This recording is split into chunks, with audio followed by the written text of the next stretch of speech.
In a world of high martial arts, where one's skills seem to flourish effortlessly, it is, in truth, merely a moment of enlightenment coupled with relentless dedication to training. Round the clock, Ning Chuan initially envisioned a tranquil journey of personal growth, aspiring only to gain admission to a prestigious university. However, during the 100-day oath-taking ceremony for the college entrance examination, a thunderous challenge arose. With a swift draw of his blade, Ning Chuan achieved a remarkable triple kill in an instant, thus embarking on a path of unyielding dominance. At the Genius training camp, he bested instructors, compelling them to pay tuition fees. On the stage of the college entrance examination, broadcasted globally, extraterrestrial prodigies brazenly invaded, effortlessly vanquishing all federal candidates with a mere jest. You're of one hand that on the day of enrollment at the Federal University, he single-handedly overwhelmed 100,000 new students. In the battlefield of Beihai, as the kings united to obliterate the heavens and the earth, he remained undaunted, embodying the twilight of kings alone. As the ancestral star awakened and divine beings descended, peering into the realm of mortals, he bore the weight of humanity, manifesting a thunderous great wall stretching for 10,000 miles, tearing through the long night, viewing the deities as mere trifles. After a night of arduous training, the flash thunder slash has invigorated me, propelling my progress steadily upward. The swift wind steps refuse to lag behind, igniting a spark of inspiration, breaking through to the proficient realm. The ancient bull strength, tirelessly honed overnight, elevates your physical prowess without fatigue. In the early morning, within a solitary apartment, Ning Chuan awoke. Listening to the familiar chime, he remained calm, having shed the initial panic. Progress again. Ning Chuan murmured softly, savoring his current strength, his expression unchanged. He raised his hand slightly and exerted a bit of force. In an instant, a vigorous wind surged forth, causing the chandelier on the ceiling to sway. Observing this, Ning Chuan's gaze remained indifferent, showing no signs of disturbance. It was not a pretense of aloofness. The truth was, such strength was not a cause for pride. In the world he had traversed to, alongside numerous advanced modern technologies, there existed countless martial arts. Through diligent practice, humanity could harness formidable, extraordinary powers. Even the elderly sweeping the streets could, without exaggeration, lift heavy weights. Let alone the higher-tier martial artists. They could demolish cities, shatter mountains, tear apart the vault of heaven, and traverse star systems. They're might akin to legendary deities. This is a realm of high martial arts. Martial pursuits flourished, and all engaged in cultivation. The emphasis on combat prowess was evident even from the college entrance examinations, where academic scores constituted merely a fraction, primarily assessing students' individual combat capabilities. Ning Chuan, the individual he had embodied, was a senior high school student on the cusp of taking the college entrance examination. Not quite a slacker, he had gained admission to a key municipal high school. Yet, he was not particularly outstanding disregarding academic scores. He was among the lower echelons in his school. However, a faint smile graced Ning Chuan's lips as he concentrated, conjuring a semi-transparent, luminous interface before him. Brawny bull strength. Mastered progress 23. Gale steps, proficient progress 1. Lightning slash. Basic progress 20. Not long ago, when Ning Chuan traversed through time, he was accompanied by a remarkable system. This system enabled him to actively cultivate any martial arts he had previously studied. It was incredibly diligent, engaging in relentless practice around the clock, a level of commitment that was truly astonishing. Even capitalists would exclaim in admiration. Most significantly, the advancement in martial arts was astoundingly rapid. For instance, mastering the Gale steps would typically require his former self to endure an arduous 2 to 3 months of training. But with the system, it could be accomplished in less than a week. The improvement was more than tenfold. The breathing technique served the purpose of strengthening the practitioner. The process of cultivation is divided into 2 aspects: the elevation of one's own realm and the refinement of the practitioner's physique. These 2 elements are intricately linked. The higher one's realm, the more effective the refinement. However, the issue lies in the fact that even with high efficiency, without sufficient energy supply, the practitioner's physical condition cannot advance. The solution is rather simple. One needs nutritious food, such as specialized martial arts nutritional fluids or meat from fierce beasts. The problem, however, is that they are prohibitively expensive. Ning Chuan found himself in a difficult predicament. The original identity he inherited was quite pitiable. He was merely an orphan, with his sole source of income being the government's pension.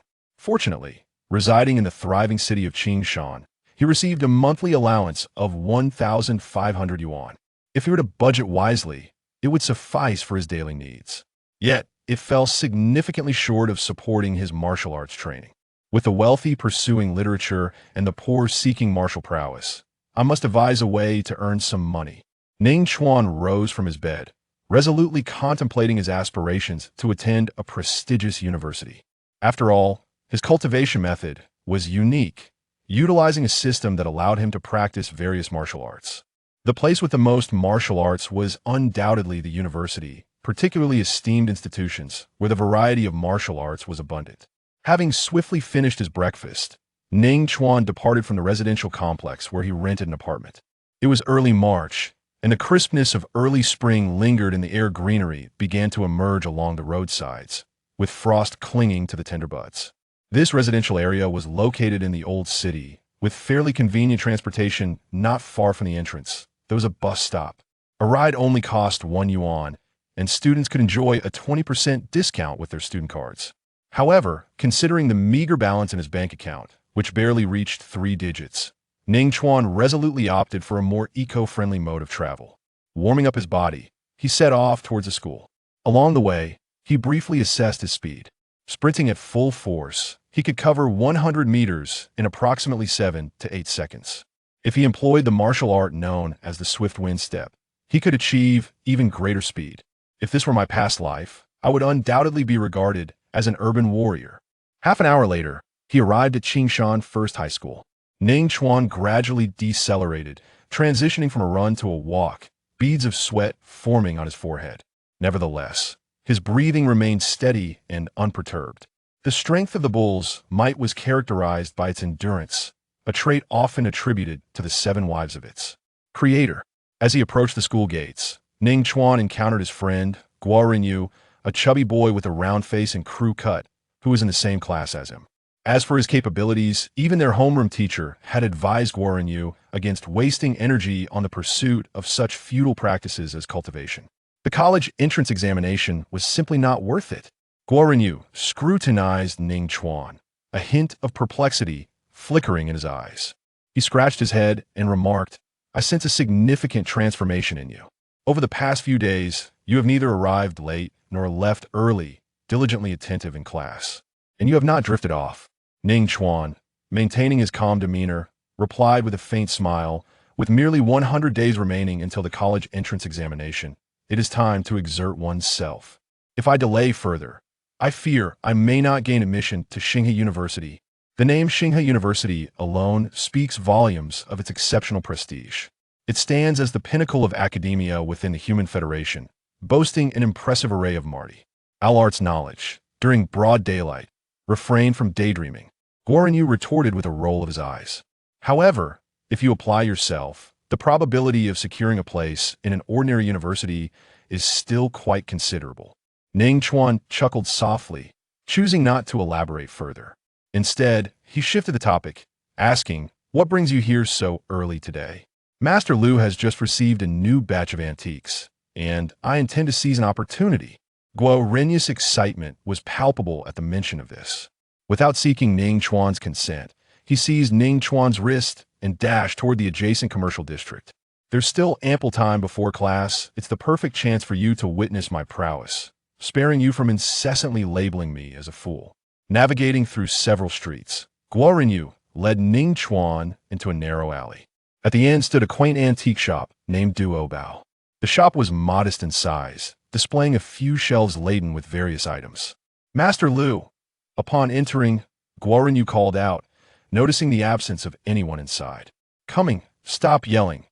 The curtain on the inner door was lifted, and a gaunt old man entered, brimming with vitality. He sported two tufts of goat-like whiskers and twirled two round walnuts in one hand while pointing to a shelf beside Guan Yu with the other, exclaiming, "Right there, the freshly arrived goods, specially reserved for you." Master Lu truly embodies filial piety. Guan Yu's eyes sparkled as he hurried to the shelf, retrieving a magnifying glass from his pocket to examine the items with utmost concentration. "Master Lu, the customer is paramount," he endured it. Ning Chuan chuckled softly, yet he felt little enthusiasm for the antiques in the shop. It was evident that an antique store situated near a school would likely exploit the naivety of young students, capitalizing on their eagerness for bargains, hence offering Litlio F genuine value. In his recollection, the most valuable item Guan Yu had ever procured was worth less than 500 yuan, yet he had spent 1,000 yuan on it. A commercial genius indeed. Casually, Ning Chuan picked up a ceramic jar from the counter and glanced at it briefly. This ceramic jar is truly a remarkable find. Beside him, Master Lu beamed with delight, stepping closer to declare, an artifact from before the Federation era, over 3,000 years old, once used by emperors. He'll sell it to you for a mere 3,000 yuan. Just think how advantageous that is. It amounts to less than 1 yuan a year. Ning Chuan smirked slightly. He distinctly noticed a line of small print on the inner wall of the jar, produced by the Qingshan City People's Pottery Factory, Federation year 1099, March 5th, suggested retail PRI. 1.5 yuan. Goodness, it had just rolled off the production line yesterday. Ning Chuan extended his finger and tapped the small characters, lamenting, "Good sir, the oldest thing in your shop is likely yourself. How dare you speak to me like that? I am certainly not an object." Lao Yi retorted irritably, but upon realizing his mistake, he shot Ning Chuan an accusatory glare before ignoring him and striding towards Guan Yu. Ning Chuan shook his head, choosing to disregard the merchandise within the shop. With a mere thought, he activated the system. Lightning Slash, Foundation Progress 20. Gazing at this entry, Ning Chuan's eyes narrowed slightly. Among the three martial arts he practiced, the one that progressed the slowest was indeed the Lightning Slash, advancing merely by about 4 in a single day. Of course, it was not due to a lack of diligence on the part of the Lightning Slash. There was a rationale behind its gradual pace. Its potential was immense. The Lightning Slash is classified as a grade martial art. Moreover, it stands out as one of the most challenging within the grade category, which naturally results in a slower advancement compared to the grade Gale steps and the grad Reckless Bull Strength. The federal government categorizes martial arts into 6 ranks: the E, D, C, B, A, and S. With each ascending tier of martial arts, the power escalates to an entirely new level, yielding significant enhancements. The difficulty of cultivation also rises dramatically, following an upward trajectory. However, the fact that I can cultivate my martial arts actively renders difficulty irrelevant. Even the slowest Lightning Slash will reach the proficient realm by the end of this month. Ning Chuan mused to himself, feeling his heartbeat quicken slightly. The realms of martial arts are similarly divided into 6 levels. Foundation, Proficient, Mastery. Subtlety, Expert, Perfection. The Proficient realm allows one to demonstrate considerable martial prowess. At that time, his martial prowess would rank at a moderate level within Qingshan First High School. On the other side, I swear on my own lifespan that this battle knife undoubtedly originates from a divine general. The lightning-like patterns on the blade are irrefutable evidence that it has been bathed in the blood of a thunder beast. Master Lu declared, brandishing a battered old knife, slapping his chest vigorously with utmost conviction. Upon hearing this, Ning Chuan directed his gaze towards him. The thunder beast, a formidable creature, is renowned for its remarkable speed, moving with the swiftness of a lightning bolt piercing through the sky. The Thunder Slash is a martial art meticulously crafted by a divine general over many years, specifically designed to slay thunder beasts with unparalleled speed. Master Lu, spare us. Guan Yu did not even lift his eyelids as he retorted. If your oath held any weight, you should have met your demise the moment you sold me the shield, which you claimed belonged to an unparalleled warrior. I had no idea that shield would shatter upon hitting the ground. That's what the seller informed me. Having suffered numerous losses, it was evident that students were not easily deceived. With nothing else to occupy his time, Ning Chuan approached to examine the weapon closely. It was a slender battle knife, about 2 fingers in width, with a barely perceptible curve. The blade gleamed in silver, interspersed with streaks of violet that resembled bursts of thunder. It aligned well with Ning Chuan's aesthetic preferences. Regrettably, the battle knife was severely damaged, with cracks sprawling across its surface like a spider's web, and the edge bore numerous deep nicks. It would be difficult to wield it in combat, let alone use it for mundane tasks such as chopping vegetables. Ning Chuan extended his right hand, eager to grasp the battle knife. He did not place his faith in the grandiose claims of Master Lu regarding the divine weaponry. Rather, he sought merely to indulge in a fleeting experiment.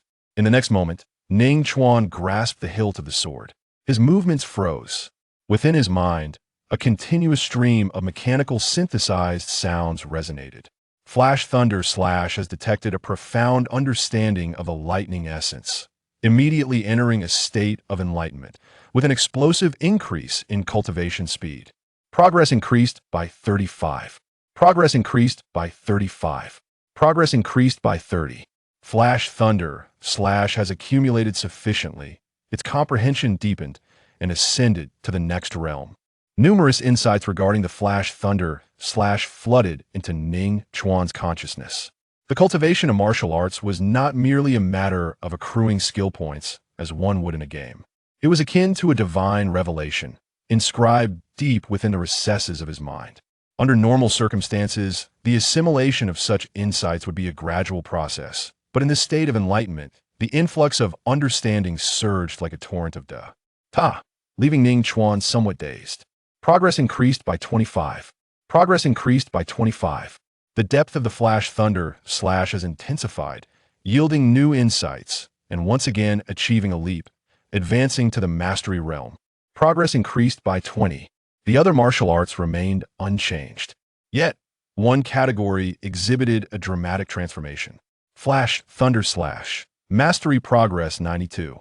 Upon perceiving the semi-transparent, glowing text, Ning Chuan swallowed hard, his heartbeat quickening uncontrollably. The advancement of the Flash Thunder Slash surpassed all his expectations. It had transcended the proficient stage, directly ascending to the third realm of mastery in martial arts, tantalizingly close to the realm of subtlety. For an ordinary individual to cultivate a level martial art and aspire to reach his current realm, it would require a steadfast commitment to arduous training for at least 2 December. AIDS, such an investment of a significant portion of one's life. The magnitude of enlightenment gained from this endeavor is truly profound. Ning Chuan felt a tumultuous surge within his heart. Engaging in battles beyond one's own rank is a remarkable feat, particularly when transcending vast realms, which is indeed a formidable challenge. Within the entirety of Qingshan Academy, few can be found who possess such capabilities, each one a true paragon among individuals. He has already stepped into this esteemed circle. Importantly, this is merely the beginning. Not long from now, he can advance even further. Ning Chuan felt resolute within. The realm of meticulous understanding serves as a distinct watershed, setting it apart from the preceding 3 realms. A breakthrough here promises a transformation of almost cataclysmic proportions. Naturally, the difficulty is exceedingly high. It cannot be surmounted merely through relentless practice. One must grasp the essence of martial arts, which poses a significant test of the practitioner's innate talent. Calm yourself, he silently reminded himself, taking several deep breaths to adjust his mental state and suppress his restless emotions.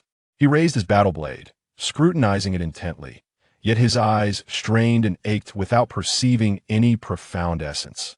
His lightning slash had not granted him further enlightenment. Could it be that the latent electric essence within the battle blade limits the lightning slash to the realm of mastery, imposing a ceiling on its potential? Ning Chuan pondered, considering this possibility with a sense of conviction. Regardless of the accuracy of his thoughts, it is undeniable that old Master Lu had indeed discerned correctly. This battle blade possesses an extraordinary origin, likely once wielded by a formidable warrior. Should he have the means to acquire it, he must not let this opportunity pass by. Old Master Lu, Ning Chuan called out, raising his hand and casually waving the battle blade he held, feigning indifference as he inquired, "How much is this sword?" Upon hearing this, Guo Yu paused his actions, turned his head towards Ning Chuan, and jested. You used to call me a fool. Yet look at you now, with such poor judgment. I hardlick. Now what to say? With a chuckle, Guo Yu continued, Little chubby, you've only been in this trade for a few years. What do you know about antiques? Old Master Lu scolded Guo Yu, and then turned to Ning Chuan, beaming with delight. My dear student, your eye is quite discerning. This is a divine weapon, once used to slay multiple thunder beasts, and its worth is extraordinary. Considering your status as a student, I shall not ask for much. As he spoke, Old Master Lu gestured with his hand. 8,000. Ning Chuan raised an eyebrow, smiling as he replied, How about a discount? Let's have the zeros 4,000. That's a brutal negotiation. My purchase price is even higher than that. Old Master Lu lamented, his face displaying reluctance. Finally, he waved his hand and said, Forget it. Take it as a gesture of friendship. Ning Chuan shook his head, earnestly correcting him. It's not 4,000 you've miscalculated, Old Master Lu. What is it then? Old Master Lu inquired, somewhat puzzled. 4 yuan. Upon hearing this figure, Old Master Lau's mouth opened in astonishment, yet he fell silent. After many years in business, this was the first time he had encountered the term have the zeros, which implied erasing all the zeros. Was the other party suggesting he was to be left with nothing? Guo Yu burst into laughter. Old Master Lu, will you dare to overprice again in the future? Today has been quite an eye-opener. Chapter 2. I only desired to practice martial arts, yet found myself on the must-exterminate list. With merely 4 yuan, one could only procure a bowl of plain noodles in the cafeteria, rendering it impossible to acquire this blade. Ning Chuan merely signaled to Master Lu that he was no novice, and that exorbitant pricing would not deter him. If you genuinely desire it, part with 2,000 yuan, at least allow me to earn some fare for my escape. Master Lu retorted, employing a strategy of retreat to advance his position. Ning Chuan pressed on relentlessly. Eliminate 2 zeros. Kid, hand over the knife, and he'll fight you for it. Is this how one negotiates? Is it truly absurd? I am but a student. And what of it? Shouldn't you offer something to the hope of the Federation's future? If it's not too much trouble, it would be preferable to provide me with a bit more cash. So it must be in cash, then. Primarily considering that the elderly are not adept at navigating the internet, Master Lu, should you be capable of transferring funds, I wouldn't mind if it were directed to this account. Ultimately, after a vigorous exchange of haggling and mutual tugging, the two settled on a price of 235 yuan. Of course, it was Ning Chuan who paid Master Lu. The notion of a free offering was merely a jest in the negotiation. Ning Chuan withdrew his phone and made the payment with alacrity. A weapon imbued with profound significance, even in its dilapidated state, could not be acquired for a mere few hundred yuan. What a remarkable stroke of fortune. Moreover, Ning Chuan faintly sensed that he might have stumbled upon a lucrative avenue.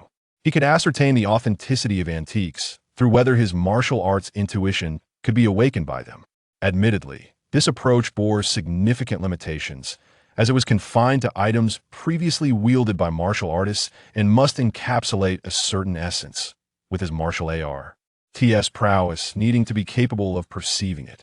Under numerous constraints, encountering such an antique in the marketplace is indeed a stroke of good fortune. The likelihood of profiting from it, however, remains rather slim. Nevertheless, even if one cannot seize an opportunity, it is of little consequence. The essence lies in the profound insight into martial arts, which can catalyze a significant transformation in his prowess within a short span of time. Of course, if there is a chance to earn money, one should not let it slip away. After completing the payment, although Ning Chuan felt the prospects of success were dim, he promptly set off to examine every item in the shop. He did not overlook the 2 walnuts clutched in Old Lau's hand. Unfortunately, his predictions came to fruition. Aside from the battle knife he had purchased, none of the other items elicited any response in his martial arts training. Ning Chuan deduced 2 possibilities. First, Old Lau's antique shop might contain no genuine articles at all, being merely filled with modern industrial products. Second, there could be authentic items present, but they do not correspond with the 3 martial arts he practices, rendering any enlightenment impossible.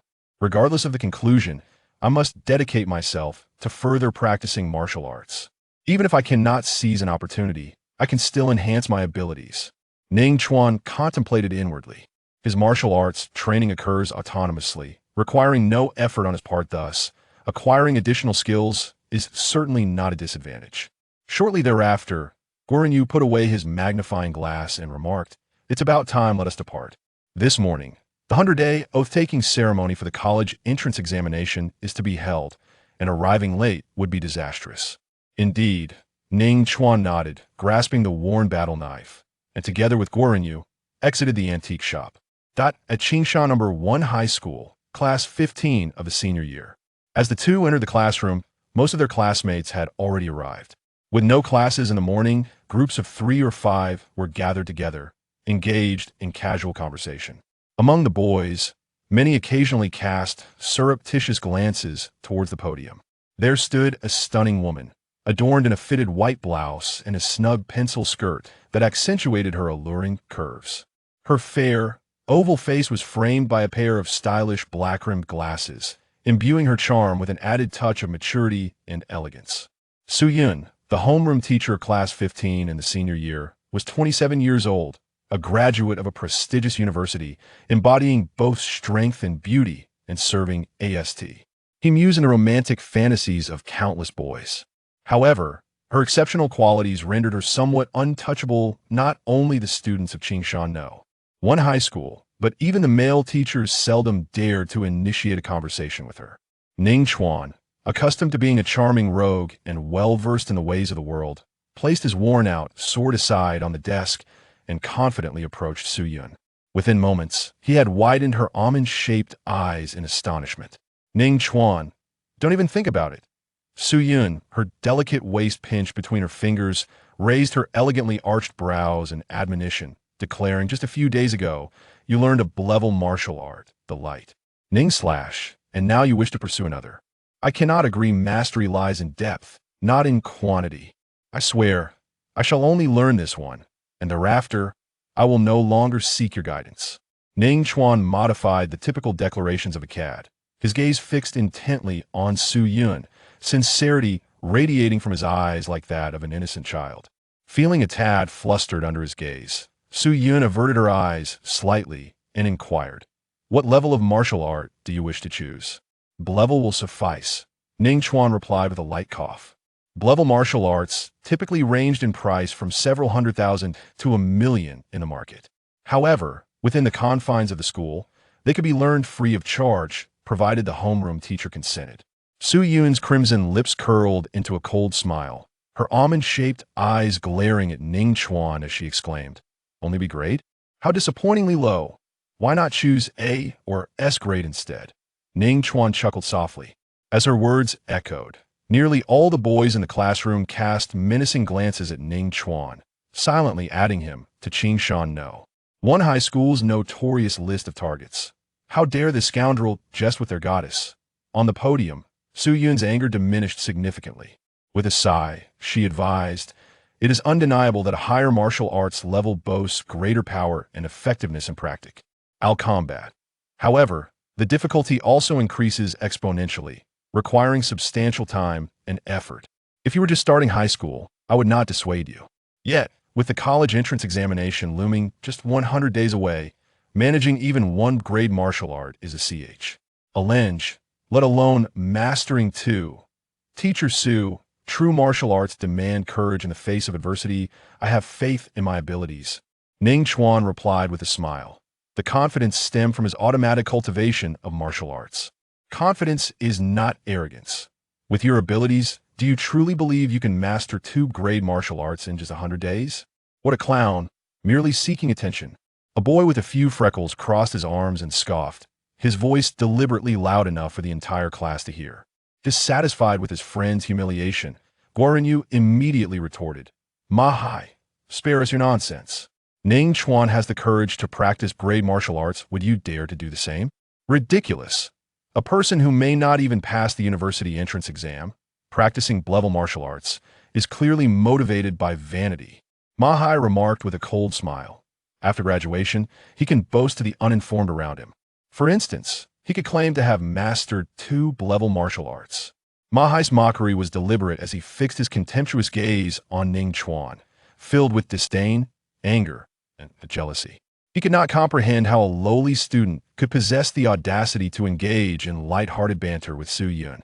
Guoran scoffed and provoked. What if Ning Chuan succeeds? Would you be willing to give up your college entrance exam scores? Do you dare? At these words, Mahai's expression faltered slightly. He truly hesitated to respond. The college entrance examination not only assessed martial skills, but also academic subjects, and Ning Chuan excelled in this regard. However, Mahai would never admit he was wrong. With a shift in his thoughts, he coldly retorted, so what if he gets admitted? He can only get into some bottom-tier, worthless university. Those institutions often charge exorbitant fees. As an orphan, without parents, who will pay for his tuition, after graduation, he will still have to find work. Do not go too far. Guoran Yu slammed the table and glared fiercely. What have I said that is incorrect? Mahai rose abruptly, his fists cracking ominously. Moreover, you dare to slam the table in front of me, completely oblivious to the consequences. We shall see in the next practical class. Mahai threatened outright. Guoran Yu could not help but take a step back. Mahai, take a seat. We are all classmates. Let us not harbor such animosity. After graduation, it will be difficult to meet again, Zhang Wenzi remarked gently as he rose, his gaze shifting towards Su Yun, his handsome features adorned with a refined smile. Yes, class monitor. Mahai responded with a sycophantic grin. Indeed, Mahai's words were harsh, yet one must acknowledge that he too had erred, using martial arts as a pretext to frequently disturb teacher Su Yun. She already bore enough burdens concerning our class. Mind your own business. Ning Chuan shot a glance at Zhang Wenzi, a faint smirk curling at the corners of his lips. Zhang Wenzi and Mahai were cut from the same cloth, one course. The other effeminate boths seeking to assert their superiority by belittling others, particularly in the presence of Yudi, you. Zhang Wenzi's demeanor grew frosty. However, upon noticing Su Yun nearby, he swiftly altered his tone, donning a feigned look of helplessness. Ning Chuan, please do not be so agitated. The path of martial arts requires a composed heart. Excessive emotionality makes it difficult to reach the pinnacle. A sardonic smile played upon Ning Chuan's lips. This statement not only conveyed his own magnanimity and aspirations, but also subtly undermined him. Nevertheless, the pressing matter at hand was acquiring great martial arts. Ning Chuan had no desire to engage in a verbal spar with Zhang Wenzi. Instead, he turned his gaze towards Su Yun, beseeching, I would like to select one more course. Having heard from other teachers about Ning Chuan's orphan status, Su Yun felt a pang of sympathy for him. In the present day, the individual has already grasped the threshold of university education. With a bit more effort, they might gain admission to a relatively commendable ordinary university and thereby alter their destiny. However, dedicating the remaining scant time to class martial arts would be a futile endeavor, yielding minimal results for excessive E. Ford a classic case of diminishing returns. As the homeroom teacher of Ning Chuan, she naturally wished to avert such an eventuality. After a brief contemplation, Su Yun stated, you may choose martial arts, but you must fulfill one condition. Please, do elaborate, came the reply. A slight smile graced Su Yun's lips as she added, your martial arts must advance to the subtle realm. Is it the Flash Thunder Slash? Upon hearing this, Ning Chuan felt reassured and replied, Teacher Su, it shall be as you say. I will seek you out once I attain the subtle realm. His mastery of the Flash Thunder Slash had already surpassed 90% of the proficient stage, and he was on the verge of achieving the subtle realm. Beside them, Mahai could not resist mocking. Ning Chuan, are you not afraid of being blown away by the winds of your own words?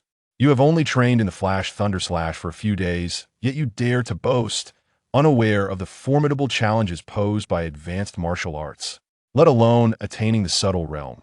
Have you even grasped the basics of the Flash Thunder Slash? As soon as he finished speaking, laughter erupted from the surrounding students, many of whom smirked in amusement. Indeed, reaching the subtle realm seemed rather unrealistic. Mahai, do not speak so harshly. It is entirely normal for Ning Chuan not to have grasped the Flash Thunder Slash in just a few days. Zhang Wenzi interjected, gesturing with his hands in a manner that was both complimentary and disparaging. If it were me, I might not achieve it either. Previously, it took me 5 days to barely learn a class martial art. Had the class monitor mastered the Thunder Slash, he would undoubtedly have overwhelmed Ning Chuan. Laughter echoed throughout the classroom. Silence. Refrain from idle chatter. Su Yun, with a composed and charming demeanor, waved her hand to hush the students. After a moment of contemplation, she addressed Ning Chuan. Let us proceed in this manner. I do not expect you to attain a high proficiency in the Thunder Slash.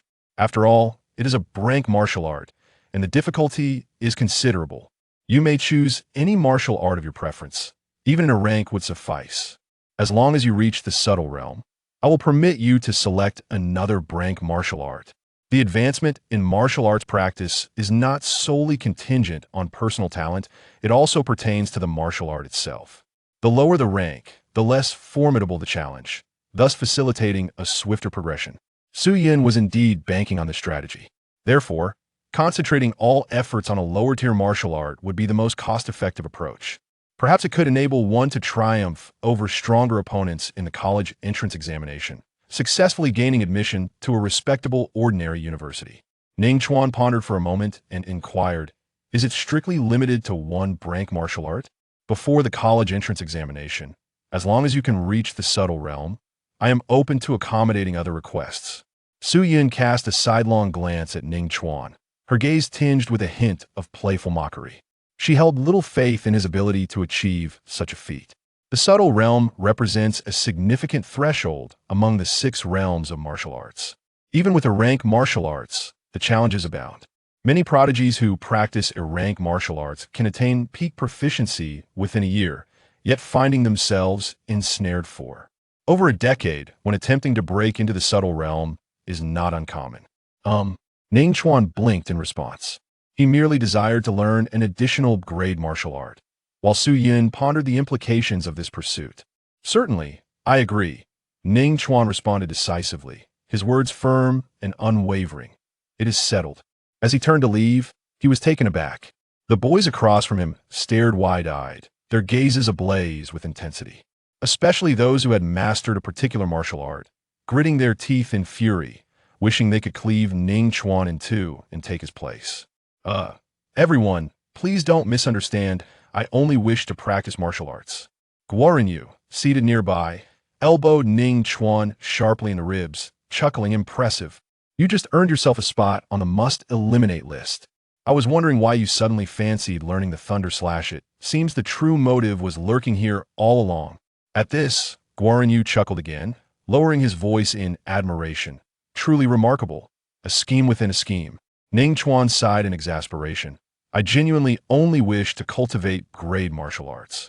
I understand. Guorinyu patted Ning Chuan's shoulder, sharing a knowing look that spoke of camaraderie among men. Keep your voices down, you two. Ma Hai turned, his expression stern as he reprimanded them. Don't worry, it won't take more than a week. Ning Chuan replied with a faint smile, eye in his line of sight. A glowing number flickered momentarily. Thunder Slash. Mastery Progress 93. Chapter 3. The Rally of Oaths Under the Watchful Eyes. Slaying the Thunderbird at 9 in the morning. The sky was clear and bright. Suddenly, a few birds of vibrant purple burst forth from the clouds, soaring swiftly over the bustling training ground of Qingshan, No. 1 High School. Here, a 100-day oath-taking rally was underway.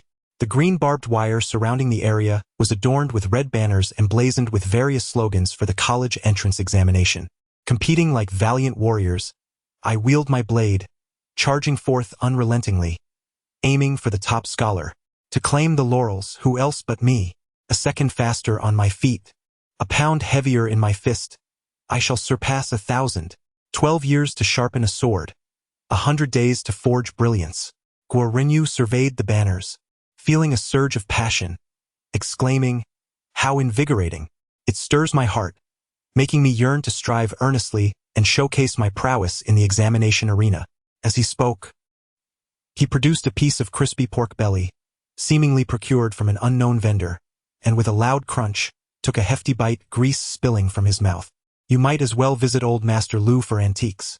Though the chance of striking it rich is nearly nil, it certainly surpasses the odds of getting into college. Ning Chuan jested, playfully patting Guorinyu on the shoulder with his left hand, while his right clutched a worn battle knife. This blade was no ordinary weapon.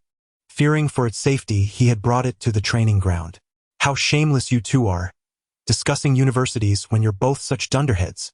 Perhaps you should instead ponder which construction site you'll be hauling bricks to after graduation, Ma Hai remarked, striding up from behind with his hands clasped behind his back, casting a disdainful glance at Ning Chuan and Guo Renyu before arrogantly departing. Pa, I relish discussing universities. What business is it of yours? As for the esteemed Galaxy University, it represents a new echelon. The admission standards are so stringent that they border on the outrageous. Qingshan No. 1 High School, a key institution in the city, enrolls over 3,000 students each year, and on average it takes 2 to 3 years for a singular prodigy to gain admission to Galaxy University, and even then, they are often among the last to be accepted. Previously, when Ning Chuan mentioned to Guo Renyu his aspiration to attend Galaxy University, it was more of a jest. 100 days is far too brief a period. However, perhaps the time has not yet come, and one can never be certain. Ning Chuan squinted slightly, gazing at the fence across from him. There hung a banner emblazoned with gilded letters, strikingly prominent in the sunlight. The outcome is yet to be determined. We are all dark horses. Soon the event commenced. Several school leaders took to the stage, delivering speeches in succession, followed by Lu Mengyue, a beautiful student representative from the senior class and the school's belle, who delivered a stirring oath for the college entrance examination. The content was akin to that of the banner, filled with invigorating rhetoric. Yet one must admit the impact was considerable. The passionate discourse, coupled with the presence of the charming belle, ignited a fervor among many students. Guo Renyu, however, remained indifferent, retreating to a corner with a variety of delicacies, indulging himself heartily. Beside him, Ning Chuan similarly paid little attention, engrossed in examining an antiquated battle knife. If he could not discern its unique attributes, he would inevitably face haggling upon its sale. Guo Renyu, be cautious. From a distance, Su Yun caught a fleeting glimpse, her expression suddenly shifting as she raised her voice in warning, her words echoing throughout the training ground. A purple bird, the size of a human face, suddenly descended from the heights with alarming speed, accompanied by a piercing rush of wind, heading straight for Guo Renyu. It was a Thunder Sparrow. Ning Chuan was the first to react, his pupils constricted in recognition of the avian creature. Although not a beast of prey, it bore traces of the bloodline of thunderous beasts, renowned for its swiftness and capable of hunting eagles, making it an exceptionally formidable raptor. In its dive, it surpassed even the speed of a fully powered high-speed train. However, due to its non-beastly nature and its inherent fear of humans, local police departments generally ignored such sightings unless they received reports. The Thunder Sparrow's assault on Guo Renyu was likely driven by hunger after a long winter, drawn in by the delicacies in Guo Renyu's possession. At that moment, Guo Renyu also noticed the Thunder Sparrow, yet his insufficient strength and slow reflexes left him powerless to act, rendering him a mere target. A look of terror spread across his face, for at his physical strength, a collision with the high-speed diving Thunder Sparrow would result in grievous injury. Numerous powerful martial artists present wished to intervene, yet, like Su Yun, they were too distant and lacked the time to reach him. Guo Renyu had intentionally positioned himself at the rear for a chance to indulge in treats, accompanied only by Ning Chuan. Many school leaders were visibly anxious, beads of sweat forming on their brows. In such a solemn occasion as the oath-taking ceremony, broadcast live on television, the death of a student would invite public outrage beyond measure. No amount of damage control could cleanse the stain. Suddenly, an electrifying flash of silver light appeared alongside the rumble of thunder, shooting skyward with such speed it was barely visible, striking towards the diving Thunder Sparrow. It was Ning Chuan unleashing his blade. He had executed the thunder slash. A glimmer of silver flashed through the air, followed by a soft thud, as a crimson blossom erupted amidst the sky. The Thunderbird, its size comparable to that of a human face, was cleaved with precision from its head to its tail, splitting into two halves that grazed Guo Renyu's body before crashing onto the ground in a cascade of blood. The ancient bloodline of the Thunderbird revealed itself. The thunder slash technique sensed a faint essence of thunder within, prompting a moment of enlightenment that led to a breakthrough into the realm of subtlety. A resonant tone echoed in his mind, as Ning Chuan attained a newfound comprehension of the thunder slash martial art, experiencing what felt like a qualitative transformation and substantial enhancement. A series of astonished gazes turned towards him, However, Ning Chuan remained unfazed, fixated on the weathered combat knife in his grasp, his eyes reflecting a flicker of confusion and surprise. The mere bloodline of such an ordinary fierce bird could incite an epiphany in his martial arts? It was utterly preposterous. Yet, undeniably, it was a fortuitous development. A smile curled at the corners of Ning Chuan's mouth. He could now select a new B-rank martial art. Simultaneously, the scene erupted into a frenzy. As he drew his blade, a thunderous roar erupted from his body.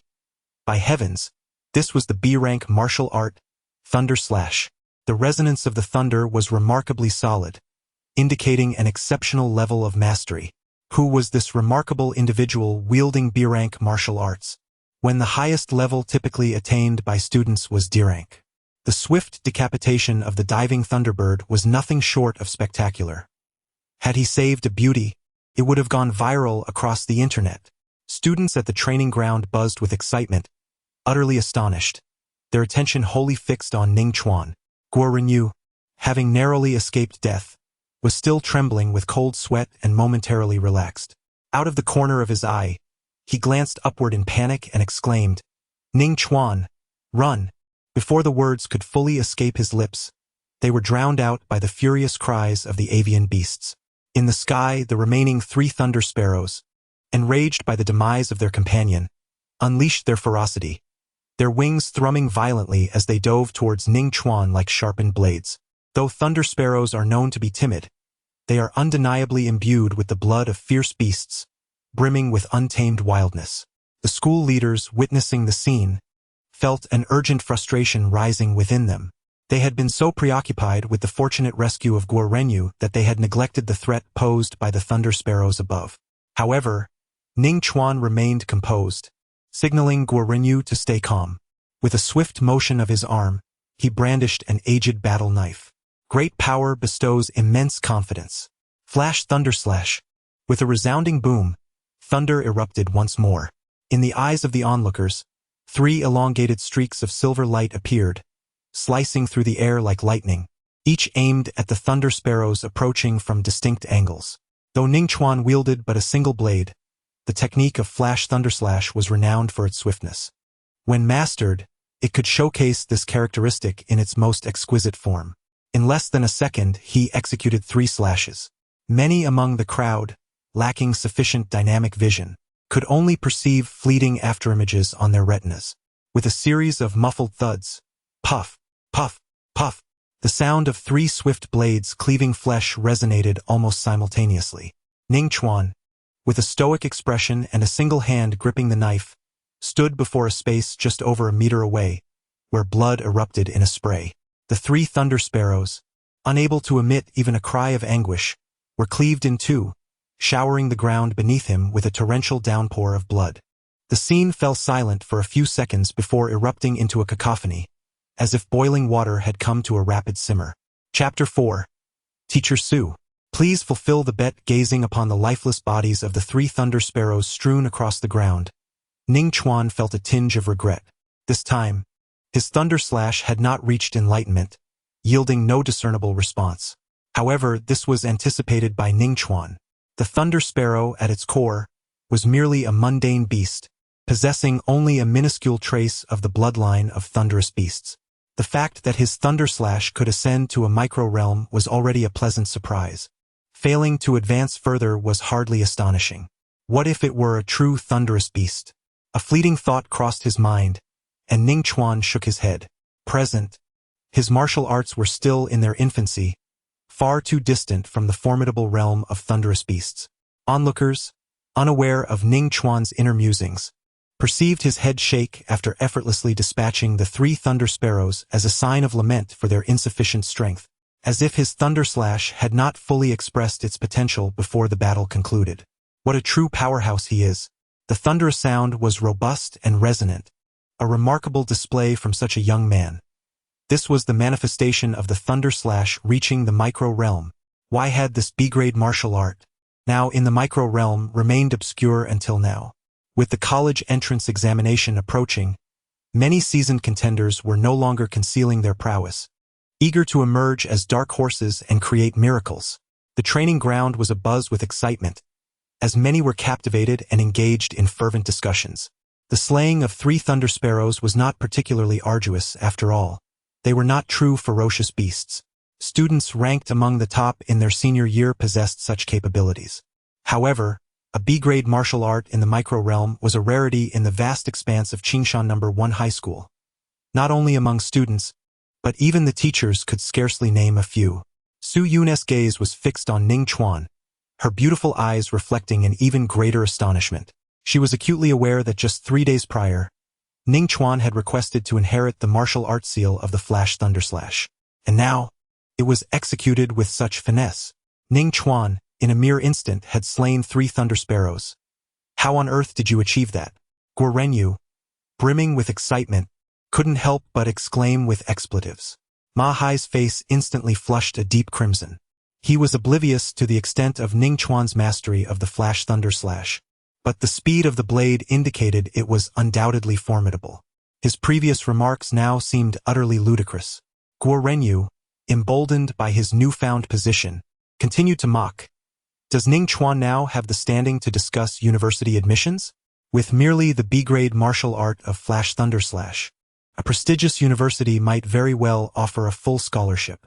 Given your discernment, it would be better for you to forego university altogether. After graduation, join me on the construction site to haul bricks. Ma Hai clenched his teeth in frustration yet found himself unable to counter. He simply turned away. Ning Chuan delivered a kick to Guo Renyu, irked, and retorted. If it weren't for my intervention, you would have lost your life. After narrowly escaping, your first impulse is to ridicule others? Primarily, it is Ma Hai's ungracious comments that provoke such sentiments. Guo Renyu scratched his head and chuckled sheepishly. Just then, the principal, accompanied by a cadre of school officials, approached briskly. Do you not know that eating is strictly prohibited in the training grounds? He thundered, his ire ignited upon noticing the fried chicken leg in Guo Renyu's hand. You've received a demerit once, and henceforth, the cleanliness of the training grounds will be your responsibility for the month. Guo Renyu's expression soured. The principal then turned his gaze to Ning Chuan, his stern demeanor vanishing, replaced by a radiant smile that stretched from ear to ear. He heartily patted Ning Chuan on the shoulder and exclaimed, "Well done, in the face of danger, to bravely wield a blade in confrontation. Such is the spirit of our esteemed Qingshan No. 1 High School students. Rest assured, this institution has always been generous in honoring acts of valor." Not far away, the camera of a television station was pointed in this direction. The principal exchanged a knowing glance with Ning Chuan, who immediately grasped the intent and, with an air of righteous conviction, declared, "It is primarily due to the excellent education I received at Qingshan No. 1 High School that I possess the capability, the courage, and the willingness to sacrifice for others." The principal chuckled heartily, appreciating the student's quick wit, contemplating a more substantial reward. Subsequently, he instructed the staff to clear away the remains of the Thunder Sparrow and to proceed with the oath-taking ceremony. However, after such an incident, the crowd was hardly inclined to listen to motivational speeches, instead engaging in hushed discussions about Ning Chuan, eager to learn more about him. Ning Chuan paid little heed to this, having quelled his elation from the Thunderslash promotion, and continued to scrutinize the damaged battle blade. Despite being riddled with cracks, it seemed that a mere cut through vegetables would shatter it entirely. Yet it had withstood his swift strikes, resulting in the slaying of 4 Thunder Sparrows. A sudden realization struck him. Wait! His eyes narrowed as he noticed something amiss. The blood on the blade had vanished. He distinctly remembered the blade being thoroughly stained with the blood of the Thunder Sparrow. The number of cracks had diminished, and a chip on the edge had significantly reduced in size. The damaged blade could repair itself through the absorption of blood. Ning Chuan's heart raced with excitement. This weapon was far more extraordinary than he had anticipated. For now, he decided against selling it. It surely harbored further peculiarities that warranted deeper exploration, and it was particularly well-suited for wielding the Thunderslash technique. Ning Chuan resolved that as it would be for personal use, it deserved a name, for it was no ordinary weapon. After a moment of contemplation, he began to ponder suitable names. The silver blade, capable of drawing blood, shall be named Silver Blood. Beneath the sunlight, the gleam of the battle blade appeared to shimmer ever so slightly. As noon approached, the oath-taking ceremony concluded. "Come to my office for a chat," Su-Yun beckoned softly, her voice as smooth as flowing water, halting Ning Chuan in his tracks. Being summoned to the office by a teacher seldom bodes well, yet Su-Yun was an exception. Even when reprimanded by this elegant and authoritative figure, it was a rather pleasant experience. Nearby, pairs of envious eyes fixated on Ning Chuan, filled with a medley of emotions including admiration, jealousy, and resentment. This was especially true for the boys aware of the agreement between Su-Yun and Ning Chuan, who were seething with rage, elevating Ning Chuan to the top of the list of those deserving punishment at Qingshan No. 1 High School. "What are you standing there for? Go after her," Guo Renyu chuckled, pushing Ning Chuan forward. 10 minutes later, in the office, Su-Yun sat gracefully in her chair, her attire accentuating her alluring curves. She scrutinized Ning Chuan intently and inquired, "Could you elaborate on your Thunder Slash?" "This morning, while diligently practicing the Thunder Slash, I inadvertently experienced an epiphany. After concluding my practice, I found myself only a thin veil away from the subtle realm. Just moments ago, in the training field, driven by urgency to save Guo Renyu, I instinctively executed the Thunder Slash and unexpectedly, it led to a breakthrough, allowing me to pierce through that veil and ascend into the subtle realm," Ning Chuan replied, maintaining his composure, his tone calm and collected. An epiphany regarding the Thunder Slash, if one were to round it off, equated to his own enlightenment. His ability to vanquish the Thunder Sparrow was entirely attributed to his relentless efforts. Su-Yun nodded gently, her thoughts aligning with her earlier assumptions. "You are truly fortunate," she remarked, unable to suppress her admiration. Epiphany is an exceptionally rare state that one may aspire to attain, yet talent plays a minimal role in its realization. In other words, it hinges largely upon fortune. Many prodigies traverse their entire lives without ever experiencing it. After some contemplation, Su-Yun advised, "Epiphany is a serendipitous encounter, not a pursuit. To enhance one's martial arts, one must rely on relentless self-discipline and diligent practice. It is impractical to place one's hopes solely on the prospect of an epiphany." "Understood." Ning Chuan beamed. "I even practice in my sleep." Don't odiest. "I am not trifling with you." Su-Yun's countenance took on a serious demeanor as she solemnly stated, "The most arduous aspect of martial arts training is perseverance. To maintain consistency for a day, a week, or a month can be achieved with sheer determination. But what about over a longer duration? Repeating the same task incessantly can wear on anyone's spirit, especially when faced with a bottleneck, where days of arduous practice yield no visible progress. It becomes truly tormenting. Many geniuses falter at this juncture, failing to reach their rightful potential. Why is it that no one believes the truth?" Ning Chuan's smile remained undiminished as he candidly replied, "I am different from them. Practicing martial arts brings me immense joy." Su-Yun sighed, thinking that Ning Chuan was still enraptured by the thrill of his epiphany, unaware of the formidable challenge that unwavering dedication over the years entails. "Teacher Su, my Thunder Slash has reached an intricate level." Ning Chuan coughed lightly and said, "Shall we fulfill our agreement?" Upon hearing this, Su-Yun felt an uncontrollable flutter of anxiety within her. She took a deep breath, feigning composure, and replied, "Apart from that B-grade martial art, do you have any other requests?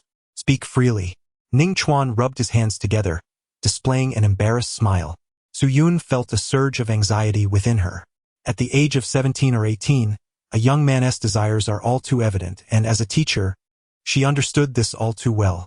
Su-Yun regretted her earlier decisiveness in the classroom. Chapter 5 Martial Arts. "Of course, I want to pursue the most challenging studies.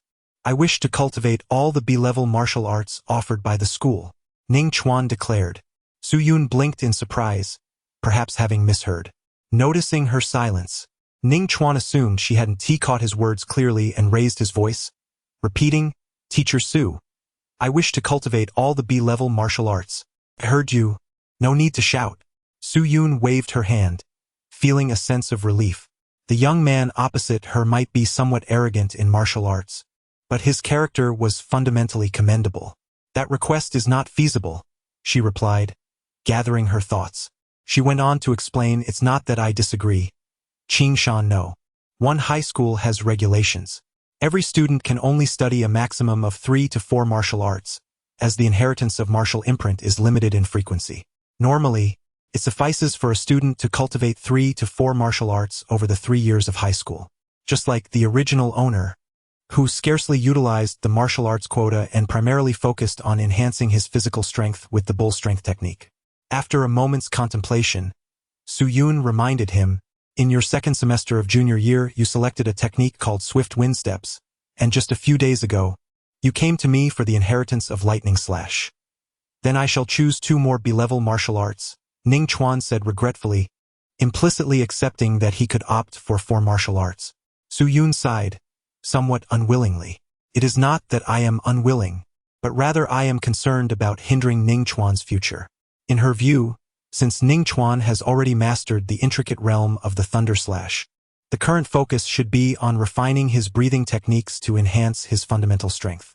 However, Su-Yun fears that if she declines, Ning Chuan might impose unreasonable demands. Reluctantly, she agrees. 2 disciplines it is, but I must accompany you to the martial arts building. No problem. The 2 exited the office and traversed a considerable portion of the campus, arriving at the martial arts building. At this moment it was midday, and the building was rather devoid of people. Ning Chuan had visited once before and, finding no reason for curiosity, made a beeline for the top floor where the B-class martial arts were stored. The top floor was spacious and empty. In the center stood a row of display cases made of bulletproof glass, divided into over 30 compartments. Each compartment housed a square metallic block, slightly larger than an adult's fist. These metallic blocks are known as martial seals, a medium for storing martial arts. Many martial disciplines cannot be adequately conveyed through mere words. They possess a certain essence that can only be passed down through the martial seals. What type of martial arts are you considering? Su-Yun inquired. After a moment of contemplation, Ning Chuan replied, I am now capable of battling opponents of higher ranks. I wish to select a horizontal cultivation technique to bolster my defensive capabilities. Certainly. Su-Yun's eyes sparkled with enthusiasm as she nodded. While horizontal cultivation techniques are notoriously difficult to master, once successful, they will benefit you for a lifetime. What about the second one? She pressed. He found himself torn between 2 martial arts. One was a movement technique. Although he possessed the wind step, its rank was average, categorized as a lowly E-class martial art. If one could master a formidable body technique, coupled with the swift and formidable thunder slash upon attaining a higher realm, it would undoubtedly elevate his prowess to an extraordinarily powerful level. Another option is unarmed martial arts. In contrast to body techniques, this martial discipline may not significantly enhance the thunder slash, yet it contributes immensely to overall strength. Ning Chuan exhaled lightly, resolutely declaring, I choose an unarmed martial art. The martial arts examination for the college entrance is unique each year. This year might place greater emphasis on unarmed techniques. To secure more points, I cannot afford any glaring weaknesses. As long as I can gain admission to a prestigious university, even to the Galaxy University, martial arts will no longer pose a challenge. Moreover, the Gale step progresses swiftly, providing ample time for its application in the near future. Thus, the choice of unarmed martial arts is indeed more fitting. Indeed, Su-Yun's delicate face broke into a smile, her earlier anxiety dissipating into tranquility. She had purposefully accompanied him to the martial arts building, concerned that Ning Chuan might be blinded by a moment of enlightenment and choose 2 sword techniques instead. It seems her worries were unfounded. A quarter of an hour later, Ning Chuan finalized his objective. The unarmed martial art, Thousand Bone Slaughter technique, renowned for its ruthlessness and peculiarity. When executed, its moves are intricate, capable of striking from unexpected angles, making it nearly impossible to defend against. The inherent lethality is formidable. Once mastered, it can easily shatter the bones of a target, hence its name, Thousand Bones. Furthermore, the horizontal training martial art, Diamond Body, is divided into 9 levels. Upon achieving mastery, the body becomes immensely fortified, impervious to bullets and resistant to firearms.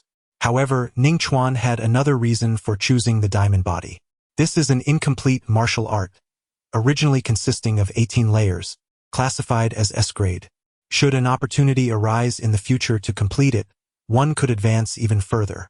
What kind of martial art have you chosen? Su Yun's crimson lips twitched as she glared fiercely at Ning Chuan, realizing she had perhaps celebrated too soon. The Vajrabody and the Thousand Bone Slaughter technique are indeed powerful, yet the efficacy of a martial art is directly proportional to its cultivation difficulty, which tends to rise significantly, especially for such exceptional B-grade martial arts. To attain greater potency, they are exceedingly obscure, even surpassing the general complexity of A-grade martial arts.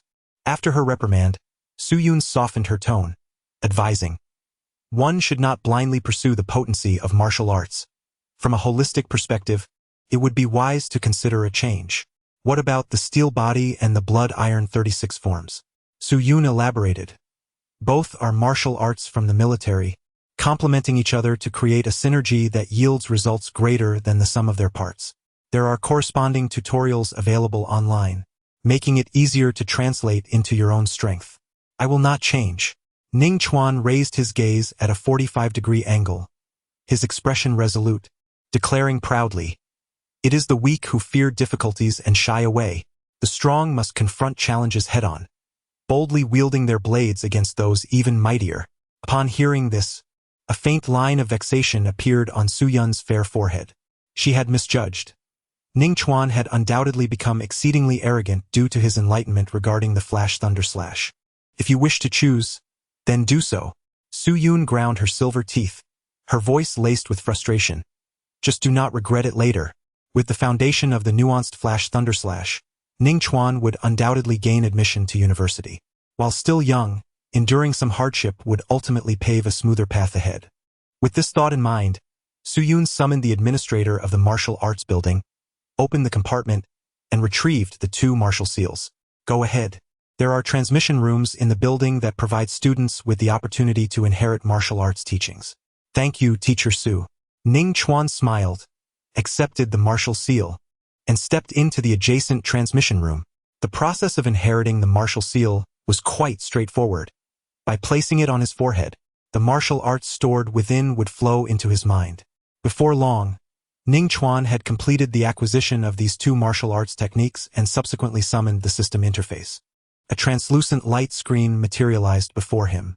Stampede Strength, Mastery Progress 25, Gale Step, Proficient, Progress 7, Thunder Slash, Subtle, Progress 3, Thousand Bones Killing Technique, Basic, Progress 0, Diamond Body, First Layer, Progress 0.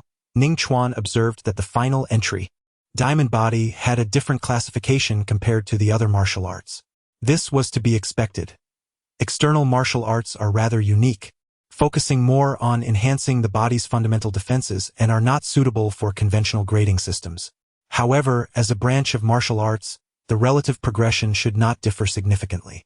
Since I have only just begun practicing these 2 techniques, it is premature to assess the speed of my training. I will evaluate it again this evening. Unlocking the door, Ning Chuan exited the transmission room. Su Yun awaited him outside. After returning the martial seal to the administrator, the 2 descended the stairs to leave. Teacher Su, please treat me to a meal. Ning Chuan grinned as he spoke. I will strive diligently in my training to gain admission to a prestigious university. Ning Chuan had no other thoughts. His sole intention was to save on lunch expenses. He had no plans to sell the silver blood battle blade, as he was currently in dire need of funds. Until he found other valuable items, every bit saved would count. Certainly, there exists a commercial street outside the school, where a restaurant with a decent flavor can be found. After a moment of contemplation, Su Yun readily agreed, as Ning Chuan had not made any unreasonable demands, which endeared him to her. Mathematics, physics, and chemistry are of paramount importance, not solely due to their relevance in the college entrance examination but also for their significant benefits in martial arts. The creator of the Thunderstrike possessed a doctorate in physics and once remarked that without aerodynamics, there could be no Thunderstrike faster than the Thunder Beast. Furthermore, one of the Federation's most formidable martial arts, the nuclear explosion fist, imposes nearly stringent requirements regarding physics. To practice it, one must grasp the principles of nuclear fusion and fission. Failing to do so precludes even the most basic entry. Of course, mastery of mathematics and science does not guarantee strength, yet it forms an essential foundation for ascending to the pinnacle of martial arts. In a sense, Martial arts and knowledge in mathematics and science represent a quest for the profound truths of the universe. Thanks to a solid foundation in cultural studies, Ning Chuan found his studies to be relatively effortless. Ding ling ling. The bell rang for a break. Ning Chuan closed his book, stretched his neck, and noticed that the students in the class were whispering and pointing at him. This scene was one he had grown accustomed to. Having slain the Thunder Sparrow in the training grounds that morning, many had witnessed it firsthand. He had undoubtedly gained notoriety. Many students expressed their admiration and envy. Mahai, witnessing this, felt displeased and snorted, admonishing, "You are all overestimating him. The Thunder Sparrow is not as difficult to kill as you imagine. It is not a ferocious beast, possessing a very low intelligence. Although its diving speed is swift, with proper timing and striking, one can slay it without martial skills." As they spoke, Mahai strode purposefully to Ning Chuan's side, his gaze imposing as he interrogated, "Do you truly believe my words hold merit? Your Thunder Slash, what level have you achieved? Are you proficient yet?" Ning Chuan regarded Mahai with feigned confusion, replying, "How is it that your stance has shifted? Did you not previously claim that my Thunder Slash was rudimentary?" "You!" Mahai's expression stiffened, and he retorted coldly, "Enough of this banter. Speak only when prompted. Since you are so eager to know, why not experience it for yourself?" Ning Chuan's eyes flashed with a glimmer of determination as he grasped the hilt of his silver-blooded blade. Rising to his feet, he swung his arm and executed the strike. In the realm of martial arts, the flow of intent is paramount. If one can prevail, there is no need for superfluous words. Boom! His body erupted with the sound of thunder, deafening in its resonance. Ning Chuan unleashed the Thunder Slash. A beam of silver light illuminated the classroom, accompanied by the roar of thunder, as if the very void had ignited with electricity. Mahai was utterly unprepared for Ning Chuan's audacity to strike first. He barely registered a flash before realizing that a battle blade was poised against his neck. The cold touch of the blade sent shivers across his skin, sharp enough to raise goosebumps. "And now, what do you perceive my level to be?" Ning Chuan grinned at Mahai, his teeth gleaming white. "You seek death," Mahai gasped, his face paling. And then, consumed by rage and humiliation, he lifted his foot to charge at Ning Chuan, intent on retaliating. Yet, in the next instant, his foot froze midair. The blade at his throat pressed firmly into his flesh, the chilling metallic sensation unmistakably clear. Mahai gazed at the smiling Ning Chuan, a wave of terror washing over him. His instincts warned him that should he take another step forward, Ning Chuan would indeed dare to slice open his throat. You resort to violence in secret and launch a sneak attack. Do you seek expulsion from the school?" Mahai swallowed hard, his voice laced with severity. The students in the classroom gathered around, and in such a moment he could not afford to show weakness. Yet, the onlookers were not fools. They could perceive that Mahai was unwittingly yielding. In student conflicts, who would invoke school rules? Ning Chuan was incredibly audacious. Many students exchanged glances, their expressions revealing astonishment. It was well known that Mahai was formidable, ranking among the top 10 in class with a good rapport with the class leader Zhang Wenxi. He typically handled matters with an iron fist, his demeanor brazen, and few dared to provoke him. Ning Chuan quickly put away the knife. On the platform, the physics teacher, having organized his lesson plan, looked up to witness the scene and promptly interjected. "I understand that your lightning slash has reached a profound level, akin to an extension of your own limbs, but such perilous actions are unacceptable. Should an error occur, the potency of the lightning slash is no trifling matter and could lead to calamity." The physics teacher admonished disapprovingly. "I apologize, Mr. Wang," Ning Chuan replied with a smile. "Mahai was merely curious about the level of my lightning slash. I intended to let him experience it." Mahai, however, did not relax. His face was a tumult of colors, alternating between pallor and flush. His earlier words had once again become a source of ridicule. Ning Chuan's lightning slash was at a profound level.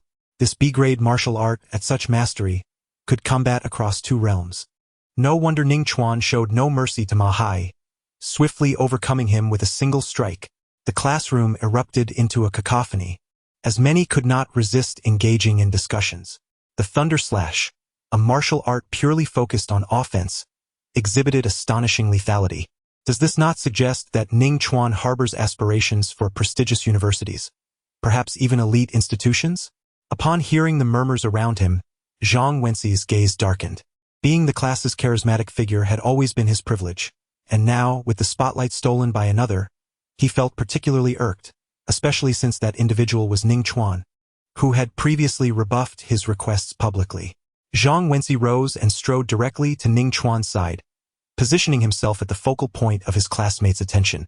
Surveying the room, he smiled and remarked, "Prestigious universities are indeed quite challenging to gain admission to. I harbor no disdain for my classmate Ning Chuan.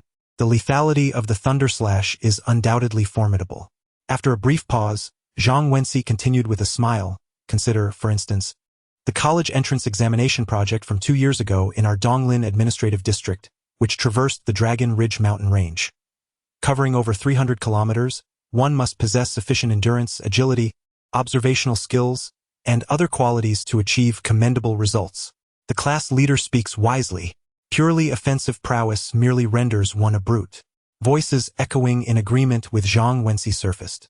After all, Ning Chuan, a previously inconspicuous student, had suddenly emerged as a figure of prominence in the school, inevitably stirring feelings of discontent and jealousy among his classmates. Sour grapes. Guorenyu snorted, feeling indignant on behalf of Ning Chuan. Is there anything incorrect in what the class leader has stated? Ma Hai adjusted his mindset, a faint cold smile curling upon his lips as he mockingly stated, "It is not solely the college entrance examination. The same applies when seeking employment after graduation. In this modern federation, where is the room for violence? Without substantial hard skills, no one will consider hiring you. What use is it to excel in a singular form of combat? You would find yourself unemployed on the very day of your graduation."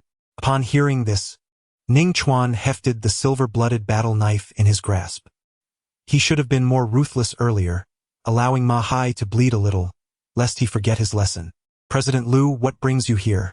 Just then, someone called out, causing the crowd to turn in unison. At the entrance stood a striking young woman, perhaps 17 or 18, with an oval face, fair and delicate skin, and a cascade of light cyan and blue hair flowing down to her waist, resplendent like the starry sky. The classroom fell into an immediate hush. Lu Mengyue. Ning Chuan's gaze flickered as he recognized the newcomer. She was the president of the student council at Qingshan No. 1 high school, having represented all the senior students in her address at the morning's pledge ceremony. Her beauty was undeniable, but it was her formidable strength that truly commanded respect. Zhang Wenxi appeared to be acquainted with Lu Mengyue, greeting her with a beaming smile. "Mengyue, what brings you here? There was no need for you to come in person. A message via phone would suffice." "Zhang Wenxi, I did not come to find you," Lu Mengyue replied coldly, her steps unbroken, leaving Zhang Wenxi standing there, visibly embarrassed. Nearby students felt a flush of color rise to their faces. Had it not been for Zhang Wenxi's position as class monitor, they would have burst into laughter. Navigating around Zhang Wenxi, Lu Mengyue took a few more steps, halting before Ning Chuan under the curious gazes of the crowd. "Is it you, Ning Chuan?" Lu Mengyue turned towards Ning Chuan, a delicate smile gracing her fair face as she inquired, "Do you have something to discuss with me?" Ning Chuan raised an eyebrow, somewhat surprised. In his recollection, the original owner was not acquainted with Lu Mengyue. Lu Mengyue nodded gently and continued, "I witnessed your slaying of the Thunder Sparrow this morning. Your proficiency in the Flash Thunder Slash is exceedingly high, far surpassing my own." As she spoke, she brought her fingers together and forcefully executed a forward slash. A resounding boom erupted from her body. However, compared to Ning Chuan, the sound was rather diffuse, scarcely resembling thunder. "I have yet to master the intricacies of the Flash Thunder Slash, which is why I seek your guidance in my training." Lu Mengyue articulated her intent.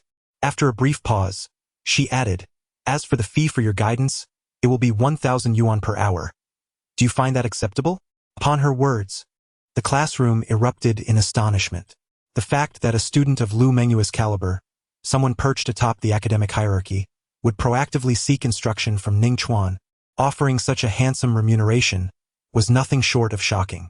It is noteworthy that in the thriving city of Qingshan, the average monthly income hovers around 4,000 yuan. However, To everyone's amazement, Ning Chuan did not immediately acquiesce. "Why are you standing there in a daze?" Guo Renyu urged impatiently from the side. Yet, Ning Chuan remained unmoved. He found Lu Mengyue's offer quite satisfactory. But the crux of the matter was that the nuances of mastering the Flash Thunder Slash stemmed solely from his personal endeavors. He possessed insights but lacked clarity on the challenges faced during training, let alone the ability to instruct another. As for deceiving her for monetary gain, that notion never crossed Ning Chuan's mind. His reluctance was born not from desire, but from trepidation. After all, the premier dojo in Qingshan, known for its elite combat training, was owned by Lu Mengyue's family. Deceiving Lu Mengyue was utterly unrealistic.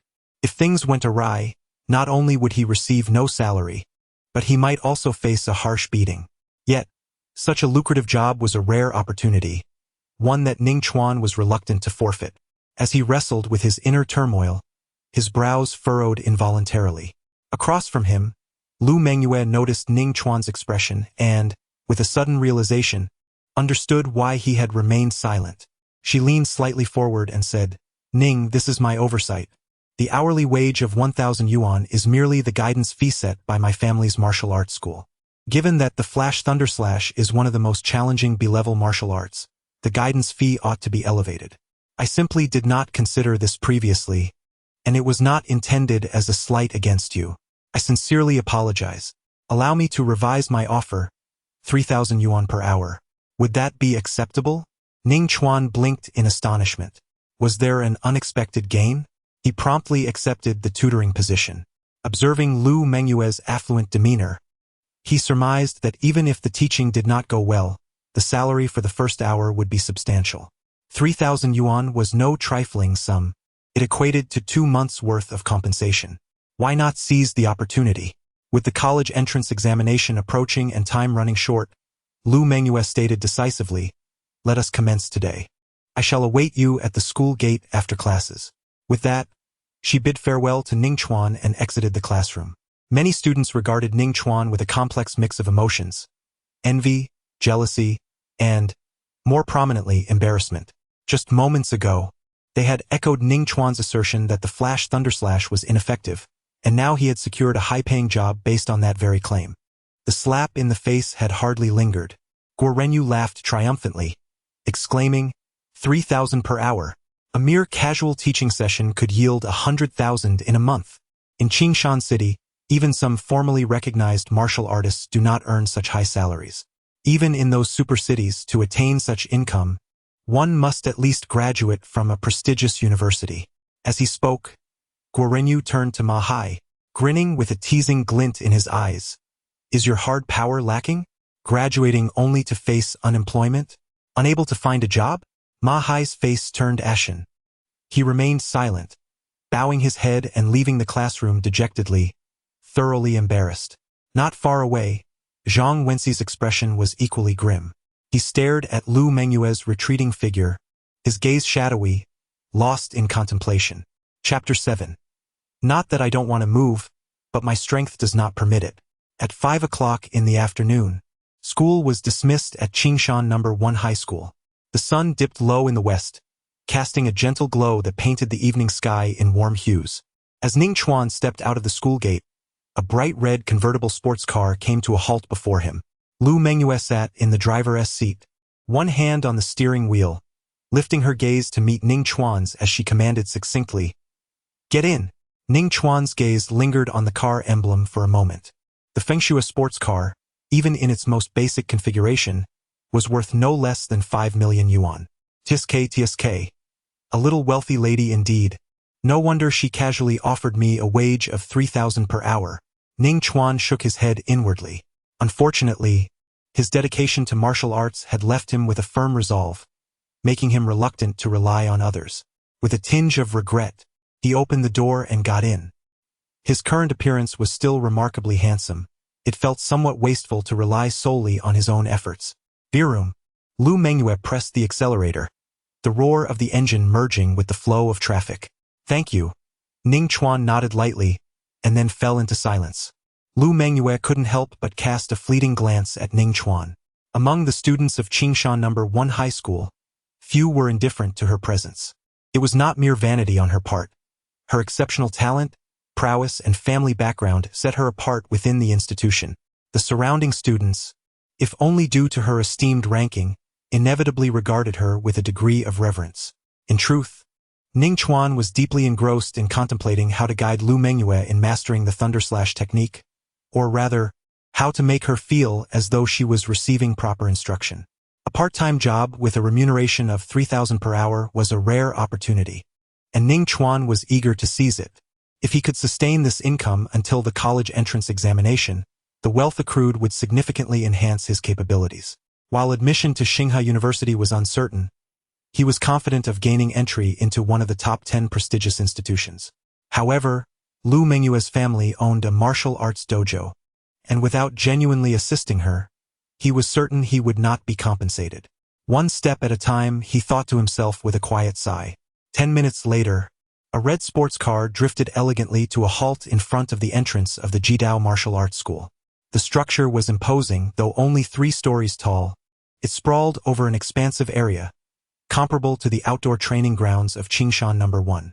"Miss," a man clad in black approached swiftly, offering a respectful greeting. "Prepare a private training room for me. I wish to utilize it," Lu Mengyue declared as she exited the vehicle, tossing the keys to the man in black with a graceful flourish that caused Ning Chuan to raise an eyebrow in surprise. Leading the way, Lu Mengyue guided Ning Chuan into the Jidao Martial Arts School. Upon passing through the entrance, Ning Chuan was greeted by a cacophony of noise. The brightly lit lobby on the first floor was filled with over 1,000 students clad in training uniforms, diligently practicing their martial arts. Among these individuals, there were children aged 7 or 8, as well as adolescents akin to Ning Chuan. The instruction in martial arts was far from comprehensive. After all, teachers could only attend to many students at once, their energies limited, making it impossible to cater to each pupil's needs thoroughly. Families with decent means would send their children to martial arts schools for more dedicated training. Before long, the two entered an elevator and arrived at a training room on the 2nd floor, which was remarkably tranquil, in stark contrast to the bustling hall, devoid of other students. "Classmate Lu, how would you like me to guide you?" Ning Chuan inquired, voicing his primary concern. After a moment's reflection, he added, "I have not practiced the Thunder Slash for long. It was only through a fortuitous moment of enlightenment that I advanced to the subtle realm." He sought to lay a foundation for his inability to provide guidance. "If Donghua Lu is dissatisfied, I will have a reason to explain," he thought. "There is no need for such formality. You may simply call me by my name." Lu Donghua gently stretched her body, a smile gracing her features, and said, "Do not be anxious. With your mastery of the Thunder Slash at the subtle realm, guiding me should pose no difficulty. I will demonstrate the Thunder Slash, and you can point out any deficiencies." Upon hearing this, Ning Chuan let out a long sigh of relief within. This task was far simpler than he had anticipated. Previously, he had thought he needed to instruct Lu Donghua on how to break through her bottleneck, a notion that had left him perplexed. In truth, this misunderstanding stemmed from Ning Chuan's lack of martial arts knowledge. The concept of a bottleneck in realms is profoundly intricate. It cannot be thoroughly elucidated through mere words. To transcend these limitations, the practitioner must engage in personal contemplation. A job with a salary of 3,000 per hour was within his grasp. A smile crept onto Ning Chuan's lips as he struggled to contain his inner joy. His cultivation speed was about to surge dramatically, the contours of the top 10 universities in the Federation becoming increasingly vivid in his mind. As he contemplated which prestigious institution to apply to, Lu Mengyue approached the weapon rack by the wall, seizing a slender, unsharpened blade and pointing it directly at Ning Chuan. "There's one more thing I almost forgot to mention," she declared. "You are to serve as my sparring partner. We shall engage in battle using the Flash Thunder Slash." Lu Mengyue emphasized that this practical combat would deepen her understanding of the technique. Battle? Ning Chuan thought to himself, not out of cowardice but because even if his Flash Thunder Slash reached perfection, the disparity between them was insurmountable. Lu Mengyue, with her overwhelming prowess, would easily overwhelm him. "My apologies for not clarifying," she added. "I will restrain my power, ensuring that my speed and strength remain comparable to yours." Seeing her slightly pursed lips and her shy smile, Ning Chuan realized she had given it some thought. She inquired, "What breathing technique are you practicing?" "The degrade bull strength," he replied, aware of Lu Mengyue's reason for her inquiry. Different breathing techniques not only possess distinct characteristics but also vary in their efficacy in refining the body. In essence, the higher the grade of the breathing technique, the more potent its effects on physical enhancement. Strength, speed, endurance, and even sensory perception would all exhibit significant differences. However, a powerful breathing technique also served as a double-edged sword, consuming more energy in the process. Without adequate resources to sustain it, one might find a more ordinary breathing technique to be more advantageous. For this reason, when selecting martial arts previously, Ning Chuan had refrained from choosing a B-grade breathing technique, deeming it ultimately meaningless. In contemporary times, his sustenance fails to keep pace, and the practice of advanced breathing techniques proves more detrimental than beneficial, ultimately hindering the enhancement of his prowess. Thus, let us commence. Lu Mengyue inhaled deeply, centering her mind, her countenance adopting a grave demeanor. She raised her battle blade, and as her body erupted with the sound of thunder, she executed a swift strike. To ensure Ning Chuan could clearly perceive her movements, Lu Mengyue exerted only a fraction of her strength. "Your wrist angle is incorrect, overly elevated." While this method of exertion does enhance the blade's power to some extent, the lightning slash is fundamentally a technique that prioritizes swiftness. Speed is paramount. Ning Chuan pondered momentarily, identifying Lu Mengyue's misstep. "I shall attempt again." Lu Mengyue swung her blade anew. "No, the movement is too contrived. The lightning slash lacks fixed forms. Its essence lies in the simultaneous exertion of multiple muscle groups." "What about this?" Under Ning Chuan's guidance, Lu Mengyue practiced relentlessly. Unbeknownst to them, an hour slipped by. "Let us conclude the instruction for now." Lu Mengyue accepted the towel handed to her by a nearby attendant, wiping the beads of sweat from her brow. "Next, we shall engage in a spar using the lightning slash." Very well. Perhaps due to the earlier encounter with the Thunder Sparrow, his mindset had shifted, no longer fearing physical confrontation. The two moved to the center of the arena, facing each other. "Begin," Lu Mengyue shouted, forcefully propelling herself off the ground, causing the thick leather mat to sink beneath her weight. In just a few strides, she closed the distance to Ning Chuan. Boom! Her body erupted with a thunderous sound as Lu Mengyue swung her blade, cleaving through the air with precision, transforming it into a sharp, whistling gust. Ning Chuan's gaze sharpened as he firmly gripped the hilt of his sword, executing the lightning slash with equal fervor.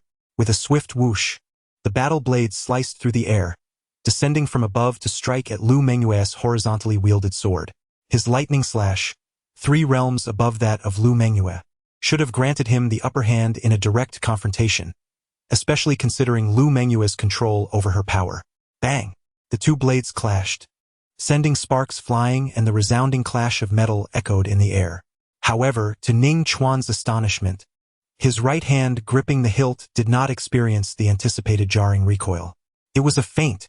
A chill ran through Ning Chuan's heart. He observed Lu Mengyue's sword tilt inward with a deft twist of her wrist, dissipating the force of his downward strike while simultaneously aiming for his throat. The blade, as smooth as a mirror, soared through the air, reflecting Ning Chuan's dark eyes with unsettling clarity. Though a hint of panic flickered within him, he remained composed. Lightning slash. Clang.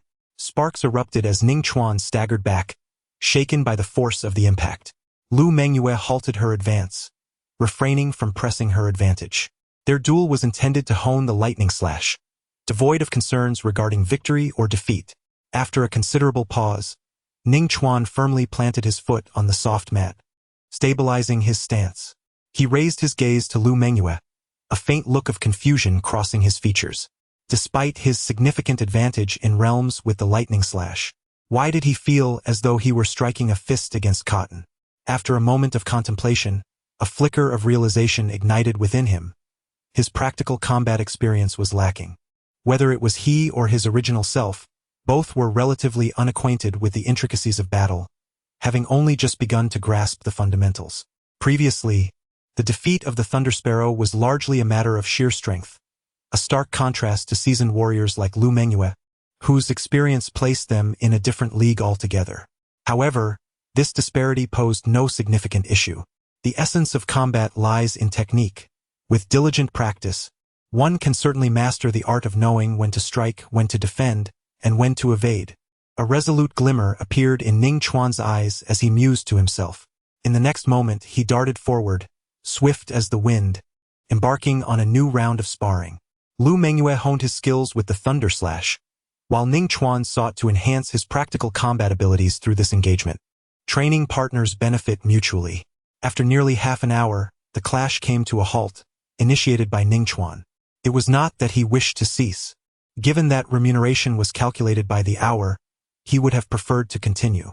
Yet, his stamina could not sustain such intense exchanges any longer. He could barely stand, relying on his sword for support. The practice had proven effective. He sensed the constraints of his progress loosening. Henceforth, we shall train together daily until I achieve a level of proficiency. Lu Mengyue displayed a satisfied smile and stated, "If you are agreeable, we have reached an accord." Leaning on his sword, Ning Chuan struggled to maintain his balance, fatigued to the point of silence, merely nodding in agreement. Lu Mengyue glanced at the wall clock and remarked, "It has been nearly 2 hours. However, your skill surpasses my expectations, so we shall account for 2 hours of practice." "Thank you." Ning Chuan pondered before inquiring, "Is it possible for payment to be settled daily?" His financial resources were insufficient to support his ongoing training. Polite as ever, she had initially planned to settle accounts daily, uncertain of when a breakthrough might occur. Lu Mengyue smiled, slightly tilting her delicate face as she turned to the middle-aged man waiting nearby, saying, "Uncle Yang, could you please fetch 6,000 in cash?" "Certainly, miss." The middle-aged man promptly departed. Chapter 8. Strength Through Adversity. Uncle Yang, you need not accompany me to the residential complex. Just drop me off at the shopping plaza ahead. In the back seat of the black sedan, Ning Chuan turned to the middle-aged driver beside him. He resided in an older district with sparse population, somewhat remote, featuring only a large shopping plaza. While daily shopping was rather inconvenient, the low rent was a significant advantage. His independent apartment cost merely 400 yuan per month. Understood. The car gradually came to a halt by the roadside. After expressing his gratitude to Uncle Yang, Ning Chuan exited the vehicle and entered the adjacent shopping plaza. He did not linger but promptly made his way to the counter selling fierce beast meat. The security was particularly stringent, for the price of such meat was exorbitant, with even the cheaper varieties costing hundreds of yuan per pound. The higher quality options surpassed gold in value. "Young student, would you like to try some premium meat from the scale-horned pig? It is rich in energy and easily absorbable, making it highly suitable for those in the awakening realm," offered the middle-aged vendor behind the counter, observing Ning Chuan's school uniform with a warm smile. "Currently, it is on special offer for only 888 yuan per pound." How exorbitant! Ning Chuan winced at the thought. He mentally calculated that with the 6,000 yuan he earned today, he could only afford approximately 7 pounds. Given his appetite, even indulging himself would not suffice for 2 meals. "What kind of fierce beast meat is priced at 399 yuan per pound?" he inquired. Ning Chuan's gaze swept over the counter, and he pointed at a pile of meat, inquiring, "Do not be misled by its low price. In terms of cost-effectiveness, it pales in comparison to the exquisite flesh of the scale-horned pig." Noticing Ning Chuan's amiable demeanor, the salesperson elucidated, "As students practicing breathing techniques, you can devote a maximum of 10 hours a day. The delicate meat is rapidly digestible, allowing the energy contained within to be fully absorbed during your training, thus optimizing efficiency. In contrast, the hind leg meat is absorbed at a sluggish pace, often requiring an entire day for its nutrients to be utilized, leading to considerable waste." Upon hearing this, Ning Chuan's eyes sparkled with realization. His breathing technique allowed for uninterrupted practice, rendering the slow digestion of the hind leg meat inconsequential. "Sir, I would like 15 kilograms of hind leg meat, please. That will amount to 5,985 yuan. Naturally, the salesperson was not inclined to refuse a purchasing customer. As Ning Chuan reached for his wallet, a pained expression crossed his face. The money he had just acquired seemed to slip through his fingers before it had even warmed in his grasp. Nevertheless, he swiftly completed the transaction, reminding himself that enhancing his strength would ultimately facilitate easier earnings. Before departing the shopping plaza, Ning Chuan paused to consider and ventured to the produce section to purchase some accompanying vegetables. Upon returning home, he chopped some scallions, ginger and garlic, added water, and placed them in a pressure cooker alongside the scale-horned pig meat. This method, while yielding a rather mundane flavor, preserved the nutritional content significantly. Before long, the scale-horned pig meat was thoroughly cooked. Ning Chuan, unable to bear the heat, eagerly seized a large piece and began to devour it hungrily. After a busy afternoon and an exhausting bout with Lu Mengyue, he was ravenous, feeling as though his stomach were pressed against his back. After just a few bites, a mechanical synthesized voice echoed in his mind. The mighty bull strength has detected an influx of energy within your body, invigorating your spirit. Your training speed has surged by 335, sustained until the energy is depleted. Ning Chuan smiled broadly. After dinner, he opened the system interface to review the progress of the 2 martial arts he had practiced that morning. Thousand Bone Slaughter Technique, Basic, Progress 2, Diamond Body, First Layer, Progress 1, this. Gazing at the interface visible only to him, Ning Chuan furrowed his brows. Since he began his martial arts training, it had been less than 10 hours. The Thousand Bone Slaughter Technique had advanced by 2, translating to a daily increase of approximately 5 to 6 percentage points, which was somewhat faster than the Flash Thunder Slash. This was within his expectations, for the difficulty of mastering the Flash Thunder Slash is notably high among B-rank martial arts, making it considerably more arduous. However, the progress of the Diamond Body far exceeded his anticipations, lagging behind the Flash Thunder Slash by a significant margin. More than double, in fact. The Diamond Body comprises 9 layers, suggesting that each layer should be somewhat easier than the 6 layers of conventional martial arts. This discrepancy in training efficiency was evidently peculiar. The practice of external martial arts enhances the defensive strength and resilience of the body, necessitating energy expenditure. To a certain extent, it bears similarities to breathing techniques, often requiring external aids to expedite the refining process. Unlike breathing techniques, however, mere energy holds little significance for external martial arts. Therefore, the energy from the scales and horns of the pig did not accelerate the cultivation of his diamond body as it did for the bull's strength. It appeared that external martial arts necessitated targeted medicinal baths. Taking his phone from the table, Ning Chuan opened the browser to search for information regarding the medicinal baths for the diamond body. Upon seeing the prices of the primary medicinal ingredients, his face twitched uncontrollably, prompting him to set the phone down immediately. Like gold, the charges are exorbitant. The fees for guiding the cultivation of the breath method barely suffice, and if one desires a medicinal bath, alternative means of earning must be sought. Ning Chuan tapped his fingers against the table, lost in thought. The following day, at 8 in the morning at Qingshan First High School, Ning Chuan made his way along the stone path to the training ground. After exchanging idle chatter with Guo Renyu, the class bell rang. Su Yun surveyed the students assembled in formation and spoke solemnly. I have reiterated the techniques of combat and the points to consider countless times. To repeat myself would be futile. You must glean insight through practical experience. For the next 15 minutes, pair up and engage in combat with one another. Yes. The students dispersed, each seeking a partner. Guo Renyu chuckled as he approached Ning Chuan. In previous practical classes, they had always teamed up, coasting through the exercises. Suddenly, a tall figure stepped in front of Guo Renyu, facing Ning Chuan. You will spar with me. With the college entrance examination approaching, I require a worthy opponent. Today, we shall engage. Mais smirkte coldly. He had noticed that Ning Chuan was unarmed. Even if he had a weapon, it would make no difference, as the practical classes mandated unarmed combat for safety. You wish to spar with me? A glint of insight flashed in Ning Chuan's eyes, as if a realization dawned upon him. Indeed, Ma Hai nodded, provocatively gazing at Ning Chuan, and declared loudly, I extend this challenge to you out of courtesy. If you refuse, it would be a grave mistake. Should you not publicly apologize to me, this matter will remain unresolved. Make your move. Ning Chuan stretched his body slightly and replied calmly. His agreement was not rooted in a desire for pride. In his confrontation with Lu Mengyue, he had no choice but to resort to the Flash Thunder Slash, which came with certain limitations. However, when facing Ma Hai, He could unleash a myriad of martial arts without restraint. Ning Chuan was acutely aware that Ma Hai was 2 realms above him, making the battle exceedingly arduous.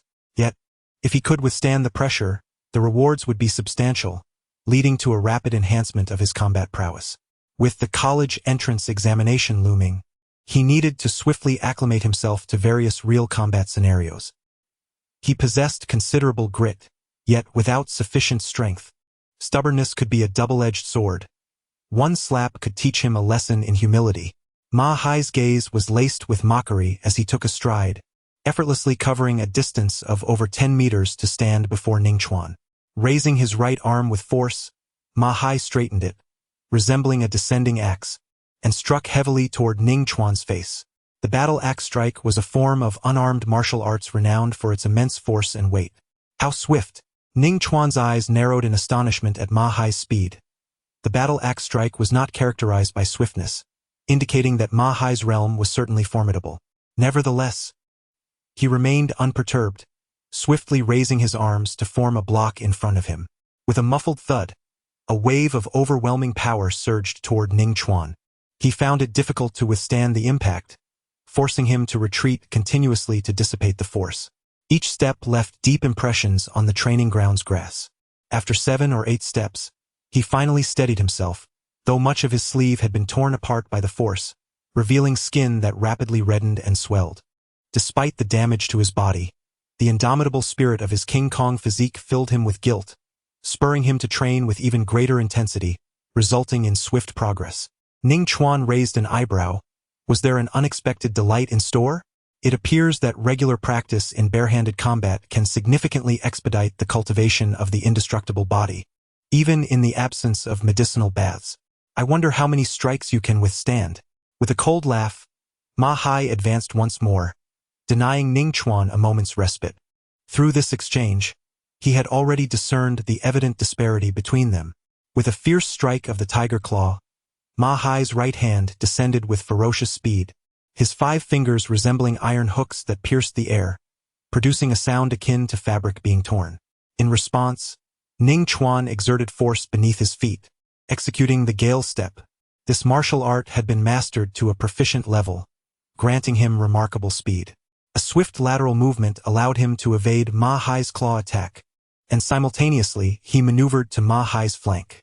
With a swift motion, Ning Chuan's fingers converged, resembling a sharp sword aimed directly at Ma Hai's throat, thrusting forward with tremendous force, causing the air to quiver violently and emit a sound akin to ripping cloth. A trivial technique. He unleashed a rapid punch aimed at the predicted target. However, just as he was about to strike Ning Chuan's wrist, Ma Hai's gaze shifted. Ning Chuan's right arm flicked powerfully, producing a crisp sound as if additional bones had appeared, allowing him to evade the blow at an uncanny angle, akin to a venomous serpent swaying its head. In the next instant, with a resounding slap, Ning Chuan struck Ma Hai's face. The force was immense, causing Ma Hai's head to sway. Amidst the myriad of astonished and incredulous gazes, a clear imprint of a hand swiftly emerged. The Shadow Serpent Strike, one of the 5 techniques of the Thousand Bones slaughtering art. This technique allows for a rapid change in direction during an attack, rendering it exceedingly difficult to predict. The time spent in cultivation is still too brief. Had I attained the realm of mastery, my technique known as the Shadow Serpent Strike would have effortlessly evaded Ma Hai's assault, delivering a decisive blow to his vulnerable throat. Even though Ma Hai is 2 realms above me, I would have emerged victorious, rather than resorting to merely slapping him across the face mid-combat. A thought that left Ning Chuan with a tinge of regret. Not far away, Su Yun's eyes widened in astonishment, her fair visage radiating shock. Just yesterday at noon, Ning Chuan had merely begun to grasp the Thousand Bones execution technique, and now he was executing it with such finesse. Could this be a moment of sudden enlightenment? Might it be that Ning Chuan possesses an extraordinary talent for martial arts? Su Yun pondered, recognizing that martial talent generally falls into 2 categories. One is physical aptitude, where an individual possesses superior innate qualities, allowing rapid advancement with minimal barriers to progression. The other pertains to comprehension, where a person quickly absorbs knowledge of martial disciplines and attains insights in a short span of time. Su Yun surmised that Ning Chuan might belong to the latter category of genius, though she remained perplexed as to why he had not displayed such abilities previously. Meanwhile, the crowd of onlookers erupted into a cacophony of exclamations, their astonishment palpable as they witnessed Ning Chuan deliver a slap to Ma Hai. While Ma Hai was not grievously injured, the act of slapping was inherently humiliating, leaving many bewildered. How could we have underestimated Ning Chuan? He is not only proficient in the Thunder Slash but has evidently mastered other formidable martial arts as well. Ma Hai truly embarrassed himself. Did he not declare he would strike Ning Chuan? How ironic that he ended up on the receiving end of a slap, Guo Renyu proclaimed loudly from within the throng. The martial art practiced by Ning Chuan is formidable, akin to a venomous serpent swaying its head as it stalks its prey, able to alter its trajectory multiple times before striking its target. As the murmurs of the onlookers filled the air, Ma Hai's face flushed crimson, overshadowing the blood-red mark of a slap. He longed to disappear into the ground. You! Ma Hai pointed at Ning Chuan, his mouth agape, at a loss for words. The sting of that slap was an undeniable reality. It seems you have failed to impart the lessons of right and wrong. Ning Chuan smiled faintly, rubbing his fingers together, and remarked, having slapped you with action so many times before, it indeed feels far more gratifying to do it in person. Do not become overly proud. It was merely my momentary lapse that allowed you to seize this fleeting advantage. Fuming with indignation, Ma Hai charged forward like a ferocious tiger, intent on delivering a slap to Ning Chuan and reclaiming his honor. Ning Chuan met him without a hint of trepidation. With the swift steps of a gale, the body of a diamond, the art of bone slaying, Ning Chuan unleashed a variety of martial techniques, pushing his combat prowess to its limits. Yet, fundamentally, he found himself at a disadvantage, lagging 2 realms behind. There was a significant disparity in strength, speed, resilience, and sensory acuity. Furthermore, aside from the Thunder Slash, his other martial skills were not of a high caliber. Bruises and swelling emerged across his body, his fists bearing the marks of battle. Nevertheless, his understanding of practical combat deepened rapidly.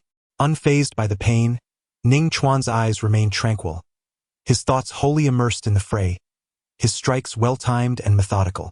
Though Ma Hai's assault was fierce, he could not subdue Ning Chuan in the short term. The bell chimed. A quarter of an hour later, the rest bell rang. Amidst the astonished gazes of the crowd, Ning Chuan and Ma Hai remained locked in a stalemate. Ultimately, it was Su Yun who spoke up, prompting them to cease their battle. You are nothing but a madman. Ma Hai glared fiercely at Ning Chuan, spitting a mouthful of blood onto the ground. Despite having maintained the upper hand throughout, he could not land a blow on Ning Chuan's cheek. Instead, he had suffered numerous hits, all exchanged at the cost of his own injuries. Yet, the conundrum lay in the fact that his fists wielded far greater power than Ning Chuan's. In an exchange of pain, it was evidently Ning Chuan who bore the brunt. Ma Hai, while looking down on his opponent, was consumed more by a sense of impotent rage. Had it not been for the time constraint, victory would have surely been his. Panting heavily, Ning Chuan's body bore large bruises and swelling, yet he seemed indifferent to his condition. His dark eyes sparkled with excitement as he gazed at an interface visible only to him. Diamond Body. Level 1, Progress 5. This battle had elevated his diamond body by a commendable 3 percentage points, surpassing the benefits of a full day of normal training. You had best resign from your position under President Lu Mengyue. Someone of her caliber is not someone you are worthy to approach. Ma Hai threatened in a low voice, his eyes narrowed. Otherwise, I shall beat you once a day. Ma Hai continued coldly, without practical combat classes.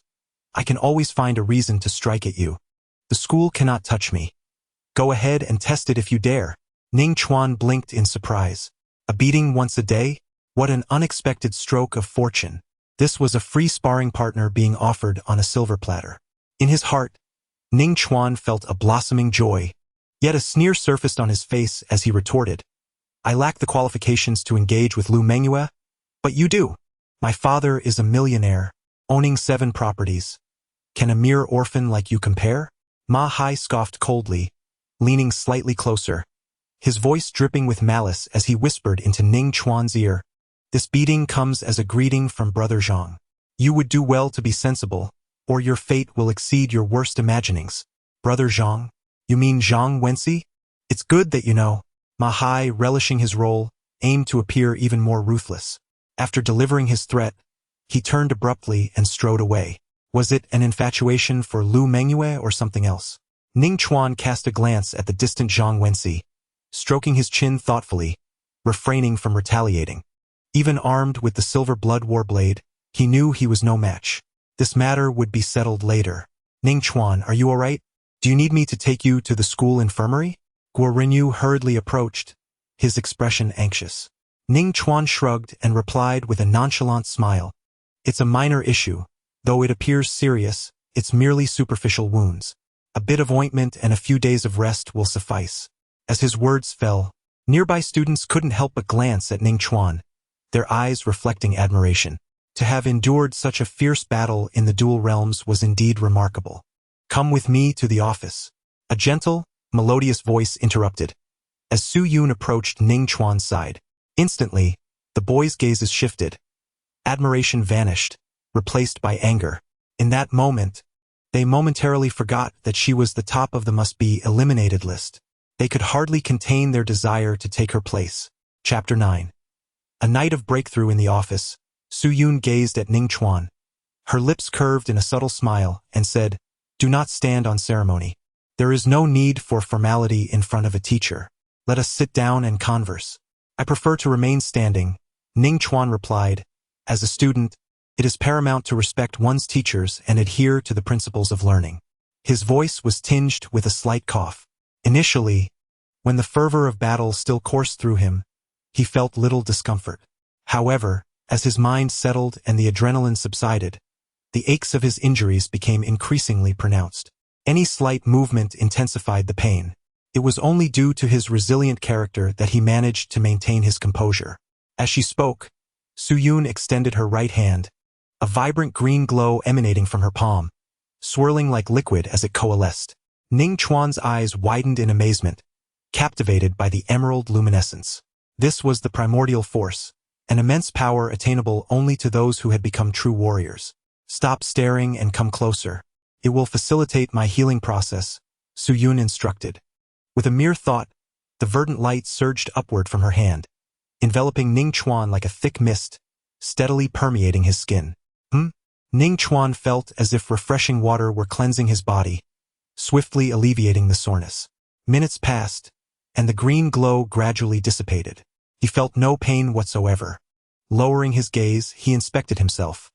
Not a single trace of swelling or injury remained. Even the cracked skin on his knuckles had healed. How? How is this possible? Ning Chuan looked at Su Yun, his eyes filled with astonishment, struggling to comprehend. The power of a true warrior was indeed formidable, and yet, Su Yun was merely a relatively weaker practitioner. The descriptions of those supreme beings, akin to deities, perhaps were not exaggerated after all. Waving her hand dismissively, Su Yun replied. Subsequently, she opened the drawer beneath the table and retrieved a square package wrapped in gauze, roughly the size of a soccer ball. "You slayed the Thunder Sparrow yesterday to save Guo Renyu. After the school authorities inquired about your information and held discussions, they decided to present you with this." Su Yun handed the gauze-wrapped package to Ning Chuan. "Is this a medicinal bundle?" Ning Chuan sniffed lightly, detecting a faint aroma of medicine. "Indeed," Su Yun affirmed with a nod. "It is a medicinal bundle specifically designed for the diamond body's medicinal bath. Simply toss it into the water and immerse your body." "Thank you, Teacher Su," Ning Chuan exclaimed, his face lighting up with a brilliant smile. "This truly is a timely arrival." Su Yun rolled her eyes slightly, exasperated. "Do not celebrate prematurely. The medicinal bath merely offers some convenience for cultivating the diamond body. It does not alter the fact that it is exceedingly challenging to master. Before the college entrance examination, do not expect to break through to the second layer." "What if I forego the medicinal bath?" Ning Chuan inquired with curiosity, eager to ascertain the rate of advancement in cultivating the diamond body. "If you train day and night without interruption, and fortune favors you, perhaps you might achieve a breakthrough to the second layer before graduating from university." Su Yun replied bluntly, hoping to instill in Ning Chuan the realization of the difficulty inherent in mastering the diamond body, thus steering his focus toward breathing techniques. Yet, Su Yun discovered she had miscalculated. Ning Chuan burst into laughter. Was he mocking her words? Gritting her teeth in frustration. She even forgot to inquire about his martial arts aptitude. Goodbye, Teacher Su. Ning Chuan cheerfully departed from the office, seemingly under a misapprehension regarding the nature of the diamond body martial arts. It remains intensely competitive. Even in the absence of physical injury, the progress of the indomitable spirit exceeds 2% in a single day.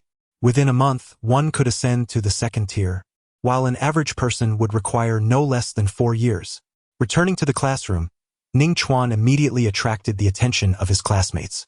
Guo Renyu circled around Ning Chuan, a look of confusion on his face, and inquired, "Where is your wound?"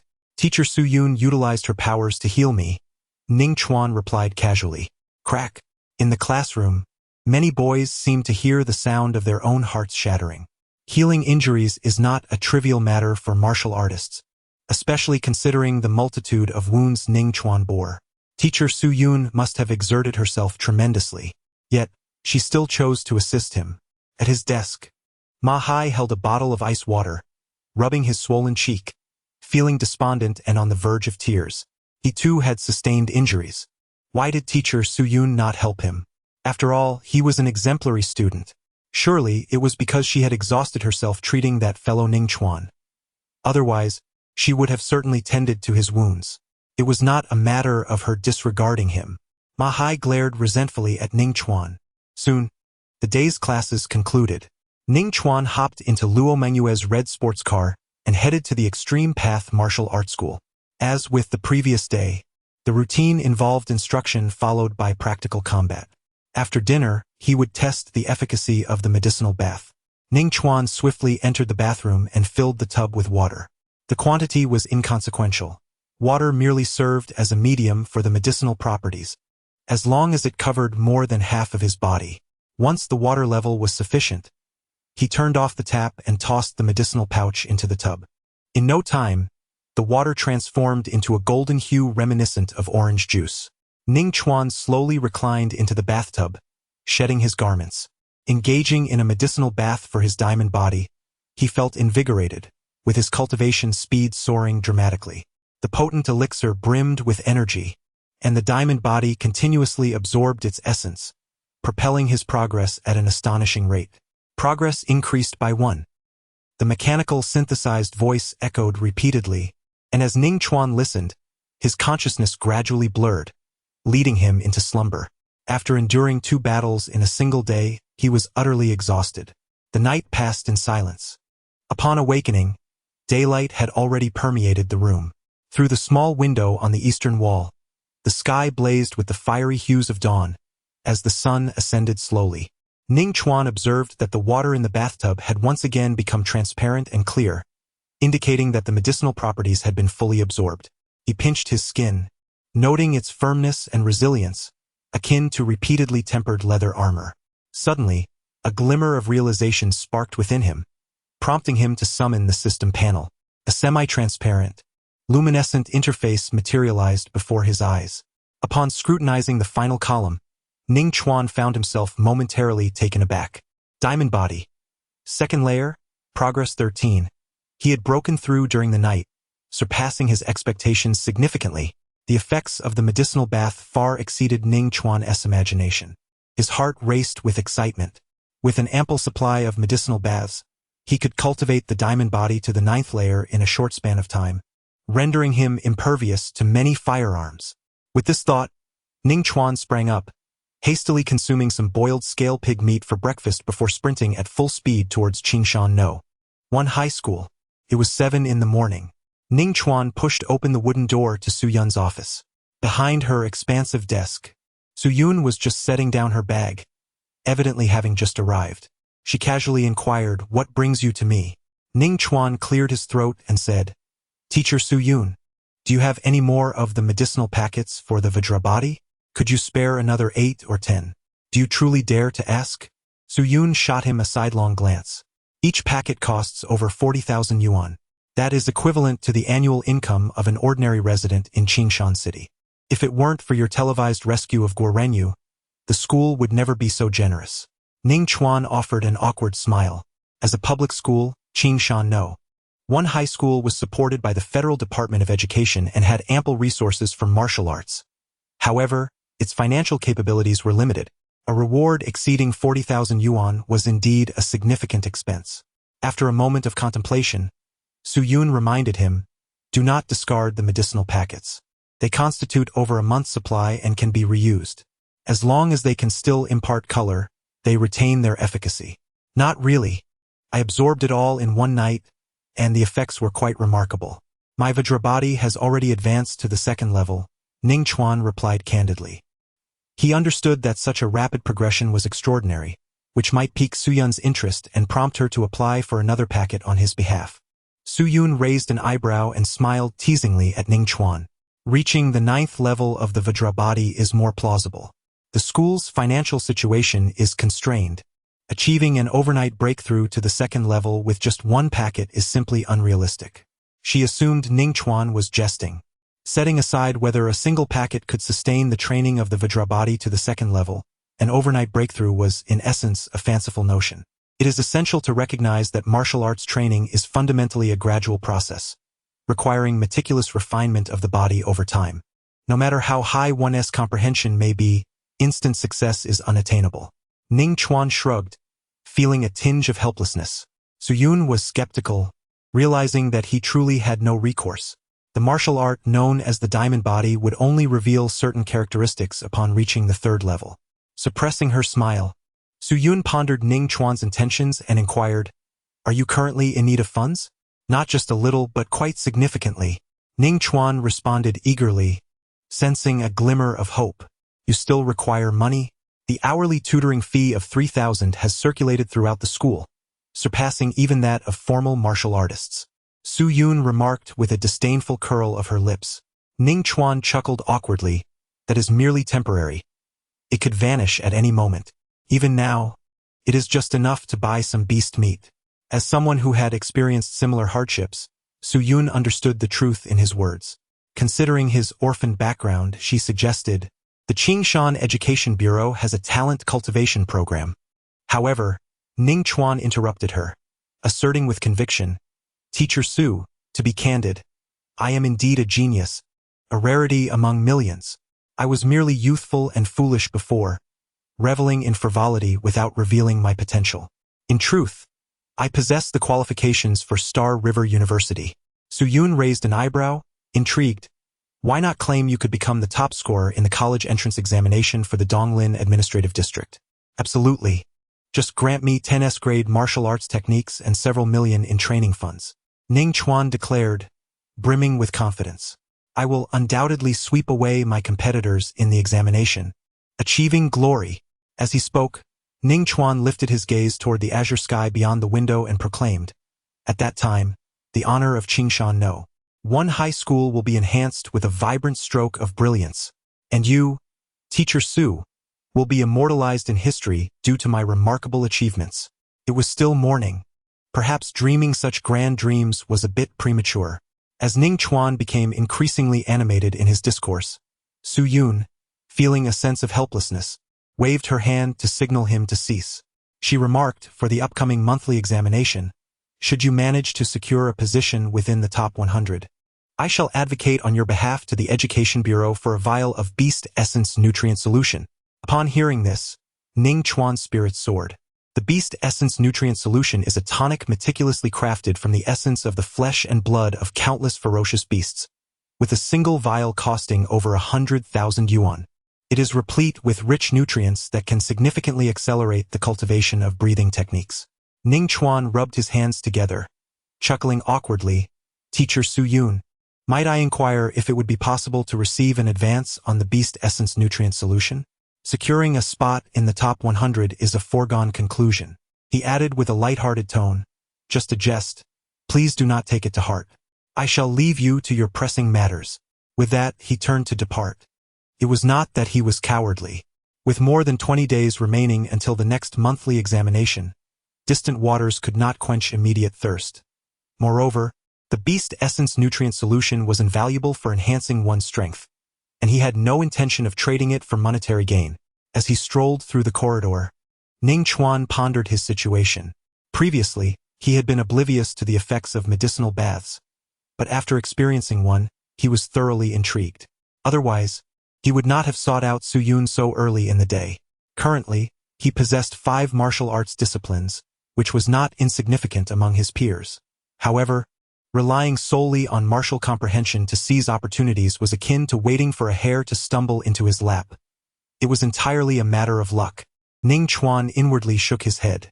While this approach was not without the potential for success, the odds were exceedingly slim. If he wished to amass wealth, he would need to devise alternative strategies. Upon returning to the classroom, Ning Chuan was somewhat taken aback by the unusually lively atmosphere that morning, with numerous students engaged in hushed conversations. After listening for a while from his seat, he discerned the reason behind the commotion. Zhang Wenxi has invited a knight-level warrior to serve as his mentor, which has sparked a tremendous sensation. After all, in the realm of martial arts, one must first awaken, then attain the status of a formal warrior, and only thereafter can one ascend to the knightly tier. Such a caliber of warrior is often referred to as a superpower house, possessing formidable combat prowess. In the city of Qingshan, which boasts a population of over 10 million, there are scarcely a few. Brother Zhang, should you require anything in the future, please do not hesitate to command me. I shall comply without fail. Ma Hai stood before Zhang Wenxi, slightly bowing, his demeanor one of obsequiousness. We are classmates. Let us interact as equals and not be overly formal. Zhang Wenxi replied with a radiant smile, his handsome visage captivating. As it happens, I shall be at home this weekend. Feel free to come by directly, and I shall have that coach provide you with some guidance. Thank you, Brother Zhang. Ma Hai's face was alight with excitement. Nearby students could not contain their astonishment, filled with envy. A knight-level warrior cannot simply be hired with money. It necessitates a robust network of connections. Guorinyu scoffed, muttering softly, why does Ma Hai constantly curry favor with Zhang Wenxi? His family's assets are in the tens of millions. He surely does not lack for money and has no need to demean himself before Zhang Wenxi. It seems this is the reason. He must have caught wind of the news long ago. Ning Chuan felt a stir within and inquired, does Ma Hai place significant importance on the guidance of a knight-level warrior? Of course, if that is the case, he stands a chance of gaining admission to a prestigious university. How could he not value it? That is good to hear, Ning Chuan murmured softly, his gaze upon Ma Hai shimmering with intrigue. At noon, with the sun blazing high in the sky, Ning Chuan had just descended the staircase in front of the cafeteria when a shadow loomed over him. Ma Hai had obstructed his path. Meanwhile, several students approached quickly from the side, their expressions defiant, surrounding Ning Chuan. Shall we have a private conversation? Ning Chuan, undeterred, raised an eyebrow at Ma Hai and replied.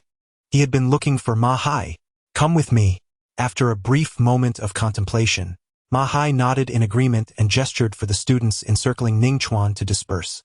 At the entrance of the cafeteria, where people were bustling to and fro, it was not an opportune moment for confrontation. If Ning Chuan were to create a scene, it could very well attract the attention of the school authorities. Ma Hai had summoned other students to surround Ning Chuan primarily to intimidate him. Before long, the two made their way to a secluded grove behind the training ground. It was mealtime, and the area was enveloped in silence, devoid of any onlookers.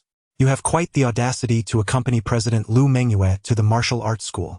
Ma Hai twisted his neck, producing a crisp crack, and remarked, it seems that if I do not teach you a lesson, you will not take my words to heart. Ning Chuan, with his hands tucked in his pockets, replied nonchalantly, I will resign from my position as an instructor to Lu Mengyue after school today. At least you have some sense. Upon hearing this, Ma Hai scoffed, secretly relieved. He could report back to Zhang Wenxi now. However, in the next instant, Ma Hai's expression froze. I will make it clear to Lu Mengyue that the reason for my resignation is due to your incessant harassment, instigated by Zhang Wenxi, which has become unbearable. You are courting death. Ma Hai seized Ning Chuan by the collar, glaring at him with fierce eyes. If you proceed with this, Zhang Wenxi will not let you off easily. Why aren't you calling him Brother Zhang anymore? Ning Chuan scoffed, casting a mocking gaze upon Ma Hai, and remarked, Zhang Wenxi harbors resentment towards me. What of you? As the one who divulged the underlying truth, might he not also direct his ire at you? Will you still be able to attain the guidance of that coveted night-level warrior? Upon hearing this, Ma Hai's expression shifted dramatically, and he instinctively released his grip on his collar. He had chosen to serve as Zhang Wenxi's subordinate solely for the sake of that night-level warrior. Otherwise, with his affluent background, there would have been no need for him to debase himself as a sycophant. Ning Chuan, you, Ma Hai lamented, filled with regret, wishing he could slap his past self for his foolishness. What do you desire? After a prolonged silence, Ma Hai spoke with indignation. Ning Chuan smoothed the wrinkles of his collar and replied with a slight smile, I seek money. Ma Hai pondered for a moment before retorting coldly, I will give you 10,000 yuan. Forget what I said. Ning Chuan gently shook his head and held up 2 fingers. Ma Hai's dissatisfaction became evident as he exclaimed, You want 20,000. Do not be excessive. No, I mean 200,000. Ning Chuan stated with a smile. Are you not afraid of your tongue getting caught in the wind? Do you comprehend the magnitude of that amount? Fire blazed in Ma Hai's eyes. Ning Chuan shrugged and, with a tone of feigned confusion, continued, I earn 3,000 per hour. If I instruct Lu Mengyu for 2 hours a day, that amounts to 6,000 yuan. On weekends, it is even more, translating to a monthly salary. What's the issue? My. He had indeed overlooked that detail. You will find that this 200,000 will be exceedingly worthwhile.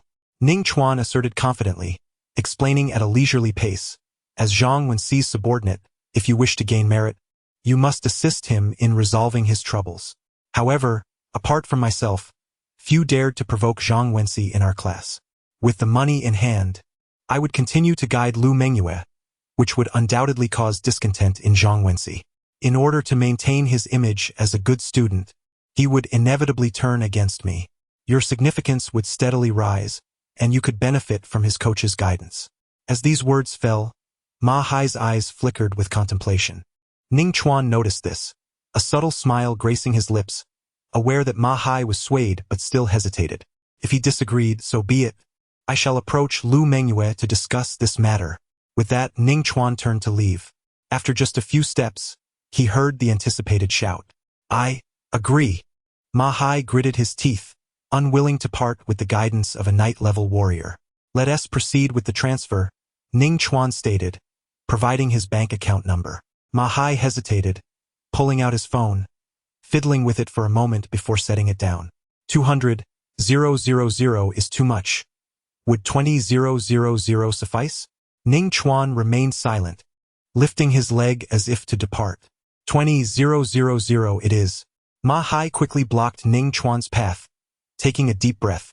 However, I shall require installment payments. Without a contract, what if you take the money and vanish? Let us start with 100,000, and the rest in installments. Ning Chuan pondered momentarily, reluctant to press Ma Hai too hard. If matters escalated, he couldn't really afford to resign from his job. Ding! The sound of a notification rang out as Ning Chuan checked his phone, revealing a message from the bank. 100,000 has been credited. A glimmer of joy appeared in Ning Chuan's eyes. This was sufficient to purchase 2 medicine packages. Do not leave just yet. Ning Chuan put away his phone and called out to Ma Hai, who was heading towards the woods. Is there anything else? Ma Hai turned his head, displaying an expression of irritation. Losing 200,000 carelessly would sour anyone's mood. Suddenly, a fist came flying at him, striking him hard and leaving him with a black eye. Having received the payment, one must certainly fulfill their obligations. I have always been a man of my word and would never threaten you to hold back. Ning Chuan flashed a bright smile, his teeth gleaming white. Come at me. Chapter 11. Due to the overwhelming power of the diamond body, I feared that Ma Hai might not be able to handle it. Does he truly believe he is my equal? Yesterday, I merely refrained from using my full strength out of respect for Teacher Su. The loss of 200,000 had already ignited a fierce anger in Ma Hai towards Ning Chuan. Now, after receiving a punch, he could no longer contain himself. With a swift movement, Ma Hai lunged forward, raising his right leg high. With all his might, he unleashed a fierce kick aimed at Ning Chuan's face, cutting through the air with a sharp arc. The wind howled ominously, This strike from Ma Hai, fueled by rage, was far more powerful than yesterday's. However, it was precisely due to his overwhelming fury that he lost some precision, allowing Ning Chuan to easily anticipate the attack and gain ample time to evade. Rather than dodging, Ning Chuan paused to consider, raising his arms defensively in front of him. He sought to test the strength of the second layer of the diamond body. With a dull thud, Ning Chuan was forced to retreat several steps from the impact, though he was not overly surprised. After retreating several steps and pressing his back against a tree trunk of considerable girth, Ning Chuan finally stabilized his stance. A fleeting glance at the sleeve of his arm revealed it had been shredded during the recent collision. The exposed skin, however, bore a less severe condition than the previous day. A faint red mark appeared, accompanied by only a mild sensation of pain. This injury was merely slightly more grievous than those inflicted by Ma Hai's usual attacks yesterday. Ning Chuan's eyes sparkled with determination. The second layer of his diamond body had elevated his defensive capabilities to an entirely new echelon. He pondered the potential strength of the third layer. With renewed vigor, he charged toward Ma Hai, ready for an intense confrontation. The forest echoed with the sounds of relentless clashes, punctuated by the violent shaking of branches that scattered fresh buds, while the brittle bark splintered under the force of their blows. Utilizing his gale step, Ning Chuan unleashed the thousand-bone slaughter technique, continuously engaging Ma Hai. Despite the disparity in raw power, he managed to withstand the onslaught, thanks to the protection of his diamond body, enabling him to hold his ground and contest effectively. Ning Chuan felt exhilarated. In the heat of battle, his growth was evident, not solely in his diamond body but also in his honed combat experience. Across from him, Ma Hai furrowed his brow, sensing something amiss. Ning Chuan's strength and speed appeared relatively unchanged since their last encounter, yet he found him increasingly difficult to contend with.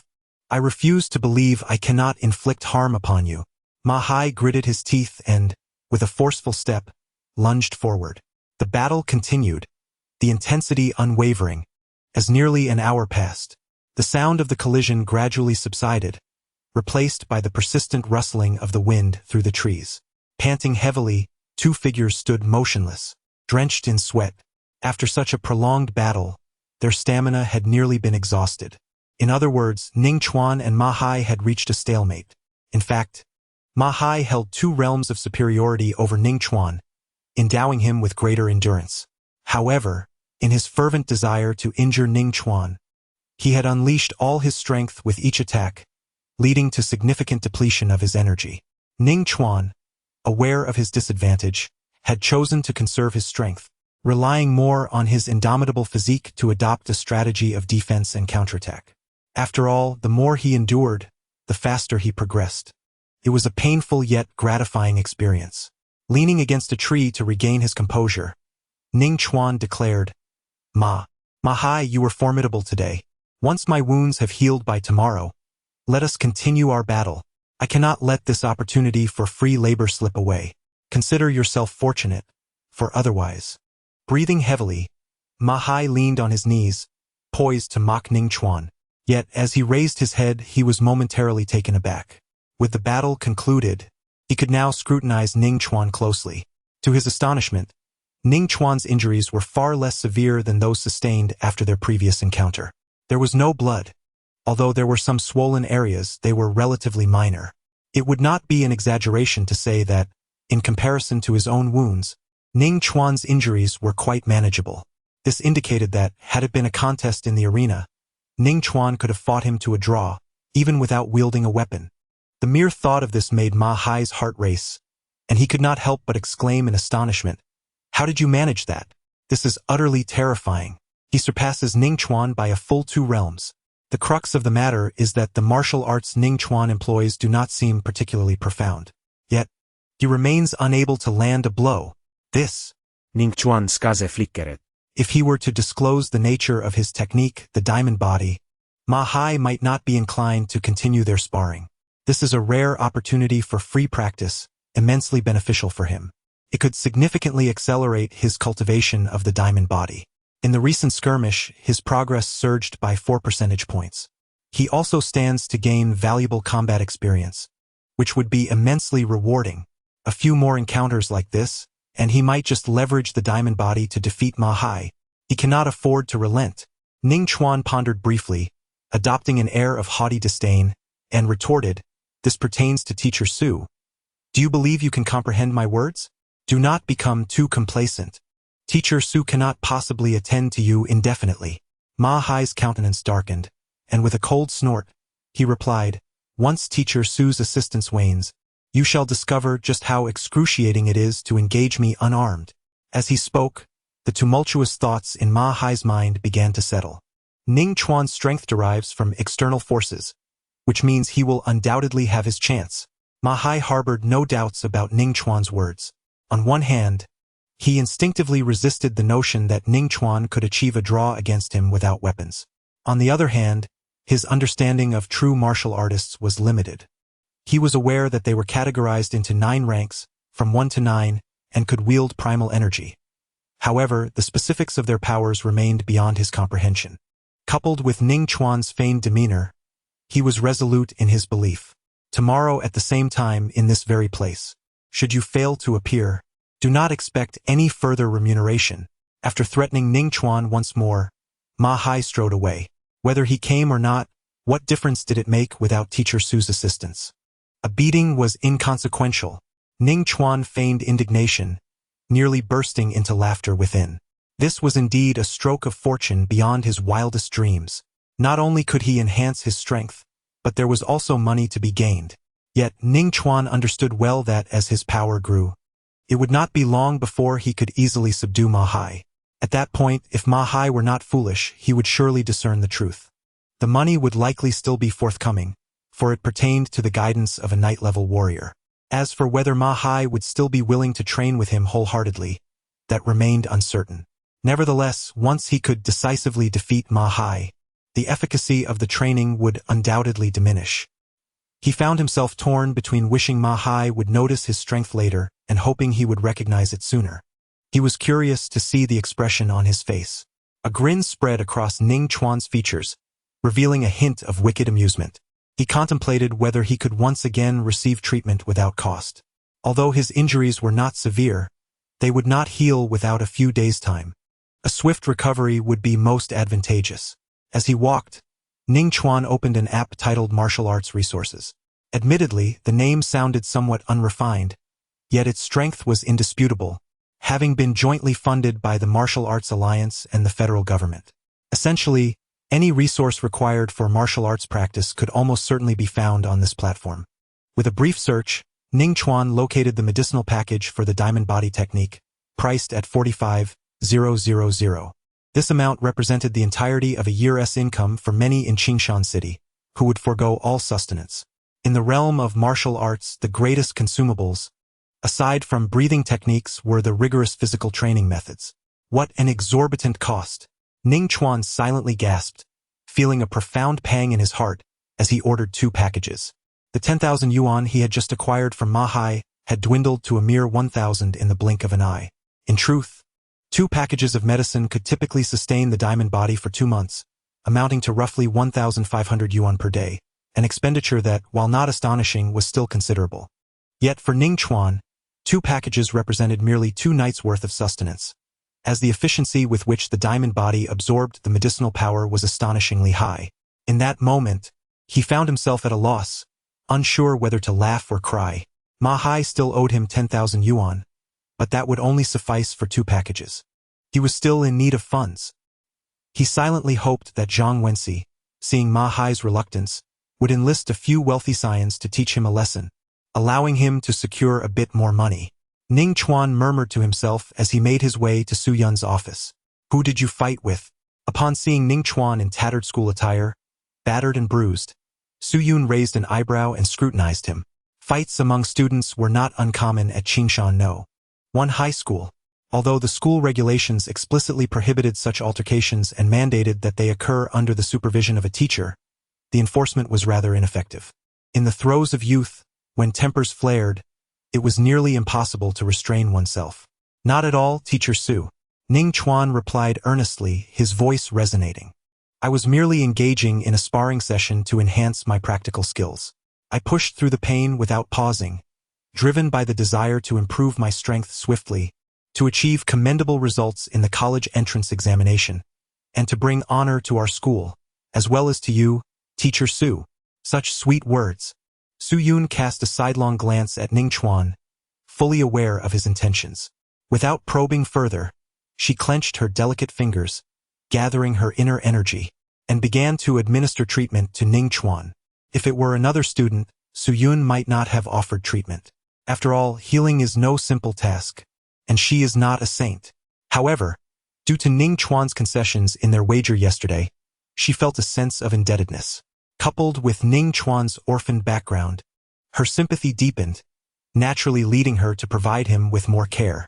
That night, in the old district, the doorbell rang shortly after Ning Chuan returned home. Upon opening the door, he found a package of medicinal supplies had arrived. The shopping website affiliated with the federal government is quite formidable. As long as customers are willing, deliveries can be made at any hour of the day. After unwrapping the securely packaged parcel, Ning Chuan took out a medicinal bundle and proceeded to the bathroom to prepare a medicinal bath. Before long, he succumbed to slumber.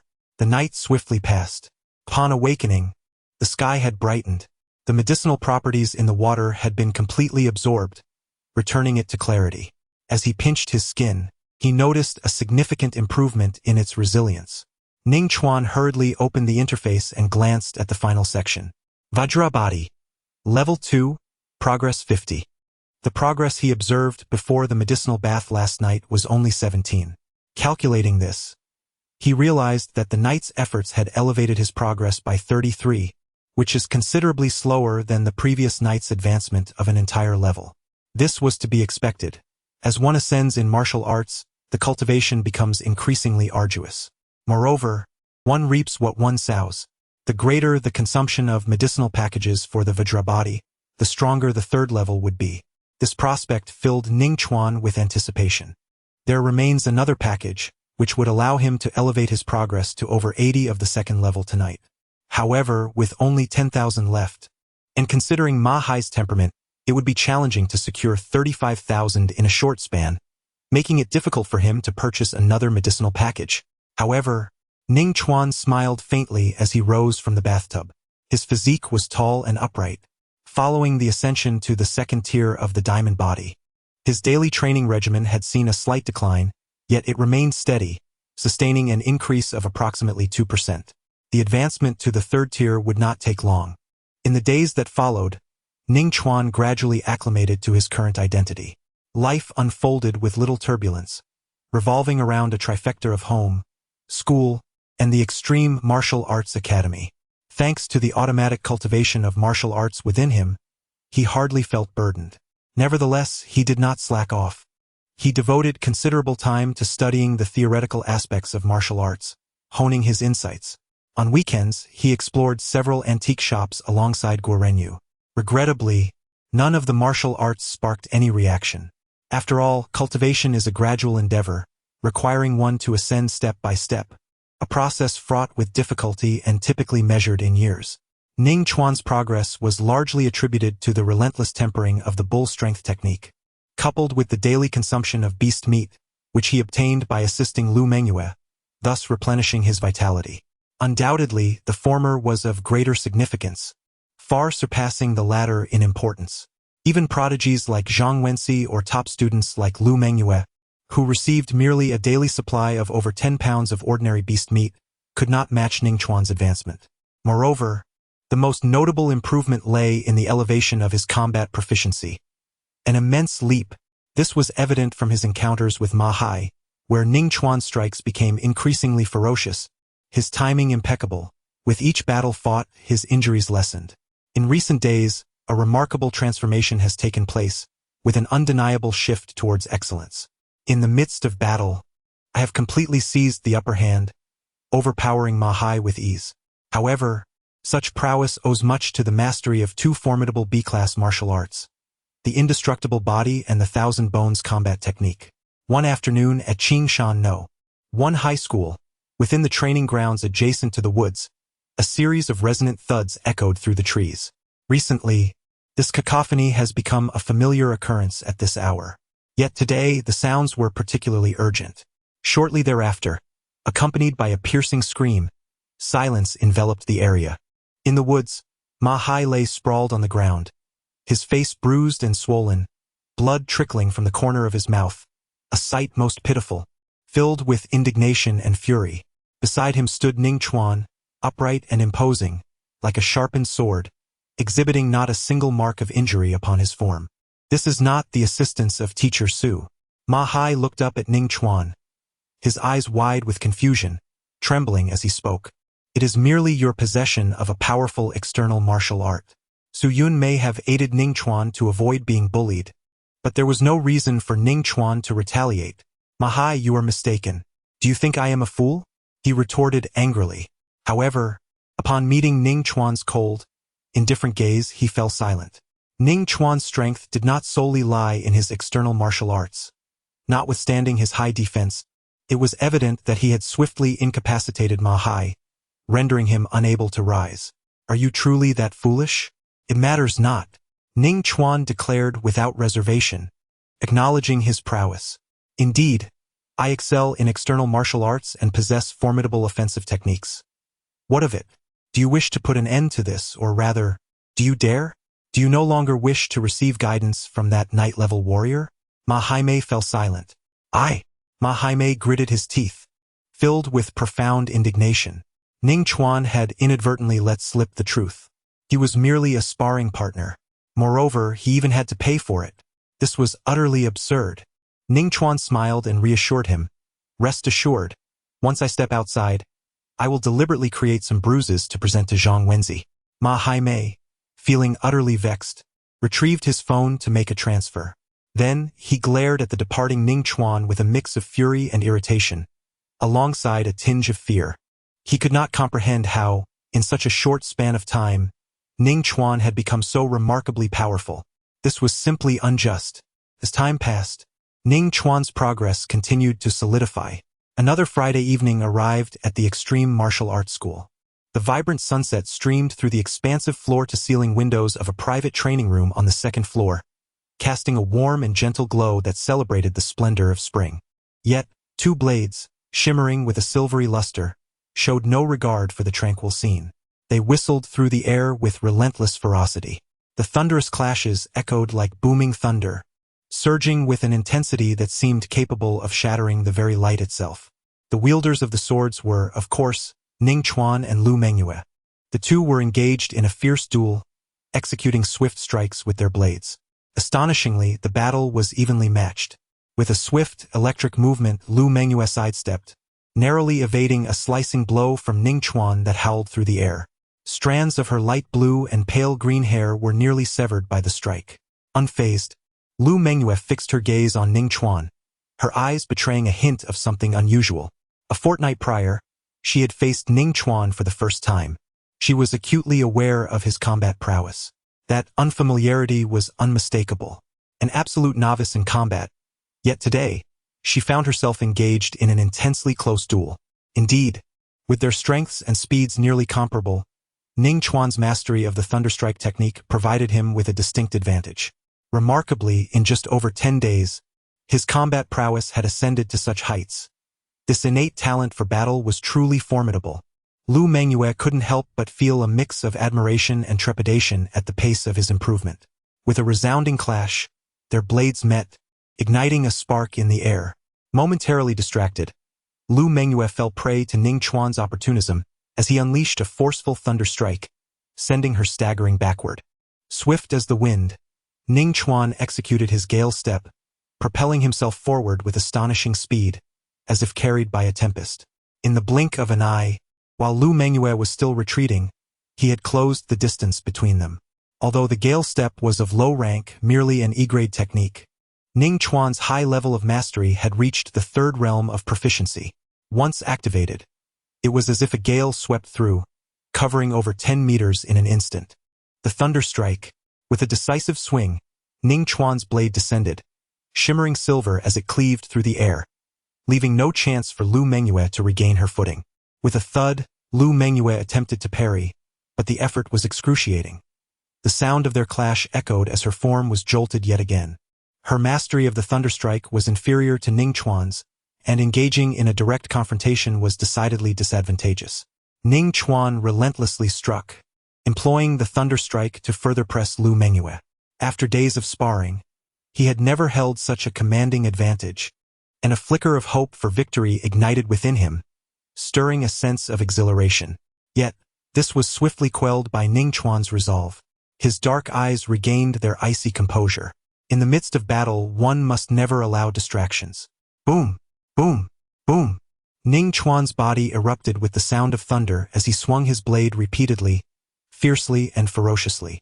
The silver light emanating from his strikes cascaded like a waterfall, nearly overwhelming Lu Mengyue and leaving her with no opportunity to counter. Opposite him, however, Lu Mengyue remained composed. Having endured numerous battles, she possessed the wisdom to respond adeptly, pouring her entire essence into the fray. Gradually, her execution of the thunder slash became increasingly proficient. With a resounding boom, she unleashed a strike, and the thunder emanating from her body resonated with greater depth than before, now resembling the roar of a tempest. Within that thunderous sound, the bottleneck of her foundational realm was utterly shattered. Lu Mengyue's thunder slash had officially ascended to the second realm of mastery. A colossal clang echoed as steel met steel. In the next moment, Ning Chuan's weapon was cleaved from his grasp and sent flying. Alarmed, Lu Mengyue's gaze sharpened. In the instant her thunder slash broke through to a new realm, her spirit surged, unleashing her full potential.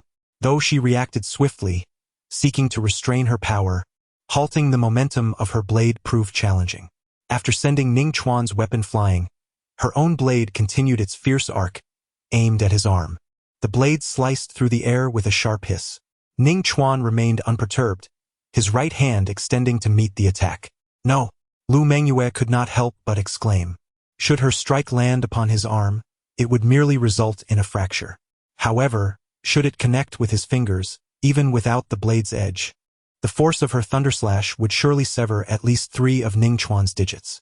The latter's injuries would undoubtedly be graver than the former. The challenge of seamlessly reconnecting severed limbs without any lingering repercussions was no simple task. In her haste, had she been too reckless? Lu Mengyue felt a surge of anxiety coursing through her mind. Yet, in the next moment, her gaze became fixed.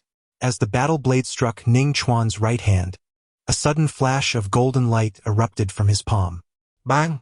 The blade collided with an object as hard as metal, producing a resounding noise and sending sparks flying. Ning Chuan was jolted, his legs bending slightly under the impact, clearly indicating the tremendous force of the strike. However, his right hand remained unscathed. He rose to his feet, shook his hand, and remarked with a smile, "Lu Mengyue, you have finally broken through. Congratulations." With his mastery in the realm of thunder slash, he could effortlessly discern the caliber of Lu Mengyue's strike. "How did you accomplish that just now?" Lu Mengyue asked, her eyes wide with astonishment. "Just a form of martial arts training," Ning Chuan replied with a chuckle, not concealing the truth. With a thought, a faint, translucent golden membrane enveloped his palm, exuding an aura of resilience. This was an ability he had acquired upon reaching the 3rd level of the diamond body technique, allowing him to actively transform his body into a golden state. In this condition, his physique was exceptionally robust, comparable to high-grade steel. The extent of his strength was evident. Nevertheless, at his current 3rd level of the diamond body, he could not achieve a complete golden transformation. The area that could be enveloped in this golden state was merely the size of half his palm, and the effect lasted for about a second. Chapter 13 Beast Nutrient Solution. Accelerated by 20-fold, the diamond body technique was notoriously challenging, practiced by few, and relatively obscure, rendering Lu Mengyue unable to recognize it. However, judging by how he blocked her strike, it was clear that Ning Chuan's martial arts proficiency was indeed remarkable. Lu Mengyue's perception of Ning Chuan elevated significantly within her heart. It is well understood that the practice of martial arts through cross-training is inherently challenging, demanding years of unwavering dedication and testing the resolve of the practitioner. Many prodigies fail to yield significant results.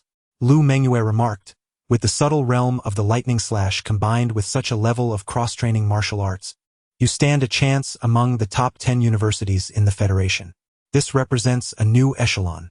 Your strength will surge within you like a flowing spring, immensely powerful. Combat prowess is not the sole criterion for the college entrance examination. Your mastery of these two martial arts will undoubtedly enhance your profile. Following this, she and Ning Chuan engaged in a discussion about the upcoming examination. Their time spent together had fostered a growing familiarity. Ning Chuan, there is something I wish to address, Lu Mengyue said, clearing her throat. I have achieved proficiency in my lightning slash. It is unlikely that a qualitative transformation will occur before the examination. Henceforth, my primary focus will be on advancing as a martial artist. Therefore, I must temporarily suspend the guidance on the lightning slash. That is perfectly fine, Ning Chuan nodded, readily acquiescing. He had anticipated this day, yet a twinge of regret stirred within him, for a job that pays 3,000 an hour is not easily found. Lu Mengyue turned to the middle-aged man at the side, saying, Uncle Yang, please bring over 30,000 in cash and procure a vial of beast nutrient liquid. Yes, miss. The middle-aged man responded promptly, departing hastily with cash in one hand and a test tube containing a dark red liquid, with sparse bubbles rising continuously, in the other. This was indeed the beast nutrient liquid. All of it is for Ning Chuan, Lu Mengyue instructed Uncle Yang. Ning Chuan, however, did not rush to accept it. He raised his gaze towards Lu Mengyue. Although he was in need of money, he would not accept charity. He possesses his own unwavering convictions. Ning Chuan, this is what you rightfully deserve. Lu Mengyue smiled and explained, 30,000 yuan is the reward for your guidance. In just half a month, I have shattered my limitations, which justifies this sum. Pausing briefly, she continued, as for the beast nutrient solution, it serves as compensation for you. Your mastery of martial arts is your own affair. My failure to control my strength when I struck you is my oversight. The two cannot be offset against one another. Then I am grateful, Ning Chuan replied after a moment of contemplation, accepting the money and the nutrient solution. By the way, there is one more thing. Lu Mengyue seemed to recall something and said, if you have no pressing matters this weekend, it would be best for you to stay home and refrain from going out. As she spoke, she glanced at Uncle Yang and instructed, this time, ensure you escort Ning Chuan all the way to his doorstep. Is something amiss? Ning Chuan raised an eyebrow, inquiring with curiosity. Are you referring to Zhao Weiping? He recalled from the morning news. Indeed, Lu Mengyue nodded. This weekend, the police in Qingshan City will be conducting an extensive manhunt for him. He is a formal martial artist, with terrifying lethality.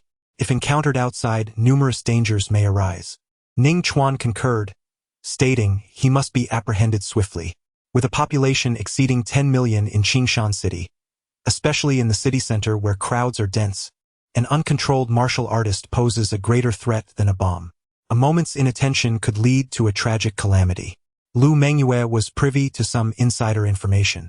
After a moment's contemplation, she remarked, if Zhao Weiping is not apprehended by this weekend, the police department will recruit martial arts instructors and some senior students from key high schools in the city to assist in the operation. While the martial arts instructors would be fine, it seemed exceedingly perilous for the students, didn't it?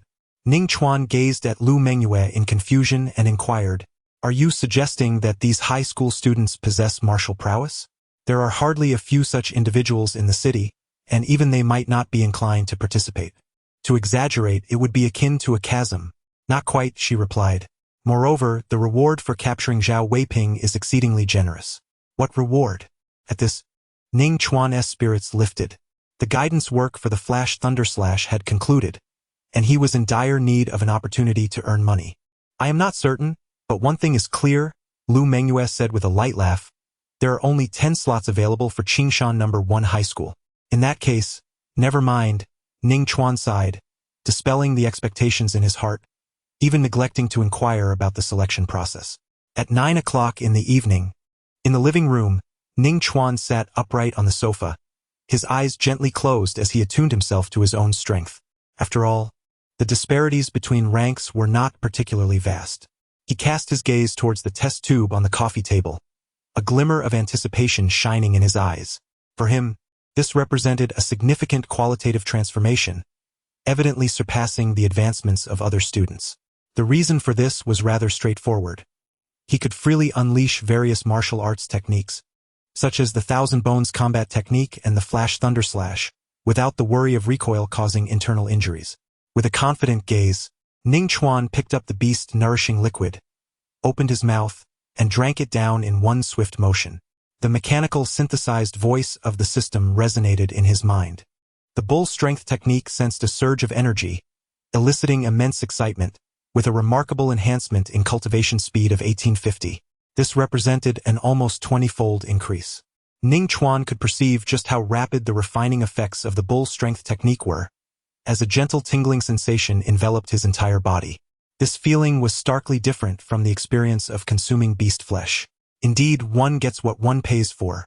The bull strength technique was projected to exhaust its energy in 48 hours. Another notification sound echoed. Ning Chuan was momentarily taken aback. The martial arts he practiced absorbed energy at an astonishingly efficient rate during automatic cultivation. Both the bull strength and the diamond body techniques exhibited this characteristic. With his martial arts cultivating autonomously, he was free to attend to other matters. Chapter 14. Dual Breakthroughs. The selection tournament approaches on Saturday. Ning Chuan did not indulge in a lie-in. His regular sleeping schedule had fostered a commendable biological clock. He awoke punctually at 5:30 in the morning. Heeding the admonitions of Luo Mengyue, Ning Chuan remained indoors, reviewing mathematics and chemistry while also attending several online courses on martial theory. During his breaks, he perused a plethora of news concerning a certain spy. Zhao Weiping was an operative from a realm known as the Celestial Martial World. This celestial body, alongside the High Martial World where Ning Chuan resided, belonged to the same galaxy. A millennium ago, a brutal conflict known as the Dual Martial Star War had erupted between the two, resulting in billions of casualties and deep-seated animosities. Although peace had been restored, minor skirmishes continued to occur. Being captured would be akin to a fate worse than death. Ning Chuan shook his head, regaining his focus and continuing his studies. Before long, evening arrived, and the bull strength technique had been refining for 24 hours. Ning Chuan once again heard the synthesized voice of the system. His body emitted a crisp sound of bones, and a powerful sensation surged within his heart. His 5 senses had become slightly more acute. Shortly thereafter, another synthesized voice resonated. The bull strength had gained some insights, shattering barriers and advancing to the subtle realm. The efficiency of energy absorption for bull strength accelerated, with an estimated depletion time of 15 hours. As the words fell, the tingling sensation in his body suddenly intensified. Areas that had previously been devoid of sensation now also began to tingle. The practice of breathing in a subtle manner not only enhanced efficiency but, more importantly, allowed for a finer refinement of the body. Such refinement might not significantly elevate the surface metrics of strength and speed, yet it harmonized the body more profoundly, enhancing capabilities imperceptibly. The day swiftly passed. On Sunday, at noon, the tingling sensation in Ning Chuan's body dissipated as the energy from the beast nutrient solution was completely exhausted, surpassing his initial expectations by a level. Ning Chuan smiled broadly, deeming it a delightful surprise, primarily due to the bull strength advancing to the 4th realm of subtlety. System, Ning Chuan silently invoked, summoning the interface. Bull strength, subtle, progress 2, swift step, mastery, progress 31, thunder slash, subtle, progress 35, thousand bones killing technique, proficient, progress 11, Vajra body, 3rd layer, progress 20. Gazing at the translucent panel, Ning Chuan tempered his inner joy, his eyes gradually narrowing as he contemplated his future training plans, where the allocation of resources would be of paramount importance. Currently, the resources at his disposal comprise a little over 30,000 yuan in his bank account, along with a vial of beast-nourishing liquid that Su Yun has promised him. As for the outstanding payment of over 60,000 yuan owed by Ma Hai, it seems unlikely that he will ever receive it now that the guidance of Lu Mengyue has concluded. Unless unforeseen circumstances arise, this constitutes the entirety of his resources before the college entrance examination. Careful deliberation is essential. Other martial arts can be disregarded, with a primary focus on the breathing technique of the rampant bull and the horizontal training of the diamond body. Ning Chuan pondered thoughtfully. The advantages of investing resources into the rampant bull technique are abundantly clear. This technique enhances the overall physical attributes of the body, including strength, agility, endurance, and even the 5 senses, just as it has proven beneficial this time. However, even if he were to elevate the diamond body one more level, it would merely ensure his invincibility, providing only marginally easier defensive capabilities. Yet, my finances are insufficient. Ning Chuan's thought soared. Even if he were to allocate all 30,000 yuan and the vial of beast-nourishing liquid to the rampant bull technique, it would not suffice for an advancement before the examination, even if he abstained from consuming beast flesh. Relying solely on the active cultivation of the rampant bull technique is feasible, especially with over 2 months remaining until the examination. Ample time indeed. In light of this, investing resources into the rampant bull technique appears to offer a poor cost-performance ratio. Selling the beast-nourishing liquid that Suyun applied for on his behalf, converting it into cash to procure the medicinal packets for the diamond body, seems to be the most prudent course of action. Ning Chuan muttered to himself. After reaching the 3rd tier of the diamond body, the progress from one medicinal packet is approximately 15%. The market price for the beast-nourishing liquid hovers around 160,000 yuan, and combined with the more than 30,000 yuan in his bank account, he could purchase 4 medicinal packets for the diamond body, representing a significant 60% progress. Before the college entrance examination, it was sufficient for Ning Chuan to elevate his formidable physique to the 4th level. Consequently, the prestigious institutions within the federal top 10 were not merely empty words. Once he acquired the beast nutrient solution, he intended to sell it. Ning Chuan was resolute. This diverged from his initial intentions. However, he had not anticipated that Lu Mengyue would compensate him with a vial of the beast nutrient solution. Formulating a plan, he recognized that it must not remain static. As evening fell, the sky grew overcast, with dark clouds gathering and a chill in the wind. The first rain of spring in Qingshan City appeared imminent. Ning Chuan ordered takeout and, while waiting, turned on the television. Local news channels in Qingshan City were incessantly broadcasting the image of the spy Zhao Weiping, cautioning the public against venturing outside at night. The police had failed to apprehend Zhao Weiping over the weekend. Buzz. During dinner, his phone vibrated. Suyun had shared a series of messages in their class group, all predominantly concerning Zhao Weiping. The school had received a notification from the police department, indicating that several teachers would be assigned to assist in the search.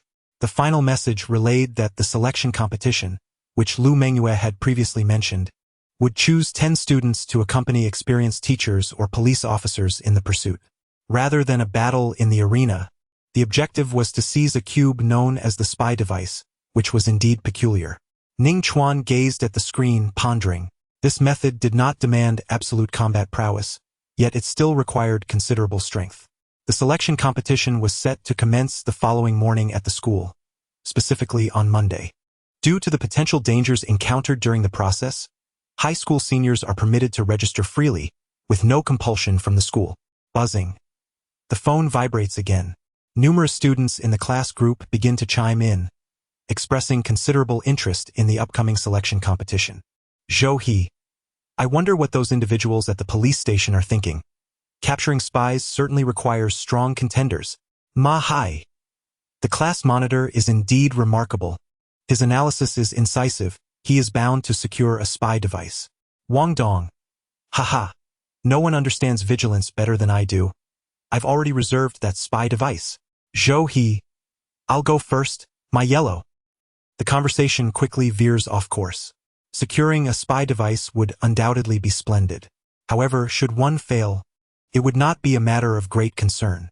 His primary objective is to test his own capabilities while also seeking a bout with Zhang Wenzi. It is not in his nature to refrain from countering. Judging by Zhang Wenzi's comments, he is almost certain to participate in the selection competition, and Ning Chuan intends to keep a close watch on him. If executed well, it is possible to procure a considerable sum of money. Ning Chuan's gaze flickers slightly as a sudden thought occurs to him. He recalls the conclusion of his guidance with Lu Mengyue. Zhang Wenzi remains unaware. Chapter 15. Ma Hai. Ning Chuan is the urban soldier king. I shall openly pave the way while secretly maneuvering behind the scenes. Rain began to fall from midnight, pattering softly, only ceasing at dawn. In the early morning at Qingshan No. 1 High School, many students in the senior class arrive earlier than usual, their spirits high as they engage in fervent discussions, eagerly anticipating the forthcoming selection competition. Yet not everyone is in high spirits. Ma Hai finds himself quite irritable, on the verge of exploding. Before Zhang Wenzi, He could only suppress his temperament and say in a low voice, "Squad leader, I will do my utmost. Haven't I been continuously inflicting injuries on Ning Chuan?" Ning Chuan would deliberately sustain some injuries to provide an explanation to Zhang Wensi. Naturally, he would not be foolish enough to inflict severe harm upon himself. Zhang Wensi, impatient, waved his hand dismissively and scolded, "Stop spouting nonsense. Minor injuries with reddened skin are inconsequential. It has been over half a month, and you still haven't dealt with Ning Chuan. Don't think I'm unaware of your schemes." Ma Hai opened his mouth, unable to voice his grievances. These days, he was utterly unable to contend with Ning Chuan. It was unclear what kind of unorthodox martial arts Ning Chuan had practiced, but his physique was astonishingly resilient. Even with a powerful punch, he could not leave even a red mark. Utilizing his strongest D-grade martial art, the mountain-splitting palm, he could only manage to inflict slight injuries. Moreover, Ning Chuan had mastered an exceedingly vicious form of unarmed combat, which he found exceedingly difficult to withstand. After each battle, the injuries he sustained were quite severe, with medical expenses exceeding tens of thousands. Uncle Li, that night-level warrior, dared to play tricks on me. What a fool! With a derisive snort, Zhang Wensi turned and left, declaring, "I will handle Ning Chuan myself." Upon hearing this, Ma Hai's expression turned extraordinarily grim. Uncle Li's guidance was now futile. Watching Zhang Wensi's retreating figure, Ma Hai's gaze was filled with resentment. He had put so much effort into pleasing Zhang Wensi, yet over a single unfinished task, Zhang Wensi did not even grant him the opportunity to explain and simply dismissed him. "Zhang Wensi, you will regret this," Ma Hai muttered through clenched teeth. He was no match for Zhang Wensi and did not dare provoke him, but he knew there were those who would. Ning Chuan. Ma Hai was resolute in his conviction. He could not fathom that Ning Chuan, who had once been the recipient of his brutal assault, could now be the one to strike back, attributing this transformation to mere progress made over the past half-month. Such an assertion was utterly preposterous. After several days of contemplation, a vague understanding began to dawn upon him. Ning Chuan must be concealing his true prowess, masquerading as an underdog only to reveal an astonishing display of skill. In previous years, there had been individuals of similar ilk, seemingly formidable yet shrouded in obscurity, aiming to emerge as dark horses during the college entrance examination, causing a stir in the world. Ning Chuan was likely no exception. Ma Hai's thoughts began to wander.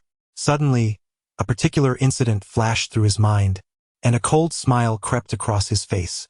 At 8 in the morning, with merely an hour remaining until the selection competition commenced, the training ground was filled with senior students. The event was presided over by a young officer from the police department, in his 20s, sporting a close-cropped hairstyle. Perhaps due to the urgent manhunt for Zhao Weiping, the youth, upon taking the stage, dispensed with any pleasantries and succinctly reiterated the rules. He then revealed the much-anticipated reward, a staggering sum of 1 million for the capture of the spy Zhao Weiping, irrespective of the circumstances surrounding his demise. The youth's voice resonated through the microphone, and the training ground erupted into a cacophony of excitement. A fervent gleam ignited in Ning Chuan's eyes. The young officer continued without pause. "Zhao Weiping is a notorious criminal, having betrayed the Federation and inflicted significant damage upon it. Therefore, the police department of the Donglin Administrative District has declared that any senior student who successfully apprehends him will gain entry to the prestigious Shanghai Genius Training Camp." Upon hearing this proclamation, the crowd fell silent for a moment, only to erupt into a frenzy thereafter. Ning Chuan felt his heartbeat quicken. Since the dual martial Star War a millennium ago, the realm of high martial arts has transcended national boundaries, uniting billions of humans into a common federation. Administratively, this federation is divided into 99 major districts, one of which is the Donglin Administrative District, to which Qingshan City belongs. Each district conducts its own college entrance examinations independently. The Shanghai Talent Training Camp, established by the Donglin Administrative District to prepare third-year students for the examinations, boasts formidable strength and ranks first among the districts. Students emerging from this camp invariably attend the top 10 prestigious institutions of the Federation, with half qualifying for admission to Tsinghua University. It is noteworthy that even seasoned martial artists may not secure a place at Tsinghua University, underscoring the camp's exceptional reputation. I want to enroll. So do I. I am determined to crush Zhao Weiping's head and step through the gates of Tsinghua University. The training ground erupted with fervent shouts. Amidst the clamorous crowd, Ning Chuan remained remarkably tranquil, his gaze lowered in contemplation. He pondered the implications of the words spoken by the short-haired youth. Was capturing and bringing to justice meant to be accomplished independently, or was assisting the police sufficient? The nuances of this matter likely rested with the police department's ultimate authority. Students from influential families, like Lu Mengyue, who have connections with the police, can participate in the Shanghai Talent Training Camp by offering assistance. In contrast, he would probably need to apprehend Zhao Weiping on his own, a formidable opponent who is a certified martial artist. Reflecting on this, Ning Chuan's fervent heart settled into calmness. He resolved to do his utmost, realizing that there was no need to impose unnecessary demands upon himself. On the stage, a young man with a buzz cut gestured for silence and announced, "Students interested in participating in the selection competition, please proceed to the west side of the stage to register and provide your personal information for subsequent reporting." The crowd moved in an orderly fashion towards the western stands. Lured by the allure of the Mountain Sea Talent Training Camp, even those who initially showed little interest signed up.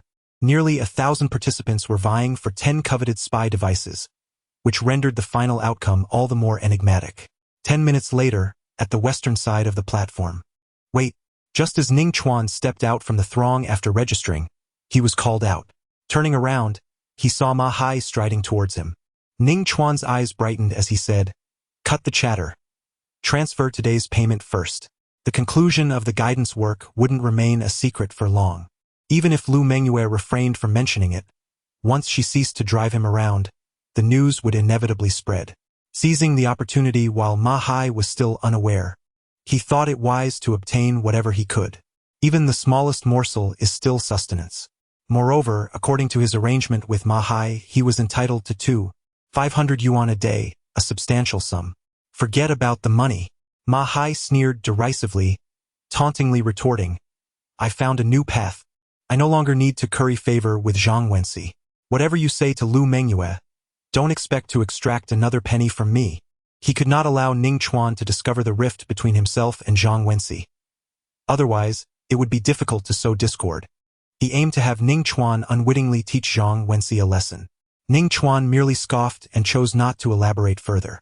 He circumvented Ma Hai and began searching for Zhang Wenxi amidst the crowd.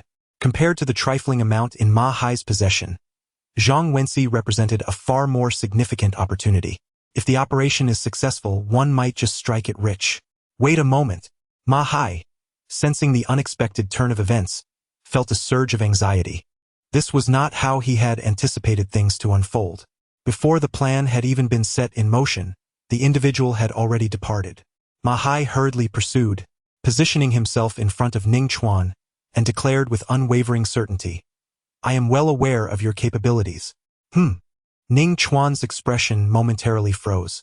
The ability to actively perceive the realms of others is a privilege reserved for seasoned warriors. In the next instant, Ning Chuan realized he had misjudged the situation. You may deceive others, but you cannot conceal the truth from someone who has battled you over a dozen times. Moreover, this presents an opportunity to leave a lasting impression on Teacher Su. Chapter 16. A sum exceeding 60,000, with various denominations, is rather cumbersome. I shall simply erase a zero, and you can provide me with 70,000 instead. He truly possesses an imaginative mind. Ning Chuan began to comprehend Ma Hai's intentions. After a brief contemplation, he chose not to offer any explanation, but instead let out a cold snort and proclaimed proudly, "So, what does this have to do with you? I merely came to offer you a kind reminder."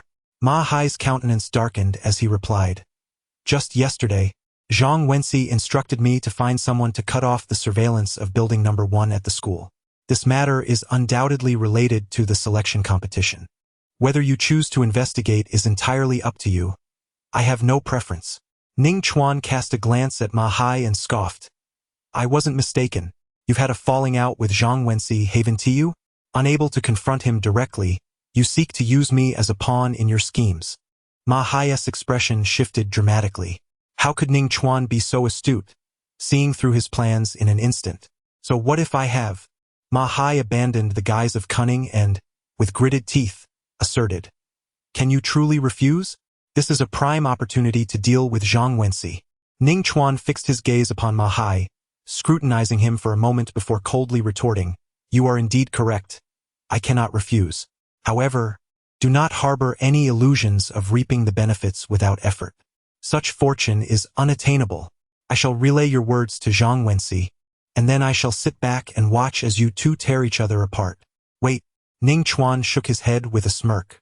You are utterly no match for Zhang Wenxi. You will only be subjected to his merciless torment. You lack evidence. Mere words hold no weight. Zhang Wenxi will not believe you. A flicker of fear crossed Ma Hai's eyes. Although he had fallen out with Zhang Wenxi, he still dared not provoke him directly. In terms of both lineage and strength, Zhang Wenxi overshadowed him. Ning Chuan took out his phone, a smile dancing on his lips. Ma Hai, we are close collaborators, are we not? The transfer records you provided me serve as evidence, and how could Zhang Wenxi possibly doubt it? Ma Hai's expression darkened immediately. Zhang Wenxi already harbored suspicions regarding his cunning. With this transfer record, his guilt would be undeniable. No amount of words could extricate him from this predicament. What do you want? He seethed after a prolonged silence. This scenario mirrored the events of half a month prior, with Ning Chuan once again grasping the leverage over him. Ning Chuan beamed with a radiant smile and replied, I am a man of integrity and trust. Simply repay the outstanding balance you owe me, and all will be well. At these words, Ma Hai felt an urge to curse in frustration. He had lost the guidance of a knight-level warrior, and now he was expected to pay. Ning Chuan continued leisurely, Once the funds are received, I shall take care of Zhang Wenxi. Your earlier remarks will remain buried in my heart. After pondering for a moment, Ma Hai declared, You should first teach Zhang Wenxi a lesson, and then I shall provide you with the funds. Ning Chuan shook his head, replying, No, the transfer must be made now.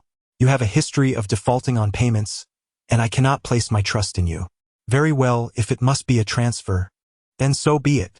Ma Hai and Ning Chuan faced each other for a while, and seeing that Ning Chuan remained steadfast, he was compelled to take out his phone.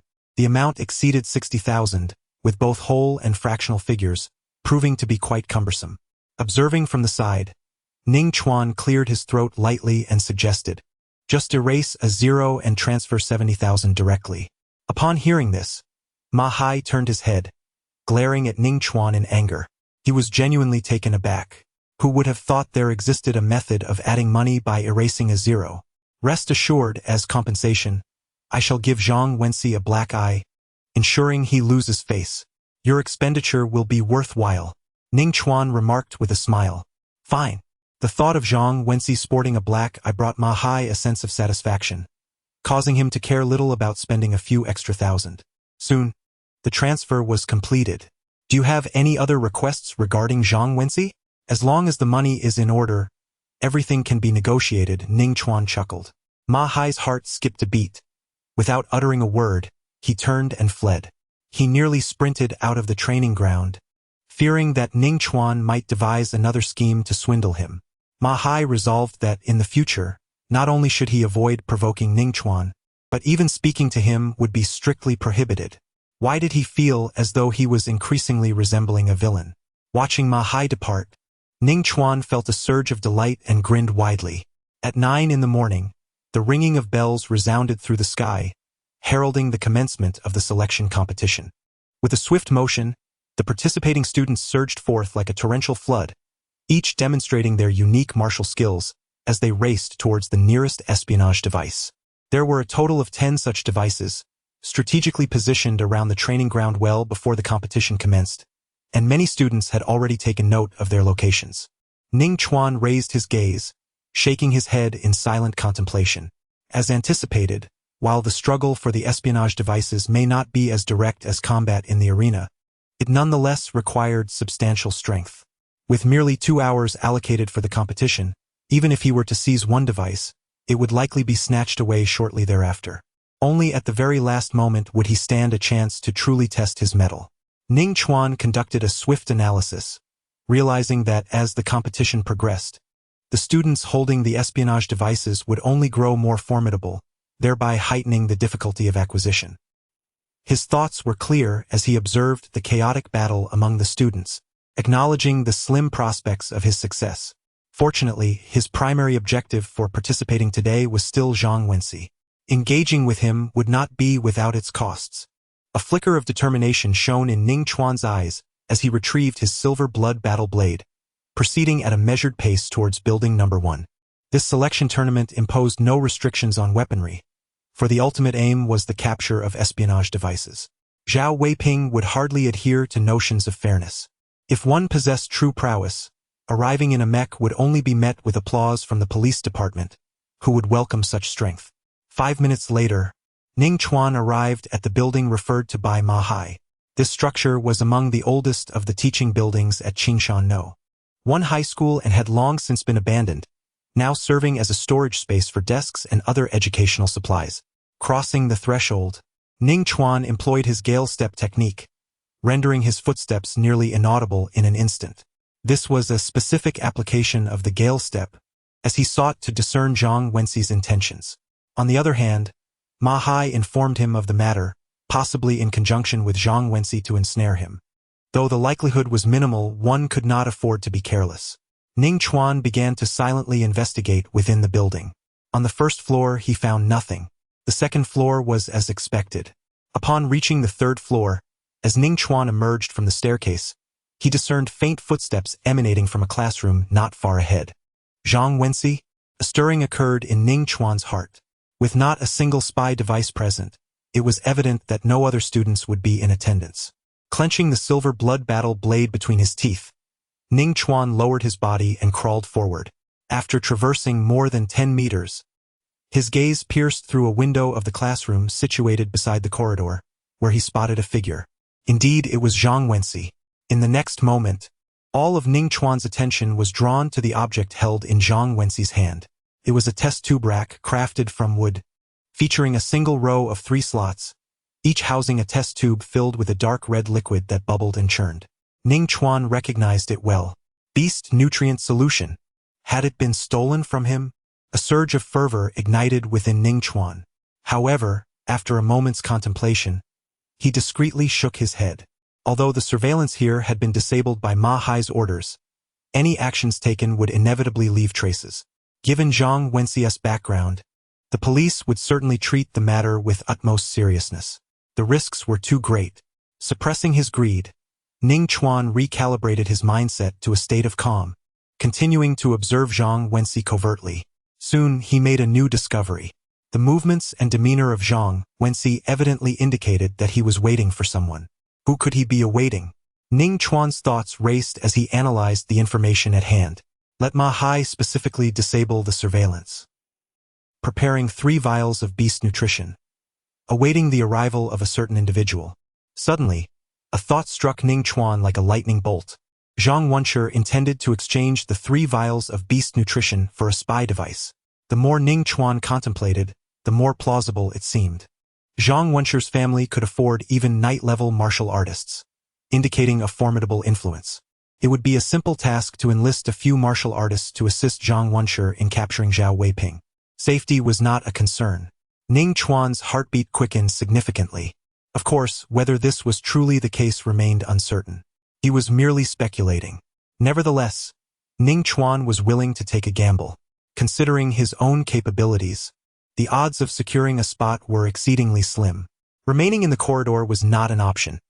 If Zhang Wenxi's trading partner arrived, he would be easily spotted. It was imperative to find an alternative location. Ning Chuan crawled away from the corridor, changing direction. After a thorough search, he discovered a suitable vantage point. Outside the building, a tree stood close to the classroom where Zhang Wenxi was located. With spring well underway, its branches had flourished sufficiently to conceal his figure. He adeptly climbed the tree, selecting a branch near the classroom window to silently lurk. A pair of dark eyes peered through the lush foliage, observing Zhang Wenxi in the classroom with a patient and indifferent gaze, akin to a predator assessing its prey. Chapter 17. The transaction having been completed, it was time to reel in the catch. Qingshan No. 1 High School, surveillance room.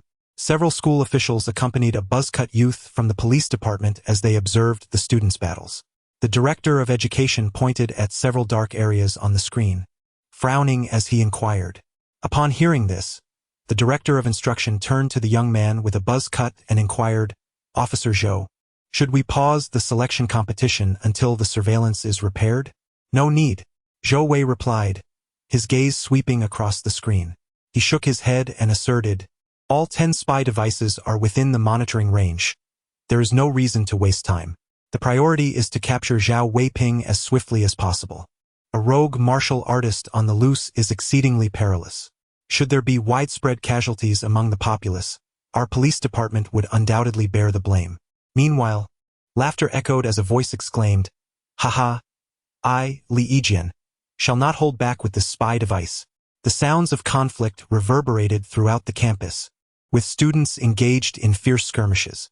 As time passed, the identities of the holders continually transformed. 10:50.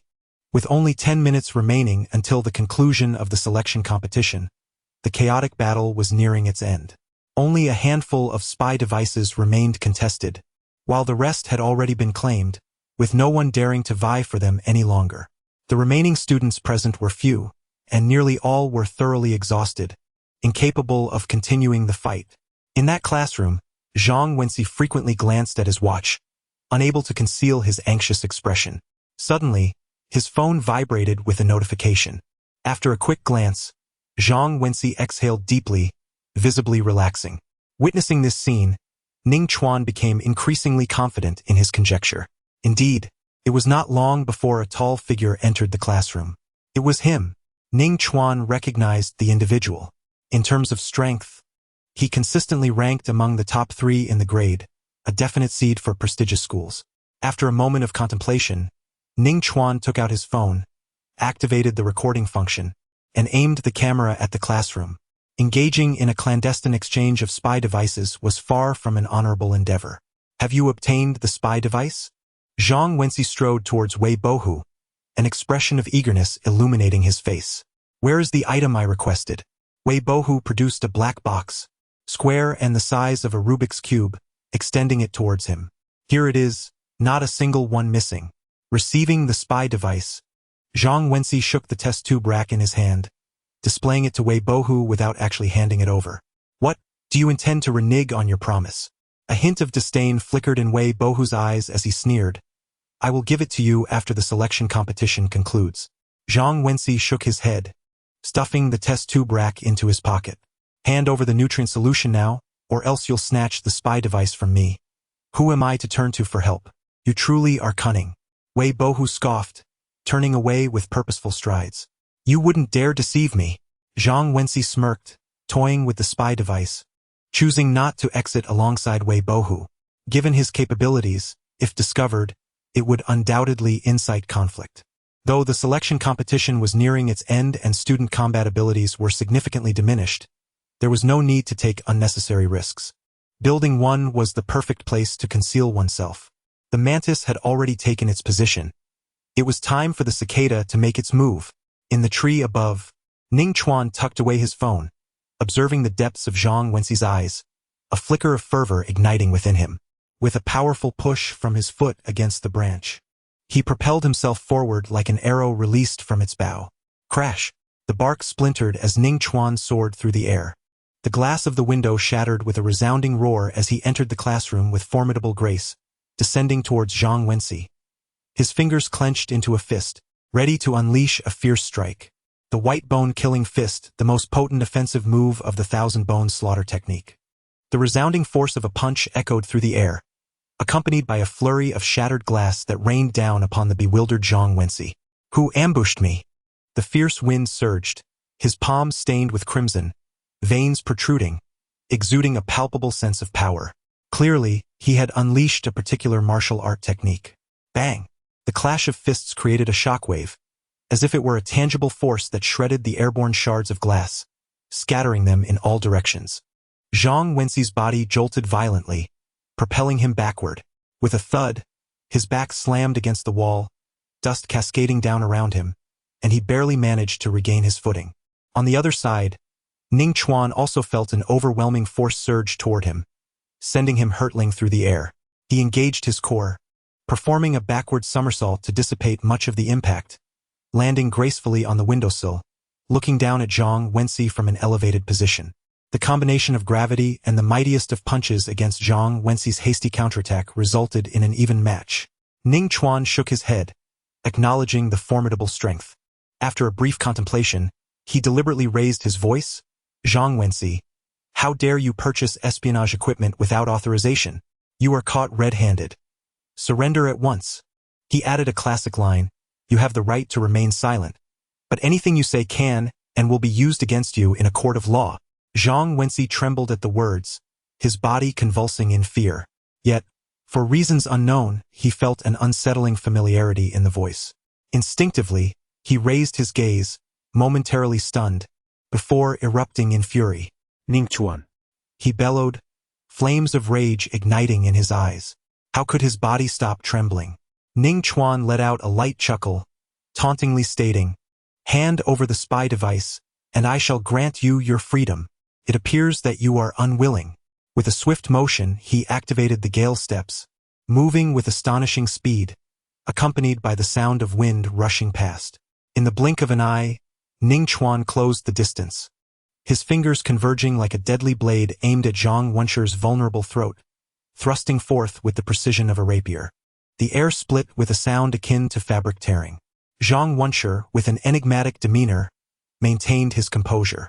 He executed a powerful hand strike, his motion swift as lightning, aimed at Ning Chuan's approaching wrist. The serpent strike. Ning Chuan skazes harpenet. Just as Zhang Wencer was about to land his blow, Ning Chuan's arm contorted at an uncanny angle, evading the attack with serpentine grace, and continued his assault towards Zhang Wencer's throat. Having mastered the thousand-bones slaughter technique, the serpent strike had become second nature to him. Zhang Wencer's expression shifted slightly, yet he did not succumb to panic. His extensive combat experience enabled him to react instantly. Instead of evading, he resolved to counterattack. With a decisive step forward, Zhang Wencer grounded himself, diverting Ning Chuan's thrust away from the vital area of his throat. Simultaneously, he transformed his slicing hand into a fist, delivering a powerful strike. The sounds of impact resonated almost in unison. The first, a muffled thud, signified Ning Chuan's fingers tearing through Zhang Wencer's garment to pierce his shoulder, blood seeping forth. The second, a resounding crash, marked Zhang Wencer's strike landing squarely on Ning Chuan. In the next moment, Ning Chuan was sent hurtling backward, crashing onto a wooden desk, which splintered upon impact, the metal frame beneath contorting under the sheer force of the blow. The magnitude of this collision was unmistakable. However, Ning Chuan rose effortlessly, displaying a remarkable agility. After ascending to the third level of the Vajra body, not only could he transform his body into an indestructible form, but his defensive capabilities had also reached a new zenith. Zhang Wenci's punch merely elicited a slight discomfort. Without even glancing, Ning Chuan knew the impact had only left a faint redness at the point of contact. What martial art is this? Quite intriguing, he remarked, lifting his right hand to observe the trickle of blood at his fingertips, raising an eyebrow in curiosity. Moments prior, when he pierced his own flesh, Zhang Wenci's muscles had suddenly hardened like steel, preventing any further advance. Based on his initial assessment, the force of that palm strike should have rendered Zhang Wenci momentarily incapacitated. Ning Chuan, I shall shatter every one of your fingers. Zhang Wenci's gaze was dark and intense, as he fixated on Ning Chuan, the 4 wounds on his shoulder burning with a searing pain. With a powerful stride, he surged forward like a raging tiger, a tempest trailing in his wake. Heh! A cold smile crept across Ning Chuan's lips as he flicked his fingers, shaking off the blood, and employed the swift wind steps, fearlessly advancing to meet him head-on. Chapter 18. The net is successfully cast. All wealth is surely seized. Ning Chuan and Zhang Wenci were embroiled in a fierce clash, the air resonating with a thunderous roar as if on the verge of explosion. Desks splintered in rows, and the glass windows shattered continuously. In terms of the situation, Ning Chuan found himself at a disadvantage. Nevertheless, bolstered by the formidable defense of the third level of the Vajra body, he would not be defeated in the short term. In fact, even while trading injuries blow for blow, he could still gain some advantage. I shall see how much punishment you can endure. Zhang Wenxi's gaze turned fierce as he unleashed a brutal elbow strike, the bent joint carving an arc through the air, accompanied by a sharp whistle, a testament to his formidable strength. The iron elbow technique, a C-class martial art. With a whoosh, the fierce wind rushed towards Ning Chuan, whose eyes remained tranquil. He neither dodged nor flinched, raising his right arm to deliver a punch to Zhang Wenxi's abdomen. With a resounding crack, Ning Chuan's arm echoed like a bolt of lightning or a bowstring snapped. In the next moment, his punch accelerated dramatically, seemingly leaving an afterimage in its wake. And with a thud, it momentarily reddened Zhang Wenxi's face. The lightning fist, the second style of the thousand-bone slaughter technique. This punch, striking with the swiftness of a lightning bolt and the speed of an arrow, earned its name for its remarkable velocity. In the ensuing instant, Zhang Wenxi's elbow strike also connected with Ning Chuan. Thud! A flash of golden light erupted from Ning Chuan's chest, and amidst the clang of metal, he was violently propelled backward, landing at the far end of the classroom, dust swirling around him. With a swift motion, Ning Chuan executed a graceful leap, rising to his feet with agility. The brief transformation into golden form had absorbed much of Zhang Wenxi's formidable power. Ning Chuan regarded Zhang Wenxi, brushing off the dust from his chest with a hint of regret in his voice. I had hoped to practice a bit longer with you, but alas, time is of the essence, and I must conclude this swiftly. The spy device was merely one of his objectives. He had other desires that required urgency. Anyone can spout empty words, Zhang Wenxi retorted, a cold smile gracing his lips, laced with sarcasm. Yet, his tone bore a newfound seriousness, for he knew that apart from himself, none in the class stood a chance against Ning Chuan. Truly adept at concealing one's capabilities, aren't you? Ning Chuan broke into a grin, offering no explanation as he swiftly drew the silver blood war blade from behind his waist and charged toward Zhang Wenxi with determined strides. The blade's tip grazed the ground, sending forth a dazzling spray of sparks. Zhang Wenxi's expression shifted drastically. Even without weapons, Ning Chuan posed a formidable challenge. With the mastery of his blade, he was certain to prevail. If he had a weapon in hand, perhaps he could contend. However, he had not intended to engage in the competition for the espionage device today, having left his weapon at home. This felt utterly unjust. Zhang Wenxi roared, but his protest was drowned out by a thunderous crack. Boom! Ning Chuan initiated the lightning slash. A brilliant silver light erupted, illuminating the dimly lit classroom overshadowed by dark clouds, resembling a flash of lightning. Within this brilliance lay a chilling sharpness. Zhang Wenxi felt a prickling sensation on his scalp as he pushed his martial arts to the limit, straining to retreat. With a swift motion, several strands of hair were neatly severed, drifting through the air. He barely evaded the strike. Boom! Ning Chuan, undeterred, advanced closer, releasing a thunderous sound from within, which surged into his arm, manifesting as a formidable force upon the silver blood war blade. Lightning slash. The silver light surged once more, with electric sparks dancing across the space. Zhang Wenxi, drenched in cold sweat, found himself utterly unable to withstand the blade's brilliance. He yearned to flee, yet escape was beyond his reach. With the mastery of the gale step and the finesse of the lightning slash, Ning Chuan's blade could appear at any location within the classroom in the blink of an eye. Zhang Wenxi could only evade continuously. Bang! Seizing the moment, Ning Chuan refrained from striking with the blade and instead delivered a powerful kick, sending Zhang Wenxi flying across the room. Although the selection match had few rules, it explicitly forbade causing death or severe injury. The thunderous flash of the blade was overwhelming, as Ning Chuan merely used it to compel Zhang Wenxi into revealing a flaw before striking with his fists and feet. In a brief period, Zhang Wenxi's body bore the marks of bruises. He discerned Ning Chuan's strategy, yet dared not withstand the clash against the silver blood war blade. He could not afford such a gamble. A loss would lead to one of two fates, death or crippling injury. Even though Ning Chuan would pay a price, it would be of no consequence. Opportunity. A glimmer ignited in Ning Chuan's eyes.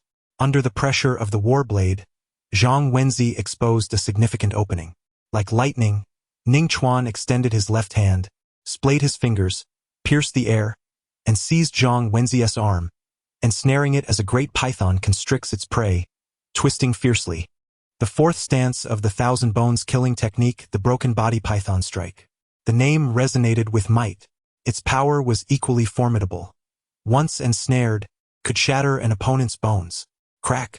A crisp sound emanated from Zhang Wenzi's arm, which then hung limply. Was that a dislocation? Ning Chuan blinked twice, having anticipated this outcome. Had he been of the same rank as Zhang Wenzi, such a constriction would have resulted in a shattering fracture of the right arm. Hiss! As his arm suddenly dislocated, Zhang Wenzi gasped in pain, his defense severely compromised. Bang! Bang! Bang! Ning Chuan employed both hands and feet, landing blows that left Zhang Wenzi sprawled on the ground, devoid of the strength to resist, gasping for breath with blood trickling from the corner of his mouth. Then, Ning Chuan crouched down, rummaging through Zhang Wenzi's clothing until he discovered the spy device. I previously urged you to heed my counsel, yet you did not listen, and now you have suffered an unwarranted beating. But now it ultimately belongs to me, Ning Chuan remarked with a smile. Do not be too pleased. This matter is far from over. Zhang Wenzi glared at Ning Chuan, his gaze a mix of frustration and fury. Still so arrogant. Ning Chuan did not even lift his eyelids, delivering a punch that caused Zhang Wenzi to groan in pain. He then began to rummage through Zhang Wenzi's belongings. Soon, Ning Chuan extracted a test tube rack containing 3 vials of beast nourishment solution, carelessly stowing it in his pocket, remarking, "This prize is quite commendable. I shall graciously accept it." Taken aback, Zhang Wenzi exclaimed, "You're robbing me." "Not at all. I have disabled the surveillance in this building." Ning Chuan pondered for a moment, choosing not to reveal Ma Hai, as he had made a promise. However, that was solely regarding the surveillance matter. Just wait. Ning Chuan casually pulled up a chair, seated himself and looked down at Zhang Wenzi with a smile, saying, "Simply disabling the cameras seems insufficient, does it not? It is too late for you to realize that now." Zhang Wenzi's expression turned smug as he laughed heartily. "Subjectively, you harbor intentions of robbery, and objectively, the act has already been established. Even if you return the beast nourishment solution to me, it will not alter anything. You will still face imprisonment." He had perused the autobiography of a notorious criminal named Zhang San and had acquired quite a few legal terminologies. He appeared rather knowledgeable about the law. Ning Chuan chuckled softly, took out his phone, and played the video he had surreptitiously recorded, stating, "Now, tell me, what crime do you think this constitutes?" The video concluded swiftly, and the smile faded from Zhang Wenzi's face, leaving him in silence.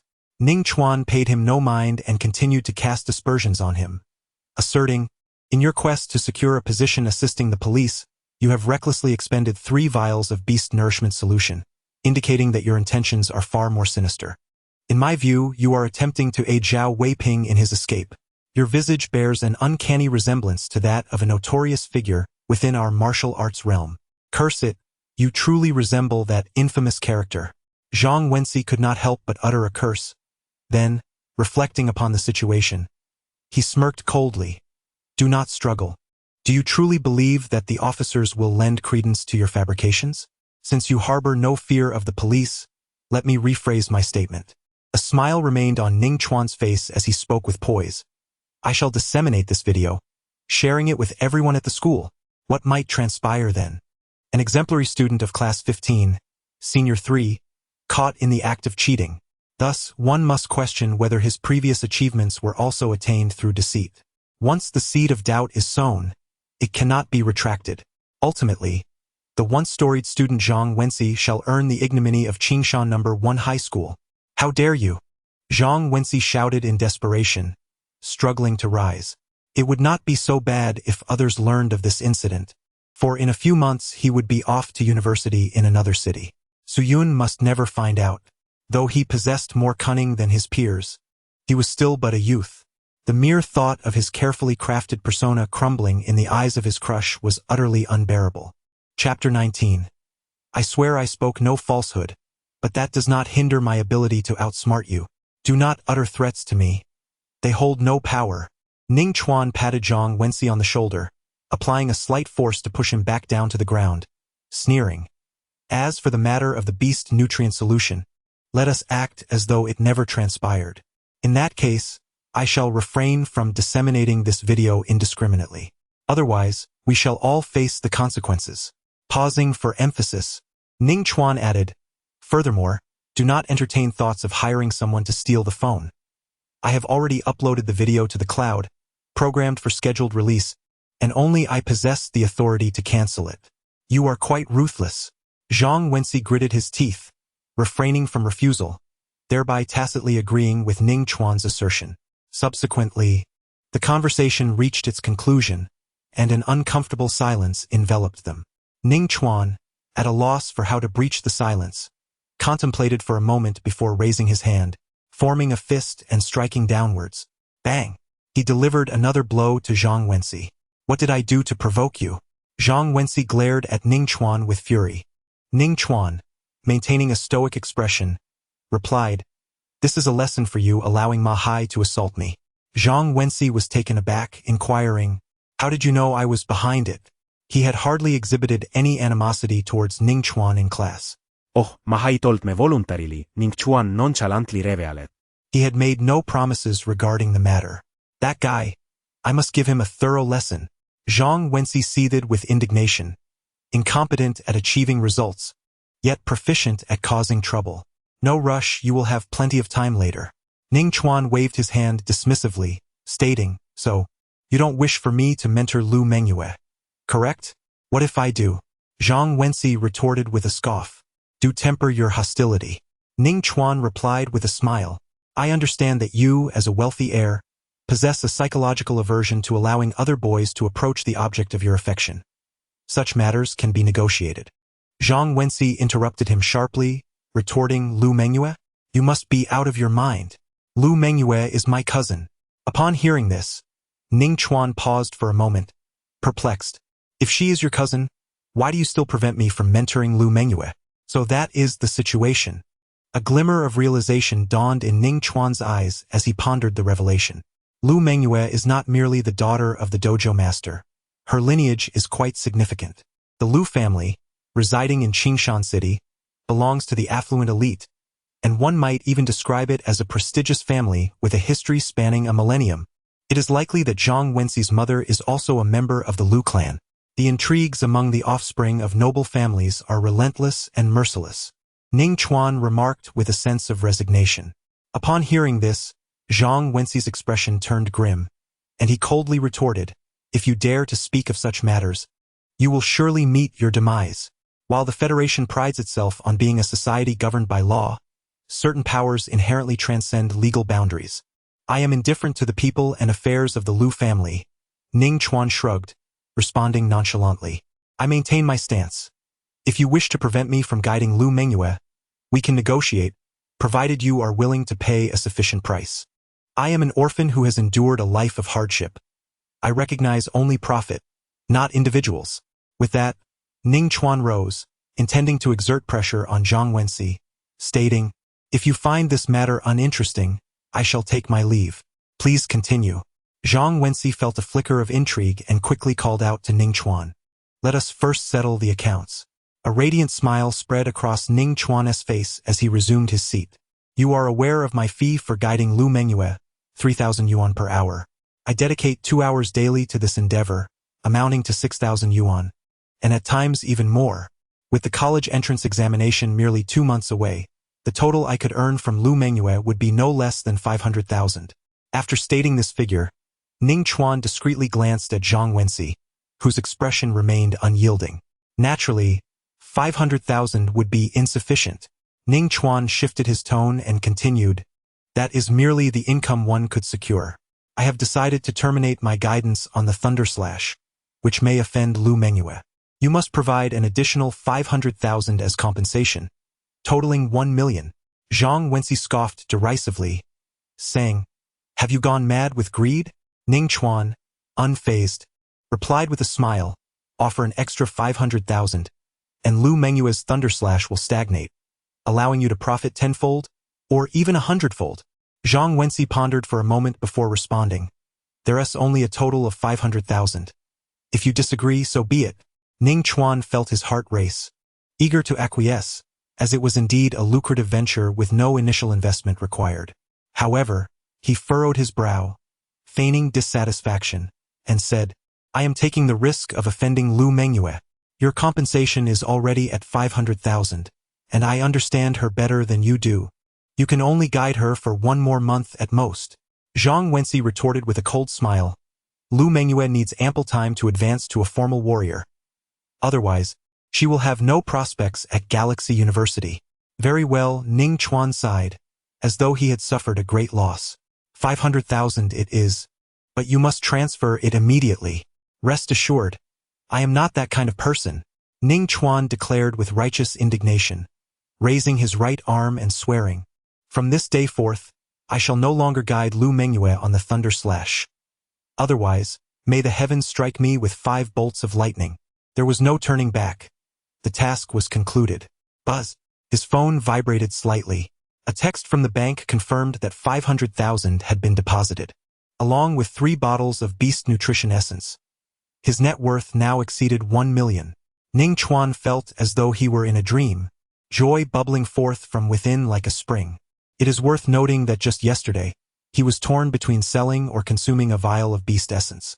Taking a deep breath, Ning Chuan forced himself to calm his emotions. It was not yet time for celebration. He had no qualms about acquiring a bit more wealth.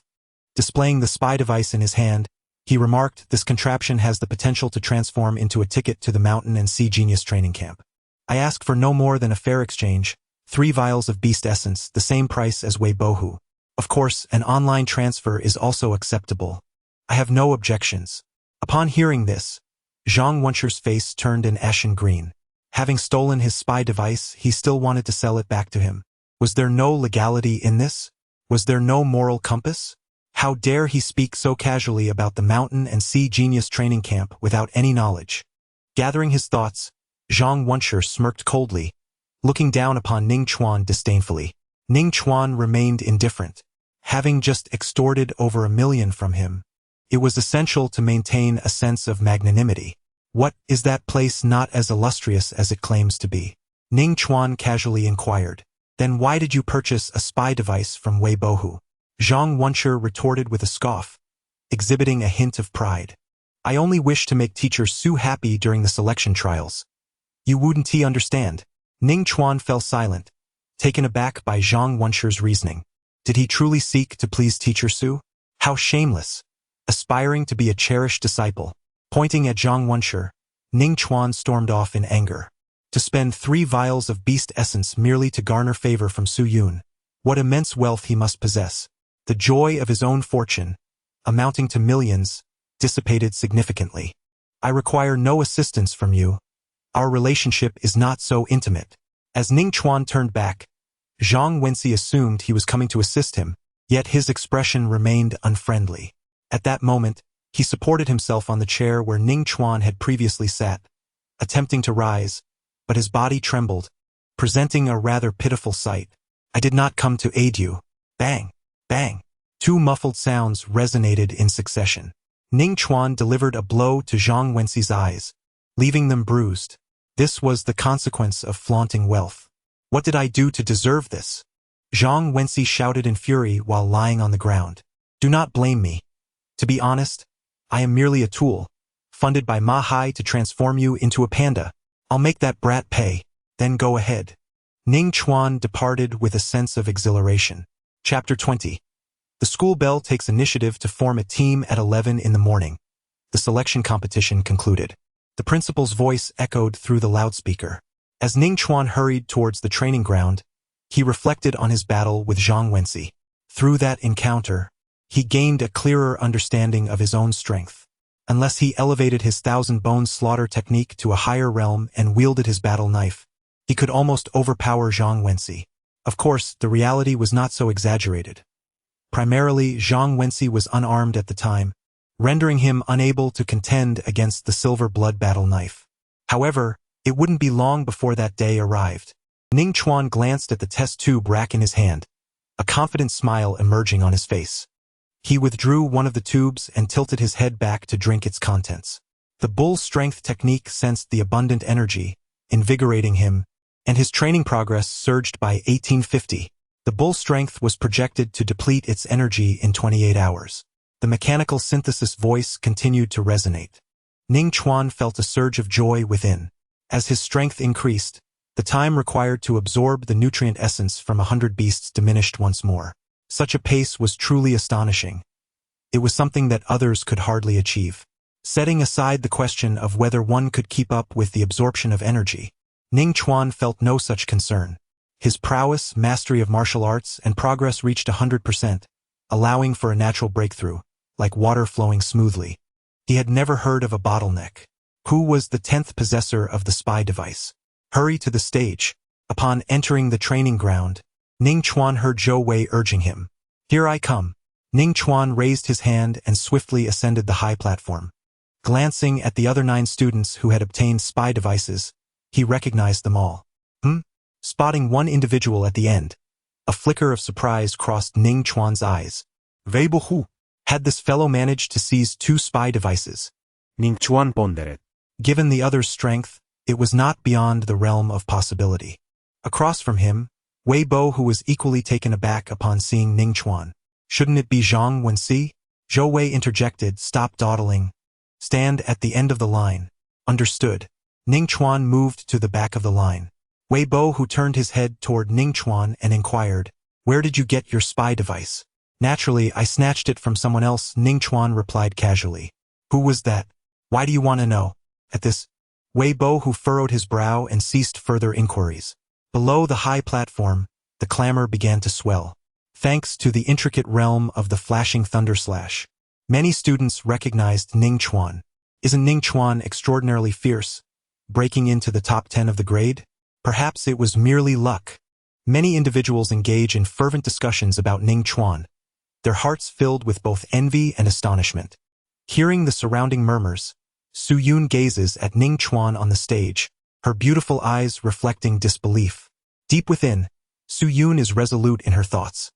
However, she cannot fathom why Ning Chuan possesses such formidable strength. A school official disperses the students gathered below. This individual is a martial artist. A thought flashes through Ning Chuan's mind as he nods and states, Yes, officer. Is there an issue? No, I merely inquired. The level of strength is inconsequential. As long as there is a spy device, Zhou Wei replied, his expression impassive.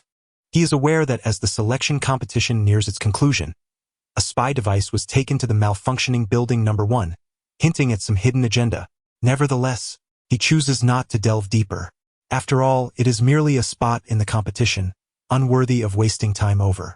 You tend from left to right, familiarize yourselves with the person next to you, and form a small team, Zhou Wei commanded. The school official nearby elucidated the reasoning. During the search and capture operation, one officer leads a team of 3. Wei Bo, who erupted in protest, clearly dissatisfied. Unlike Zhang Wenxi, who harbors different intentions, Wei Bo, whose participation in the selection was solely for the purpose of the Shanghai Genius Training Camp. With Ning Chuan's strength, he would only hinder his progress. Beside him, Ning Chuan remained unfazed upon hearing these words. What, do you refuse to obey the orders? Zhou Wei directed a sharp gaze towards Wei Bo, who, his eyes akin to bolts of lightning. Wei Bo, who felt a shiver run through him, forcing a dry chuckle. It's not solely my issue. Ning Chuan does not wish to team up with me either. Would you not agree? Wei Bo, who turned his head, glaring fiercely at Ning Chuan, the threat unmistakable. Ning Chuan furrowed his brow. Wei Bo, who was reluctant to team up with him, a sentiment he could comprehend, given that his apparent strength was rather lacking. Therefore, he had refrained from voicing any objections earlier. However, it was utterly unreasonable for Wei Bohu to attempt to shift the blame onto him. Ning Chuan's aversion towards Wei Bohu escalated sharply. If you don't mind, I would be willing to switch partners. Ning Chuan was about to speak when a beautiful girl interjected with a calm demeanor. Her hair, woven in shades of light blue and green, danced gently, reminiscent of a twinkling starry sky. It was none other than Lu Mengyue, one of the 10 present. Perfect, Wei Bohu readily agreed, an expression of delight unable to be concealed from his face. Are there any other issues? Zhou Wei scanned the group of 10 with a cold voice. If not, let us proceed. The group made their way out of the school. Having already hit a bottleneck, They had endured 2 days of arduous training over the weekend. Ning Chuan shrugged and remarked. As he spoke, he turned to Lu Mengyue and sincerely expressed, "Thank you for coming to my aid earlier." Lu Mengyue blinked her large eyes, revealing a hint of cleverness, and whispered, "While others may be oblivious to your true capabilities, I am well aware, and naturally, I cannot let go of such a valuable ally." Ning Chuan smiled silently. Meanwhile, Wei Bohu, with his head bowed, was engrossed in a conversation on his phone. "Zhang Wenxi, what is your situation? I was ambushed by Ning Chuan, and the spy device, along with the 3 beast nutrient solutions I was supposed to give you, has been seized by him. That is your issue. Do not attempt to shirk responsibility." Wei Bohu typed back with a cold smirk. Although the Wei family's influence could not compare to that of the Lu family, he was the legitimate heir. Zhang Wenxi was merely the son of an external daughter of the Lu family. He held no fear. "You are overthinking. I merely wish to inform you that Ning Chuan possesses 3 illicit vials of beast nutrient solution." Zhang Wenxi's gaze was cunning. His decision not to report to the authorities does not imply that he will spare Ning Chuan. Furthermore, Ning Chuan lacks any backing. He is merely an orphan. This. Wei Bohu cast a glance at Ning Chuan, feeling somewhat tempted. Indeed, it is worth a try. Soon, the group arrived outside the school and boarded a substantial police vehicle, heading towards the police station. Ning Chuan and Lu Mengyue occupied the last row. After a moment of contemplation, Lu Mengyue inquired, "Ning Chuan, do you know who the chief of the Qingshan City Police Station is?" "I am not aware. The technology in the martial arts realm surpasses that of Earth significantly." The police vehicle they were in effortlessly exceeded 300 miles per hour, with a top speed nearing 600 miles. Lu Mengyue continued, "The martial arts technique you practice is the Gale Steps, correct?" "Indeed." Ning Chuan nodded. The Gale Steps, classified as E-grade martial arts, is widely disseminated and often the first choice for many practitioners. It is quite renowned within the Federation, so it is not surprising that Lu Mengyue recognized it. "Then you must certainly know who its founder is," Lu Mengyue said with a smile. "Gu Tianyu. Would you like him to provide you with some guidance?" Lu Mengyue playfully twirled her hair and added, "Uncle Gu is a close friend of my father's. He would likely be willing to lend a hand. Since you've mastered the Gale Steps, perhaps a few pointers from Uncle Gu could lead you to enlightenment and elevate you to the micro-realm." "I shall take your kind words to heart," Ning Chuan replied with a smile of gratitude. Although his martial training did not necessitate external guidance, he felt it was impolite to decline Lu Mengyue's generous offer. At that moment, a mocking laugh emanated from the front row. Wei Bohu turned his head, his voice dripping with derision, and remarked, "Some individuals, having experienced a fleeting moment of enlightenment, become utterly oblivious to their own hubris. To dare utter the term enlightenment, are they not afraid that the winds will betray their tongue?" Ning Chuan's eyes narrowed slightly. Wei Bohu truly was a nuisance that required addressing. Chapter 21. Under scrutiny, the Gale steps into enlightenment more than half an hour later, at the Qingshan City Police Department. As Ning Chuan stepped out of the vehicle, he beheld a vast expanse ahead, where several high school students had gathered to assist the police in their search efforts, an overwhelming throng, numbering 300 to 400. "Thus, I contemplated selling the spy device," Ning Chuan murmured softly. With so many individuals acting in unison, the likelihood of capturing Zhao Weiping was exceedingly slim. "You all should assemble there," Zhou Wei instructed as he locked the car. "Afterward, officers will guide your actions." Lu Mengyue raised her hand, stating, "Officer Zhou, I wish to seek out Director Gu." "Come with me," Zhou Wei replied without hesitation. As the two entered a large building, Wei Bohu immediately called out to Ning Chuan, extending his hand with an air of authority. "Return what belongs to me." Ning Chuan frowned, inquiring, "What item?" "Stop feigning ignorance." Wei Bohu scoffed. "The beast nutrient solution you seized from Zhang Wenxi. It's mine, merely entrusted to Zhang Wenxi for safekeeping." Ning Chuan shook his head, replying earnestly, "Firstly, the only item I obtained from Zhang Wenxi was the spy device. Secondly, since your possession was misplaced by Zhang Wenxi, should you not seek him out? Your attempts at evasion are futile." Wei Bohu coldly uttered, "Zhang Wenxi lacks the audacity to deceive me."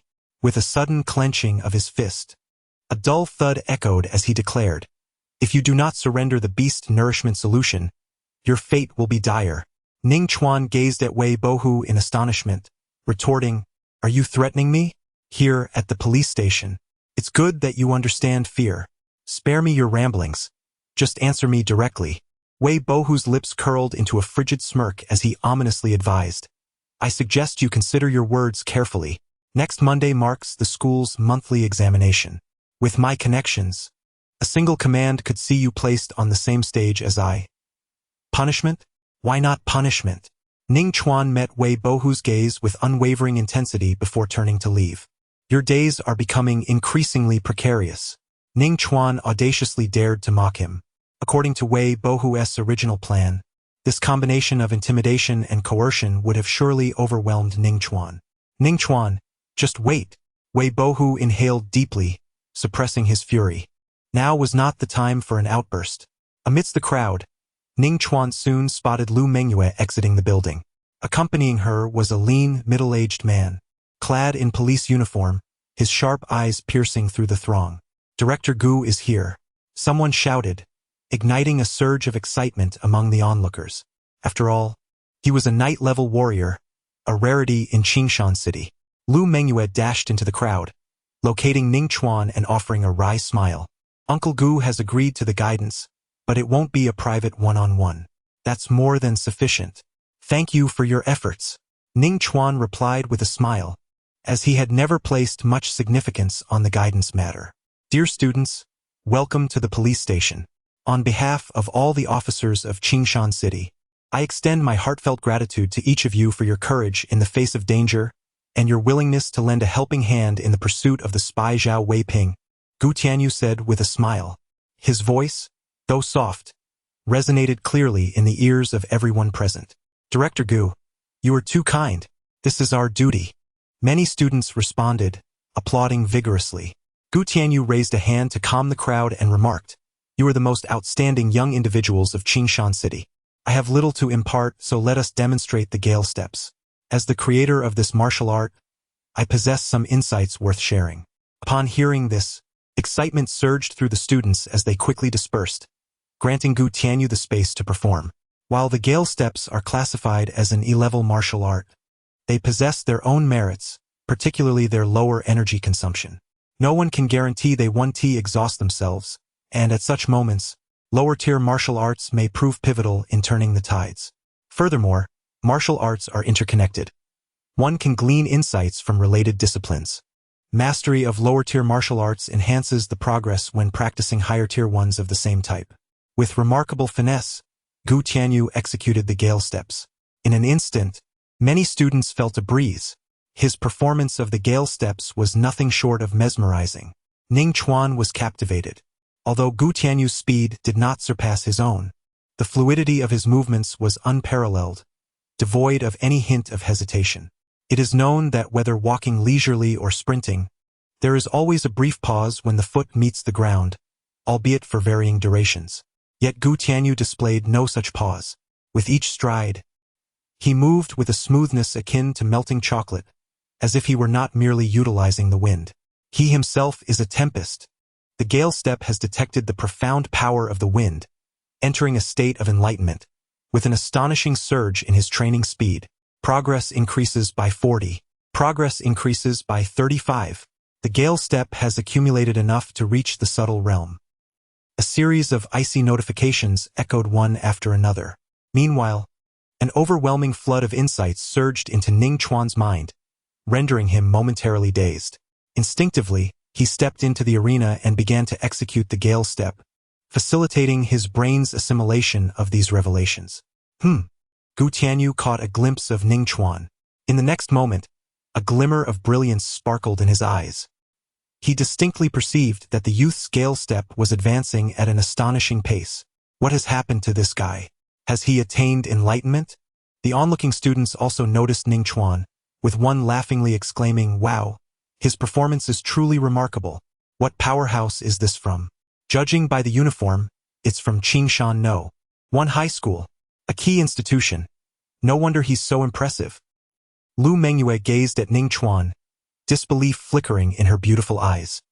Her earlier jest about Ning Chuan achieving enlightenment was merely in jest, hoping that Uncle Gu could guide him to gain some insights. Little did she expect her words to manifest into reality. Not far away, Wei Bohu stood amidst the crowd, his expression grim. The Gale Step had accumulated enough to elevate him to the realm of an expert. A notification resounded in his mind. Subsequently, Ning Chuan's comprehension of the Gale Step deepened once again. With each step, he moved with increasing fluidity, exhibiting signs of transforming into a true tempest. Still in a state of enlightenment, the impression his Gale Step gives me is not much different from that of Director Gu. I am utterly envious. I have not perceived anything. A multitude of students engaged in fervent discussion. Gu Tianyu paused, his gaze fixed upon Ning Chuan, imbued with a hint of admiration. As a night-level warrior, he possessed a profound understanding of enlightenment. This phenomenon cannot be forcibly attained. It relies upon fortune. However, the prerequisite for such fortune is an exceptionally high level of comprehension. Lu Mengyue approached discreetly, whispering, "Uncle Gu, this is the Ning Chuan I mentioned."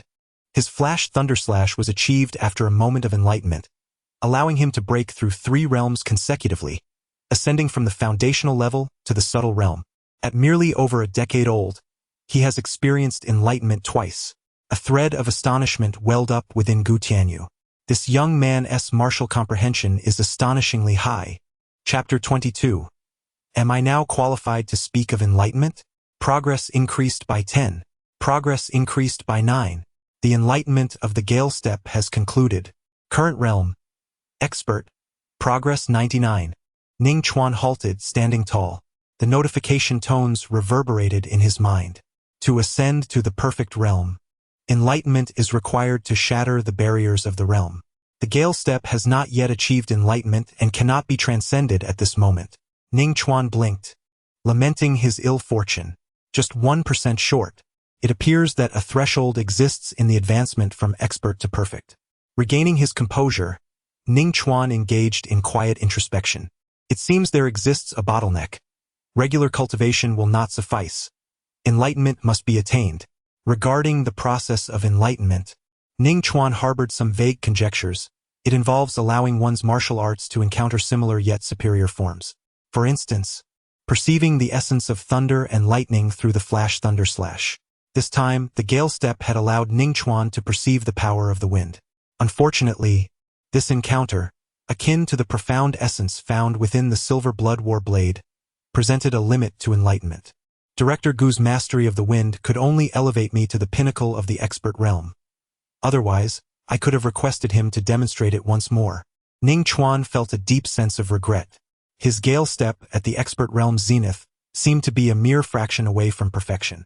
In truth, it was a vast chasm. The 6 realms of martial arts are foundation, proficiency, mastery, subtlety, expert, and perfection. Among these, the expert realm represents the highest level attainable by a typical practitioner. The perfection realm is devoid of any flaws, often achieved only by the creators of martial arts. Truly, heroes emerge from youth. A round of applause jolted Ning Chuan from his contemplation.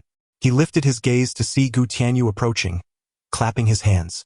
"Thank you, Director Gu," Ning Chuan said with a slight bow. Gu Tianyu replied with a smile, "Your ability to achieve enlightenment is a testament to your own skill. I dare not claim credit. Without your demonstration of the Gale Step, I would not have attained such understanding," Ning Chuan expressed sincerely. Gu Tianyu ceased his modesty, pausing momentarily before stating gravely, "If I am not mistaken, your Gale Step has indeed reached the limit of the expert realm." "Indeed." Ning Chuan nodded in affirmation. As his words echoed, a wave of astonishment rippled through the crowd. The expert realm signifies the pinnacle of expertise in a particular field. The very designation reflects the formidable nature of this level. Many have devoted years to the cultivation of martial arts, yet few reach this realm. Even E-grade martial arts represent an extraordinary achievement.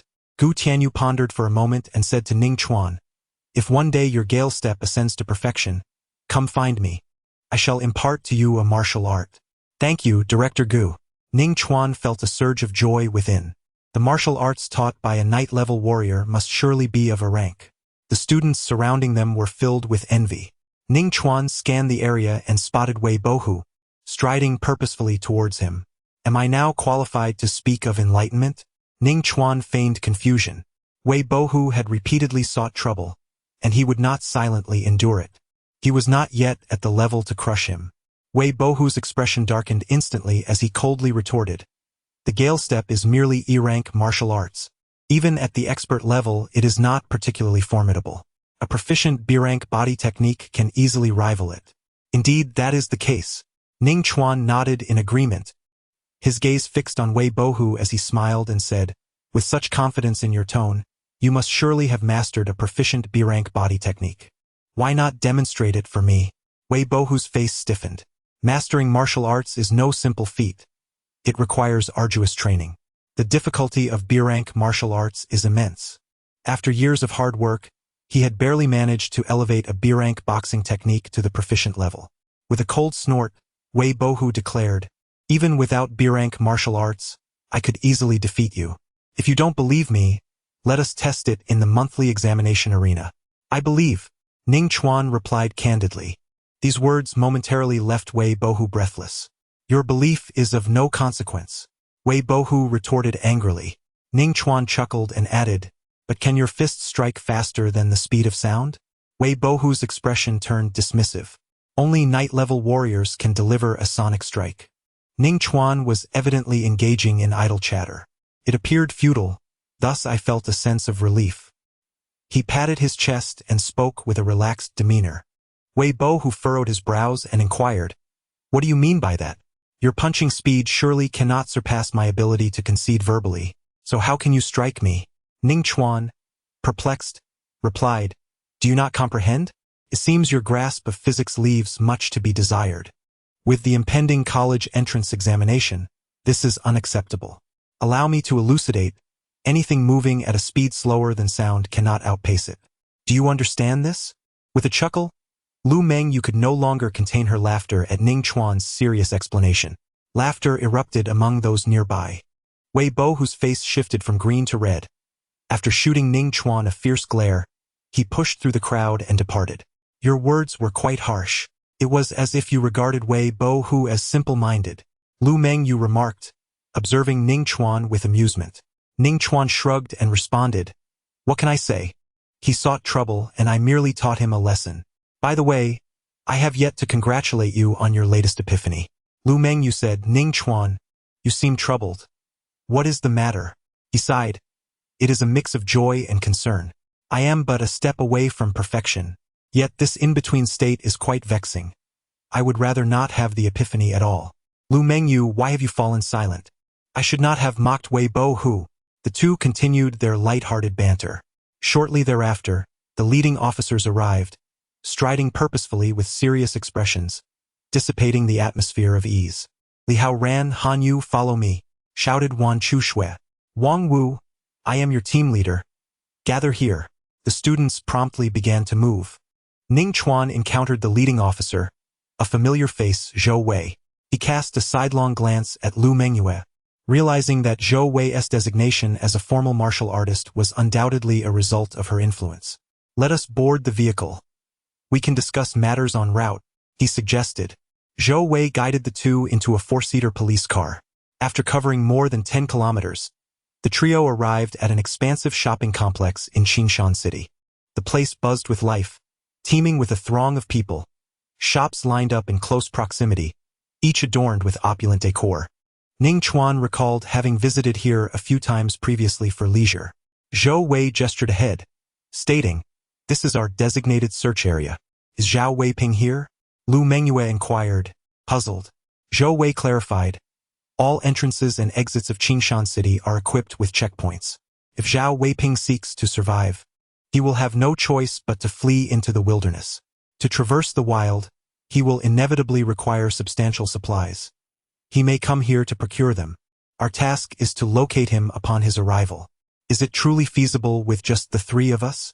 Ning Chuan expressed his astonishment, given the estimated daily foot traffic exceeding 100,000. Zhou Wei reassured him, "This is not an issue.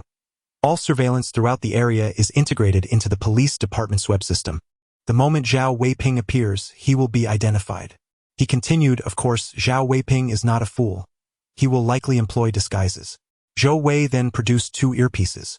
Once equipped, the artificial intelligence of the web will alert us to patrons whose identities cannot be detected. We need only approach to ascertain their identities. Individuals wearing masks or undergoing extreme cosmetic alterations are relatively rare. The 3 of us will suffice for this task. Zhou Weiping spoke calmly. Ning Chuan and Lu Mengyue adjusted their earpieces.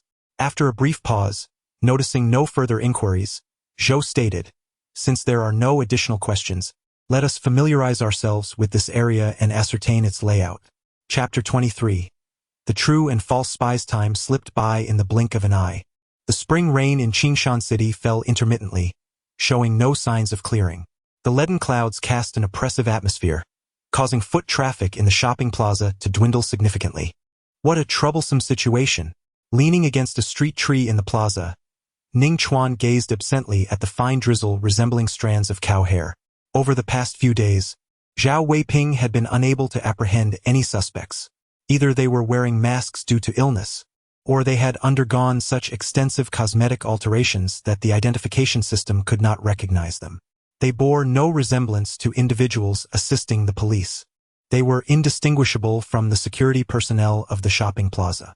The only gain had been a few contact details passed discreetly by attractive office workers. Should he find himself in need, he could always rest in the police car for a while. Zhou Wei approached, holding a black umbrella. Everything is fine, Ning Chuan replied, his bright eyes revealing no signs of fatigue.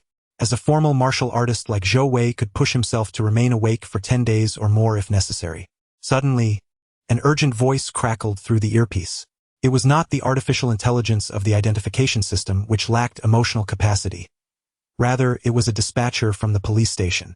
Attention all officers, at the western entrance of the second ring road in Qingshan City, Zhao Weiping has forcefully breached a checkpoint and is heading towards Wanli Qingshan. The vehicle is a white F-230 model. Nearby officers, please proceed to intercept. Repeat. Zhao Weiping forcefully breached the checkpoint. Ning Chuan removed his earplugs and cast a resigned smile at Zhou Wei, remarking, it seems my work here is done. Given the police station's preparedness, Zhao Weiping would undoubtedly be apprehended as soon as he showed himself. Would you care to join me in observing the situation? Zhou Wei grinned as he took the earplugs. With Zhao Weiping on the verge of arrest, much of his pressure dissipated. Ning Chuan shook his head. The West Second Ring is several dozen miles from here. By the time we arrive, the operation will likely be concluded. Beside them, Lu Mengyue added, I won't be going either. Then farewell. Perhaps we shall have the opportunity to dine together in the future. After exchanging a few pleasantries, Zhou Wei drove away. Lu Mengyue watched the police vehicle vanish into the rain and casually inquired, the flesh of ferocious beasts, while inferior in nutrition compared to the essence from the beast camp, is more economical, offering superior value for me. In that case, let us go together. I also need to visit the butcher. Ning Chuan was taken aback. Why the surprise? I am not a sheltered young lady untouched by the world. Lu Mengyue retorted with a playful glare. I have a keen interest in culinary arts, possessing a junior chef certificate, and I plan to advance my skills further after the college entrance examinations. Aha, let us proceed. Why does this rain show no sign of ceasing? The butcher shop was not far off, and the two engaged in conversation as they walked swiftly towards it. Due to the rain, there was only one customer in the shop. Perhaps due to the pungent odor of raw meat, the customer wore a tightly secured mask and was carefully selecting numerous pieces of ferocious beast meat at the counter. Upon noticing the mask, Lu Mengyue instinctively announced, Sir, I am a member of the police station S support team. Please remove your mask and present your identification. Just a few days have passed and already, a professional malady has set in. Ning Chuan was about to make a jest when he noticed the customer turning around, removing his mask. The visage that was revealed was strikingly familiar, leaving Ning Chuan utterly astonished. His right hand instinctively grasped the hilt of his silver blade. Tianwu spy, Zhao Weiping, you are. The face of Zhao Weiping had graced the television screen numerous times, and the butcher recognized him instantly. Just as he opened his mouth, Zhao Weiping struck with a resounding slap, forceful and brutal. With a sickening thud, the butcher's head was driven into his chest, meeting a gruesome end. The two security guards in the shop reacted swiftly, reaching for their handguns. Bang! Bang! The dull sounds echoed. Blood stained the floor. Ning Chuan felt a chill run down his spine.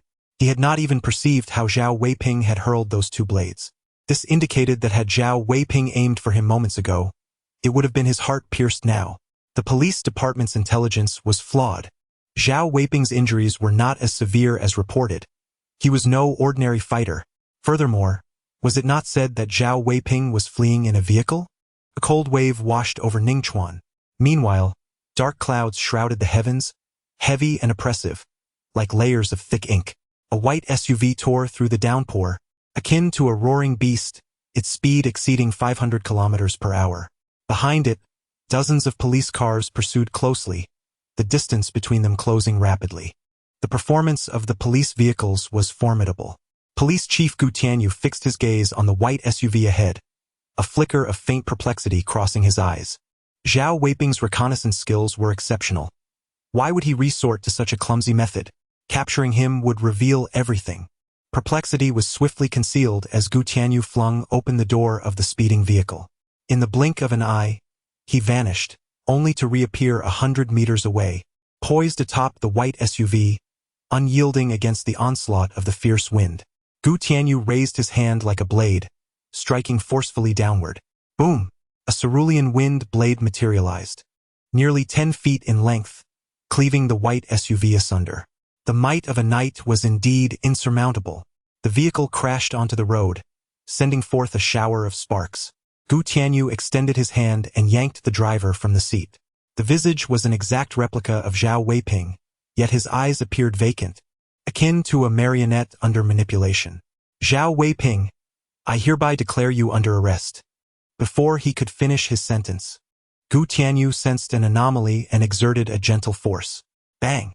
Zhao Weiping's corporeal form disintegrated, transforming into scattered crimson motes, vanishing into the rain.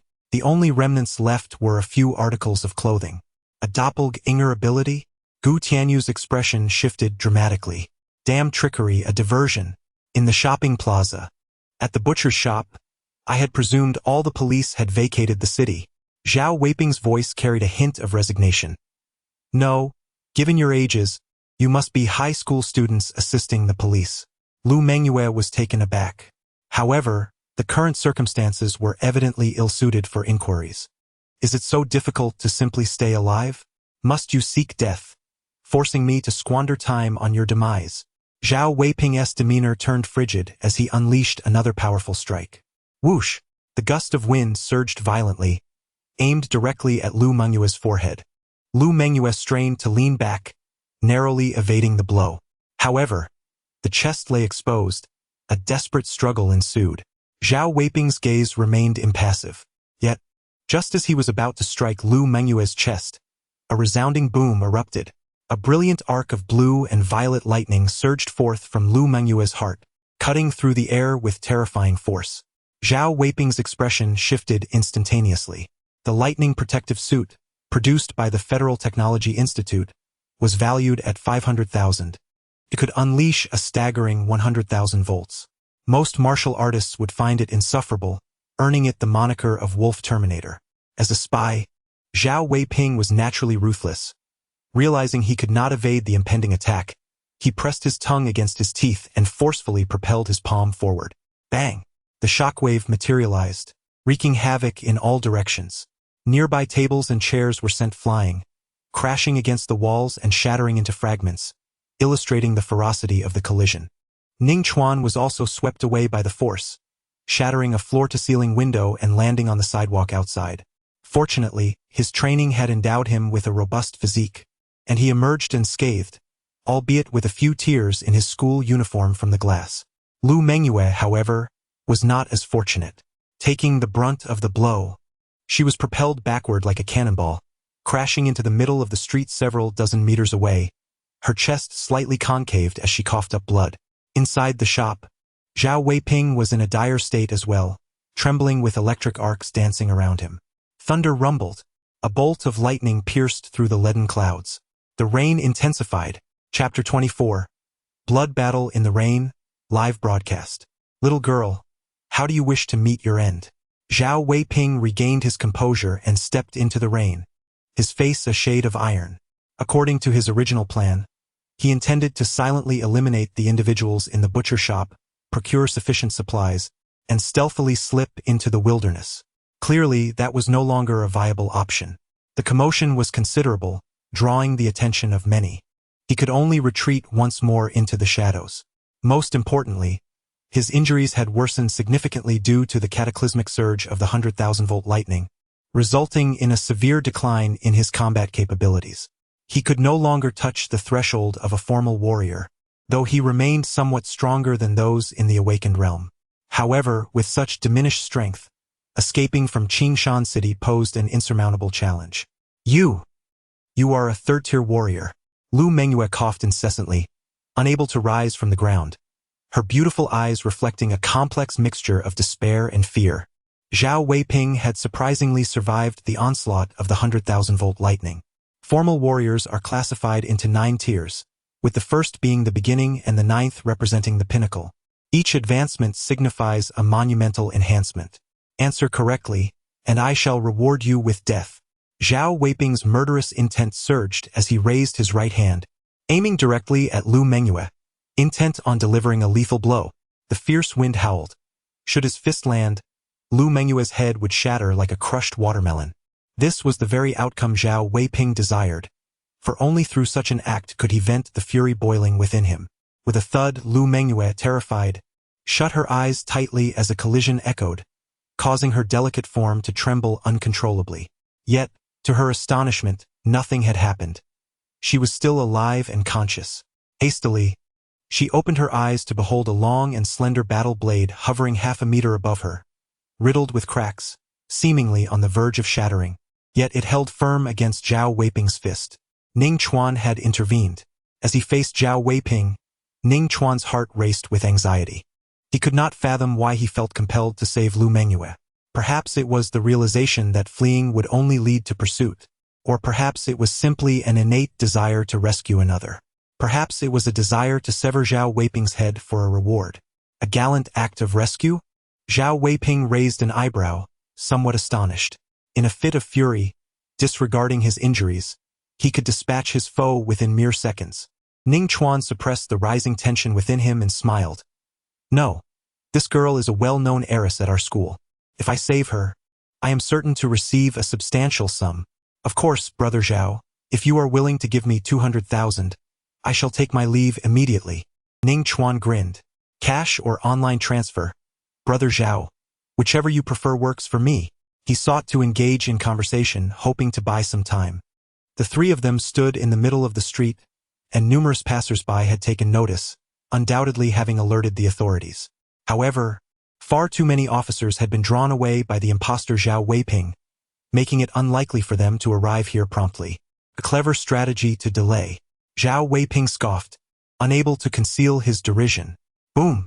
Sensing the situation was deteriorating, a thunderous energy erupted within Ning Chuan, and he sprang into action, intending to strike first.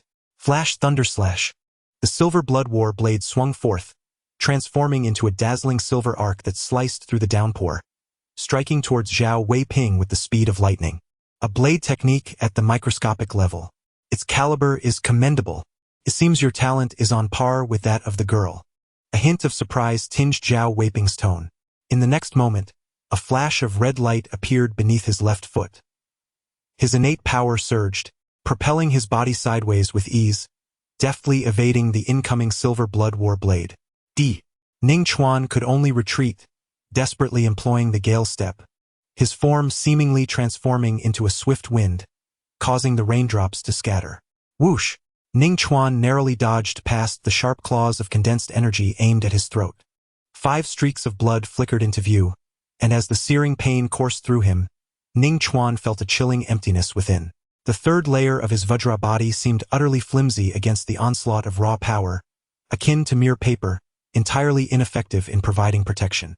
Had it not been for his mastery of the gale step at the pinnacle of expert level, Zhao Weiping's grasp could have severed his very being. This confrontation starkly contrasted with his previous battles against Ma Hai and Zhang Wenxi. Defeat here meant death, utter annihilation. All was rendered void. Boom! The torrential rain intensified, cold and relentless, hammering down upon Ning Chuan. At this moment, an overwhelming terror surged within him, reminiscent of a dam bursting. Life and death intertwined with profound dread. He was no exception. Huff! With a stoic countenance, Ning Chuan inhaled deeply, the chill of the rain saturating his lungs, quelling his fears. At this juncture, fearing death served no purpose. It would only hasten his demise. Only through calmness, composure, and poise could he hope to survive. Is his agility at such an elevated level? Opposite him, Zhao Weiping momentarily froze after his missed strike, only to reveal a sinister smirk. The Federation would surely lament the loss of a talent like you. You are incapable. Ning Chuan's gaze was frigid, his silver-blooded battle knife held steadfast before his chest. Zhao Weiping, a traitor to the Federation, dared not surrender. Little brother, we are here to assist you. At that moment, a few well-meaning bystanders rushed to his aid. Zhao Weiping cast a sidelong glance, and a malevolent grin spread across his face. Bang! Bang! Bang! Zhao Weiping flickered through the air, leaving several lifeless bodies strewn across the street, the cold rain washing over them. The other bystanders, witnessing this gruesome scene, halted in their tracks, their expressions transforming in sheer terror. Do not approach. Everyone, leave this place. Ning Chuan spoke coldly. Although martial arts thrived in the Federation with everyone practicing diligently, it was common for individuals to neglect their training after work. Assisting in battle would merely equate to delivering supplies, offering no help and potentially hindering his agility. Take care, young brother. A middle-aged man trembled as he spoke, swiftly retreating with the other bystanders. Zhao Wei did not pursue. Instead, he pivoted and charged towards Ning Chuan. For the two planets, the lives of 1,000 ordinary individuals could not compare to that of a single genius. Kill! Ning Chuan brandished his blade, and they clashed amidst the chaos. The atmosphere brimmed with murderous intent under the rain. At that moment, at the western end of the shopping plaza, a van gradually came to a halt, its exterior adorned with the insignia of the Qingshan City television station. It's so unfair. While Sister Li gets to report on the police capturing Zhao Weiping, I'm stuck braving the rain to broadcast the culinary delights of the shopping plaza. A beautiful girl in her 20s lamented from the front passenger seat. Her makeup was modest, but her natural beauty shone through, her large eyes revealing a hint of youthful innocence. The middle-aged cameraman, serving as her part-time driver, chuckled reassuringly. Shui, you've only just started working. Just endure a few more years. I've already endured for half a year. When will I get to report a major news story? Wang Shui grumbled as she exited the vehicle.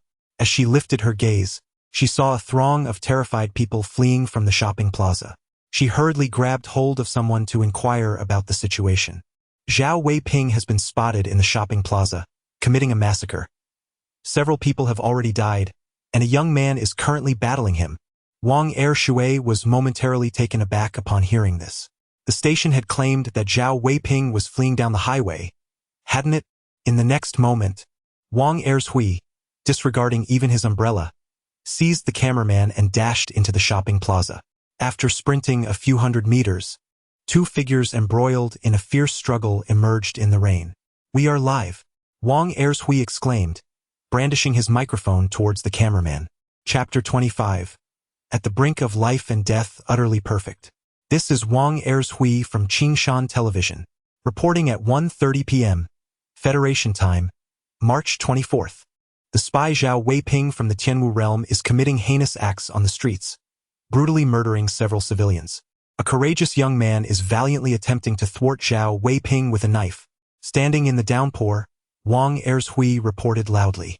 A few dozen meters behind him, Ning Chuan and Zhao Weiping were locked in a life-and-death struggle, their blades and powers clashing with ferocity, rainwater splattering everywhere. The camera captured this scene vividly, broadcasting it in real time. At Qingshan Television's live broadcast department, the moment the middle-aged director comprehended Wang Shui's report, he jolted upright, tumbling from his chair. Don't help me. Hurry and notify the station chief. Ignoring the pain in his backside, the director shouted urgently. No, that would be too late. I will take charge of this. Broadcast Wang Er's Hui's live feed across all our channels. What are you waiting for? Act immediately. Within a minute, all 17 channels of Qingshan television echoed the same voice. An urgent news bulletin interrupts the airwaves. In an instant, millions before their televisions witness this unexpected live broadcast. Mom, stop scrubbing the pots and come watch the television. Li Jie, just turn on the TV. All channels are airing it. A young man is single-handedly battling spies from the heavenly martial realm. Those who learn of this event notify friends, family, and colleagues through various means. The number of viewers surges at a lightning pace. The live footage is also being shared online, expanding its reach exponentially. Many students from Qingshan know. One high school are witnessing it. Isn't that a student from our school? I know him, Ning Chuan, a senior adept in the intricate thunder slash technique. It appears that the figure collapsed in the rain, coughing blood, is the esteemed President Liu. I am the principal. Summon the fastest teacher to rush over immediately. Director Gu, we have tracked Zhao Weiping's whereabouts. Where? A police officer hands over a mobile phone. Gu Tianyu glances at it and his expression changes upon seeing the girl on the ground spewing blood. Lu Mengyue and Ning Chuan, they can't hold on much longer. Immediately contact the commander of the Federal 27th Army Group and deploy the aerial mechs. At the Extreme Martial Arts School, Yuer, with a thunderous roar, a solid wall on the top floor explodes. A towering figure crashes through the wall, and in the blink of an eye, he is hundreds of meters away. A white vapor resembling waves erupts from his body, a sign of impending sonic boom. The foremost martial artist of Qingshan City, Lu Zhan, the pinnacle knight. In an instant, the live broadcast from the shopping plaza stirred a flurry of attention from various quarters. Amidst the torrential downpour, Ning Chuan gritted his teeth, exerting every ounce of his strength to unleash the thunder slash. Out of the corner of his eye, he caught sight of the female reporter, yet her words were utterly inaudible. The pressure from Zhao Weiping was overwhelming, leaving him unable to divert even a fraction of his focus. All his mental faculties were devoted to the battle at hand. Nevertheless, he found himself at a significant disadvantage. Zhao Weiping's physical prowess surpassed his by leaps and bounds, reaching a level of sheer dominance. Moreover, Zhao possessed the original force, his attacks terrifyingly fierce, rendering even the third tier of the diamond body nearly ineffective. Suddenly, Ning Chuan was caught off guard. A deep gash was inflicted across his chest by Zhao Weiping's concentrated force claws, blood gushing forth. Yet, it was quickly washed away by the rain. The wound, over 10 centimeters long, exposed muscle that appeared pale and ghastly under the deluge.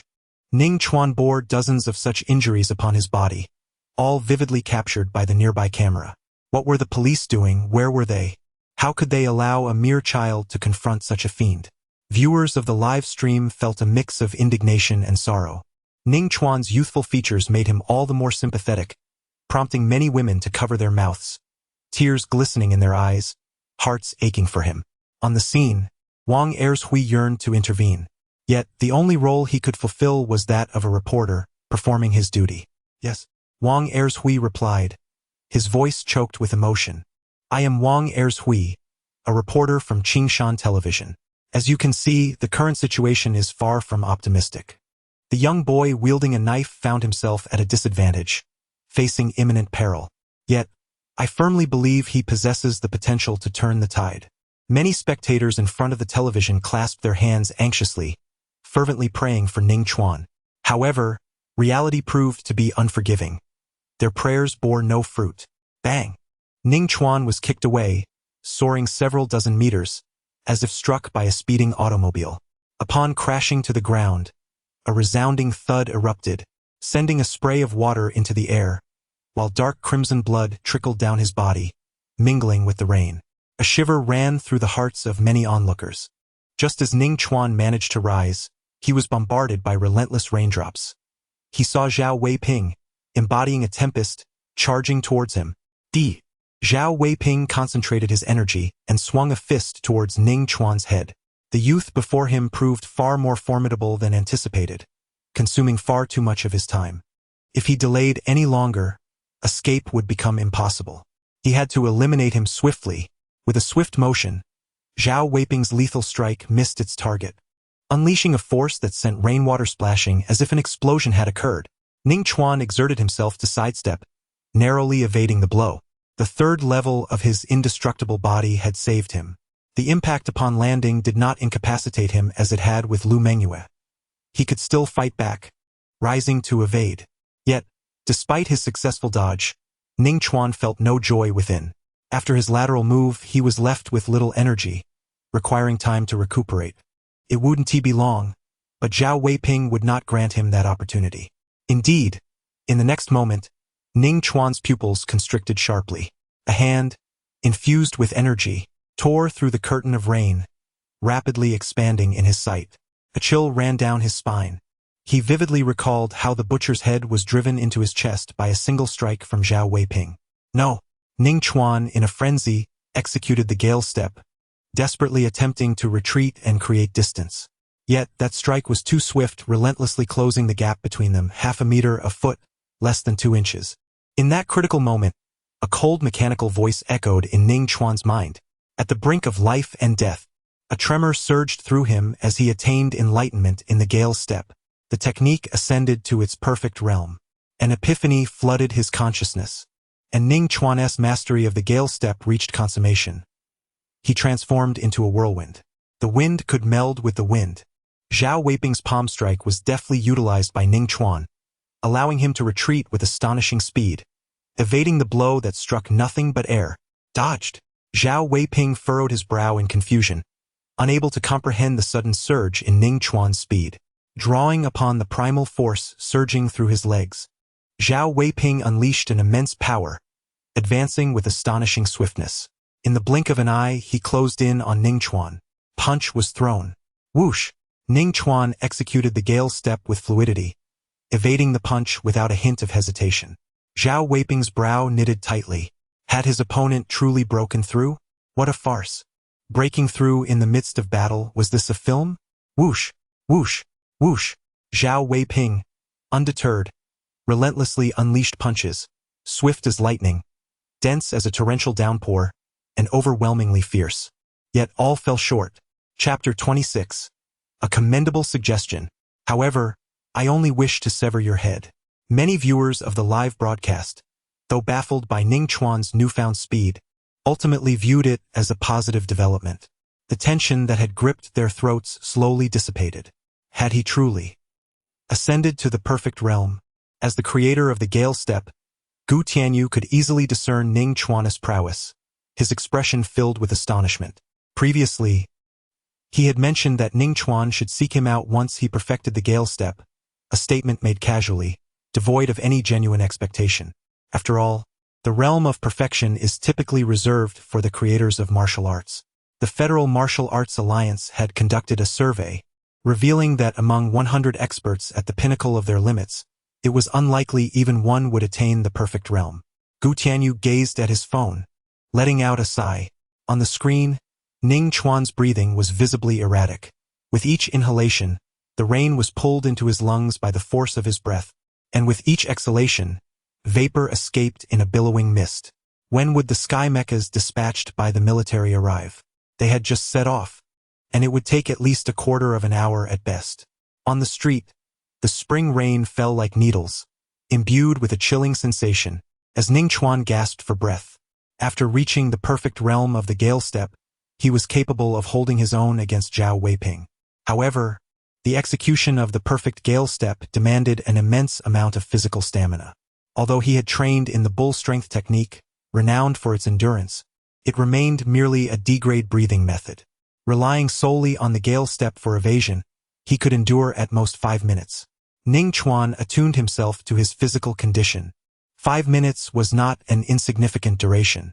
The police might arrive in time, yet if they did not. A frigid glint flickered in Ning Chuan's eyes. He did not wish to leave his fate in the hands of others. Retreat was not an option. The perfect Gale Step merely rendered him more agile, but in terms of linear speed, he could not compete with Zhao Weiping. As he fought, Ning Chuan remained cool-headed in his analysis.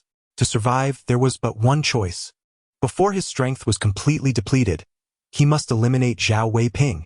Ning Chuan recalled the breakthrough he had achieved with the Gale Step. In a life-and-death moment, He had devoted himself entirely to mastering the Gale Step, which had then reached a state of enlightenment. What if he applied this to other martial arts? A fleeting, audacious thought crossed his mind as he glanced at the silver-blooded battle knife in his hand.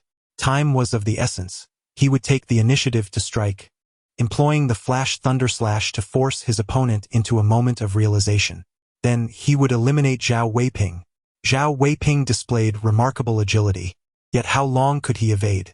Surely his stamina was waning. Another strike missed its target, and Zhao Weiping smirked, though his eyes betrayed no mirth, only a shadow of foreboding. If this dragged on, even if he managed to kill Ning Chuan, he would not escape unscathed. He gestured towards Lu Mengyue and proposed, "How about this? I can spare your life, provided you allow me to kill that girl." His intentions towards Ning Chuan were far from benevolent. This tactic was merely psychological warfare, aimed at eroding Ning Chuan's will to resist, facilitating a quicker demise. With a facade of sincerity, Zhao Weiping insisted, "I am not deceiving you. The police are on their way, and I wish to leave swiftly." It was a tempting proposition. Ning Chuan responded coolly. Meanwhile, a nearby camera captured their exchange in vivid detail. It was dire. The girl stood little chance of survival. Many observers felt a sense of despair, doubting Ning Chuan's prospects. The terror of death loomed large. Even the elderly, facing their end, could not accept their fate with equanimity, let alone a youth in the prime of life. Should he choose to flee, he would not be harshly judged. Having fought to such a degree was commendable enough. Fear of death is simply fear of death. There is no shame in it. His words clearly indicated a desire to escape. The struggle had merely been an attempt to survive. A multitude of spectators engaged in heated discussions through barrage comments. At that moment, Ning Chuan's voice pierced through the clamor. Cold and detached, yet laced with an undercurrent of lethal intent. "All I desire is to sever your head." Ning Chuan advanced with remarkable speed, his form slicing through the rain like an arrow, the slender silver-blooded war blade cleaving the downpour. The thunder slash, a flash of silver, illuminated the gloomy skies, shattering the oppressive darkness. Countless viewers quivered, both awed by the sheer dominance of his words and admiring Ning Chuan's audacity. Where is the coward who fears for his life? Step forward and take your beating. The internet is not a lawless realm. My sincere apologies, everyone. I spoke thoughtlessly. Please forgive me. I bow in contrition. Online, many viewers found great satisfaction in Ning Chuan's choices. Yet, the shopping mall in reality evoked a sense of dread. To actively engage in combat while at a disadvantage is no trivial matter, especially considering Ning Chuan's limited stamina. He could not afford to be methodical and must take risks. In the blink of an eye, several wounds marred his body. Nevertheless, Ning Chuan did not furrow his brows. His dark eyes were filled with indifference. He relentlessly unleashed the thunder slash, the silver-blooded war blade appearing to transform into lightning, striking one after another towards Zhao Weiping. With a fierce howl, Zhao Weiping unleashed a punch, the primal force surging, the wind from his blow howling ominously, scattering raindrops in every direction. Ning Chuan's ebony hair whipped wildly, yet he showed no intention of evasion. His body erupted with a sound like thunder, the silver-blooded war blade slashing horizontally with unparalleled swiftness, aiming for Zhao Weiping's neck. Zhao Weiping's lips curled into a smirk of triumph. He discerned Ning Chuan's intentions, employing a life-for-a-life strategy to compel him into a defensive posture. However, his fist was swifter. He struck first, sending Ning Chuan flying, causing the trajectory of his blade to distort, preventing it from reaching him. Yet, in the next moment, Zhao Weiping's smile froze upon his face. The silver-blooded war blade in motion had inexplicably quickened, although it still could not rival the speed of his fist. Should he fail to obstruct it, the tip of the blade would surely slice through his throat as Ning Chuan was propelled away. Damn it! Zhao Weiping gritted his teeth and halted his fist, forcefully striking against the silver-blooded war blade. Bang! The violent clash erupted, sending sparks flying even in the downpour. At this critical juncture, a jolt coursed through his heart as he entered a state of enlightenment. Progress increased by 20. Progress increased by 20. Boom! Boom! Boom! Ning Chuan advanced towards Zhao Weiping, relentlessly unleashing his blade, the silver light dazzling amidst the torrential rain. One strike followed another, with each blow faster than the last. Another breakthrough. Zhao Weiping's countenance darkened ominously. This rendered his task of eliminating Ning Chuan all the more arduous. Yet simultaneously, his desire to vanquish Ning Chuan intensified. Having achieved 2 consecutive breakthroughs in battle, just how formidable was his opponent's talent? The accumulation of the Thunderbolt Slash reached a level sufficient to attain the expert realm. A cold prompt echoed. A wave of understanding surged within Ning Chuan's heart, instantly elevating his comprehension of the Thunderbolt Slash to a new echelon. The B-grade martial art of the expert realm. Boom! Without hesitation, Ning Chuan unleashed a thunderous sound from his being, resounding with a powerful, deafening roar. The raindrops cascading around him shattered completely, resembling delicate grains of sand. Amidst the thunder, the silver-blooded battle blade sliced through the air with such swiftness that it was nearly imperceptible, trailing a gleaming silver light nearly a yard long. Zhao Weiping's expression shifted slightly as he retreated with great haste, attempting to evade the onslaught. Yet, in comparison to the silver-blooded blade, his speed was woefully inadequate. With a dull thud, the silver light struck Zhao Weiping. A spurt of blood erupted from the wound, mingling with the rain as it splattered onto the ground. Zhao Weiping staggered back more than 10 steps before managing to halt his momentum. His clothing was torn, revealing a gash nearly half a meter long, extending from his left shoulder down to the right side of his waist, deep enough to expose bone. For the first time in their fierce combat, Ning Chuan had succeeded in wounding Zhao Weiping. Casting a glance at his injury, Zhao Weiping felt a surge of dread. Had he been a fraction slower in his evasion? Alongside this trepidation, a wave of confusion washed over him. The breakthroughs experienced during battle merely provided an opportunity to shatter the confines of one's limits. Yet, why did the young adversary before him continue to grow stronger?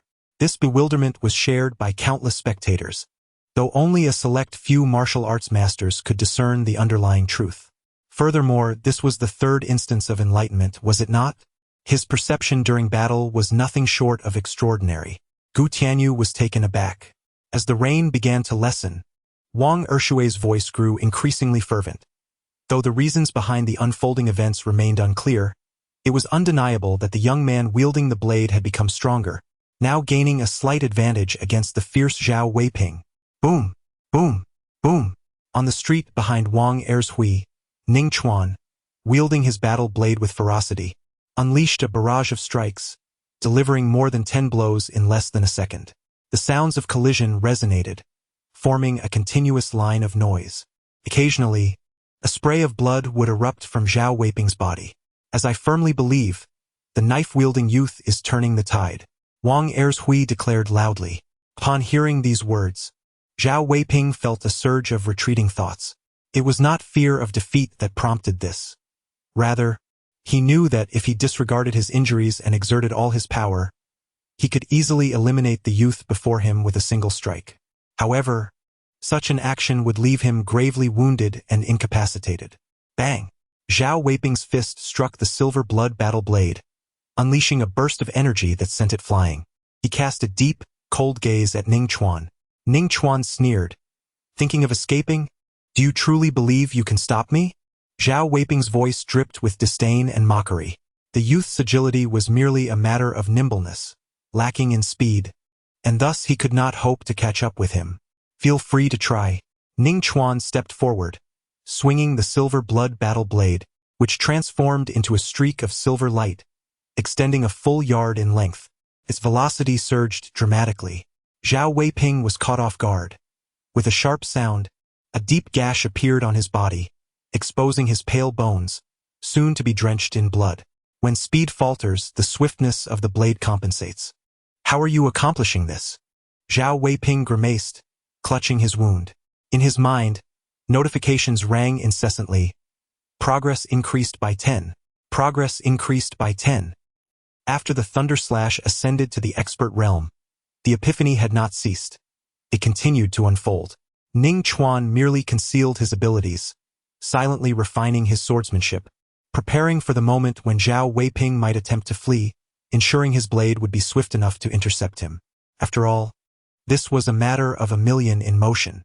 Zhao Weiping moved with astounding swiftness, his figure conjuring a tempest as he darted through the streets, attempting to break free in every direction.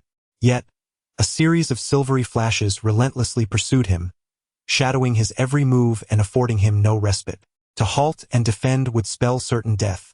This scene bore a striking resemblance to the selection trials, where Ning Chuan had obstructed Zhang Wenxi's escape within the classroom. The difference, however, lay in Ning Chuan's blade, which had become exponentially faster and capable of lethal force. With a swift stroke, Ning Chuan's blade cleaved through the air. Blood sprang forth as Zhao Weiping was once again forced to retreat.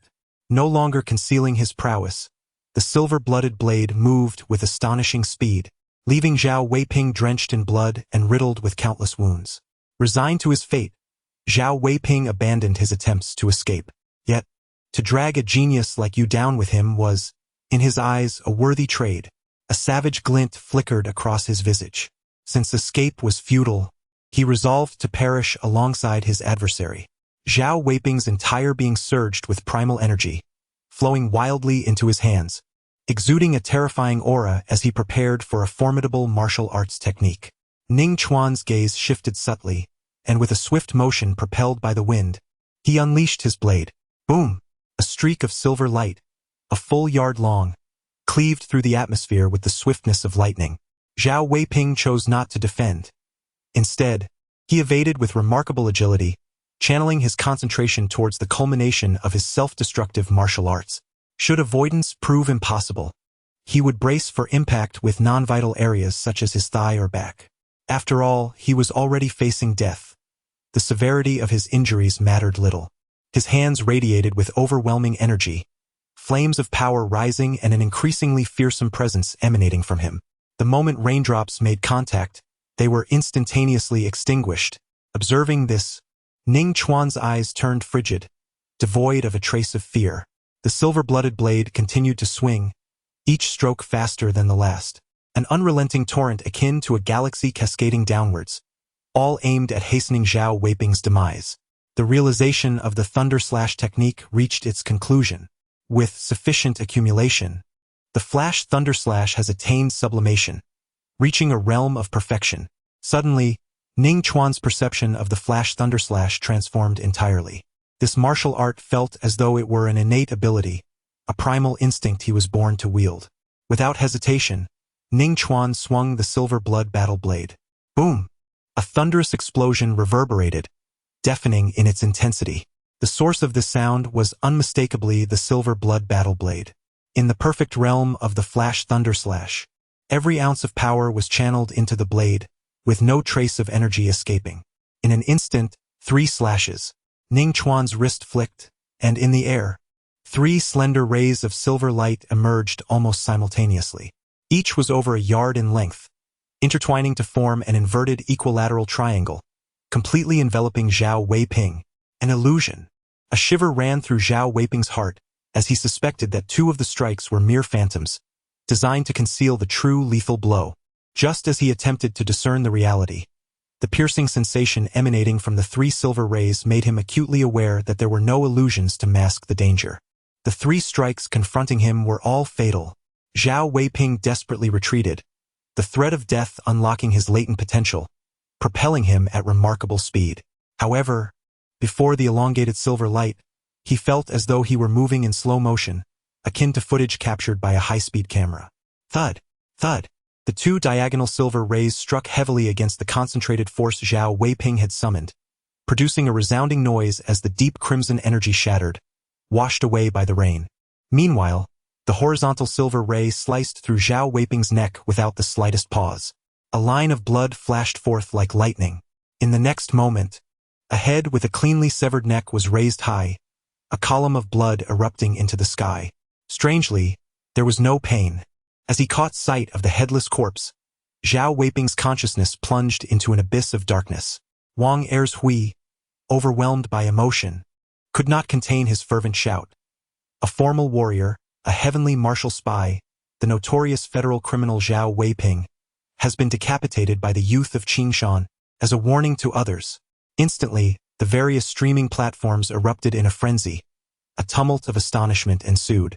The barrage of shocked comments and messages was endless. Particularly those viewers with profound martial arts expertise were left speechless, their minds shaken. They could discern the extraordinary difficulty of the young man's lethal strike against Zhao Weiping. This youth is truly formidable. A ray of sunlight pierced through the clouds, cascading down to the earth. The first spring rain in Qingshan City had come to an end. Ning Chuan tilted his head back, gently closing his eyes, allowing the tender rays of early spring sunshine to envelop him.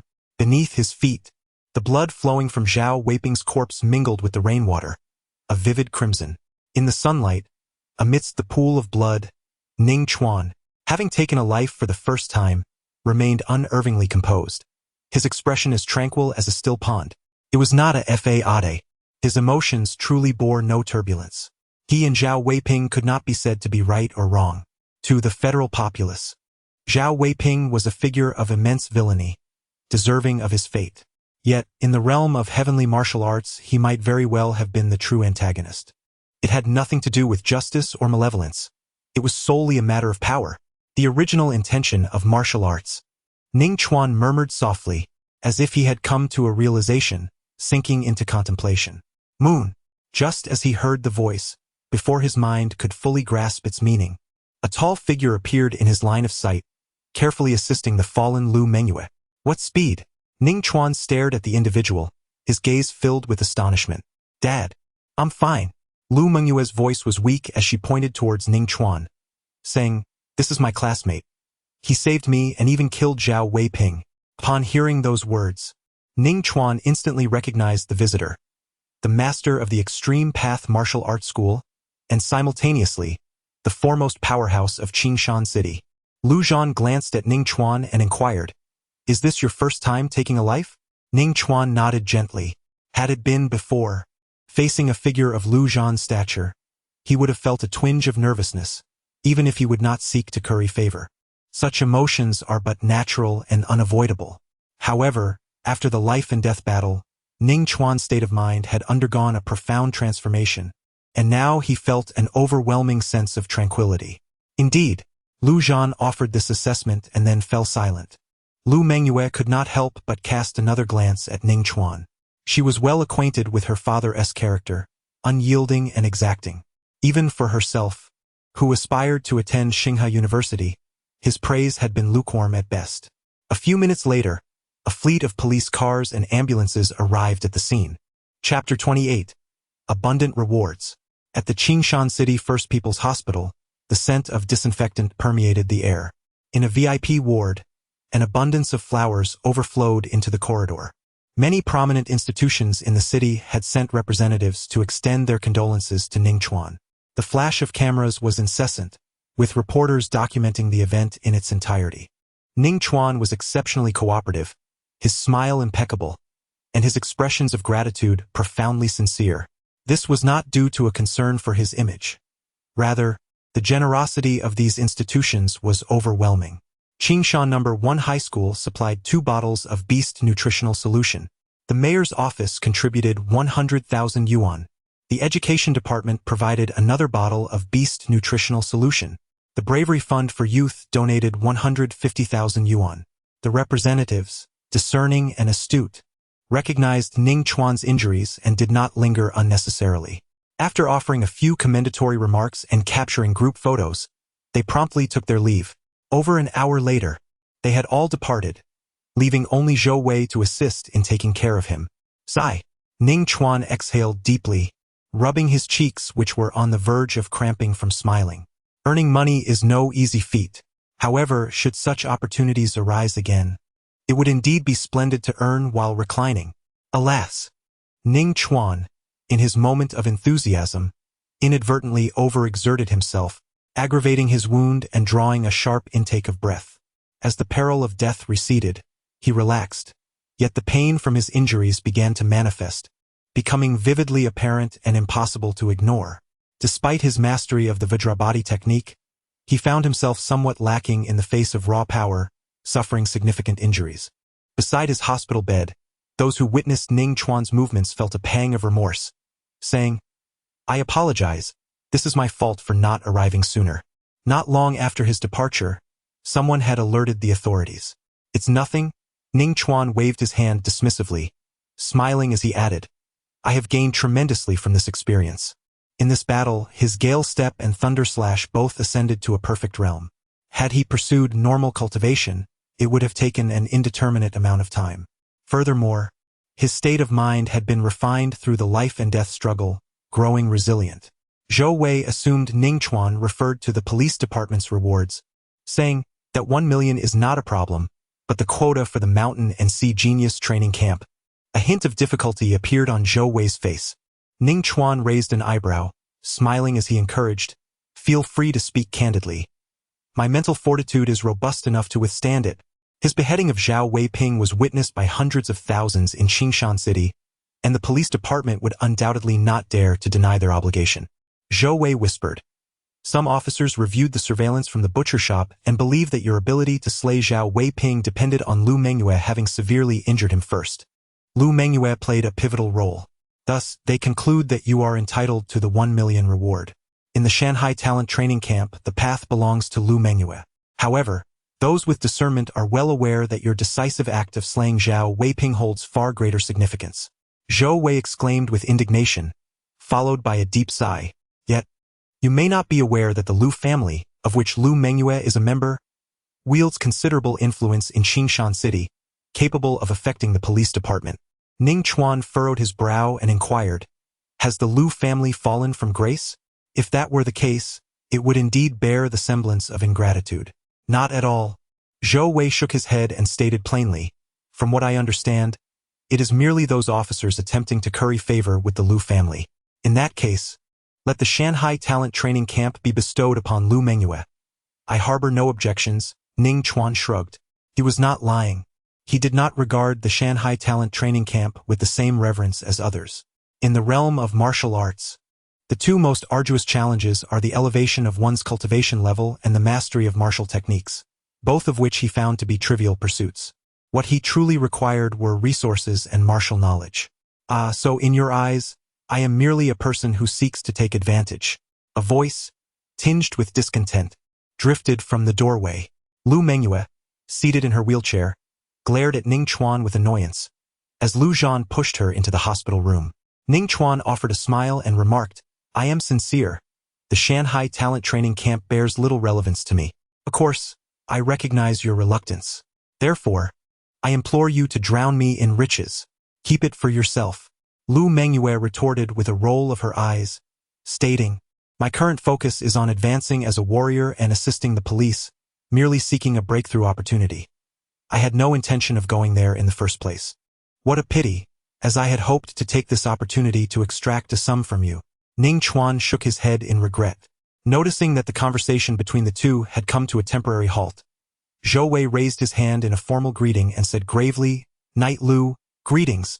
Lu Zhan replied succinctly, as was his nature. He then turned his gaze towards Ning Chuan and spoke.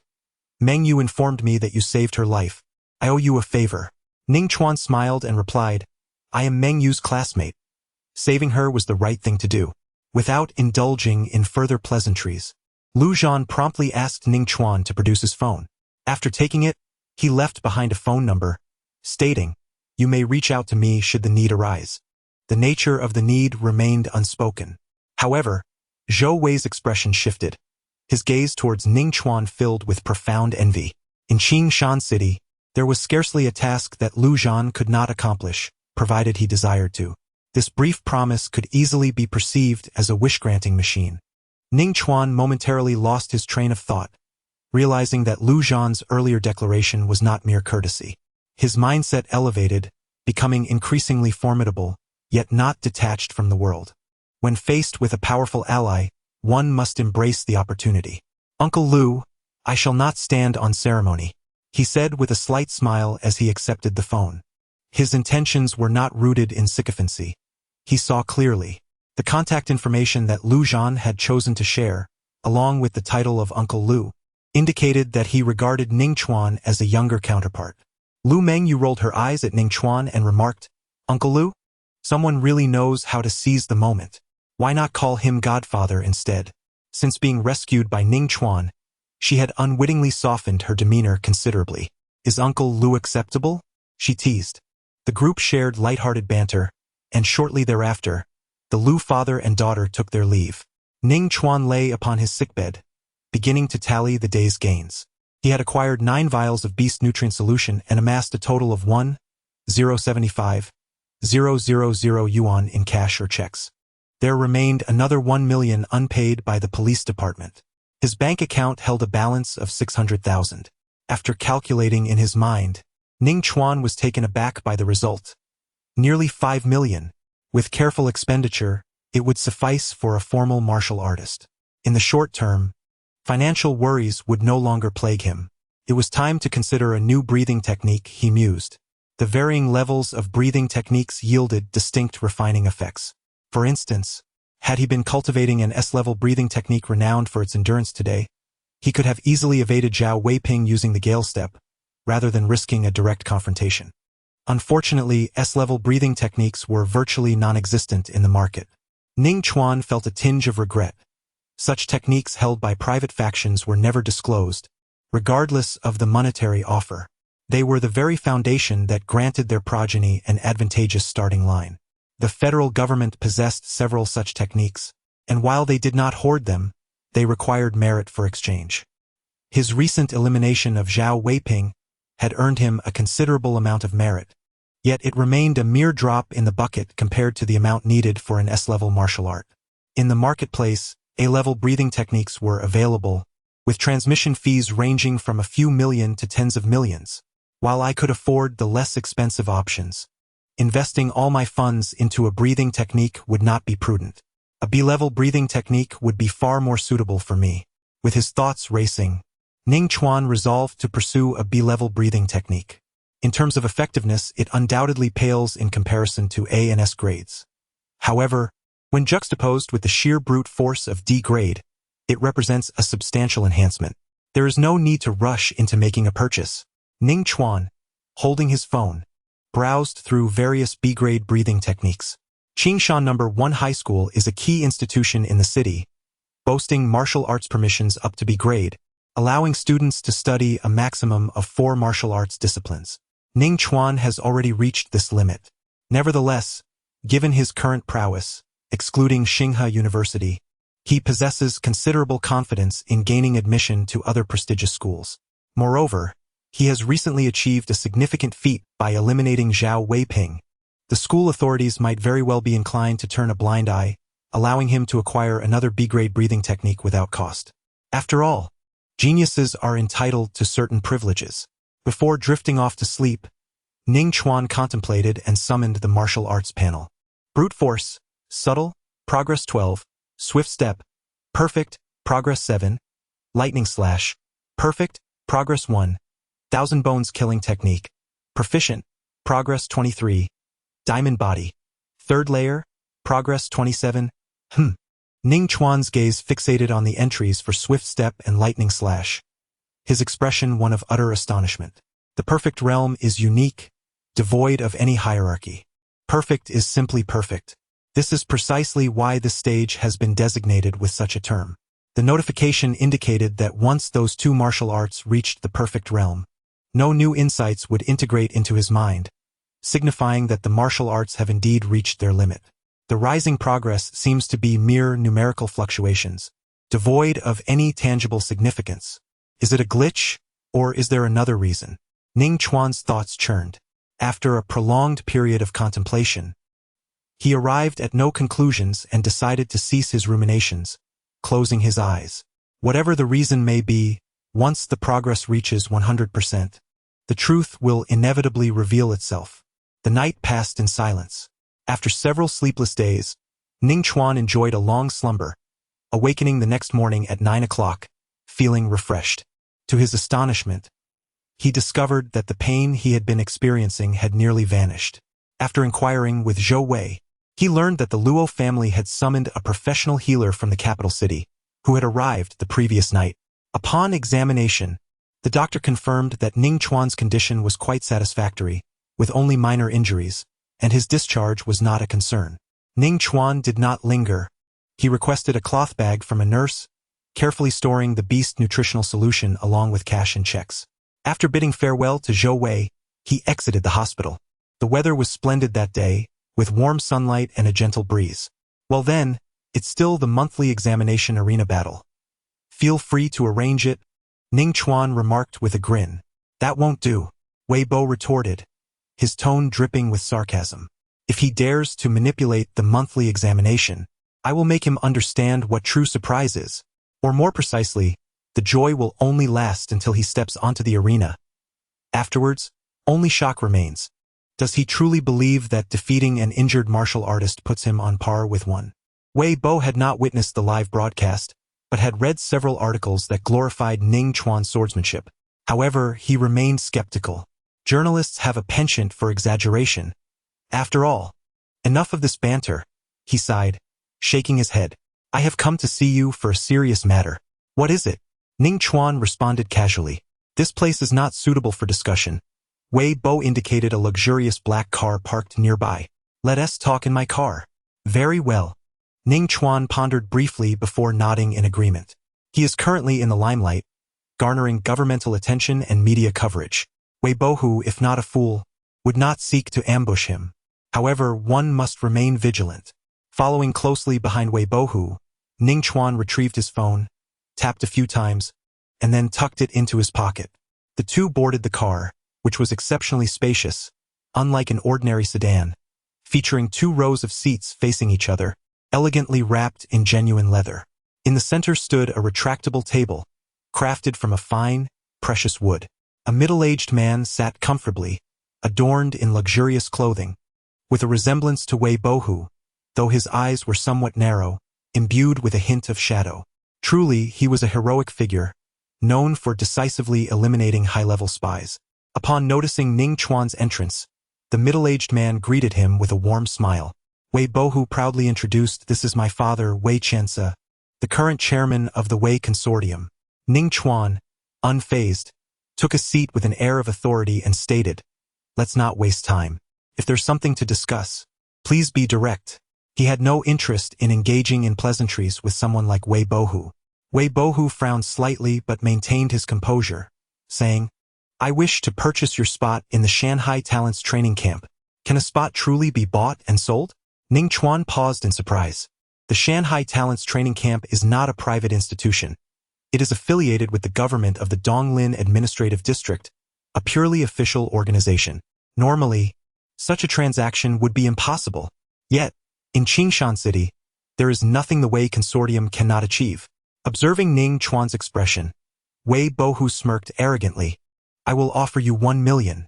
All you need to do is sign a transfer agreement." Ning Chuan raised an eyebrow and scoffed. "You have inflated the Wei Consortium's reputation to such heights, yet this is the price you offer." 1 million is, for him, a significant sum, akin to a drop in the ocean. However, it is utterly insufficient to secure a spot in the talented training camp. There are numerous private examination preparation institutions across the Federation, each commanding registration fees amounting to several million for those in the top rankings. The talented training camp of Shanghai boasts even greater prowess. Its fees ought to be correspondingly higher. Not to mention, entry to the Shanghai talented training camp is not simply a matter of wealth.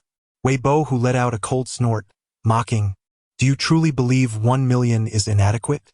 As an orphan, have you ever encountered such wealth? In a lifetime, you may never earn it." Bang! Ning Chuan flung the cloth bag onto the table before him. Through the opening, a plethora of banknotes was visible, interspersed with several vials of 100 Beasts nutritional solution. A few checks peeked out, and not one bore an amount lower than 6 figures. Ning Chuan blinked, gazing at Wei Bo with a tone of feigned confusion. "I apologize, the bag is quite heavy. I find it somewhat difficult to lift. By the way, what was it you just said?" In a moment of silence, Wei Bo abruptly fell silent, his face fluctuating between shades of green and red. Meanwhile, Wei Qianse maintained his composure, offering a slight smile as he remarked, "In business, it is entirely normal for prices to be subject to debate. If Ning is dissatisfied with Bo's offer, he is welcome to present his own." Ning Chuan pondered for a moment before tentatively proposing 20 million. He was aware that he was asking for an exorbitant sum, but in the art of negotiation, one must initially aim high to allow room for compromise. His bottom line was 10 million. As long as Wei Bohu could meet this price, he would be willing to sell. As for whether Wei Bohu, after becoming stronger, would come looking for trouble, Ning Chuan remained confident and unafraid. The enhancement brought by 10 million would undoubtedly far surpass the gains Wei Bohu achieved at the Shanghai Genius Training Camp. In Chapter 30, Conspiracy Revealed, Fatal Trap, Wei Bohu abruptly stood up, exclaiming, "Are you out of your mind for money?" Fortunately, this was a luxurious vehicle with a high ceiling, sparing him from hitting his head. 20 million was an amount that the Wei Consortium could afford, yet it would not be allocated for Wei Bohu.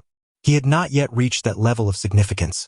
The Wei Consortium had a rigorously structured internal hierarchy, where the resources of each family member were meticulously allocated based on talent and performance ratings. Even his father, the chairman, could not intervene. The chairman merely acted as an executor chosen by the family, without ownership of the consortium. Bohu, Wei Qianzi pressed his hand down, signaling him to sit. Turning to Ning Chuan, Wei Qianzi smiled and remarked, 20 million is quite a premium for a spot in the Shanghai Genius Training Camp. However, since it cannot be purchased in the market, rarity makes it valuable. I agree to this price. Upon hearing this, Ning Chuan was momentarily taken aback. Did he truly accept it? A wave of immense joy surged within him, only to be swiftly subdued. He pondered whether this was merely an empty promise. When would the transfer occur? 20 million in cash was not a trivial sum for the Wei Consortium's cash flow and would require several days for processing. Wei Qianzi chuckled, while Wei Bohu wore an anxious expression. Contact me once you are prepared. Picking up his bag, Ning Chuan stood to leave. Without the funds, nothing would be of use. Don't rush off. Wei Qianzi called out to Ning Chuan, raising his hand to press a button on the armrest of his seat. A low hum echoed as a concealed compartment within the vehicle opened, releasing wisps of condensed white mist. Inside, rows of test tubes containing a dark red liquid bubbled over, numbering well over 100. All of them were beast nutrient solutions. Wei Qianzi retrieved 3 test tubes and offered them, saying, "A small token of appreciation. There's no need to be modest." Ning Chuan looked at Wei Qianzi but did not accept the gift. Wei Qianzi chuckled. This has nothing to do with me personally. Classmate Ning has eliminated a Tianwu spy, safeguarding the peace of Qingshan City. As a prominent enterprise in the city, the Wei Corporation naturally wishes to express its gratitude. These 3 beast nutrient solutions are a gesture from us. Upon hearing this, Ning Chuan dispelled the lingering doubts in his mind. Several local businesses had also offered monetary rewards yesterday. Such gestures could enhance goodwill among the public and the city government. Thank you for the Wei Corporation's generosity, Ning Chuan said, accepting the beast nutrient solutions and bowing slightly before departing. As Ning Chuan exited the vehicle, Wei Bohu could no longer contain his impatience. Dad, the board will never approve 2 million for me. And why did you give that kid 3 beast nutrient solutions? Even if you want to elevate the Wei Corporation's image, wouldn't one suffice? Wei Qianzi smiled without responding directly, instead posing a question. How much do 3 beast nutrient solutions cost? The market price is 180,000 for 1, totaling 520,000 for 3. Such elementary calculations were certainly no challenge for Wei Bohu. That's more than my share of resources for 2 months. It's better to benefit myself than to give it to him, Wei Bohu complained. Wei Qianzi paid him no mind and continued. According to Article 319 of the Federal Criminal Law, theft of public or private property exceeding 500,000 is classified as an exceptionally large sum, punishable by a minimum of 10 years imprisonment, with the maximum penalty being death. The 3 vials of beast nutrient solution precisely surpassed this threshold. A chilling smile graced Wei Qianzi's lips, devoid of the earlier warmth, now evoking a sense of dread. You mean? Wei Bohu instantly grasped his father's intent, a surge of excitement coursing through him. Wei Qianzi cast a sidelong glance at him and remarked leisurely, I have told you countless times, when dealing with ordinary individuals, there is no need to resort to force. It is far too inefficient. The Federation has its own rules. We of our standing must master these regulations. If we skillfully leverage our advantages, there are myriad ways to compel them to yield. Indeed, Father, Wei Bohu responded eagerly. Ning Chuan, how ungrateful you are. If you disdain 1 million, then you shall receive not a penny. On the highway leading to the old city, a driverless taxi sped along. Ning Chuan reclined in the back seat, relaxed, as he retrieved his phone and illuminated the screen. It was the recording interface. 20 million is no trivial sum. Half an hour later, the taxi halted outside the entrance of Ning Chuan's residential complex. You have arrived at your destination. The fare for this journey is 103 yuan. Wishing you a pleasant trip, chimed the artificial intelligence's feminine voice. How expensive? Had I known, I would have opted for a more economical model. Ning Chuan, worth nearly 5 million, shook his head. This was not due to avarice, but rather a belief in the necessity of practicality over extravagance. The gruesome beast meat priced at over 1,000 yuan per pound, and the formidable golden body medicine pouch costing upwards of 40 to 50,000 yuan. He placed his order without a flicker of his eyelid. However, in terms of personal indulgence, he lagged considerably. To this day, he still resides in the old city district, and the clothes he wears are merely the uniforms of Qingshan No. 1 High School. He first planned to deposit the money and the nutritional fluids at home before heading to school to discuss the B-grade breathing technique with Su Yun. Ning Chuan entered the community carrying a cloth bag. His rented apartment was on the 15th floor. Hadn't Zhou Wei mentioned that the police station's rewards would take a few more days? Was it expedited? As Ning Chuan's thoughts soared, 2 police officers approached briskly. Are you Ning Chuan?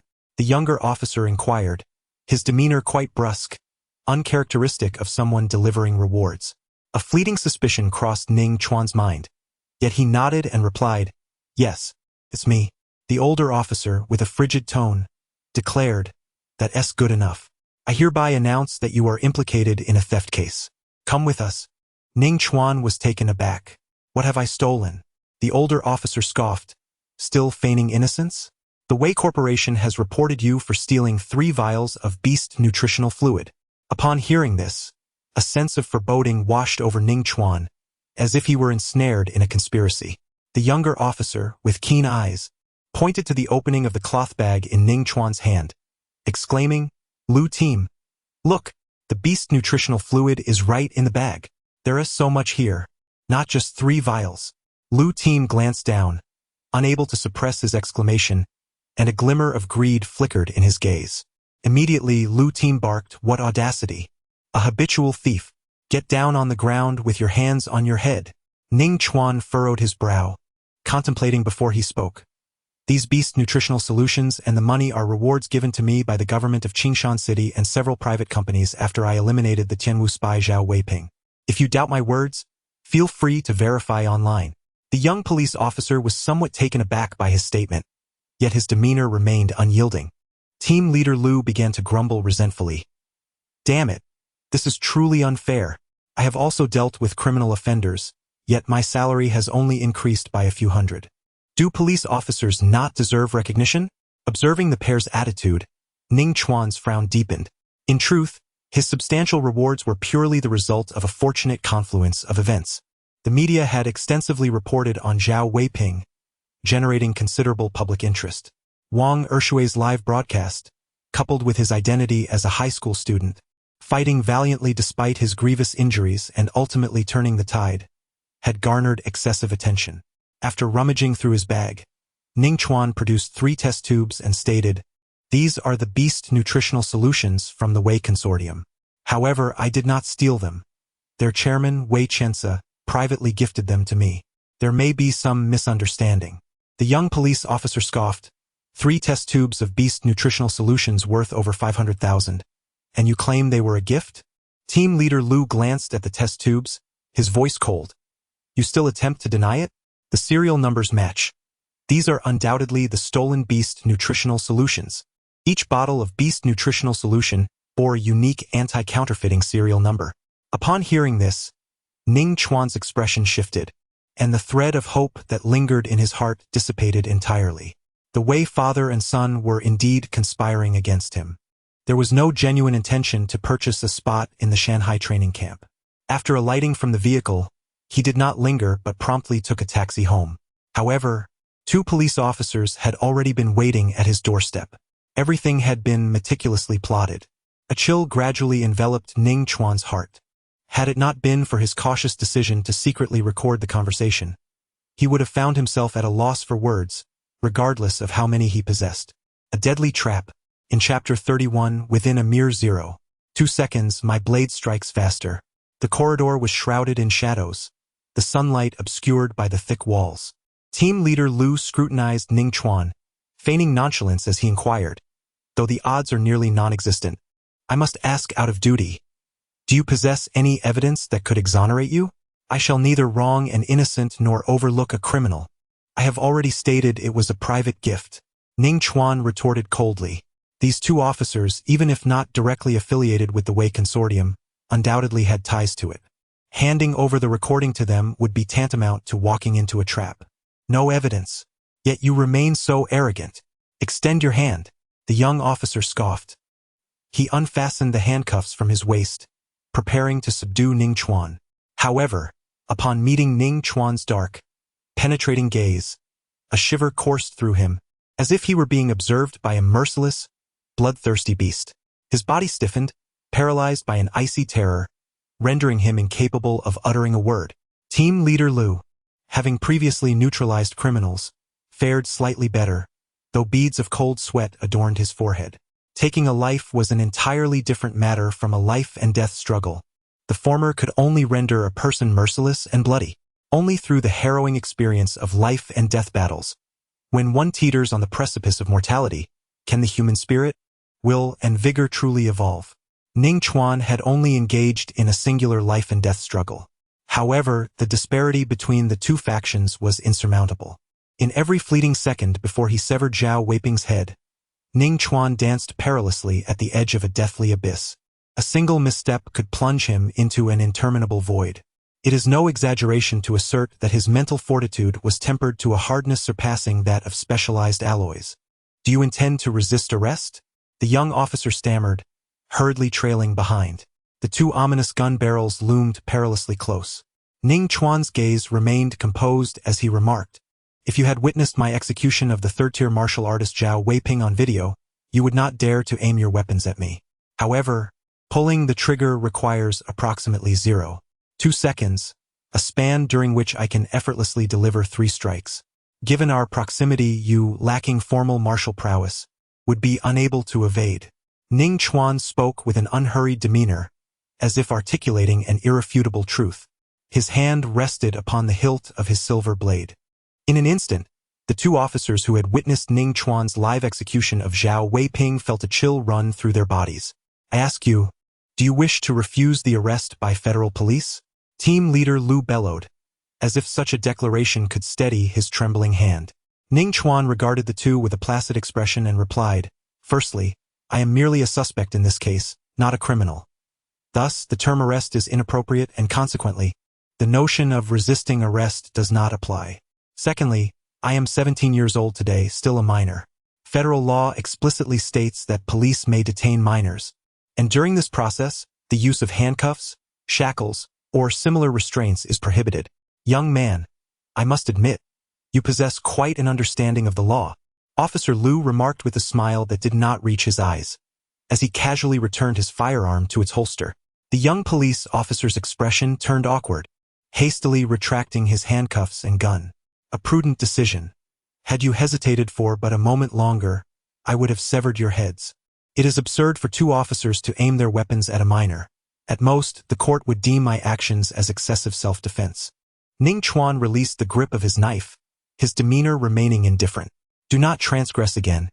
Should you do so, I may not be able to restrain my temper. These two individuals are associated with the Wei Consortium. It is imperative that they harbor fear. We must adhere strictly to protocol, lest we risk being framed." The two officers exchanged glances, their expressions shifting. Officer Lu snorted derisively and said, "Accompany us to the station for assistance with the investigation. The police vehicle awaits downstairs. Lead the way." Ning Chuan refrained from entering his home and instead re-entered the elevator. 15 minutes later, the trio arrived at the police station in the old city. Qingshan City is divided into 9 districts and 4 counties, each possessing its own police station. The last time Ning Chuan visited was to the central police headquarters of Qingshan City, which wields the greatest authority. "Surrender all items you are carrying." Upon entering the station, Officer Lu felt a sense of security return, adopting a more authoritative tone as he barked orders at Ning Chuan.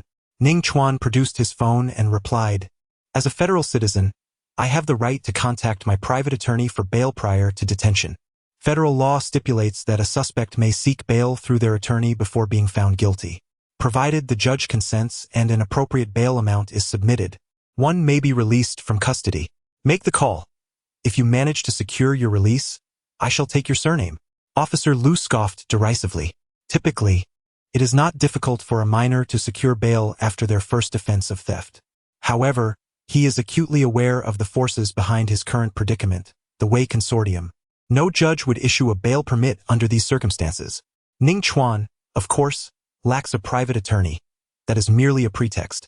He finds the contact information left by Lu Zhan, sighs, and taps the screen of his phone to dial.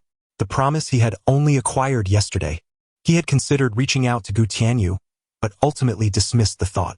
The true adversaries he faces are not the two young police officers before him, but the Wei Consortium. After a brief tone, the line connects. Ning Chuan forgoes pleasantries and states directly, "Uncle Lu, I have been framed by the Wei Consortium and am currently detained at the Anmin police station in the Old City." "I understand," a flat voice replies. There is a pause. Wait. The call abruptly ends, and Ning Chuan lowers his phone. Lu, casting a sidelong glance, cannot help but scoff derisively. "Uncle Lu? There's no criminal lawyer by that name in Qingshan City. You really believe you have some connection?" Lu does not dwell further on this thought. He licks his lips, his gaze greedily fixated on the cloth bag in Ning Chuan's possession. Count the bottles and the sheets inside the bag carefully. Make sure nothing is missing, lest the student Ning hold us accountable for any discrepancies. Lu turns his face, addressing the young officer earnestly. The young officer comprehends the implication instantly and nods. Yes, under ordinary circumstances, they would never dare to act in such a manner. Yet, given that this individual has caught the attention of the Wei Consortium, the likelihood of them seeking revenge is virtually non-existent. Ning Chuan remains indifferent, silent as ever. Since Lu Zhan has promised to rescue him, he is free from worry. Do not harbor resentment. Look at it with a broader perspective. In this lifetime, you may never escape, and material possessions hold no value for you. Team leader Lu mocked with a grin, leading Ning Chuan toward the holding room. Step inside. As Ning Chuan gazed at the door slowly closing, his eyes grew colder. It was not due to team leader Lu. That man was hardly worthy of his ire. The true source of Ning Chuan's wrath lay with Wei Bohu and Wei Qiansa. The previous threats in the arena were manageable. At worst, he would endure a beating and sustain some injuries. However, this time it was evidently aimed at rendering him incapacitated. Even if he relinquished his spot in the Shanghai talent training camp, that father and son duo would undoubtedly have ulterior motives waiting for him, unwilling to let the matter rest. Most importantly, he had never provoked them. He merely refused their coercive offer of 1 million. As these thoughts crossed his mind, Ning Chuan's fury gradually dissipated, replaced by a chilling intent to kill, rising within him like a tempestuous blizzard. Given the opportunity, he would not hesitate. Unbeknownst to Ning Chuan, after slaying Zhao Weiping, he had shed a shackle and embraced a newfound wildness. Chapter 32. The Hidden Intent to Kill.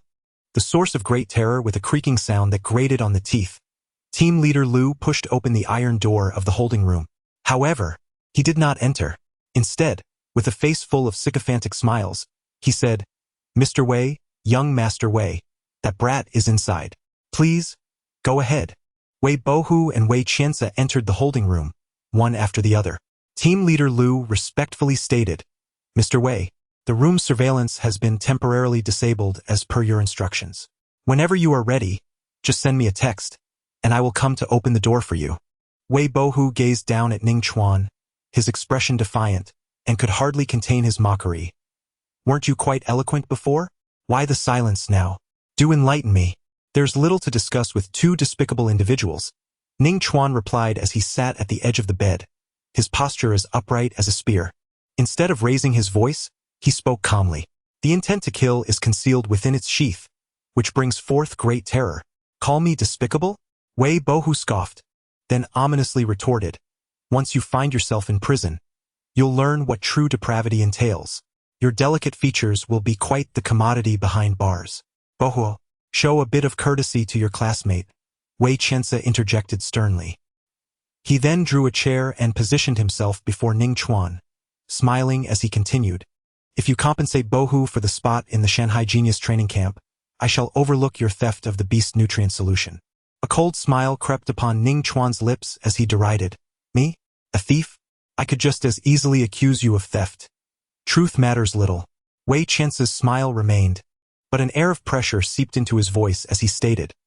Thus, you currently find yourself in police custody, facing a sentence of no less than 10 years. Dad, there's no need to speak to him so gently. Wei Bohu interjected coldly, directing his gaze at Ning Chuan. You lack the standing to refuse. If you disagree, death awaits. The court may not sentence you to death, but you won't survive long in prison. Ning Chuan maintained his impassive demeanor. Do you possess no sense of morality? Wei Qianzi chuckled softly, his eyes glimmering with barely concealed mockery. You are far too young to comprehend the nature of this society. For the ordinary populace, including yourself, morality serves as both a confining cage and an indispensable necessity. Thus, you are commonplace. For individuals of our ilk, morality is akin to adornment, donned at will for embellishment. Suddenly, with a creak, Team Leader Lu opened the door once more. A flicker of displeasure crossed Wei Qianzi's brow as he reproached, Do you not knock before entering? Team Leader Lu trembled, rendered speechless, seemingly burdened by an immense pressure. He feigned ignorance, claiming to have heard nothing. A tall figure strode into the detention room, his gaze piercing like lightning, exuding an aura of dominance. Lu Zhan, the foremost warrior of Qingshan City. A glimmer of astonishment flitted across Wei Qianzi's face, for the visitor surpassed his expectations. He rose and smiled, asking, Director Lu, what brings you here? Lu Zhan disregarded him, turning his attention to Ning Chuan, stating, Let us go. Ning Chuan rose from the bed. Wei Qianzi narrowed his eyes, refraining from interference, yet elongated his tone. Team Leader Lu. Lu. Knight Lu. Ning Chuan cannot leave. He is currently implicated in a theft case, and all evidence points towards him.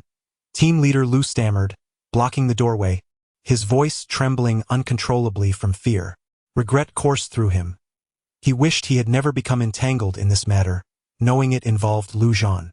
Lu Zhan inquired, What did he steal? Beast essence nutrient. Lu Zhan's tone dripped with mockery. To steal in front of a mere 7th-tier warrior? He is a classmate of Bo Hu. My trust in him has led to this oversight. Wei Qianzi chuckled nonchalantly as Ning Chuan began to explain. Uncle Lu, I did not take it. It was Wei Qianzi who voluntarily bestowed it upon me as a reward for eliminating Zhao Weiping. Wei Bohu sneered, mockingly retorting, You are truly shameless. 3 vials of beast nourishment, worth over 500,000. Why should they be given to you? It is evident that you failed to negotiate a deal and, out of resentment, resorted to stealing from my family as an act of revenge. The 3 vials that went missing were found on you by the police, and instead of showing remorse, you dare to bite back. The malice of humanity is truly profound. Wei Qianzi shook his head with a hint of melancholy, appearing somewhat sorrowful. Ning Chuan regarded the father and son duo, choosing not to engage further in the argument, his dark eyes reflecting an eerie calmness, like a tranquil ancient well. Yet, unbeknownst to anyone, a murderous intent surged within him, akin to monstrous waves in the ocean, growing ever more tumultuous. Lu Zhan glanced at Ning Chuan, his expression revealing a slight astonishment, and remarked, Since you did not steal, you may leave. Director Lu, regardless of your strength or the power of the Lu family, you cannot defy federal law, Wei Qianzi stated, his tone ambiguous. Whether it be a conglomerate or a prestigious family, they must publicly comply with federal regulations and adhere to the law. If one wishes to engage in nefarious deeds, it must be done clandestinely, ensuring that no evidence is left behind. Just as he sought to frame Ning Chuan, he also intended for Ning Chuan to accept the beast nourishment in advance. Team Leader Lu, there is grave news. At that moment, a young officer who had previously accompanied Team Leader Lu came rushing in, breathless, exclaiming, Ning Chuan's bail has been approved. The court has ordered his immediate release. Upon hearing this, Team Leader Lu's face turned ashen. Wei Qianzi, on the other hand, remained relatively composed. Upon seeing Lu Zhan personally intervene, He had anticipated that Ning Chuan would soon be released on bail. The plans he had meticulously arranged could not possibly impede Lu Zhan. Bail does not equate to innocence. You cannot leave Qingshan City, for we still have a protracted legal battle to contend with. Wei Qiansu wore a confident smile, as if everything remained within his grasp. Classmate Ning, in just a few days the Shanghai Genius Training Camp will commence. I have heard that the regulations there are quite stringent. Tardiness is regarded as forfeiture. Upon hearing this, Lu Zhan furrowed his brows, knowing the matter would not be easily resolved, as it was an overt scheme. Wei Qiansu seemed intent on dragging this out. It was entirely feasible to prolong a lawsuit until the college entrance examinations concluded. Ning Chuan, take the next few days to ponder this. Bo Hu's initial offer remains valid, and furthermore, it comes with the assurance of not pursuing your theft any further. I trust you will make the right choice, Wei Qiansu remarked with assuredness. Before departing with Wei Bohu, Lu Zhan nodded. I will wait for you at the entrance. Young Master Ning, allow me to escort you. This way, please. Lu, the officer, quickly stepped aside, forcing a smile of deference. A few minutes later, in the holding room, Officer Lu respectfully presented a cloth bag to Ning Chuan, saying, Please take a look. Ning Chuan examined it and noted, their essay half missing. Lu and the young officer broke into a cold sweat. They had counted the contents of the bag, which were valued at 2 to 3 million. They could not possibly afford to compensate for such a loss, unless they resorted to the black market for organ sales. With a resounding slap, Lu swiftly struck himself across the face with considerable force, 5 crimson fingerprints instantly appearing. He then bowed deeply and said, I apologize. I should not have spoken so carelessly. Please forgive me. Many nearby colleagues, hearing the commotion, turned their gazes towards them. Lu glanced over, his face flushed with embarrassment, yet he remained stooped. He could not afford to offend someone like Lu Zhan, who had personally intervened.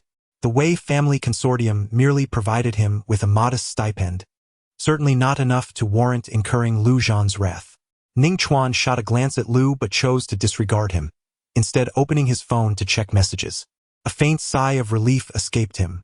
During the detention, he refrained from countering the Wei father and son with the recording, fearing they might secretly contact the police to destroy his phone. More importantly, he desired to play a cunning game.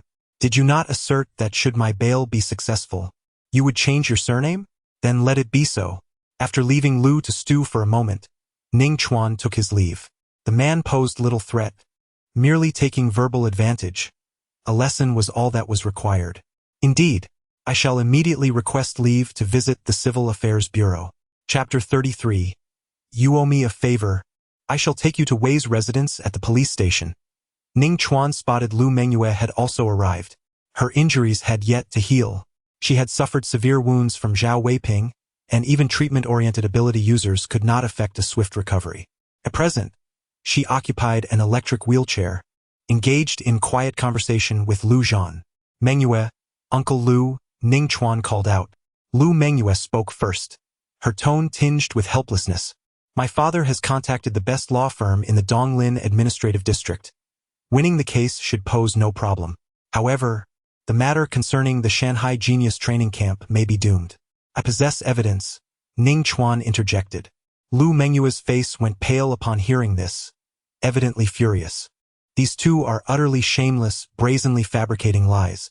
Lu Zhan pondered for a moment before responding calmly. Lu Mengyue, perplexed, inquired, why not? We can easily accuse them of defamation. Ning Chuan similarly cast a glance at Lu Zhan. Framing? This hardly qualifies as a crime. Lu Zhan shook his head and remarked, no need for Wei Qiansu to speak. Others will inevitably take the blame for him. Perhaps those 2 policemen or some inconsequential member of the Wei family. Wei Qiansu has an abundance of options. Then what can we do about them? Lu Mengyue frowned, expressing her discontent. Ning Chuan felt a similar resentment within, yet he understood that, at present, both his strength and status fell woefully short compared to Wei Qiansu. Lu Mengyue, there's no need to be upset. Just heed what Uncle Lu says. Ning Chuan inhaled deeply and stated. He spread his fingers, gripping the hilt of the silver blood knife. It may not be possible now, but this is merely a temporary state. Do not lose heart. My decision not to pursue legal action does not imply that Wei Qiansu is beyond our reach. Lu Zhan replied in a calm tone, then turned to Ning Chuan. I offer you two choices. The decision rests with you. The first option, Lu Zhan raised a finger, his demeanor imposing, is for you to utilize the favor I owe you. I will personally intervene to oust Wei Qiansu from the Wei family's board, or even eliminate him. Ning Chuan was taken aback. I thought by securing my release, I had already exhausted that favor. Is my life so cheap that it equates to merely a bail? Lu Mengyue rolled her eyes. Had it not been for her unfamiliarity with Ning Chuan, she might have kicked him. After all, it was the life of the esteemed eldest daughter of the Lu family. Lu Zhan also found himself at a loss for words. Ning Chuan chuckled awkwardly and quickly changed the subject. Uncle Lu, what is the second option? Lu Zhan replied earnestly, I will take you to the Wei family for a visit. Wei Qiansa is a person who craves reputation. The recording on your phone is sufficient to compel him to retract his accusations and compensate you handsomely. This choice certainly leads to a more favorable outcome for Wei Qiansa. Simultaneously, Ning Chuan stands to gain certain advantages as well. However, the challenge presented by Lu Zhanyan is considerably more straightforward than the first. Ning Chuan perceives the crux of the matter and inquires, Uncle Lu, you did not mention utilizing personal connections. This matter does not require my connections, Lu Zhan replied, shaking his head gently. Rather, you owe me a favor. Ning Chuan's eyes narrowed in contemplation. Why? He understood that his displayed talents were commendable, yet they were insufficient to sway a peak knight. Talent merely suggests potential for future strength, whereas a peak knight embodies true power.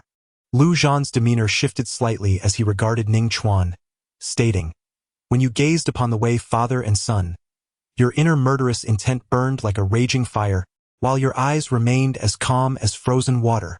A person capable of such control is indeed worthy of a favor. You could sense my murderous intent. Ning Chuan was astonished, convinced that he had concealed it well, with neither his actions nor expressions betraying any hints. Lu Zhan smiled faintly, more or less. At this revelation, Ning Chuan's heart raced. What is murderous intent? It is the consciousness of wishing to kill someone. In other words, it is a thought harbored within one's heart. If this can be detected, does it not imply the ability to read minds? How terrifying are the knights? Do not dwell on it. Once you become a peak knight, you will understand. Lu Zhan waved his hand. Now speak of your choice. Ning Chuan pondered for a moment before arriving at a decision, stating firmly, Uncle Lu, I choose the second option. Lu Zhan raised an eyebrow and teased. Is it because of the beast nourishment solution? Ning Chuan felt a blush creeping onto his face. It was indeed his greed that led him to take Wei Qiansa's beast nourishment solution, resulting in his downfall. No. Taking a deep breath, Ning Chuan declared earnestly, I am confident that one day I will make them pay for today's events. Furthermore, that day is not far off. Lu Zhan glanced at Ning Chuan and chuckled. So confident? The Wei family has a knight. Although he is buried beneath the earth, a knight is still a knight. Even the average 9th-grade martial artist would not stand a chance. That's all right, Ning Chuan shook his head confidently. If I cannot defeat him, Uncle Lu, you still owe me a favor. Lu Zhan replied. Even a peak knight can suddenly feel a twinge in their back. Isn't this repetitive banter a bit excessive? Ha ha ha. Lu Mengyue could not help but laugh, clutching her stomach. Oh dear. My chest hurts so much. I think I might break a rib from laughing. Are we going now? Ning Chuan asked curiously. Don't we need to prepare in advance? Lu Zhan responded, Do we really need to prepare for just the Wei family? Ning Chuan shot him a glance, conceding to his flair for subtle arrogance. At the Wei Corporation's headquarters, on the top floor, the pristine floor-to-ceiling windows framed a few drifting white clouds, casting a spectrum of colors. However, Wei Bohu was too anxious to appreciate such beauty, fretfully wondering, will the matter regarding the mountain and sea talent training camp fall through with Lu Zhan personally intervening to protect someone? Rest assured, Wei Qiansa, exuding calm confidence, remarked, the essence of this lawsuit lies not in victory or defeat, but in the passage of time. As long as we persevere, Ning Chuan will inevitably yield. Otherwise, he shall gain nothing. Wei Bohu, still filled with trepidation, inquired, what if the Lu family forces you to concede? He was aware that the planning for the Shanghai Talent Training Camp was a private endeavor between him and his father, and the Wei consortium would not confront the Lu family over it. Upon hearing this, Wei Qiance's gaze flickered momentarily before he replied with a smile. In the Federation, overt confrontations must adhere to established rules. If the Lu family wishes to compel me to relent, they must be prepared to bear a considerable cost. Ning Chuan is not one of their own. They cannot achieve such an end. Lu Zhan's intervention to secure his bail is already the limit. Wei Bohu felt a wave of relief wash over him. 1 million. Might that be too little? After a moment's contemplation, he expressed his concern. What if Ning Chuan intends to take us all down with him, forsaking his place in the Shanghai talent training camp and refusing to sell it to me? Wei Qianze cast a weary glance at his son and sighed. You hardly resemble my flesh and blood. You are the scion of a consortium, while he is merely an ordinary individual. Lu Zhan may protect him for a time, but can he ensure his safety for eternity? When school resumes tomorrow, could you not intimidate him into compliance? Wei Qianze stated coldly. I believe he would dare. A dispassionate voice resonated clearly in their ears. Suddenly, with a thunderous crash, the reinforced metal door was violently kicked open, shattering into fragments. The alarm blared furiously. A towering figure strode in, hands clasped behind his back, accompanied by a strikingly handsome youth, an entrance marked by an undeniable air of dominance. Chapter 34. Can you harm me with any means? Wei Qianze cast a steely gaze at the two uninvited guests who had suddenly intruded, a shadow of foreboding flickering in his eyes. The relationship between Lu Zhan and Ning Chuan was far more amicable than he had anticipated. Chairman, we cannot stop them. A group of black-clad bodyguards arrived, panting heavily. You need not concern yourselves with this matter. Withdraw for now and deactivate the alarm. Understood. The blaring sirens ceased after several seconds. With a frigid expression, Wei Qianze questioned Director Lu. Having stormed into the headquarters of the Wei Consortium and damaged its entrance, you must provide an explanation. The Peak Knight alone lacked the strength to resist. The only recourse was to leverage the Wei Consortium. That is the explanation. Lu Zhan replied succinctly, instructing Ning Chuan to play the recording without further ado. With a light chuckle, Lu Zhan remarked. Opposite him, Wei Bohu's complexion darkened, and he retorted sharply, that recording is undoubtedly fabricated. Ning Chuan has deliberately produced false evidence to exonerate himself. Lu Zhan shot him a cold glance, his gaze chilling, and countered, so, you imply that I, a Peak Knight, cannot discern between truth and deception? Wei Bohu immediately trembled, stammering, I did not mean that. Then are you suggesting that you intend to frame me? Lu Zhan sneered. Wei Bohu shivered even more violently, drenched in sweat, rendered speechless. Wei Qianze quickly stepped forward to shield his son, addressing Lu Zhan. The child is naive and spoke out of turn. I apologize on his behalf. As for the recording, Wei Qianze acknowledge it. You may state your demands. However, Lu Zhan's presence compelled only acceptance. Ning Chuan lowered his gaze, fixated on the ground, and spoke softly. This matter is entirely under Uncle Lu's jurisdiction. How cunning! Wei Qianze muttered under his breath. Compared to Ning Chuan, negotiating with Lu Zhan would evidently prove to be far more challenging. Director Lu, withdraw the charges related to the theft, Lu Zhan asserted. I concur. Erase the recording. Do not rejoice prematurely. Is there not a need for compensation when falsely accusing others? Upon hearing this, Wei Qianze narrowed his eyes and retorted, I will ensure that the 3 vials of beast nutrient solution are returned to Ning Chuan, treating it as compensation. Wait, Wei Qianze's expression darkened. The content of the recording could severely tarnish his reputation. Although those in the upper echelons of Qingshan City were well aware of his unscrupulous nature, reputation is a veil of modesty that one cannot afford to lose. Moreover, being outmaneuvered by a mere high school student was hardly a matter of pride. Those within the consortium, eyeing the chairman's position, would undoubtedly seize the opportunity to challenge his competence. If things went awry, he could very well lose his position. Contemplating this, Wei Qianze coldly inquired, How much do you desire? Lu Zhan replied nonchalantly, In the recording, did you not mention offering 20 million for a slot in the Shanghai Genius training camp? Therefore, let the compensation be 20 million. Ning Chuan's heart raced. Uncle Lu truly dared to make such a demand. 20 million was out of the question. I am compensating a high school student, not you, a knight. The board would never approve such a substantial sum. Wei Qiance's face darkened. That is your concern, not mine. Wei Qiance gritted his teeth and exclaimed with indignation. Lu Zhan, this is extortion. My office is under surveillance. Do not push me to the brink. Oh? Lu Zhan's expression remained unchanged as he replied calmly. Indeed, I am extorting you. Moreover, it is solely through my own efforts, without the backing of the Lu family's influence. So what can you do about it? I grant you half an hour to act freely. Resort to legal measures, leverage connections, or even contact assassins if you wish. Let us see if you can thwart me. Lu Zhan. You! Wei Qiance pointed at Lu Zhan, his complexion darkening as words eluded him. Ning Chuan looked up, a tempest brewing in his eyes.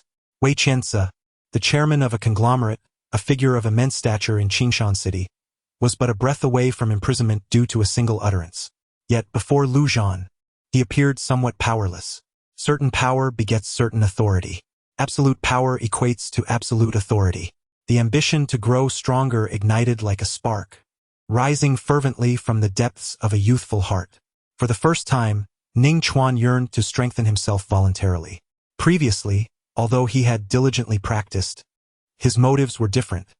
Seeking admission to a prestigious university, yearning to best Zhang Wenxi, and seeking revenge among others. Becoming stronger was merely a means to achieve his goals.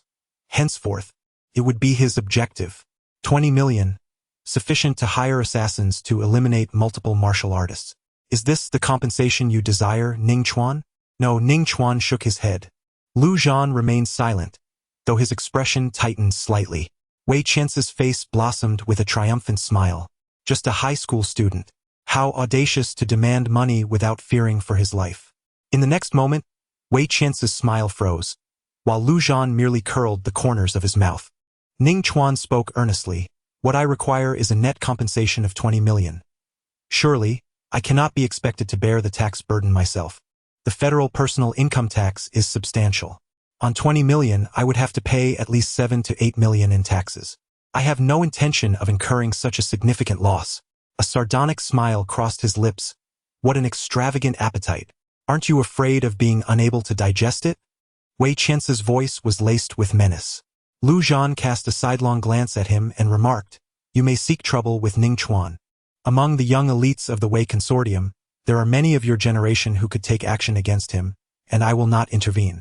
However, should Ning Chuan meet an untimely and inexplicable demise, you should be prepared to accompany him in the grave. His tone remained flat, devoid of any emotional fluctuations or menacing aura. Yet, Wei Qiance felt an icy chill run down his spine. Taking a deep breath, he asserted defiantly, I am not an ordinary citizen. I preside over the Wei Consortium and am a 7th-tier martial artist. To kill someone of my standing would warrant your own death sentence. Lu Zhan, uninterested in debate, gazed out at the clouds and replied, You have 27 minutes to contact that old relic of yours, half buried in the ground. Inquire whether a knight can eliminate a 7th-tier martial artist flawlessly, without the federal authorities catching wind of it. As his words fell, Wei Qiance's expression shifted dramatically, and he promptly demanded bank account. And do not forget to pay my taxes. After Ning Chuan provided the account details, he reminded him. Moments later, a vibration echoed from Ning Chuan's phone. A bank notification confirmed that 20 million had been deposited. If there is nothing further, gentlemen, you may take your leave, Wei Qiance said, his countenance darkened. The substantial compensation, which bypassed the consortium's accounts, constituted his private assets.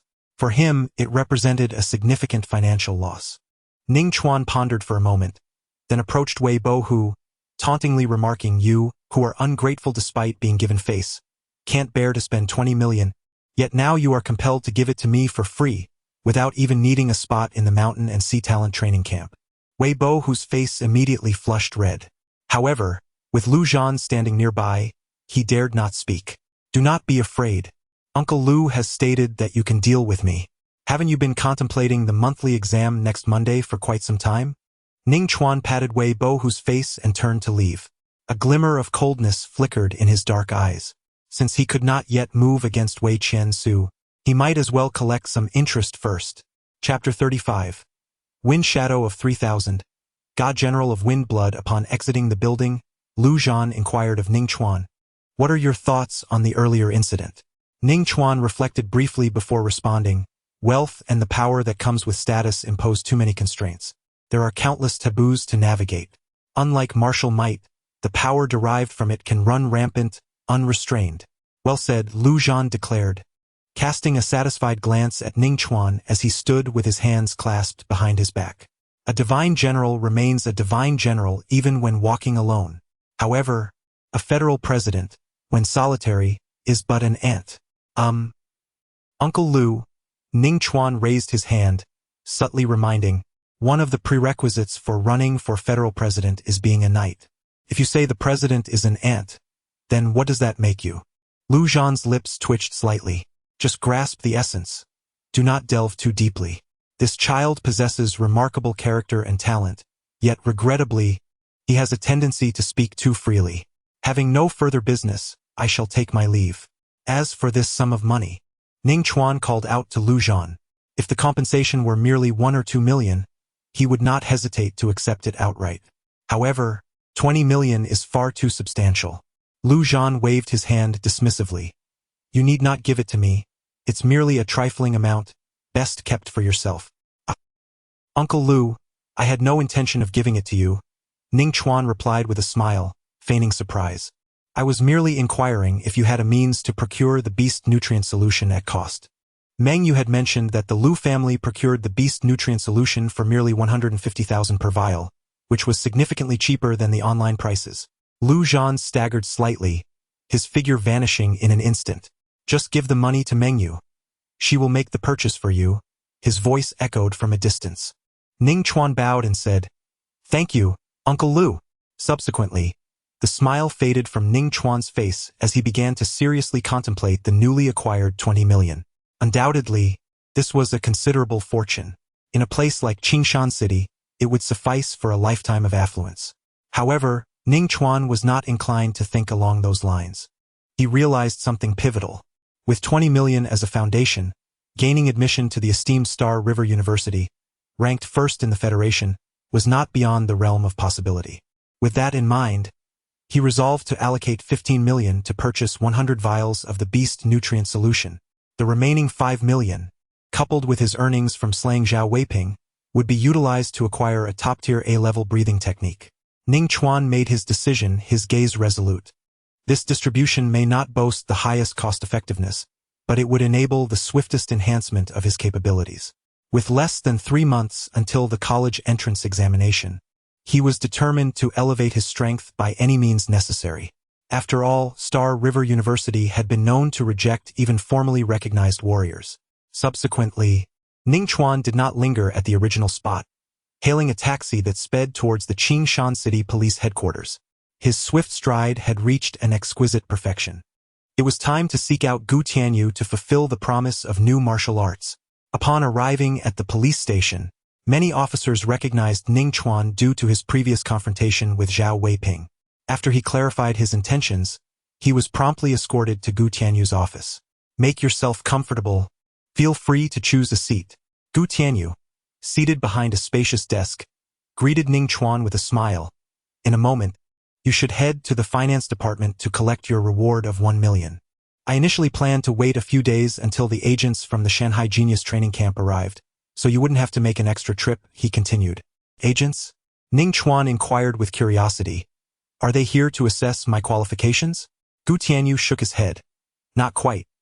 They are merely gathering your personal information, such as the martial arts you practice, your current level, and your preferred weaponry. The most remarkable aspect of the Shanghai Genius training camp is that they first accept students and then recruit instructors.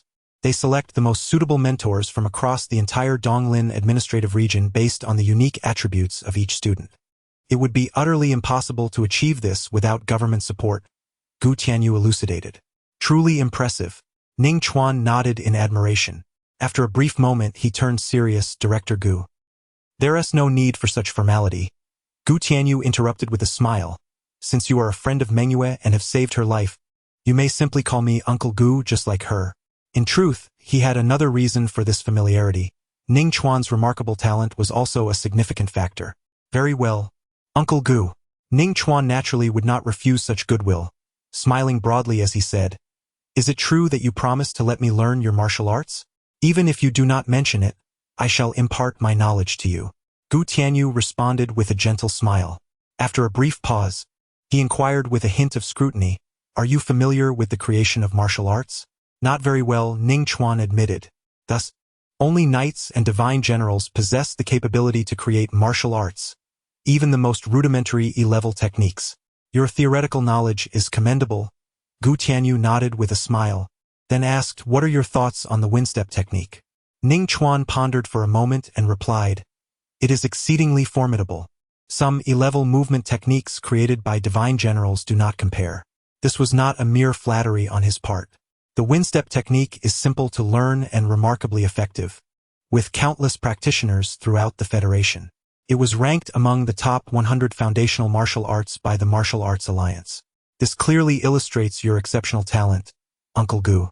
In the future, you shall undoubtedly secure your place among the divine generals of the Federation. Ning Chuan grinned. This statement carried an element of admiration. In the Donglin administrative district, with a population in the millions, only a handful of divine generals had emerged, countable on one hand. Gu Tianyu shook his head, a wry smile on his lips, and said, "Do not flatter me. I am well aware of my own limitations. I cannot create martial arts of that caliber." As he spoke, Gu Tianyu began to explain to Ning Chuan. Although the wind-step technique did originate from him, it was not an original creation. Gu Tianyu had modified it based on a movement technique conceived by his mentor, the Wind-Blood Divine General, during his university days.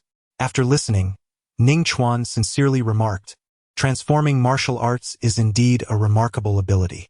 The significance of this endeavor is worlds apart." Gu Tianyu seemed to recall something, and an unmistakable look of regret flickered in his eyes.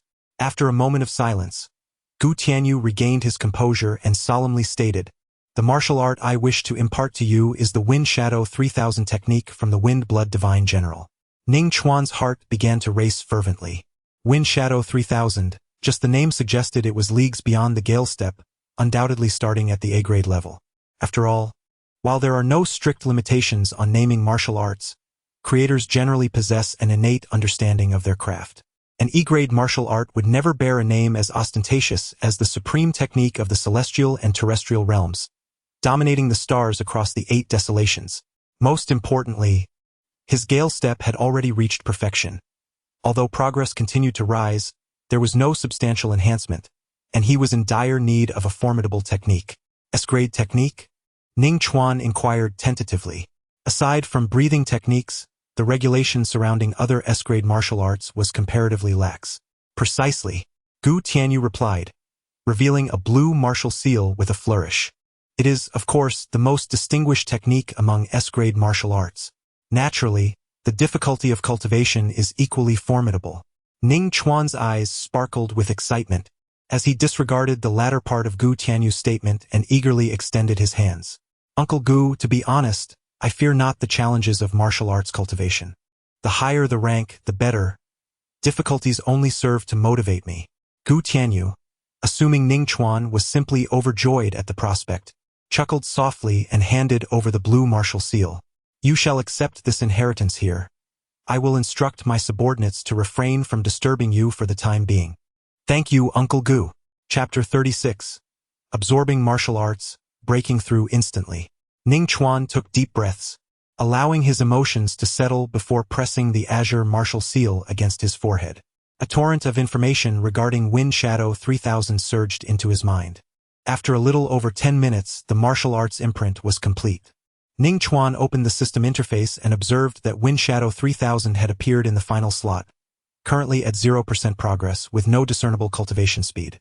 However, he had a rough estimate.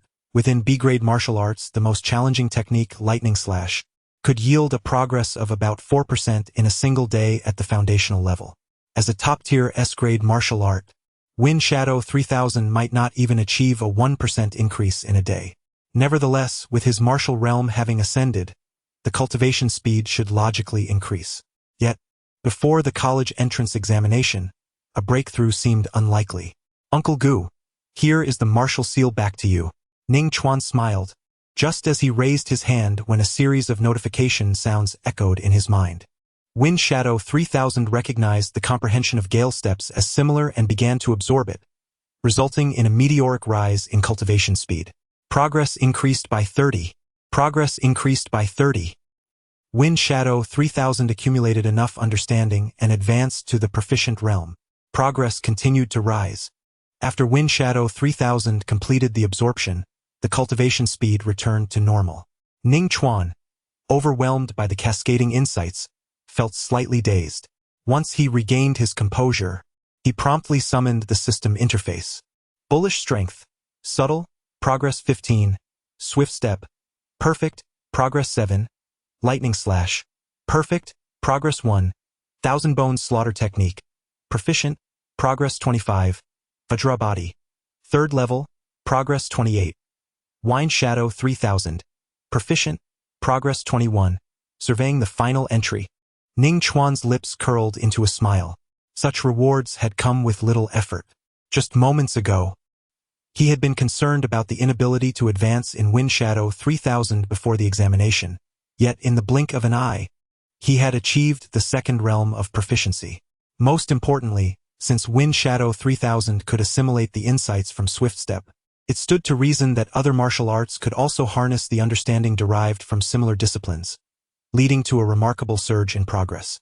Henceforth, he would need to be mindful of this characteristic when selecting martial arts. Ning Chuan mused inwardly. "Are you alright, Xiao Ning?"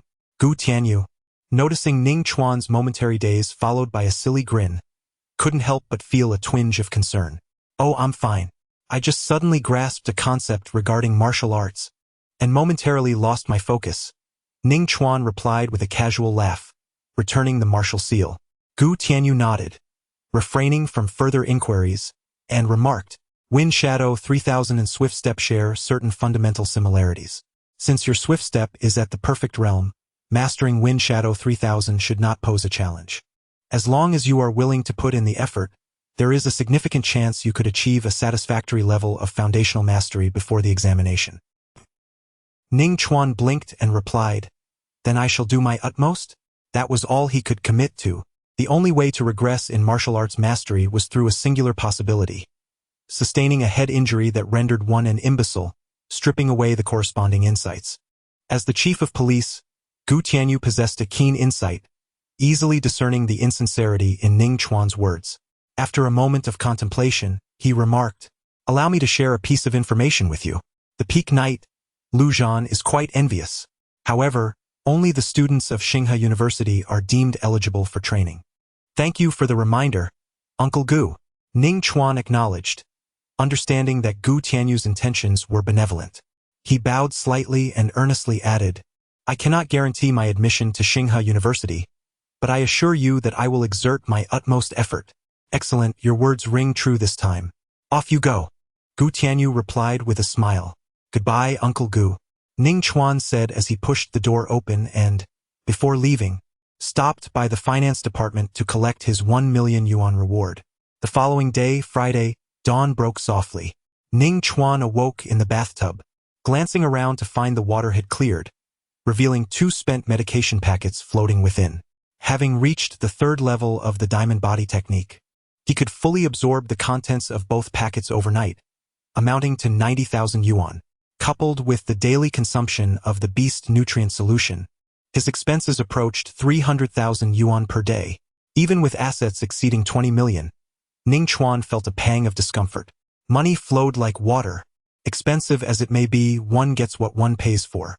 With high consumption comes rapid enhancement of strength. Calming his thoughts, Ning Chuan inspected his injuries, noting the scars had nearly vanished. He then rose, changed into a clean school uniform, and tidied himself up before heading out. 10 minutes later at Qingshan No. 1 High School, upon entering the school gates, Ning Chuan was greeted by a vibrant red banner suspended high above, emblazoned with the words, "Heartfelt congratulations to our senior student Ning Chuan for bravely slaying the Tianwu spy Zhao Weiping, unafraid of life and death." The golden embossed characters were bold and striking, capturing the attention of students on the road. Upon spotting Ning Chuan, they immediately halted, intrigued and engaged in animated discussion. Many students even took out their phones to stealthily capture the moment. Some audacious girls approached him, presenting pink love letters, their cheeks adorned with a charming blush. Clutching a hefty stack of love letters, Ning Chuan felt he had underestimated his popularity at school. Unlike the previous encounter with the Lei Ke, which was merely a common beast, this time he had slain a notorious Tianwu spy, an official martial artist with numerous lives on his conscience, particularly given that many journalists deliberately omitted the incident of Zhao Weiping's injury for the sake of sensationalism. A 17-year-old youth, displaying valor, had beheaded a third-rank martial artist, with a blade striking down a Tianwu spy and a sword pointed at Tsinghua University. The narratives reported by those journalists were largely along these lines. How could the excitement not soar? Throughout the morning, Ning Chuan resembled an endangered species, with students crowding around the classroom windows as soon as the bell rang, arriving in waves. Fortunately, aside from the girls delivering love letters, no one else dared to intrude. During the lunch break, Ning Chuan refrained from going to the cafeteria, opting instead to remain in the classroom, sipping on water casually, before pulling out his phone to explore information regarding the A-class breathing technique. He had already inquired with Su Yun about the impossibility of making exceptions for learning multiple martial arts traditions, as this was a rigid rule set by the education department. After all, martial arts held immense value, and granting schools excessive autonomy could lead to corruption. While Ning Chuan felt a twinge of regret over this, he did not dwell on it too much. The breathing technique he most urgently needs to iterate has already secured sufficient funding for purchase, surpassing the school's authority to an A level. The tier holds significant importance, and the type should not be underestimated. After careful consideration, Ning Chuan has outlined a general range for the new breathing technique. It is best characterized by explosive power. Such a technique, when combined with Thunder Slash and Wind Shadow 3000, can fully unleash the essence of speed. As for physical stamina, it may be lacking, but imperfections do not overshadow brilliance. As long as the offensive is swift enough, it can deny the opponent even 15 chances to strike, let alone engage him in a protracted battle. Why didn't you come to class this morning? Hearing footsteps approaching, Ning Chuan looked up to see his close friend Guo Renyu and casually inquired. It's a long story. Guo Renyu leaned against the desk and slowly sat down, but as soon as he made contact with the chair, he jumped back up exclaiming, "Ouch, that hurts." Noticing this, Ning Chuan narrowed his eyes slightly, a glimmer of coldness flashing within. Were you attacked? Who did this?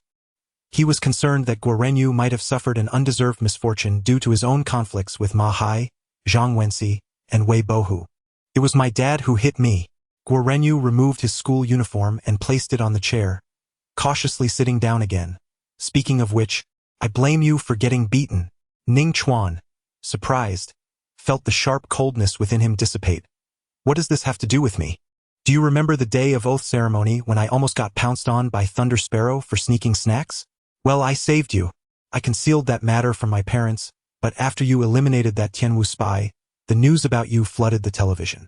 The footage of you saving me was also aired. Guo Renyu, filled with indignation, remarked as a result, my father saw it and without a word, took up his belt and gave me a thorough thrashing. Ha ha. Ning Chuan could not suppress a laugh. At least Uncle Guo only punished your backside. Consider yourself fortunate, and you still find humor in this. Guo Renyu looked at Ning Chuan with a hint of sorrow, his gaze inadvertently drifting to the phone screen, and he asked, are you planning to change your breathing technique? Indeed, I earned some money from slaying Zhao Weiping. What about it? Is Uncle Guo going to gift me an A-level breathing technique? Ning Chuan jested. All right.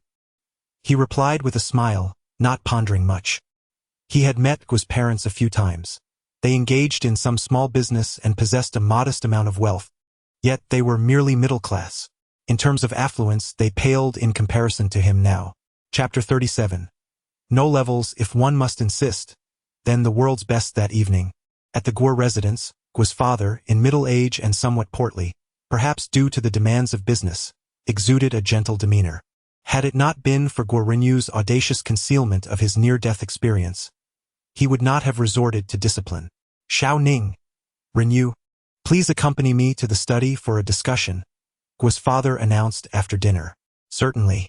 Ning Chuan was aware that the main event was about to unfold, though he did not hold high expectations. In the study on the second floor, Guo's father turned to Ning Chuan, sighed deeply, and said, "You saved Renyu's life, and initially, Uncle Guo intended to sponsor your university expenses. However, upon witnessing your ability to eliminate Zhao Weiping, I realized that you are not in need of Uncle Guo's financial assistance. It is of no consequence." Ning Chuan chuckled, stating, "Renyu and I are good friends. Rescuing him is a matter of course." Uncle Guo shook his head, his expression turning serious. "One must not forget a life-saving grace. I have little to offer you, save for an ancestral breathing technique that holds some value. I hear from Renyu that you are indeed seeking to exchange your breathing method." As he spoke, Uncle Guo rose, locked the door, and proceeded to the window, drawing the curtains tightly. Once he completed these actions, he approached a bookshelf, directing his gaze at a small aperture. Iris match. A chilling notification resonated, causing the bookshelf to tremble. Moments later, it parted in the middle, revealing a safe. Observing this spectacle, Ning Chuan exclaimed, "Uncle Guo, you truly possess an A-grade breathing technique." The tiered classification from E to S grade was established only after the founding of the Federation, while my ancestral breathing method predates the Federation's history by a considerable margin. Uncle Guo turned, his demeanor solemn, cradling a wooden box lined with soft fabric. At its center lay a golden jade medallion, adorned with intricate patterns, faintly shimmering with a golden hue that appeared to ebb away at any moment. Ancient martial seal. Ning Chuan focused intently, recognizing the golden jade medallion. However, the era to which it belonged prior to the Federation transcended his knowledge. Uncle Guo lifted the golden martial seal, caressing it gently, and explained, "This breathing technique is known as the Dragon Elephant Ancient Scripture, once renowned in its time." Ning Chuan inquired curiously, "Uncle Guo, to which level does it roughly correspond?" "There is no specific level, but if one must categorize it, it is the foremost in the Federation today," Uncle Guo replied solemnly. Ning Chuan blinked in disbelief. It was not that he doubted Uncle Guo's words. Rather, the notion seemed utterly fantastical. "Ning Chuan, my father is not deceiving you," Guo Renyu interjected promptly. "Do not be misled by our current status as a modest middle-class family. Before the establishment of the Federation, my family was part of the most formidable imperial lineage of that era. However, we became targets during the Dual Martial Star War and were vanquished by the Tianwu realm. Otherwise, I would surely be a prince by now." Guo Renyu clicked his tongue, seemingly lost in the daydream of princely grandeur. "Let us focus on the matter at hand," Guo's father chided. "Right?" Guo Renyu grinned and continued, "The Dragon Elephant Ancient Canon was a secret transmission of the royal family, known as the most powerful foundational martial arts. In every generation, only a handful of exceptionally talented princes could cultivate it." Guo's father added for Ning Chuan's understanding, "I am aware that after the Federation was established, martial arts transcended social class distinctions and experienced explosive growth. Numerous formidable martial disciplines emerged, many surpassing ancient practices. However, the Dragon Elephant Ancient Canon is unique. It was not created by a royal member but was fiercely obtained by a divine general of the royal family from a prehistoric relic. According to him, the insights into martial arts within the Dragon Elephant Ancient Canon far exceed those of any divine general." Upon hearing this, Ning Chuan felt an overwhelming sense of belief. The Guo family had no reason to deceive him. He turned his gaze once more to the golden martial seal, now with a newfound fervor. The foremost martial arts of the current Federation. Noticing his enthusiasm, Guo's father revealed the ancient text to Ning Chuan without reservation. "Xiao Ning, whether it pertains to the Guo family dynasty or the ancient Dragon Elephant Scripture, involves intricate matters. Although the Federation possesses laws, they cannot entirely shield one from the malevolence of the human heart. These matters are best kept to yourself," Guo's father advised. Ning Chuan nodded solemnly, declaring, "No one else shall know but me." "I trust you," Guo's father replied with a smile. Before deciding to pass on the Dragon Elephant Scripture to Ning Chuan, he had conducted a thorough investigation into his character, finding it commendable. Otherwise, he would not have divulged such matters. As he toyed with the golden martial seal, Ning Chuan pondered for a moment before speaking, "Uncle Guo, if the Dragon Elephant Scripture is indeed so extraordinary, how powerful must it be? The measure of punching power stands as the most significant indicator of physical prowess, and it is unparalleled. It does not merely refer to the maximum force delivered by a single punch. Isolated data holds little relevance. No matter how formidable the punching power, if the speed is lacking, it will prove futile in striking an opponent. Punching power encompasses the ability to deliver multiple rapid strikes within a specified time frame, with the exact count correlating to individual cultivation levels. The average value derived from these strikes intricately combines various factors such as strength, speed, and flexibility, thus providing a relatively precise reflection of one's physical intensity, typically ranging from 3 to 5 tons. Ning Chuan contemplated this and remarked, "The disparity in power arises partly from individual talent, but more significantly, it is due to the varying levels of breathing techniques." Punching power also serves as a crucial metric for evaluating the quality of such techniques. Indeed, an S-level breathing technique cannot enable the punching power of an awakening realm practitioner to exceed 6 tons. With continuous strikes, one could launch a great cauldron into the air, leaving it suspended for half a day. 36,000 pounds. Ning Chuan rapidly converted the figures in his mind, his heart racing in astonishment. 18 tons. This is merely the weight of the cauldron. The force capable of propelling it into the air undoubtedly exceeds expectations. The fact that it remains suspended for half a day attests to the astonishing physical prowess of those who have mastered the ancient dragon and elephant scriptures.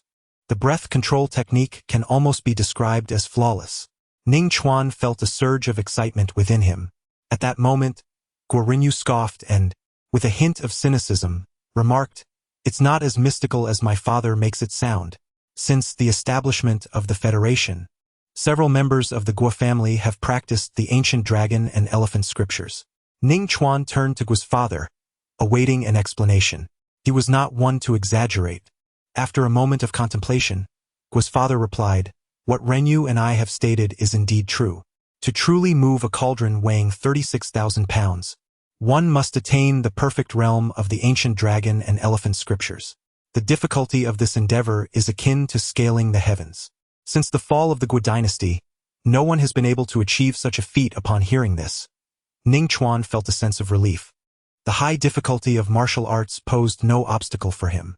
Although reaching the perfect realm required profound enlightenment, he was not entirely certain he could achieve it. Nevertheless, the upper limits of the expert realm in the ancient dragon and elephant scriptures would surely yield a punching force of over 10 tons, capable of easily overpowering an S-level breath technique. Glancing at Ning Chuan, Guo's father sighed. Since the establishment of the Federation, no one in the Guo family, let alone achieving the perfect realm, has even mastered the second realm. The lineage has reached my generation, and no one dares to practice the ancient dragon and elephant scriptures anymore. Why is that? Does the ancient dragon and elephant scriptures have a backlash? Ning Chuan inquired, astonished. He recalled that Guo Renyu's breath technique had been inherited from his school.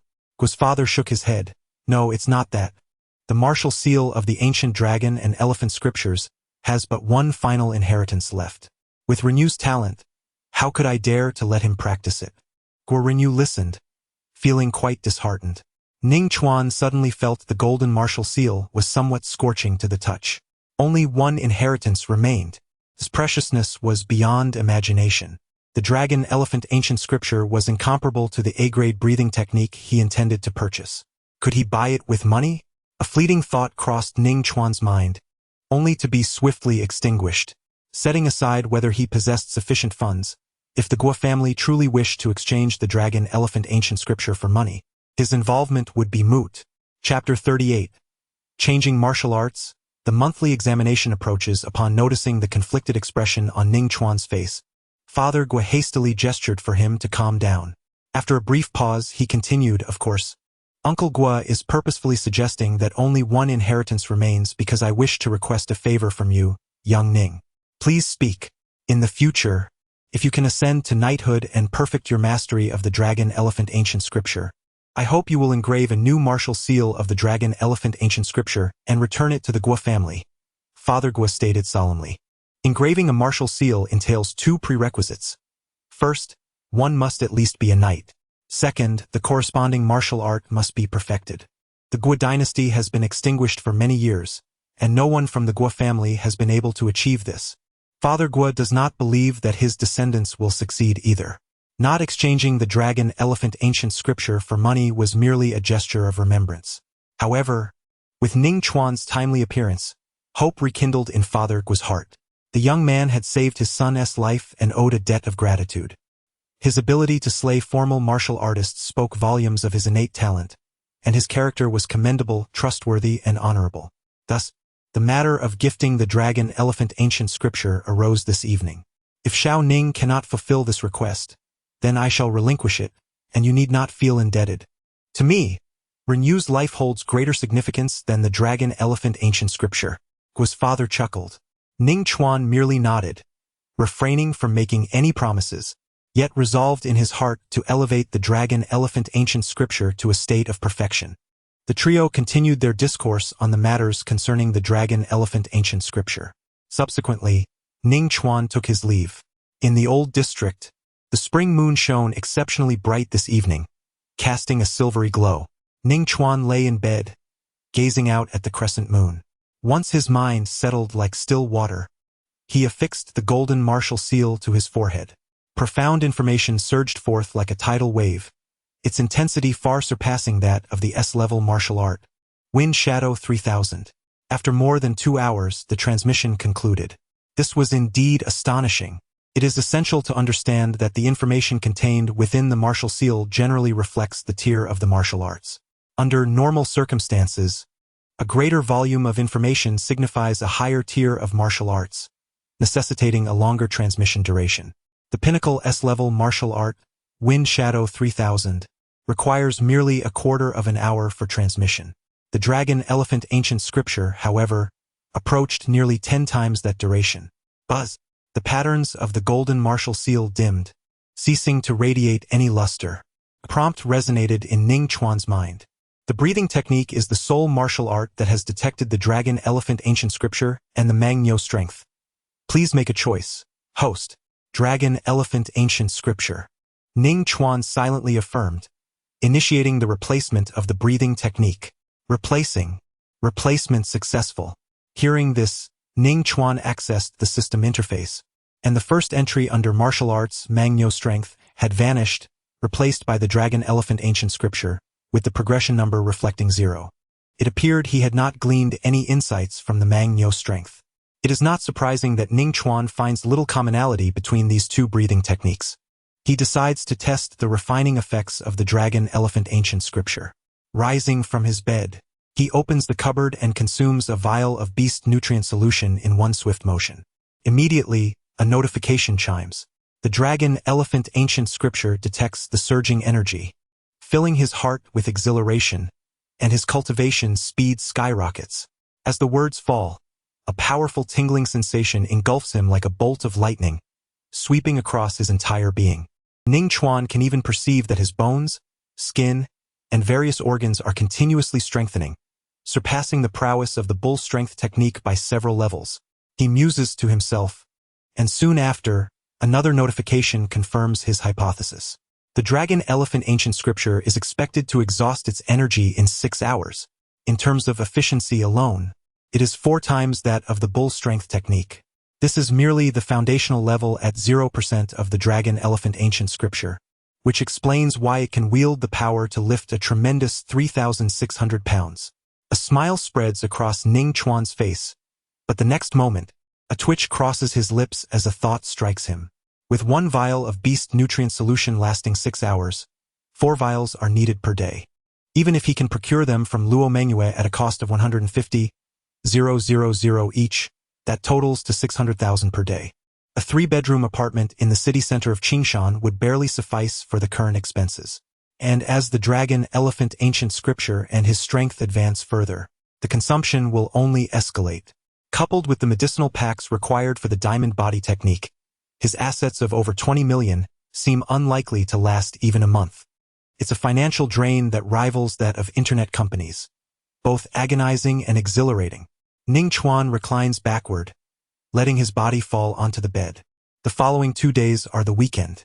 Ning Chuan remained indoors, dedicating his time to the study of cultural subjects, free from the worries of martial arts. The federal college entrance examination consists of a total of 1,000 points, with cultural subjects accounting for 300 points. Although this is not as significant as the martial arts examination, it still represents nearly 1/3 of the total score and deserves attention. Aspiring to attend Star River University, every single point must be contested with diligence. On Sunday, after a morning of studying, Ning Chuan consumed a bottle of Beast nutritional liquid for lunch. He then picked up his phone, opened the class group chat, and prepared to browse casually to relax his mind. With the monthly exam scheduled for the following Monday, discussions in the group were fervent. According to the customary practice of previous years, in the final monthly exams before the college entrance examination, a dark horse often emerges, showcasing remarkable prowess and surprising everyone. As he was reading through the messages, Ning Chuan noticed that someone had mentioned him, none other than their homeroom teacher, Su Yun. Classmates, do you think Ning Chuan can break into the top 30? Ning Chuan stared at this message in astonishment. Given his current capabilities, why would Su Yun pose such a question, especially after witnessing his live broadcast of defeating Zhao Weiping? After contemplating, Ning Chuan soon realized the reason. During his confrontation with Zhao Weiping, the sky had been overcast and rain poured down, resulting in unclear footage from the camera. Furthermore, the audience, viewing through a screen, could not truly appreciate the sharpness of his techniques. Those who do not possess a profound understanding of martial arts would be unable to discern his true level. Su Yun, being merely a first-tier martial artist, would naturally be unable to perceive the nuances of his skills. While Ning Chuan comprehended the situation, the class group chat erupted with excitement. As the homeroom teacher, Su Yun rarely contributed to the discussions, let alone mention the rising star, Ning Chuan. Messages flooded in one after another. Teacher Su, it seems that even the third-tier martial artists in Ning Chuan can defeat the Tianwu spies, so securing first place should pose no challenge. As far as I know, among the senior students at Qingshan No. 1 High School, there has yet to be a single official martial artist. This individual is evidently a victim of unscrupulous journalism. I share the same predicament as our class beauty. Another victim indeed. A family member of mine is a police officer and is privy to certain realities. Zhao Weiping has long been injured. Before facing Ning Chuan, he was struck by President Lu's formidable electric shock, severely impairing his strength. Precisely. A subsequent message follows closely. I thought as much. How could Ning Chuan be so powerful? Such matters bear responsibility on the media, yet the nonchalance exhibited by certain individuals borders on vanity. With phone in hand, Ning Chuan raised an eyebrow. It appears that the lesson imparted to Zhang Wenxi last time was insufficient. His mischievous spirit is stirred once again. In the class group, messages continued to flood in. Haha, class leader Zhang, while Ning Chuan seeks fame and recognition, you think you can fare any better without cracking the top 30? Within a certain villa, Ma Hai typed furiously, hurling scornful jabs. Ning Chuan engaged him in a battle of words, deliberately leaking information. Zhang Wenxi had completely severed ties with him, and for days he had employed various tactics to trouble him. Frustratingly, he found himself powerless to retaliate. Against either Ning Chuan or Zhang Wenxi he stood no chance. He could only indulge in verbal sparring. A frog at the bottom of a well. What do you know? Ning Chuan is by no means my adversary. Anyone can boast. Care to explain how those two black eyes on your face came to be post-selection? Chapter 39. This breathing technique, which I have learned from the venerable old man with a white beard, possesses the potential for evolution. Dingling. As Zhang Wenxi and Ma Hai were embroiled in a heated argument, Ning Chuan's phone rang. It was a call from Gu Tianyu, informing him that the agents from the Shanghai Genius Training Camp had arrived at the police station. Uncle Gu, I understand. After hanging up, Ning Chuan refrained from checking the class group chat and proceeded downstairs. He hailed a modest taxi at the entrance of the community and set off towards the police station. He held great expectations for the Shanghai Genius Training Camp. Being ranked first in the Donglin Administrative District undoubtedly indicated exceptional qualities. Perhaps it would offer unlimited supplies of premium beast meat, akin to those elite private training camps. The mere thought of this brought a smile to Ning Chuan's face. It was not that he lacked ambition. Rather, his assets of over 20 million could not sustain him for long. At the police station, in Gu Tianyu's office, Ning Chuan met the agent from the Shanghai Genius Training Camp. The agent, surnamed Li, was in his 30s, of average build, sitting upright with a poised demeanor, and wore a pair of gold-rimmed glasses that lent him an air of competence.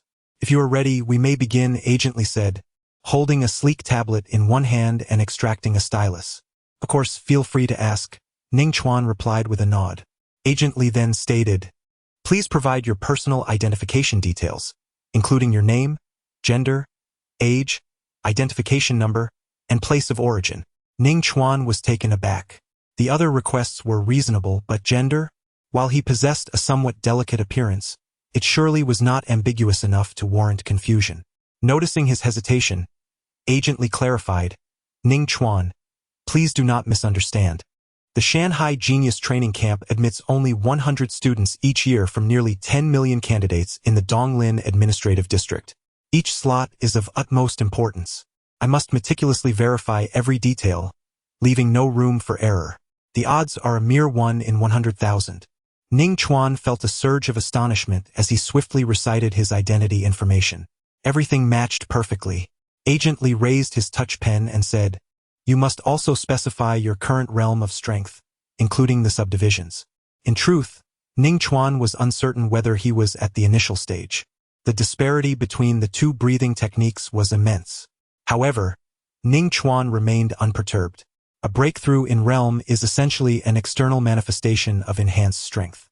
As long as his strength is increasing, the realm is inconsequential. In fact, a delayed breakthrough might be preferable, indicating a solid foundation. A renowned divine general of the Federation once remarked that the ascent in martial realms is, to some degree, akin to constructing a building. A strong foundation is necessary to support higher levels. Agent Lee gasped in surprise.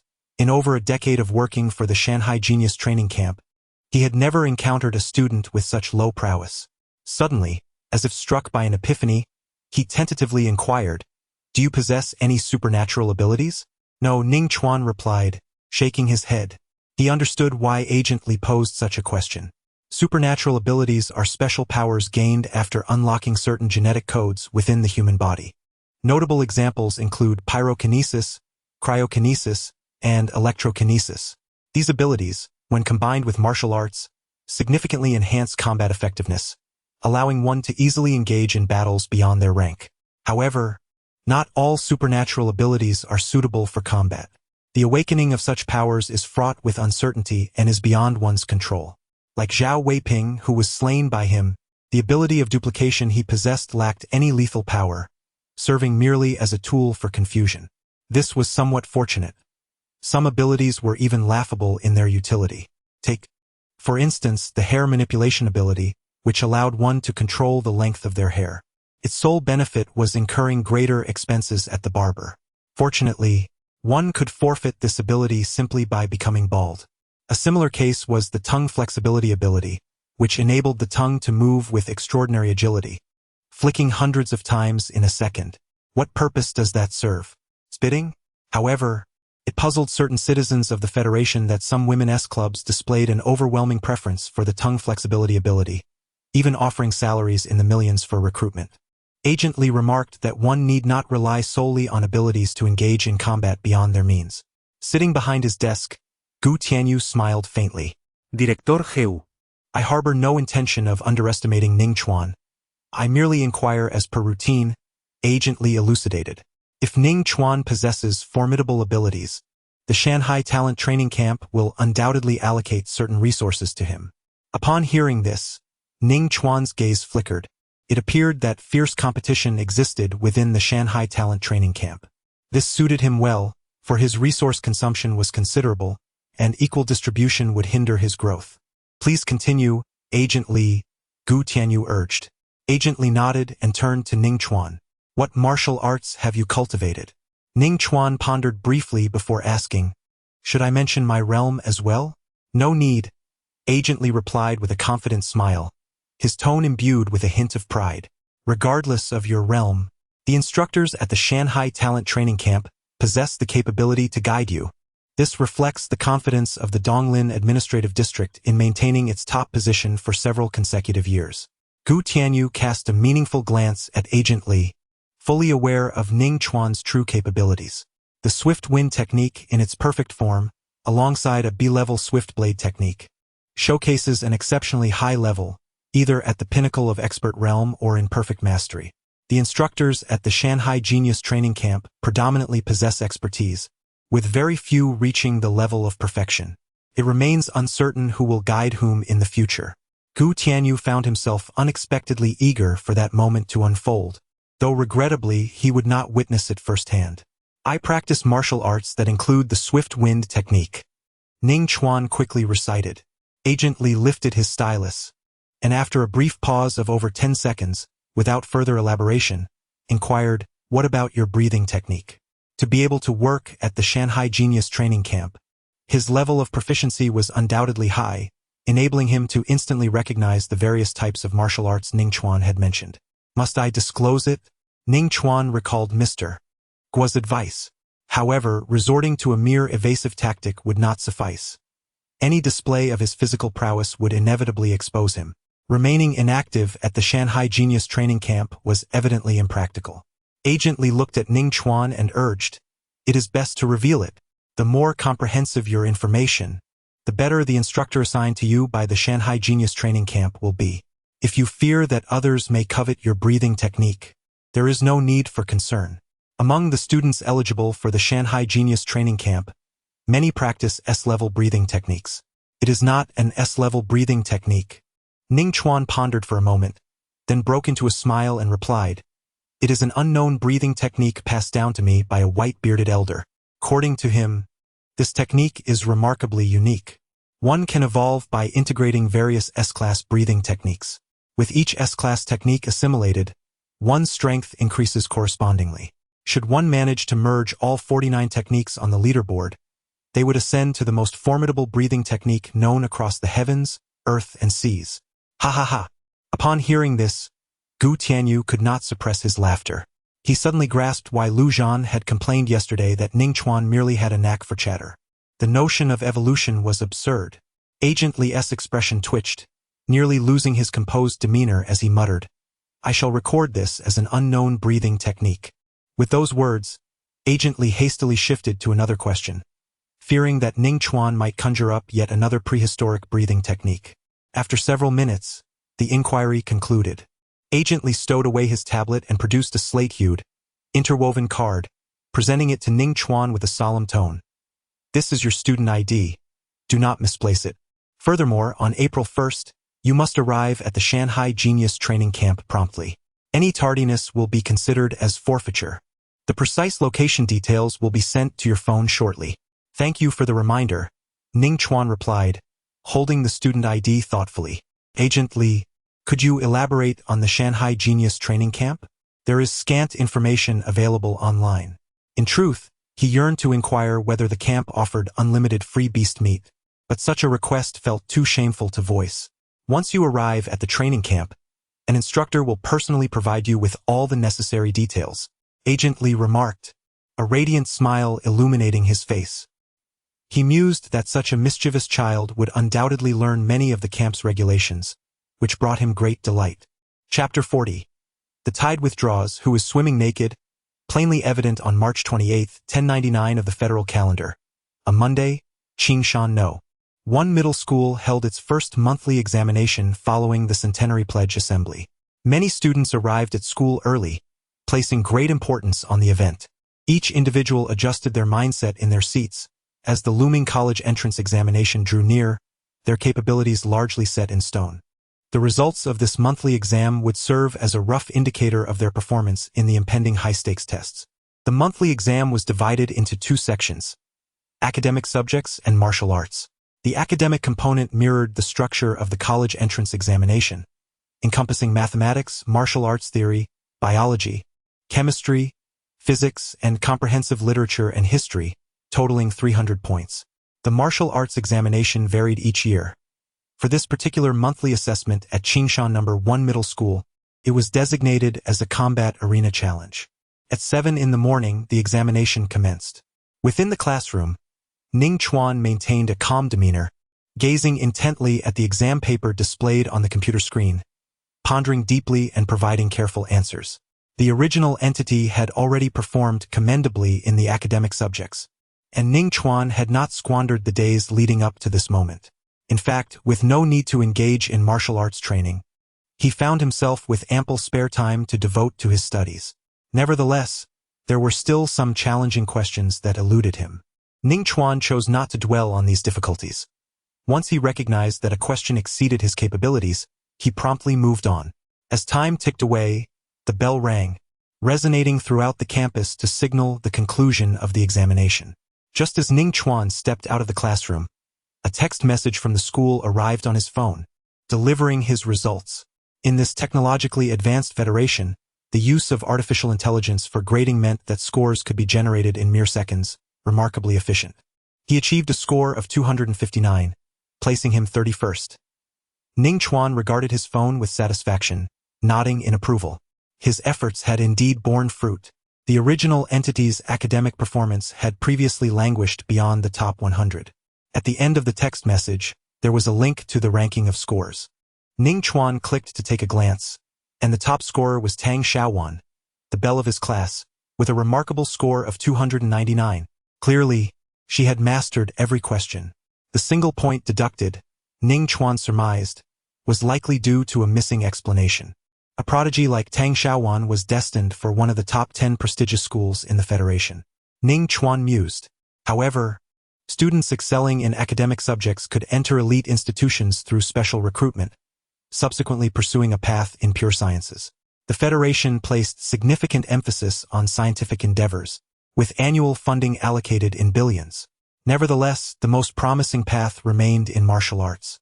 Should Tang Xiaowan opt for the scientific route, the best outcome she could hope for would be to become a chief researcher in a prominent corporation, with an annual salary and dividends potentially reaching over 100 million. Ning Chuan blinked a couple of times. That seemed rather substantial. Of course, he was well aware that this was merely in comparison to ordinary individuals.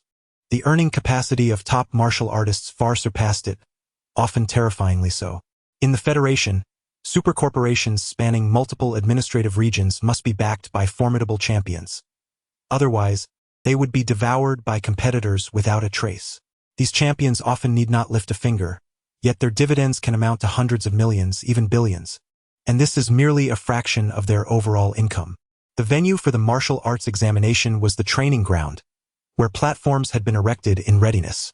The area buzzed with activity, teeming with students preparing for the examination, eager spectators, parents of the students, and reporters from television stations.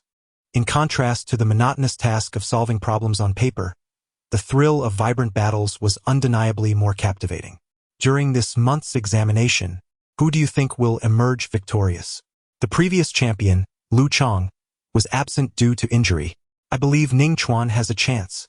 How outdated you are. Do you truly think he is as formidable as the news reports suggest?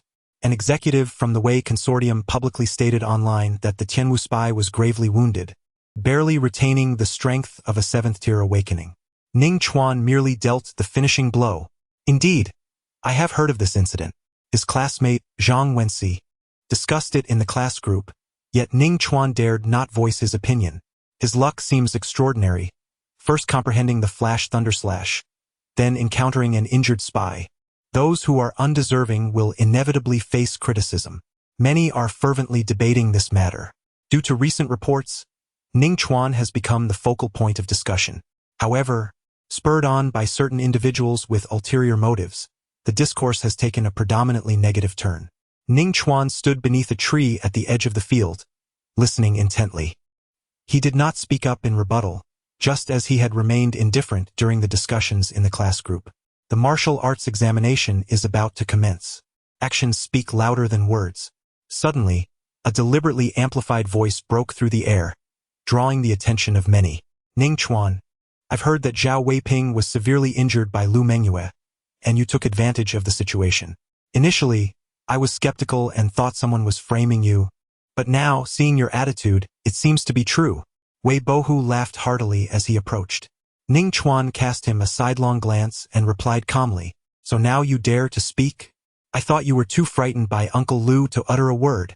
The smile on Wei Bohu's face immediately froze, and after a moment he coldly remarked, Do not revel in your triumph.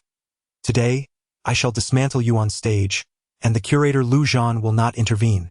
Although Lu Zhan was not present, Wei Bohu hesitated momentarily, still refraining from uttering his name directly. The weight of a Peak Knight's title was indeed too burdensome. Ning Chuan pondered for a moment and inquired, "Are you certain you can outmatch me?" A glint of ferocity flashed in Wei Bohu's eyes as he lowered his voice, menacingly declaring, "Just wait. For today, no one will save you. I shall break your bones one by one. That 20 million. I will ensure you cannot even afford to heal."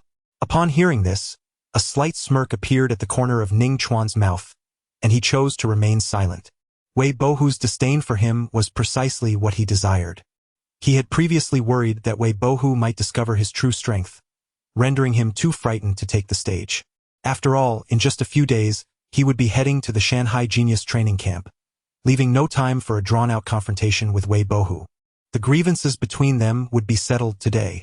He would put on a show, and once on stage, he would relish watching Wei Bohu's facade crumble. The crowd nearby did not disperse. Instead, their discussions grew even more fervent. Ning Chuan refrained from countering, recognizing the truth in Wei Bohu's earlier words. The elimination of the Tianwu spy had indeed been a stroke of luck. To dare provoke Wei Bohu was a folly born from excessive consumption of sensational news. Encountering Wei Bohu on stage would undoubtedly lead to his own annihilation. A barrage of mocking voices surged forth relentlessly. Ning Chuan lowered his gaze, maintaining his silence amidst the cacophony of ridicule and doubt. On one hand, these countless jeers were being stirred up by Wei Bohu and Zhang Wenxi covertly. On the other hand, Ning Chuan's meteoric rise had been nothing short of miraculous. Many find it difficult to believe, suspecting a hidden agenda behind the scenes. When they hear the provocations from Wei Bohu and Zhang Wenxi, they naturally feel they have uncovered the truth, launching into fervent criticism. However, the tide will eventually recede. It will be evident who has been swimming naked. Chapter 41. A few moves? No, just a gesture. "Ah, Ning, so you are here. I was just looking for you." A voice, melodious like the ringing of silver bells, echoed. Ning Chuan lifted his gaze to see Wang Ershui approaching him, microphone in hand, accompanied by the cameraman from that day. "Journalist Wang, here to cover the monthly exam at Qingshan No. 1 High School?" Ning Chuan smiled faintly. The numerous accolades he received were significantly influenced by Wang Ershui's live broadcast. Whether intentional or not, he had certainly benefited. "Thanks to you, after that live stream, I no longer have to report on food at the shopping plaza." Wang Ershui beamed. Ning Chuan chuckled, refraining from offering an explanation, and retorted, "What do you think? I believe you must be in first place." Wang Ershui replied earnestly. Yet on that day, she was present at the scene, and even from several dozen meters away, she could feel the fierce aura emanating from Ning Chuan's sword, chilling her skin as it pierced through the rain. "Your assertion makes it rather difficult for me to relish the pleasure of proving you wrong." Ning Chuan shrugged, a hint of helplessness in his demeanor. Wang Ershui paused, processing his words, and moments later, her eyes sparkled with realization. Ning Chuan was aiming for the top position. A sensational story. Wang Ershui grasped the microphone and addressed the camera. From the recent interview, it is evident that Ning Chuan, despite the skepticism surrounding him, remains spirited and determined to clinch the championship. Truly, he exemplifies the ability to triumph over adversity, vanquishing the Tianwu spies. However, Qingshan First High School is a city-key institution with countless adept competitors. The final victor for the top position remains to be seen. So, esteemed viewers, please stay tuned. As Wang Ershui spoke, Ning Chuan's peripheral vision caught sight of a voluptuous figure not far away. "Reporter Wang, I have something to attend to. Perhaps we shall meet again another time." With a slight bow, Ning Chuan hastily departed. "Good afternoon, Teacher Su," he greeted with a smile as he approached her. Upon seeing Ning Chuan, Su-yun furrowed her fair brows and cautioned, "I believe it would be wise for you to refrain from participating in this afternoon's martial arts examination. The atmosphere seems off. It appears that someone may be targeting you due to your prominence. Should you falter, the backlash could be overwhelming." Ning Chuan grinned and replied, "Teacher Su, just yesterday you inquired if I could secure a place in the top 30. At that moment, I was unaware that someone would be conspiring against you." Su-yun pondered briefly before saying, "Yesterday, I petitioned the education department to consider granting you an additional vial of beast essence nutrient if you place within the top 30. And the outcome?" Ning Chuan inquired with interest. Given his current wealth, a single vial of beast essence nutrient was inconsequential. Nevertheless, the more one possessed, the better. The dragon elephant ancient scripture was exceedingly costly. Su Yun shook her head and sighed. The education department declined. You must secure a position within the top 10 to receive an extra vial of beast essence nutrient. Ignoring the sense of loss conveyed in Su Yun's words, Ning Chuan's eyes sparkled with enthusiasm as he exclaimed, "If I can secure a position in the top 10, I will receive 2 bottles of beast nourishment solution. But what about the first place? How many can the education department provide?" 5. Su Yun shot Ning Chuan a glare filled with frustration, retorting, "Do you truly believe you can achieve that? Are you not aware of your own limitations?" As she spoke, she released her original energy to assess Ning Chuan's strength. To her surprise, she found his power to be formidable. While it may not be unparalleled throughout history, it certainly ranks among the finest in the annals of the Federation. "Now do you comprehend my prowess?" Raising an eyebrow, Ning Chuan regarded Su Yun with a light chuckle. "You still fall short. By the time you can match them, your strength will have diminished to a mere 60%. Ning Chuan shrugged playfully, grinning as he said, "Teacher Su, have a little more faith in me. Is this merely a matter of confidence?" Su Yun's beautiful eyes widened in exasperation. The disparity in strength is so vast that confidence alone will not suffice. Pausing for a moment, Su Yun adjusted her mindset and counseled, "Had it been earlier, I would have eagerly encouraged you to participate in the martial arts examination. But now it is evident that someone is intent on targeting you. Even if you manage to place in the top 30, it will not matter. One defeat will result in a torrent of slander and malicious words directed at you. In such a scenario, you will find it impossible to focus on preparing for the college entrance examination, and your future will inevitably be affected." At that moment, the resounding drumbeats announcing the commencement of the martial arts examination echoed, each beat more powerful than the last, infusing the air with a palpable tension. Thousands of senior students swiftly mobilized. "Teacher Su, let's discuss this further after the exam." Ning Chuan took out his phone to glance at the arena he had been assigned, bidding farewell with a smile before striding away. Upon witnessing this, Su Yun felt a vain throb on her forehead. It was evident that Ning Chuan had not absorbed a single word of her earnest counsel. Without a doubt, his head had been inflated by the accolades of various media outlets, leading him to genuinely believe he possessed the combat prowess of a seasoned warrior. Su Yun raised her gaze to Ning Chuan's receding figure, biting her lip, and refrained from further attempts to dissuade him. As the homeroom teacher, she had already shown great patience. However, out of concern, she decided to follow him nonetheless. At Arena 17, Ning Chuan encountered his opponent, who was not Wei Bo Hu. The arena battles at Qingshan No. 1 High School adhered to specific regulations. Competitors of the same realm fought first, and only upon victory would they face stronger adversaries. To confront Wei Bo Hu, one would need to achieve a string of consecutive victories. Here stood Ning Chuan, not merely the sharp-eyed individual who called out, but over half of the audience in the training ground swiftly gathered. Such charisma ignited envy among students on other stages. Some noticed the screen beside the arena displaying student information and felt disheartened. But fret not. The time consumed by Ning Chuan's victory would provide a rough estimation of his strength. Should the battle prove fiercely contested, it would undoubtedly be entertaining. As the audience engaged in lively discussion, the referee on the arena waved his hand decisively, declaring the commencement of the match. "Draw your sword, Ning Chuan." Wang Zhong wore a grave expression, gripping a formidable battle blade tightly, positioned before his chest. The referees of the arena battles were all martial arts instructors from the school, possessing formidable strength to avert danger swiftly, allowing students to wield weapons. "I do not require that," Ning Chuan replied calmly, his eyes serene, his hands resting naturally at his sides, exuding an air of relaxation. Arrogance. With a cold huff of dissatisfaction, Wang Chong charged out with his blade. During the exchange, he swiftly approached, delivering a powerful downward strike, the force formidable and the wind howling. The open mountain blade. This is an E-rank martial art characterized by its heavy power and relatively slow speed. Wang Chong had cultivated it to a commendable level, reaching proficiency. A gust of wind, propelled by the war blade, tousled a few strands of Ning Chuan's dark hair as he stood his ground, neither dodging nor retreating. Only when the blade was less than half a meter away did he raise his right hand. With a deft flick of his finger aimed at the incoming blade tip, he responded. Boom! In an instant, a flash of golden light erupted, sparks flying in all directions. The heavy war blade was lifted high, nearly slipping from Wang Chong's grip. He staggered backward from the impact, his form unsteady, and after a dozen steps, he fell from the ring with a resounding thud. A single finger. Wang Chong was defeated. The previously boisterous crowd fell into an abrupt silence. Chapter 42. To be honest, my father is a divine general. It was indeed a feat not easily matched by others, let alone achieved with such effortless grace as Ning Chuan displayed. A voice of doubt shattered the stillness surrounding the arena.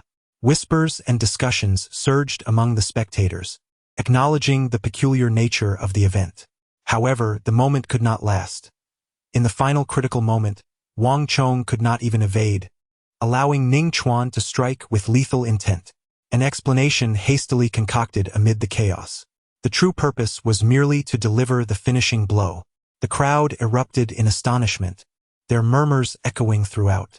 Yet, in contrast to the earlier mockery directed at Ning Chuan, voices began to rise in his defense. Victor, Ning Chuan. The referee declared the outcome.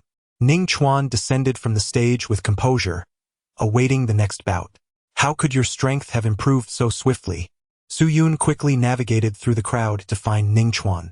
As she inquired, her fair cheeks could not help but burn with an uncontrollable flush, a faint blush creeping upon her complexion. She was well aware that Ning Chuan possessed a formidable trump card, the B-grade martial art, Lightning Slash, at the Profound Realm. With a stroke of good fortune, it was not entirely impossible for him to secure the top position in the martial arts examination.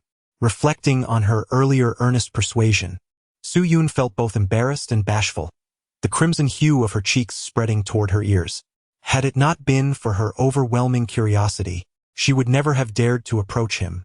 Ning Chuan pondered for a moment, then broke into a grin, teasingly remarked, "Am I not an orphan? A few days ago, my biological parents found me. Among them, my father is a divine general who has provided me with considerable assistance." Divine general.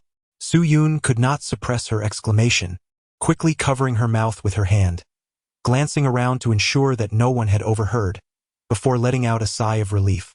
With the capabilities of a divine general, it is indeed not surprising. Did she truly believe him? Ning Chuan blinked, nearly bursting into laughter. May I inquire as to which divine general your father is? Su Yun asked cautiously, even employing a respectful tone when addressing Ning Chuan. Ning Chuan hesitated briefly before tentatively suggesting, the Wind Blood Divine General? This particular Divine General was the creator of the Wind Shadow 3000, and the only one he was aware of. After all, he hadn't anticipated that Su Yun would genuinely take his jest to heart. Ha! Su Yun was taken aback, exclaiming, "Isn't the Wind Blood Divine General a woman? Oh, I must have misremembered. In fact, my mother is the Divine General," Ning Chuan stated with a serious demeanor. Upon hearing this, Su Yun could hardly contain her realization that she had been played for a fool. Enraged, she gasped for breath, her chest heaving violently, nearly causing her clothing to burst open. On the exquisite visage of Su Yun, a perilous smile emerged, and from seemingly nowhere, a teaching rod materialized in her right hand. With a swift motion, she lashed it out, producing a sound akin to an explosion in the air. Ning Chuan chuckled nervously, hastening his steps. A furious woman was not to be trifled with, especially one who was a martial artist. Stepping onto the stage, Ning Chuan's pace steadied, and his mindset transformed into one of tranquility. A resounding clang echoed. With a flick of his finger, he sent his opponent's weapon flying, simultaneously causing them to stagger backward and tumble off the platform. The second round concluded in victory. After a span of over 10 minutes, the third round commenced, and the audience stirred with excitement. Surely, Ning Chuan could not prevail with merely a finger again. As the match began, sparks erupted alongside the sound of collision. To the astonishment of onlookers, a sleek black spear soared through the air. Ning Chuan, as before, dispatched it with a single finger. Victory for the third round. The fourth round concluded in triumph, followed by the fifth, as Ning Chuan dominated effortlessly, arriving at the 6th round. Surely, it was inconceivable that Ning Chuan could win with just a flick of his finger again. A spectator, who had suffered through 5 rounds of frustration, thought bitterly. The audience's attention was riveted to the stage. They were certain that Ning Chuan would secure victory, yet the unfolding battle might unveil true prowess. Upon the stage, Ma Hai lamented his misfortune. He knew all too well, having clashed with Ning Chuan multiple times, that he was no match and faced inevitable defeat. The next moment, his peripheral vision caught sight of the densely packed audience below, stirring a thought within him. Given Ning Chuan's immense fame, a loss would be deemed reasonable, and no one would belittle him.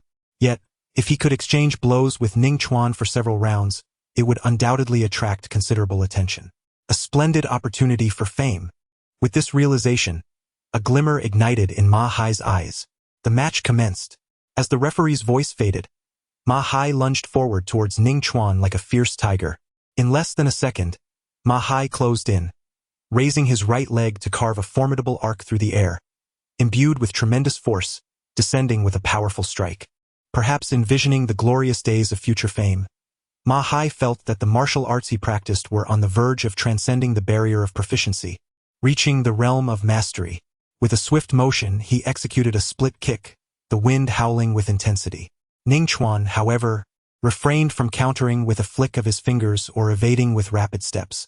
Instead, he lifted his right hand, spreading his fingers, silently awaiting Ma Hai's strike. He wished to test his current physical prowess, and Ma Hai at the same level served as an excellent benchmark. With a dull thud, Ning Chuan's right hand met Ma Hai's descending leg. A surge of formidable power assaulted him, forcing his knee to bend under the pressure. Yet, in the next instant, Ning Chuan stabilized his stance, his lifted right hand, pale and elongated, exuding strength as it firmly grasped Ma Hai's leg suspended in midair. Ma Hai practiced a sea-level breathing technique while executing a D-level martial art, the ground shatter split. In terms of sheer strength, Ning Chuan was already at a disadvantage, further compounded by his lack of martial technique. Nevertheless, the outcome was a draw. Ning Chuan's thoughts surged, analyzing with lightning speed. This was, after all, a qualitative transformation. He concluded without a hint of regret, rather in a state of astonishment. Chapter 43. Awakening Stage 7? Awakening Stage 8? There is no distinction. Ning Chuan, let me go. Yet, the 5 fingers gripping his ankle were as unyielding as iron hooks, utterly immovable. Ning Chuan recognized the extent of his physical prowess and, disinterested in further wasting time with Ma Hai, nonchalantly waved his right hand. A surge of formidable strength erupted, effortlessly hurling the 100+ pounds of Ma Hai into the air. With a resounding thud, Ma Hai crashed to the ground below the arena, raising a cloud of dust. The victor is Ning Chuan, the referee reiterated once more. A murmur of astonishment swept through the crowd, as many exchanged incredulous glances, their expressions a mixture of shock and disbelief. Such ease in victory. The most captivating moment of the battle was indeed Ning Chuan's decisive grasp, having accurately anticipated the point of Ma Hai's descending kick. One could scarcely fathom that this level of combat prowess belonged to a mere teenager in his 3rd year of high school. An elderly man, a seasoned martial artist who had once served in the military and earned 3 first-class honors, voiced his admiration. The surrounding spectators turned their attention to Ning Chuan, intrigued by the elder's words. What was the representative of the Wei group insinuating? Surely Ning Chuan was not as inept as he had claimed. Some in the crowd expressed their dissatisfaction, feeling deceived. A hidden provocateur in the throng countered their grievances. As Ning Chuan descended from the stage, he overheard the nearby discussions, a subtle smile gracing his lips. There was no need for him to articulate his thoughts. The mockery and skepticism surrounding him would be utterly shattered by his series of victories. However, before confronting Wei Bo, he decided to conceal some of his capabilities so as not to alarm him. Ning Chuan murmured softly to himself, as the tumultuous chill within him gradually subsided into calm. Moments later, in the 7th match, Ning Chuan's gaze fell upon an opponent who leaped into the arena, revealing a look of surprise. What a coincidence! It was yet another familiar face from his class. Ning Chuan pondered briefly, his expression turning stern as he remarked, "Zhang Wenxi, how dare you leak the matter of the 3 vials of beast-nourishing liquid to outsiders?" Upon hearing this, Zhang Wenxi's temper flared, and he retorted sharply, "You have quite the audacity to blame me, the task you assigned." It was concluded long before this, with numerous witnesses present. Zhang Wenxi dared not acknowledge that he had deliberately hindered Lu Mengyue. "Humph, so you were aware," Ning Chuan scoffed. He had initially intended to exploit this opportunity to press Zhang Wenxi further. The latter, noticing Ning Chuan's demeanor, seethed with fury. 500,000 was no trifling sum for him. Moreover, he had previously boasted to his elders, believing he was in the right. The outcome was painfully evident. He had brought shame upon himself. "Do not think that your connection to Lu Zhan, my uncle, renders you untouchable. In today's arena battle, I shall make you acutely aware of the repercussions of deceiving me." Zhang Wenxi gritted his teeth. Ning Chuan chuckled nonchalantly. "Do you truly believe you can defeat me? How laughable. That day you merely took advantage of the weapon. Did you truly think yourself my equal?" Zhang Wenxi let out a cold huff. As he spoke, he drew a gleaming blue sword from his waist and, with a swift motion, slashed the air. Whoosh! The atmosphere resonated with a sharp whistle. A wave of fervent discussion erupted from the crowd below. Indeed, Zhang Wenxi aspired to be the dark horse. "I know him, he is the son of Lu Wan, and among the younger generation of the Lu family, he is quite formidable. This student will surely reveal Ning Chuan's true nature." As Zhang Wenxi listened to the sounds around him, a smug expression adorned his face as he turned to Ning Chuan and taunted, "If you bow and apologize to me now, I might show some mercy in the upcoming battle, allowing you to lose with a modicum of dignity. Your family certainly spares no expense on you." Ning Chuan pondered for a moment, astonished. Zhang Wenxi was not him. It was impossible for him to cultivate so swiftly. The only plausible explanation was that he had consumed some rare elixir, such as the Beast Essence Nutrient Solution, priced in the millions, an exorbitant sum indeed. Zhang Wenxi's expression subtly shifted. Then he sneered, "You are merely envious. The path of martial arts has always been about results, not the journey." Ning Chuan shrugged, choosing not to argue further. The match commenced. At the referee's command, Zhang Wenxi made the first move. With a powerful thrust of his foot, he leapt over 10 meters in an instant, arriving before Ning Chuan, and swung his sword horizontally with remarkable speed and ferocity, the azure blade shimmering with a blinding light. Whoosh! The sharp blade surged towards him, prompting Ning Chuan to employ the gale step to evade. Once the opponent wielded a lethal weapon. Unless one transformed into an indestructible form, enduring the attack was futile. With a swift maneuver around Zhang Wenxi's side, Ning Chuan clenched his fist, delivering a fierce blow with extraordinary force, the pressure from his punch almost tangible, exuding an overwhelming ferocity. Thousand Bones Slaughter Technique, third form, White Bone Killing Fist, he declared. Quite nimble, Zhang Wenxi scoffed, catching a glimpse of Ning Chuan. His wrist flicked, altering the trajectory of his sword from a horizontal slash to a vertical cleave, slicing through the air rapidly as it aimed for the incoming fist. Ning Chuan's gaze remained serene as he continued to strike. Just as his fist was about to collide with the razor-sharp blade, a burst of golden light erupted, dazzlingly bright. Through the radiant light, one could perceive a fist seemingly forged from some divine metal, exuding an aura of unyielding strength. With a resounding clash, the fist met the sword, producing a thunderous sound reminiscent of metal striking metal. Sparks danced in the air. Zhang Wenxi's body jolted, his sword lifted high from the force of the impact. Ning Chuan, retreating a few steps, finally dissipated the power of the blow. He was not overly surprised. His mastery of the Thousand Bones Slaughter technique was merely at an intermediate level, not particularly advanced, and his physical prowess paled in comparison to Zhang Wenxi's. Engaging in a direct confrontation, it was only natural to find himself at a disadvantage. His swordsmanship is commendable.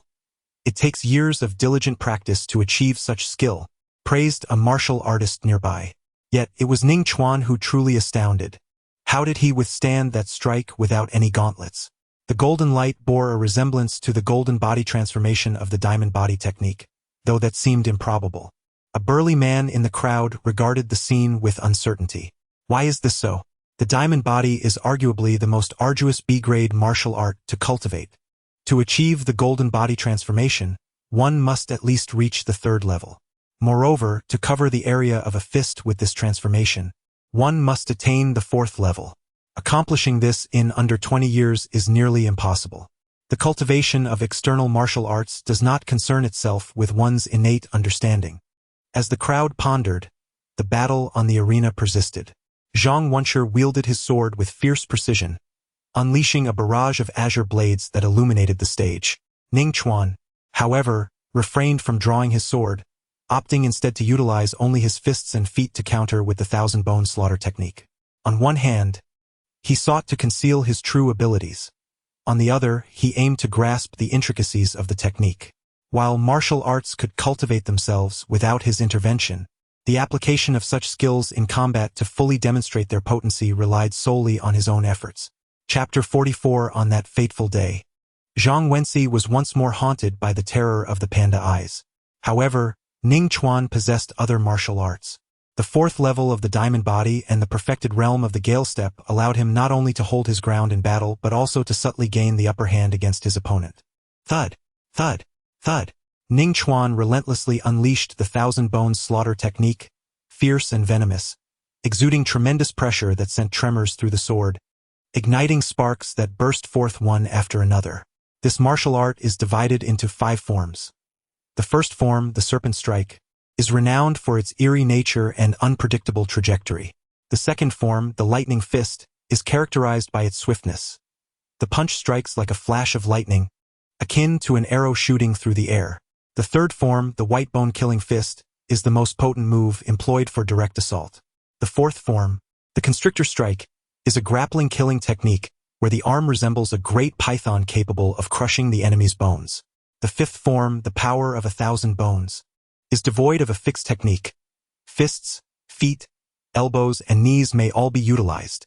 Essentially, it is a sinister and penetrating force, extremely difficult to defend against, capable of piercing through shields and shattering bones into countless fragments. Naturally, the mastery of the power of 1,000 bones is immensely challenging, requiring a nuanced understanding to begin its application. Ning Chuan was still far from achieving that level. With a steely gaze, Ning Chuan executed the second form of the 1,000-bone slaughter technique, channeling his strength, and in an instant unleashed a powerful punch. Crash! A sharp crack resonated from the bones of his arm. The speed of his punch was astonishing, the airflow swirling around him like an arrow soaring through the sky. Zhang Wenshi's expression shifted as he hastily drew his sword to block.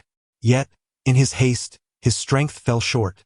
With a resounding thud, his sword was met by Ning Chuan's fist, crashing heavily against his chest, forcing him to stagger back more than 10 steps. A trickle of blood escaped from the corner of his mouth. Fortunately, he utilized the blade of the sword to block the punch. Had it been the sharp edge, his body would have been cleaved in twain at this moment. A spectator remarked coldly, clearly indicating that someone harbored malicious intent, seeking to ruin this young man. To falsely accuse the hero of slaying a Tianwu spy, such individuals are either wicked or foolish. I had believed these rumors and even mocked him personally. What a source of shame! Many began to grasp the truth, their emotions surging with indignation. Those hidden among the crowd exchanged glances, too fearful to speak. Upon the arena, Zhang Wenshi fixated intently on Ning Chuan, wiping the blood from the corner of his mouth with a chilling demeanor. To be honest, you've truly exceeded my expectations. I had initially intended to reserve this trump card to challenge the top 10, but now I shall allow you to witness it first. With that declaration, Zhang Wenshi charged forth, wielding his sword high above his head. 13 swords of the great river and waves. This constituted a C-grade martial art. Unlike the lightning slash, which comprises but a single strike, the great river and waves 13 swords, as the name implies, encompasses a total of 13 strikes. Each sword can draw upon the power of its predecessor, akin to the surging waves propelling one another along the river. The final strike, the 13th sword, is exceptionally formidable.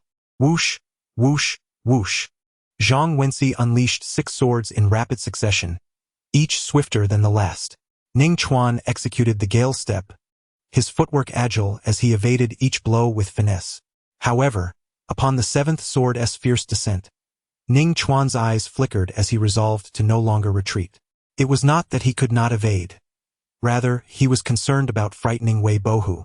With a thud, Ning Chuan slightly turned his body and forcefully struck out with his palm, horizontally impacting the blade, redirecting the fierce sword with a resonant clash. However, at the same time, he himself was violently thrown back by the formidable force of the sword, landing heavily after a distance of 7 or 8 meters. No escaping now, Zhang Wenxi observed with a cold smirk. He had mastered the 13 swords of the Long River to the third realm, where each sword surpassed the previous by approximately 10%. While this may seem modest, the cumulative effect was utterly terrifying. The seventh sword wielded power equivalent to double that of the first. The final sword, remarkably, achieved over 4 times the strength. With relentless determination, Zhang Wenxi advanced, unleashing the eighth sword with a thunderous crash, the air swirling like a tempestuous wave, forceful and overwhelming. Bang! Ning Chuan's fist struck the blade at an angle. As the sword's trajectory altered, Ning Chuan was once again hurled backward. Nevertheless, thanks to his fourth-level diamond body, he emerged unscathed. Indeed, the mastery of sea-level martial arts at the proficient realm is astonishing. As the college entrance examination approaches, formidable talents are emerging. One observing teacher remarked, "Didn't Ning Chuan possess a B-level knife technique at the subtle realm? Why hasn't he drawn his blade?" Because he cannot. Once the 13 swords of the Long River are initiated, the assault flows like the relentless waves of a river, one surge after another, leaving the opponent scarcely a moment to breathe, let alone draw their weapon. What a pity, many spectators lamented, their eyes glued to the arena, anxious not to miss any significant moment. Boom! As the 10th sword descended, Ning Chuan transformed his elbow into diamond form to meet the strike, producing a resounding impact that sent him flying sideways for over 10 meters, nearly toppling off the stage. The 13 swords of the Long River and Great Waves, this martial art that continuously harnesses strength, is indeed formidable. In the future, should the opportunity arise, I too could learn a similar sword technique which, when combined with the lightning slash, should yield remarkable results. Ning Chuan mused idly. Though he appeared to be at a disadvantage under Zhang Wenxi's relentless assault, in truth, he felt no pressure whatsoever. Winning was a mere trifle. The challenge lay in securing victory while simultaneously instilling confidence in Wei Bohu that he could triumph over him. 3 more strikes were needed. He would withstand them with the golden body transformation and then look for an opportunity to defeat Zhang Wenxi. Ning Chuan thought quietly, no matter how resilient the golden body transformation may be, it merely offers high defense. The Gale Step, however, is different. Its agile movements can be paired with offensive maneuvers, leaving opponents utterly bewildered. Bang! Bang! Bang! Zhang Wenxi unleashed his final 3 strikes, each imbued with immense force, akin to colossal waves concealed within the sword's blade, ferocious beyond measure. Amidst the thunderous clamor, Ning Chuan was sent flying thrice.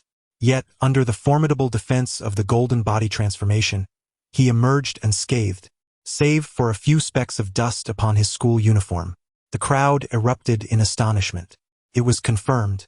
The golden radiance was indeed a manifestation of the golden body transformation, signifying that Ning Chuan had cultivated the diamond body with such indomitable will in his martial pursuits. How could he have achieved the 4th level? It seemed impossible to have trained since the womb. Many were left utterly astounded.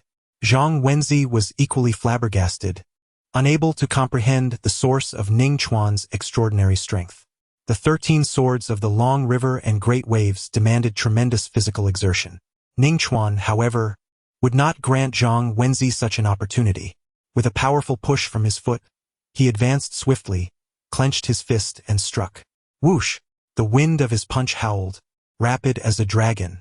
Zhang Wenxi attempted to evade, yet his physical strength was severely depleted, rendering him unable to accelerate. With a resounding thud, a heavy punch struck his abdomen, causing him to stagger backward. Thud! Thud! Thud! Ning Chuan relentlessly unleashed a flurry of punches upon Zhang Wenxi, each blow raining down like a torrential downpour, dislodging the sword from his grasp. Deprived of his weapon, Zhang Wenxi found himself utterly outmatched. Ah! A punch landed on his right eye, swiftly darkening it to a deep shade of black, prompting an involuntary cry of pain. This familiar sensation of agony transported him back to the selection match, where he had been ruthlessly pinned to the ground by Ning Chuan. A surge of fear welled up from within. "I concede," he exclaimed in a panic, hastily covering his unblemished left eye. "A single bruised eye was certainly preferable to the appearance of a pair of panda eyes." Chapter 45. Unlimited Combat. "I accept." The victor, Ning Chuan, the referee declared loudly. As the words echoed, the screen at the edge of the arena flickered to life, displaying a striking line of text. Victor Ning Chuan advances to the top 16 of the martial arts examination. The arena battles at Qingshan No. 1 High School were divided into two segments. The first segment involved all students engaging in matches, followed by a competition to determine the top 16 based on their performance, culminating in a knockout final. Securing a place among the top 16 was considered a significant indicator of potential breakout success. The atmosphere in the stands was electric, with many eyes fixated on Ning Chuan, their expressions a mixture of astonishment, admiration, and envy. It is worth noting that Qingshan No. 1 High School is far from an ordinary institution. With years of being a key municipal school and a prestigious high school teeming with prodigies, the difficulty of ranking among the top 16 out of over 3,000 students in the senior year is readily apparent. According to past trends, students within the top 16 have a 90 probability of gaining admission to the top 10 prestigious universities of the Federation. The future is radiant and boundless.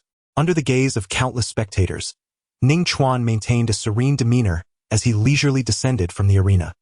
He sought refuge beneath a solitary tree, awaiting the commencement of the top 16 finals while adjusting his breath to recuperate his stamina. In truth, his energy had not been significantly depleted.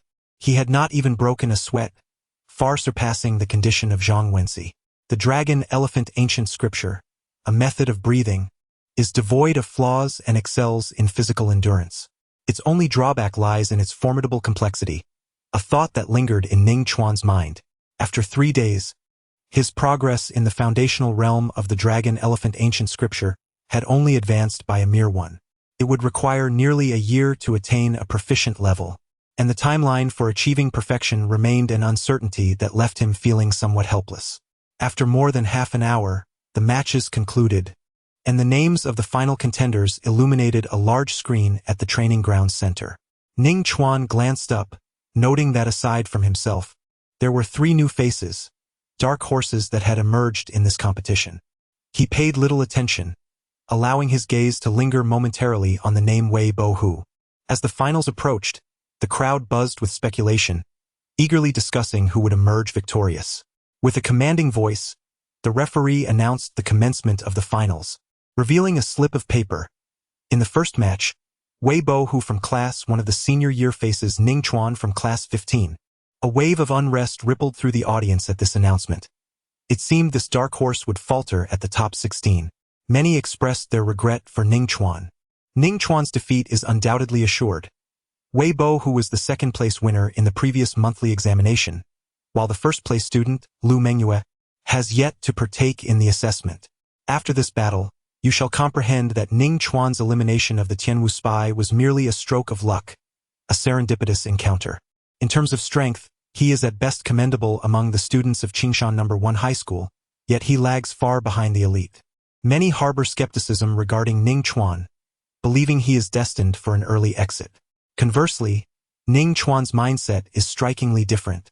A flicker of electric intensity ignites within his dark eyes, revealing an air of resolute determination. His right hand rests upon the hilt of the silver-blooded blade. At last, no more restraint. With measured strides, Ning Chuan ascends the stage, the focus of countless gazes. Wei Bo, who stands opposite him, wearing a cold smirk. The chairman of the Wei Corporation has arrived. A voice calls out, prompting the crowd to turn their attention toward the observation platform. There, in the VIP section, Wei Qiansa approaches with hands clasped behind his back, flanked by several executives of the Wei Corporation, while the principal of Qingshan No. 1 High School accompanies him, engaged in light-hearted conversation. After all, he is a significant figure in Qingshan City. To everyone's surprise, Director Gu has also made an appearance. He is indeed a knight. Suddenly, a gasp ripples through the crowd. Accompanied by a gentle breeze, Gu Tianyu appears quietly.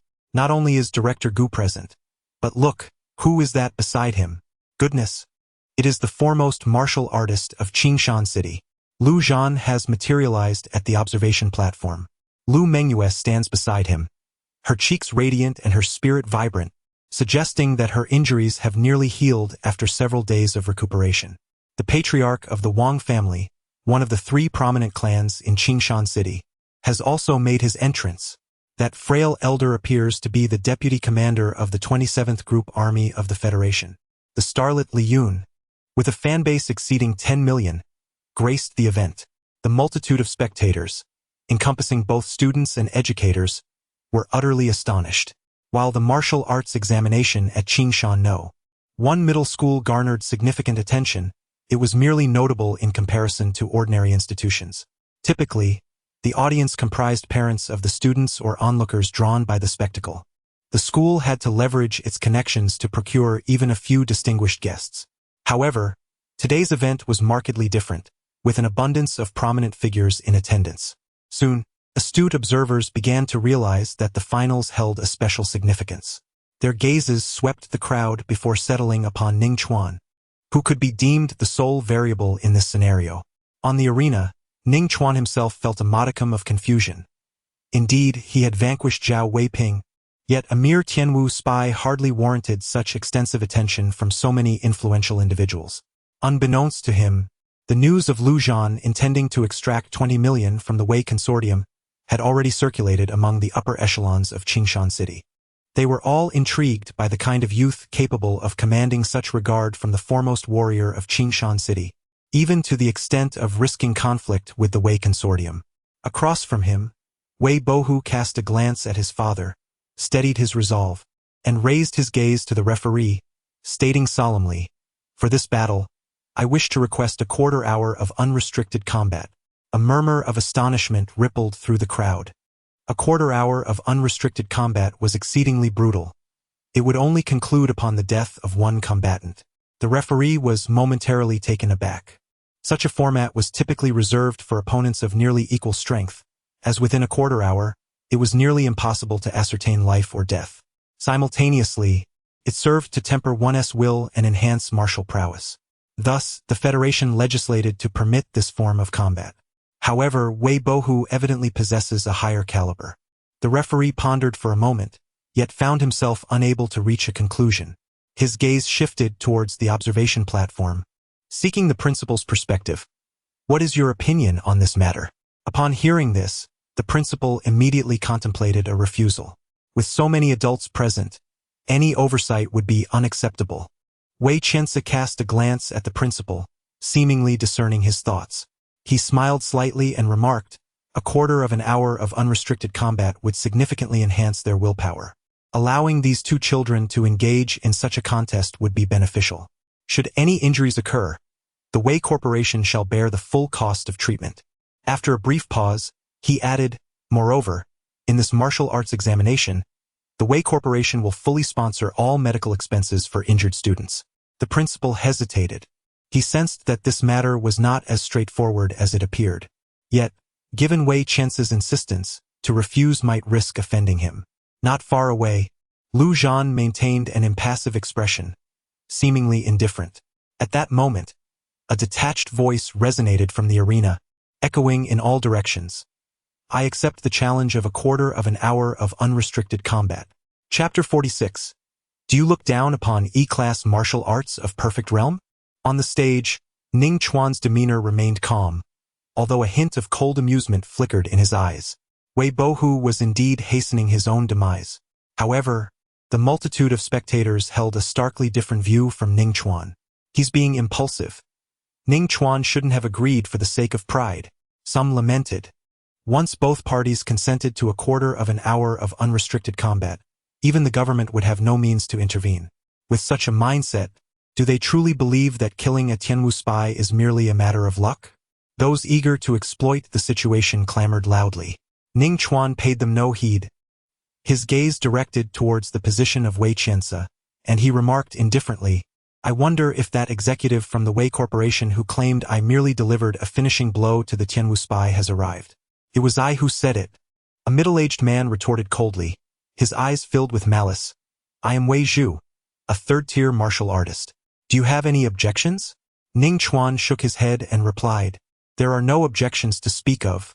I merely believe you are mistaken. You shall see shortly." With a faint smile, he ceased to speak. Moments later, the competition commenced. At the referee's command, he stepped down from the arena. A quarter hour of unrestricted combat, devoid of a referee, was about to unfold. The large screen at the training center displayed a countdown of 15 minutes. "Yet, to me, your diamond body feels as fragile as a mere sheet of paper." As he spoke, Wei Bo who retrieved two claw-like weapons from his pocket. They appeared unremarkable at first glance, yet they shimmered with golden primordial energy, exuding a sharpness that could pierce the skin painfully. Primordial weapons. A gasp arose from the crowd. Primordial weapons, often valued at 7 to 8 million, seemed incredibly unfair to wield in combat. A teacher voiced his dissatisfaction. "Wealth is a form of strength. Otherwise, what do you think unrestricted means in unrestricted combat?" Ning Chuan found himself in a dire situation. If Wei Bo who held nothing back, he could very well perish. Many spectators grew solemn. Wei Bo who donned the claw weapons, tauntingly gestured at Ning Chuan, and scoffed, "Can your diamond body withstand my punches?" His youthful visage remained as tranquil as a still lake. It was not that Ning Chuan believed he could defeat a seasoned martial artist. He considered himself still lacking in strength. However, Wei Bo who was not a martial artist. His power, agility, and explosive force were vastly inferior, existing on an entirely different plane. As for the original patterned weapons, they were not synonymous with the original force. While the attack power might be comparable, the true difficulty in defending against the original force lies in its elusive nature, its myriad forms, and its ability to be unleashed from any part of the human body. Much like his golden body transformation ability. If it could only be executed with his hands, it would be less effective than a sturdy boxing glove, which at least had no time constraints. The true strength of the golden body transformation resided in the ability to manifest freely across the entire body. As long as the golden body could not be breached, there were no vital weaknesses to exploit. Feigning mystery. Noticing the lack of panic on Ning Chuan's face, Wei Bo who let out a cold snort and lunged forward with great strides, resembling a ferocious tiger. With a swift motion, Wei Bo who raised his claw-like fingers and unleashed a punch towards Ning Chuan. The golden original force surged, generating a violent gust of wind that howled audibly, creating an impressive spectacle. Truly, the original patterned weapon possessed remarkable power. Ning Chuan remarked in admiration. He then placed his hands behind his back, causing the atmosphere to erupt with excitement. Seeking death. Observing this humiliating scene, Wei Bo whose expression darkened rapidly as he commanded his claw to unleash even more original force. In the blink of an eye, the claw was merely 3 inches away from Ning Chuan. At that moment, Ning Chuan sprang into action. With a powerful push from his foot, he executed the gale step, propelling himself backward with a lightness reminiscent of a fluttering piece of paper, riding on the wind. To the spectators, it appeared as though Ning Chuan was being propelled by the force of Wei Bo whose punch. The claw remained just 3 inches from Ning Chuan, unable to advance any further. A punch struck nothing but air, and Wei Bo who furrowed his brow. He was somewhat baffled by how Ning Chuan had evaded his blow. However, he did not dwell on it for long. He understood that Ning Chuan's gale step was of expert level, and it was not surprising that his agility was formidable. "Can you evade this punch?" Wei Bo who said coldly, his body brimming with power as he unleashed another punch. Boom! At the moment of impact, a thunderous sound erupted from within Wei Bo who, shattering the air around him. The flowing fire cannon fist, an advanced B-level martial art, had been mastered by him to a level of proficiency, and when he struck, it was akin to firing a cannonball, forcefully shattering the air with its might. The turbulent wind generated by the punch was exponentially more powerful than before. Ning Chuan, his black hair billowing and his garments fluttering, remained composed with his hands still clasped behind him. He effortlessly sidestepped, gliding along the path of the punch as if there were no acceleration involved. Whoosh! Once again, Ning Chuan eluded Wei Bohu's fist. Gazing at the empty air left by his missed punch, Wei Bohu's expression darkened, disbelief flickering in his eyes. The Gale Step was merely an E-level martial art. The expert level was roughly equivalent to a proficient B-level movement technique. His flowing fire cannon fist was indeed a mastery-level technique. Moreover, his own cultivation vastly surpassed that of Ning Chuan. Logically, Ning Chuan should not have been able to evade his flowing fire cannon fist. Even if he had managed to escape by a stroke of luck, he should have been left in a state of utter disarray, exerting every ounce of his strength. Yet, he appeared now as though he were leisurely strolling after a meal, with his hands behind his back. Boom, boom, boom. Wei Bohu, feeling a surge of determination, gathered his strength and unleashed a flurry of 7 or 8 consecutive flowing fire cannon fists, the shock waves erupting and surging forth. The trees in the vicinity of the training ground trembled, their leaves cascading to the ground. Amidst the tempestuous waves of fury, Ning Chuan maintained an expression of serenity, casually stepping forward like a solitary skiff adrift in the ocean, impervious to the tumultuous storm surrounding him. My heavens, this is the Gale Step at the perfect realm, exclaimed a martial artist in astonishment. Did not the instructors at our academy assert that only the creators of martial arts could attain such a flawless state?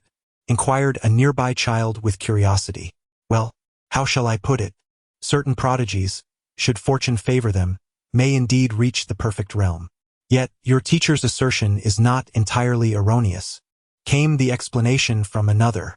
A ripple of intrigue spread through the esteemed seating area of the observation platform. Although the movement of the perfect realm was categorized as merely E-grade, it was still commendable.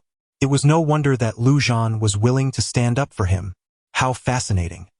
To master a martial art of the perfect realm at the tender age of 17 is an exceedingly rare feat, even rarer than a fully fledged warrior of the same age, remarked some prominent figures as they observed the arena, their tone casual and unperturbed. After all, it was merely an E-grade martial art, and the difficulty of its cultivation was, to put it plainly, rather manageable. The exceptional science of their families, if they devoted themselves to honing the Gale Step for over a decade, might attain the perfect realm, but that would require an extraordinary stroke of luck. However, reaching the expert realm was certainly within reach. Chapter 47. The Nature of B-grade Martial Arts at the Perfect Realm. Upon hearing the surrounding chatter, Wei Bohu's expression shifted slightly. He quickly lowered his arms and ceased the execution of his fiery cannon fist. The perfect realm. That represented a new echelon. His fiery cannon fist had yet to ascend to the micro-realm, and it could not even graze the hem of Ning Chuan's garment. Why have you ceased to unleash your cannon fist? Ning Chuan inquired, his hands clasped behind his back, casting a mocking glance at Wei Bohu. A mere knife would suffice to eliminate such a character. It would be far too lenient. Just an E-grade body technique at a perfect level. Do you truly believe I cannot contend with you? Wei Bohu scoffed, raising his fist to showcase the claw-like weapon adorning his hand. With the might of an original patterned weapon, a simple punch from me would be insufferable for you. You will have no choice but to evade using the Gale Step. Yet, given your stamina, do you truly think you can endure the onslaught? He proclaimed with arrogance. Lasting a mere quarter of an hour is hardly a challenge. Ning Chuan, casting a sidelong glance at the large screen nearby, flashed a brilliant smile and replied, You are mistaken. It is not merely 15 minutes you must endure, but an additional 13 minutes and 57 seconds. You! Wei Bohu faltered momentarily, suddenly reminded of the time constraint. His expression darkened as he realized the implications.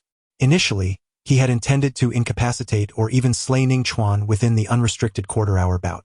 However, I have no desire to prolong this encounter, he declared, sneering derisively. So, do you believe you can triumph over me, with just your lightning slash? It is laughable. My flowing fire cannon fist is only one realm below mastery, while your strength lags several realms behind. To merely rely on the Gale Step to survive is commendable enough, yet you dare to boast. Are you finished? Ning Chuan replied with indifference. As his words faded, he unsheathed the silver blood war blade and unleashed the lightning slash. Boom! The silver blood war blade erupted with the sound of thunder. Amidst the deafening roar, a blinding flash akin to lightning cleaved the sky, hurtling towards Wei Bo, whose complexion shifted dramatically. How could his blade be so swift? The sharp glint of the blade bore down upon him, sending chills through his scalp. In a state of shock, he had no time to ponder. He forcefully propelled himself backward, desperately attempting to evade the onslaught. Simultaneously, he could not raise his finger tigers in time to deflect the strike. He could only summon every ounce of his strength to channel the golden vital energy outward, hoping to withstand the incoming edge. What folly it was to stand against such a force. Ning Chuan's gaze was frigid, especially in this moment. With a swift slash, the golden energy emanating from his finger tigers proved utterly insufficient against the silver-blooded warblade's keen edge, akin to fabric being effortlessly torn apart. The speed of the blade was slightly hindered, reduced by 20%, yet it remained swifter than Wei Bo's retreat. With a piercing sound, the silver flashed, followed by a muted thud as the blade met flesh, resulting in a spray of crimson. Wei Bo, who was subsequently sent hurtling through the air. Witnessing this spectacle, the crowd erupted in chaos. This was a stark contrast to watching a live broadcast from behind a screen. They were present at the scene. Anyone with a modicum of martial knowledge could discern the caliber of this strike. The thunderous resonance emanating from the blade signified. This was the perfect realm's flash thunderslash. A trembling voice from a school official broke the stunned silence. It was not a lack of experience that rendered him speechless. The flash thunderslash was an esteemed B-grade martial art. It had been years since any student from Qingshan No. 1 high school had achieved such a feat, if any had ever done so at all. This marked a groundbreaking moment in the school's history. Many were left in a state of turmoil, astonished beyond belief. Even the dignitaries seated in the VIP section sat upright, their gazes fixed upon the arena, each countenance laden with gravity. The flash thunderslash was in a league of its own, distinctly different from the Gale Step. They were all too aware of the challenges posed by B-grade martial arts. Wei Bo, who serves as a vivid example. Among the younger generation of the Wei family, he stands out prominently, yet he has merely refined the Liuhua Paoquan to a proficient level. Achieving perfection in 2 martial arts, how has this young man accomplished such a feat? The patriarch of the Wang family exclaimed in astonishment. What does that signify? The most exceptional individuals in your clan do not practice the breathing technique but solely focus on the lightning slash. Let alone perfection, can they even attain subtlety? Such martial arts insight is truly extraordinary. The dignitaries of Qingshan City could not help but praise him. Truly deserving of Lu Zhan's attention. He is indeed a once-in-a-millennium talent. Damn it! Wei Bo, who lay on the arena floor, his face contorted in agony. A knife wound, half a meter long, extended from his chest to his abdomen, the blood flowing profusely, quickly staining his garments crimson. Gasping for breath, he struggled to rise, inspecting his wound, a flicker of fear crossing his eyes. If it were not for the primal force activated by the Ji Hu, which had slowed Ning Chuan's blade speed, he would be facing a gruesome demise at this very moment. With his battle knife in hand, Ning Chuan coldly regarded Wei Bo, refraining from pressing the attack. A quarter of an hour remained, ample time for him to act. Ning Chuan lifted his gaze towards the distinguished spectator seats and smiled broadly. Does that executive named Wei Zhu now comprehend his error? Wei Zhu abruptly stood, eyes blazing with fury, yet he opened his mouth, at a loss for words. In such dire circumstances, to persist in claiming that Ning Chuan's elimination of the Tianwu spy was merely a finishing blow would be a self-inflicted humiliation. It seems you have come to realize the truth. The sharp tip of the silver blade scraped against the ground, producing a dry and grating sound, akin to the ominous herald of death's arrival. In Wei Bo's eyes, fear began to rise, and he hurriedly exclaimed, "I concede." Yet, Ning Chuan remained unfazed, a cold smile curling at the corners of his mouth as he mockingly retorted, "Have you ever heard of a quarter-hour unrestricted duel where one can concede? I was not well rested before. Let us fight another time." Wei Bo stammered, clearly anxious, for he recognized that he was no match for the perfect realm's thunder slash. At that moment, Wei Qiansu's voice resonated from the observation platform. "Ning Chuan, cease your assault. Bo is not lying. He has assisted the police in apprehending Tianwu spies. enduring sleepless nights that have taken a toll on his health, thus limiting his capabilities. Fairness is of utmost importance in the battles among students. Even if you were to win this round, it would be a hollow victory.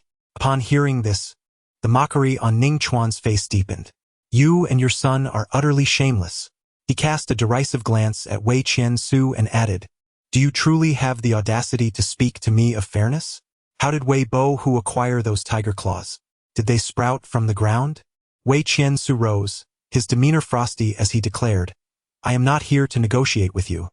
As the chairman of the Wei Corporation, I command you to immediately cease this combat. A stir swept through the training ground. This was an attempt to exert pressure. Several school leaders exchanged glances, unsure of how to proceed.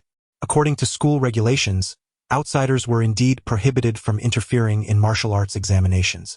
However, the authority of the Wei Corporation's chairman was anything but ordinary.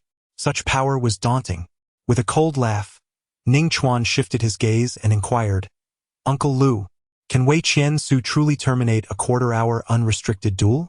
Lu Zhan replied calmly, There are only two methods to halt a quarter-hour unrestricted duel. Both parties to the conflict agreed to cease hostilities, or one side would perish. Yet I refused to acquiesce. The chilling voice of the youth resonated clearly in the ears of every spectator present. Chapter 48. Have you heard of Ling Qi?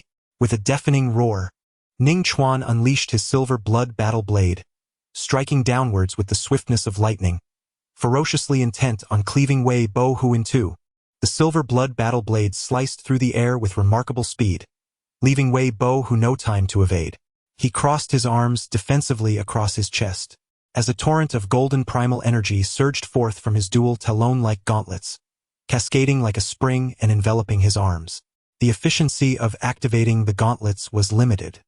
With such reckless exertion, Wei Bohu could only unleash their power 2 or 3 times at most before they would be rendered useless. However, with his life at stake, he had little concern for the fate of the gauntlets.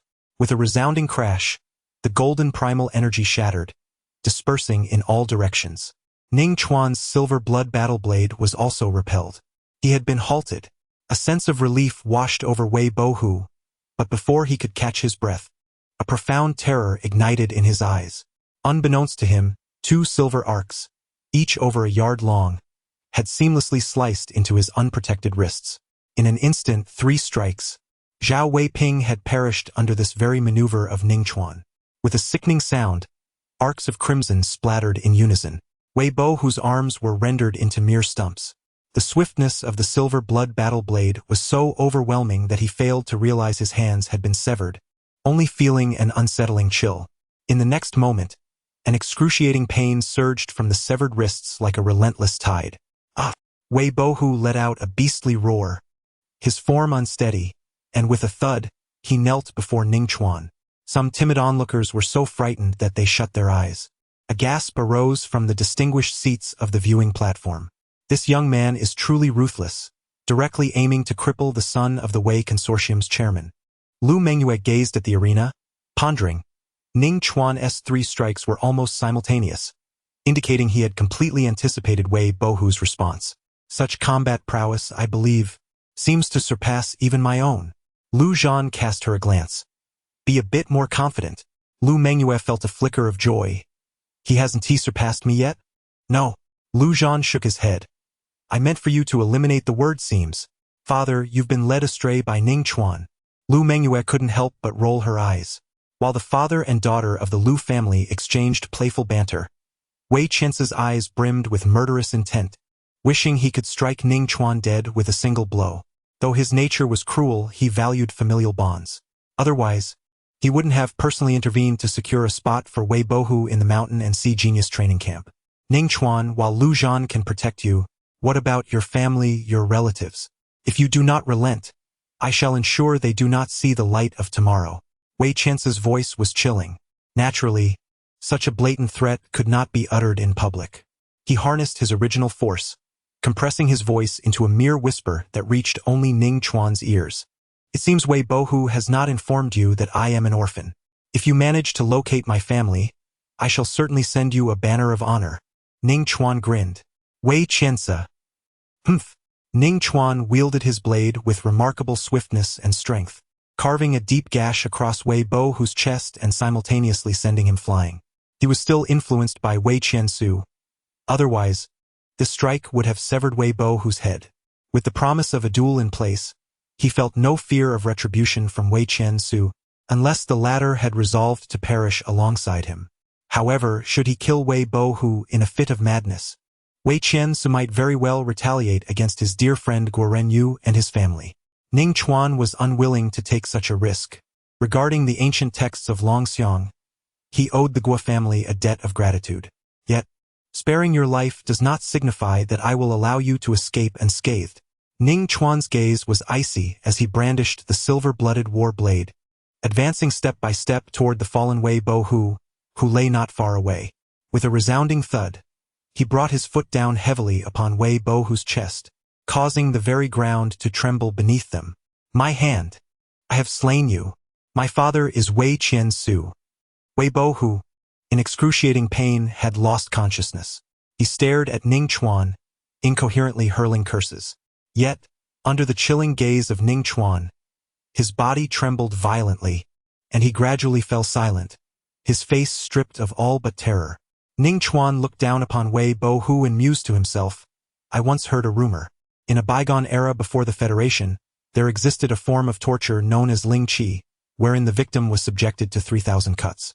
The measure of an executioner's skill was determined by whether the condemned survived the ordeal. Realizing Ning Chuan's intent, Wei Bohu struggled desperately to flee, yet, the foot pressing down on his chest was as unyielding as stone. I wish to test whether I am indeed qualified. Ning Chuan spoke in a calm manner. Upon hearing this, Wei Bohu wept bitterly, exclaiming, Ning Chuan, I was wrong. I am truly sorry. Spare me this time. I shall no longer trouble you. Ning Chuan remained unmoved, his expression indifferent as he glanced at the timer on the large screen. Only 10 minutes remained, equating to 600 seconds. 1 second, 5 strikes. A feat not beyond my capabilities. My blade is swift. Bear with me for a moment. As he spoke, Ning Chuan raised his battle blade, silver blood, its edge glinting sharply under the sunlight. There was a deep-seated enmity between these two. Some spectators began to sense the gravity of the situation. Just as Ning Chuan was about to strike, Wei Qiansu halted him. If you forego the unrestricted combat for a quarter of an hour, I shall offer you 10 million as compensation. Wei Qiansu said with a grim expression. The crowd gasped at the magnitude of this sum, a fortune that an ordinary person could not hope to earn even over 3 generations without sustenance. With a swift motion, blood erupted. Ning Chuan's blade, after a brief pause, descended upon Wei Bohu, eliciting a pained scream from him. I cannot accept such money, Ning Chuan remarked, regarding the visibly distressed Wei Qiansu with a grin. Your offer stems from the fear that I might kill your son during the unrestricted combat. In a sense, this amounts to a form of silent extortion on my part. I am a law-abiding citizen, never engaging in malevolent acts. Following his previous misfortune, Ning Chuan had taken the initiative to study legal texts, one of which was a biography titled Zhang San. I spent half my life writing a history of criminal law, which proved immensely beneficial, imparting him with substantial legal knowledge. This young man had learned from his past mistakes and had become astute. Lu Zhan smiled faintly. Wei Qiansu's face was ashen, having discerned the veiled implications within Ning Chuan's words. Money could be accepted, but it must carry no trace of legal jeopardy. Suppressing his indignation, Wei Qiansu forced a semblance of a smile and said, Ning Chuan, please do not take offense. My eagerness led me to speak inappropriately. This 10 million is entirely unrelated to your unrestricted combat with Bohu. It is merely a voluntary donation from the Wei Consortium, recognizing your potential to attend the esteemed Xinghe University. We hope you will gain admission and bring honor to your hometown. Ning Chuan pondered for a couple of seconds and inquired, after tax? The atmosphere fell silent upon hearing his words. Of course. Wei Qiansu's teeth ground together audibly. Ning Chuan beamed. Thank you, Chairman Wei. If it is not too much trouble, may I request the transfer now? Wei Qiansu extended his hand, and an executive promptly placed a mobile device before him. After tapping on the screen a few times, he coldly declared, the funds have been transferred. Ning Chuan felt his phone vibrate in his pocket. It was likely a notification from the bank regarding the transaction. Nevertheless, he took out his phone, glanced at the transfer amount, and, once assured it was indeed 10 million after tax, he breathed a sigh of relief. The audacity of Wei Qianse compelled him to proceed with caution. Ning Chuan, you have accepted the money, so let our competition conclude, Wei Bohu implored. Ning Chuan lowered his head and kindly replied, Silly child, where are your thoughts wandering? Your father is providing me with funds because I can gain admission to Tsinghua University and bring glory to Qingshan City. This has nothing to do with you. Let us continue. Tell me, what is 3000 minus 1? Ning Chuan raised the silver blood battle blade, a faint smile gracing his lips, yet his eyes remained as cold as millennia-old ice. Chapter 49. Reveal to me, what is 3000 minus 2? Bang! Wei Qiansu, witnessing the scene on the stage, wore an exceedingly grim expression, his grip crushing the armrest of the chair. Ning Chuan, I beseech you, spare my life. I shall apologize in whatever manner you desire. Wei Bo, who trembled uncontrollably, tears and snot flowing freely. What a disgrace! Many spectators, including prominent figures, felt a deep sense of shame.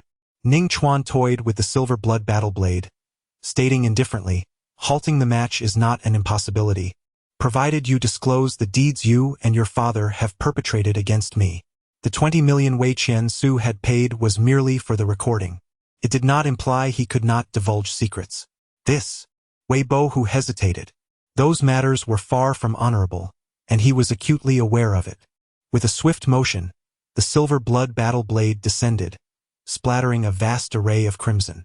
Ning Chuan's voice was chilling as he inquired, Tell me, what is 3000 minus 2? Witnessing this, Wei Bo, whose mental defenses shattered in an instant, unable to bear the pressure any longer.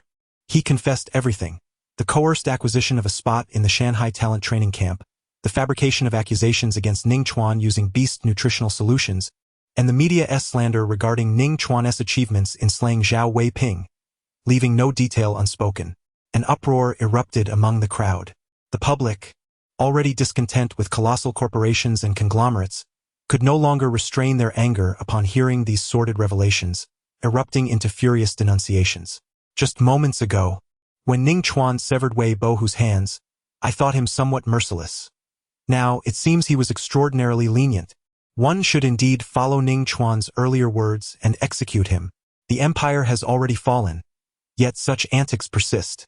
Some citizens, overwhelmed with fury, removed their shoes and hurled them at Wei Qianse. Unfortunately, the observation platform was constructed too high for their projectiles to reach.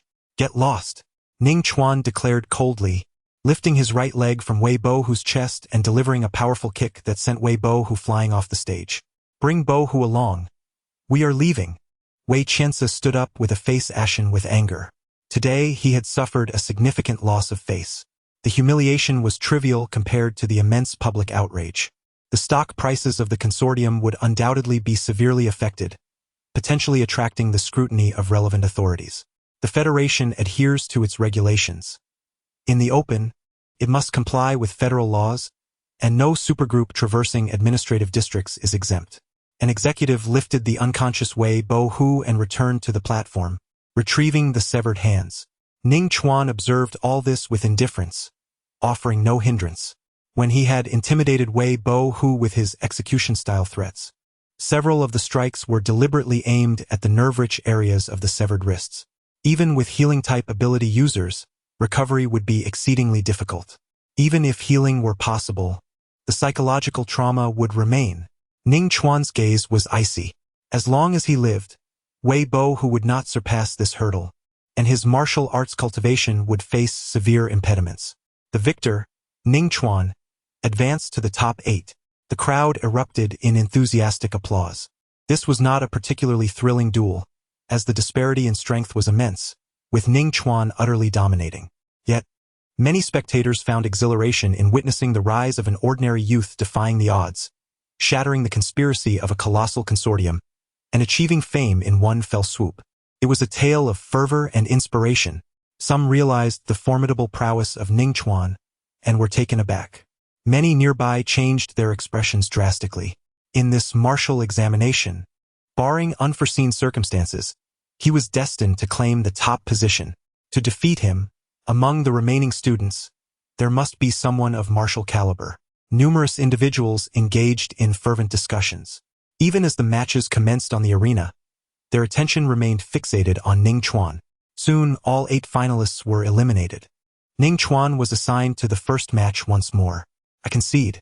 As the contest began, before Ning Chuan could even grasp the hilt of his sword, he heard Li Ruoyun shouting desperately, as if a moment's delay would spell disaster. Ning Chuan raised an eyebrow, somewhat astonished. Li Ruoyun was also one of the dark horses emerging in this competition. Her strikes precise and her movements decisive, not at all resembling someone timid or fearful of battle. Li Ruoyun slightly pouted her red lips. After speaking, she immediately leapt off the stage, fearful of Ning Chuan's potential fury with his blade. Ning Chuan observed her action and shrugged helplessly. The question he posed, akin to a lingering threat, was intended to intimidate Wei Bohu, shattering his psychological defenses. However, there was an advantage to it. Advancing to the top 4 was easier than quenching one's thirst. Ning Chuan descended from the stage with a smile. Half an hour later, fortune favored him further. Before long, Ning Chuan realized he had still underestimated his good luck. In other words, the competition was about to commence. At the referee's signal, Ning Chuan wasted no time, executing the Gale Step, swiftly closing the distance to his opponent. Whoosh! Hu Kuan was acutely aware of the swiftness of Ning Chuan's swordplay. Under normal circumstances, he would undoubtedly be unable to intercept it. Thus, disregarding whether Ning Chuan had drawn his blade, he resolutely swung the steel rod in his hand, unleashing a flurry of shadowy strikes that wreaked havoc around him, determined to prevent Ning Chuan's weapon from penetrating his defenses. In truth, this tactic was rather foolish. Ning Chuan need not even draw his sword. Merely standing still would cause Hu Kuan to expend his energy in vain. However, for Hu Kuan, this was a measure of last resort.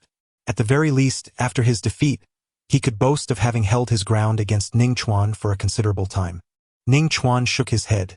Suddenly, with a sharp focus in his eyes, he seized the moment and executed the lightning slash, delivering a precise strike. The long silver light deftly sliced through the dense shadows of the rod. In the next instant, Hu Kuan felt a chill creep along his neck, goosebumps rising as he abruptly halted the movement of his steel rod. Ning Chuan raised his blade in one hand, its edge poised against Hu Kuan's throat. I concede. Hu Kuan managed to utter with a wry smile. The B-grade martial technique, perfected to its pinnacle, excelled in speed, rendering it a formidable weapon at the awakening stage, nearly insurmountable without an equivalent level of martial arts. The first place in the martial arts examination, Ning Chuan, has achieved a perfect score of 700. The dean of the senior year proclaimed with a booming voice. Unlike standard academic tests, the martial arts examination did not have definitive answers. The first place was awarded a perfect score directly, while subsequent rankings received diminishing points based on specific criteria. When combined with his academic results, Ning Chuan secured an astonishing total of 959 points, achieving the highest rank in this month's examination. He truly accomplished it. Su Yun gazed at Ning Chuan, the focal point of countless eyes, momentarily entranced, as if caught in a dreamlike reverie. At Qingshan No. 1 High School, classes were stratified into ordinary and elite tiers. The disparity in student abilities within the two classes was striking, marking a pioneering moment in history. Su Yun was profoundly astonished. Shortly thereafter, as the sun dipped below the horizon, the monthly examination at Qingshan No. 1 High School came to a close. Chapter 50. The Reclusive, Neither Divine Nor Beastly. Although the monthly examination lasted but a day, its far-reaching implications were only beginning to unfold, generating an immense stir. That evening, bolstered by the television station's vigorous promotion, news of the event spread throughout the city. All factions became aware of the emergence of a formidable young talent from Qingshan No. 1 High School. In front of the chairman of the Wei Corporation, he had incapacitated his own son. Most notably, the youth exhibited extraordinary talent, capturing the attention of Lu Zhan, the foremost martial artist of Qingshan City. The Wei Corporation found themselves utterly powerless. Decades hence, Qingshan City might very well witness the rise of a new knight in Ning. Many leaders of various factions expressed their sentiments. For the average citizen, however, their focus was squarely on the fact that Ning Chuan had secured the top position in the monthly examination at Qingshan No. 1 High School, achieving a crushing victory. Overnight, Ning Chuan transformed into the epitome of an exemplary child in the eyes of countless parents. What an unworthy creature!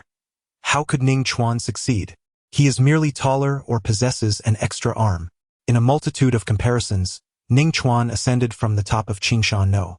1 High Schools must eliminate list to the pinnacle of all schools in Qingshan City, etched into the minds of innumerable students.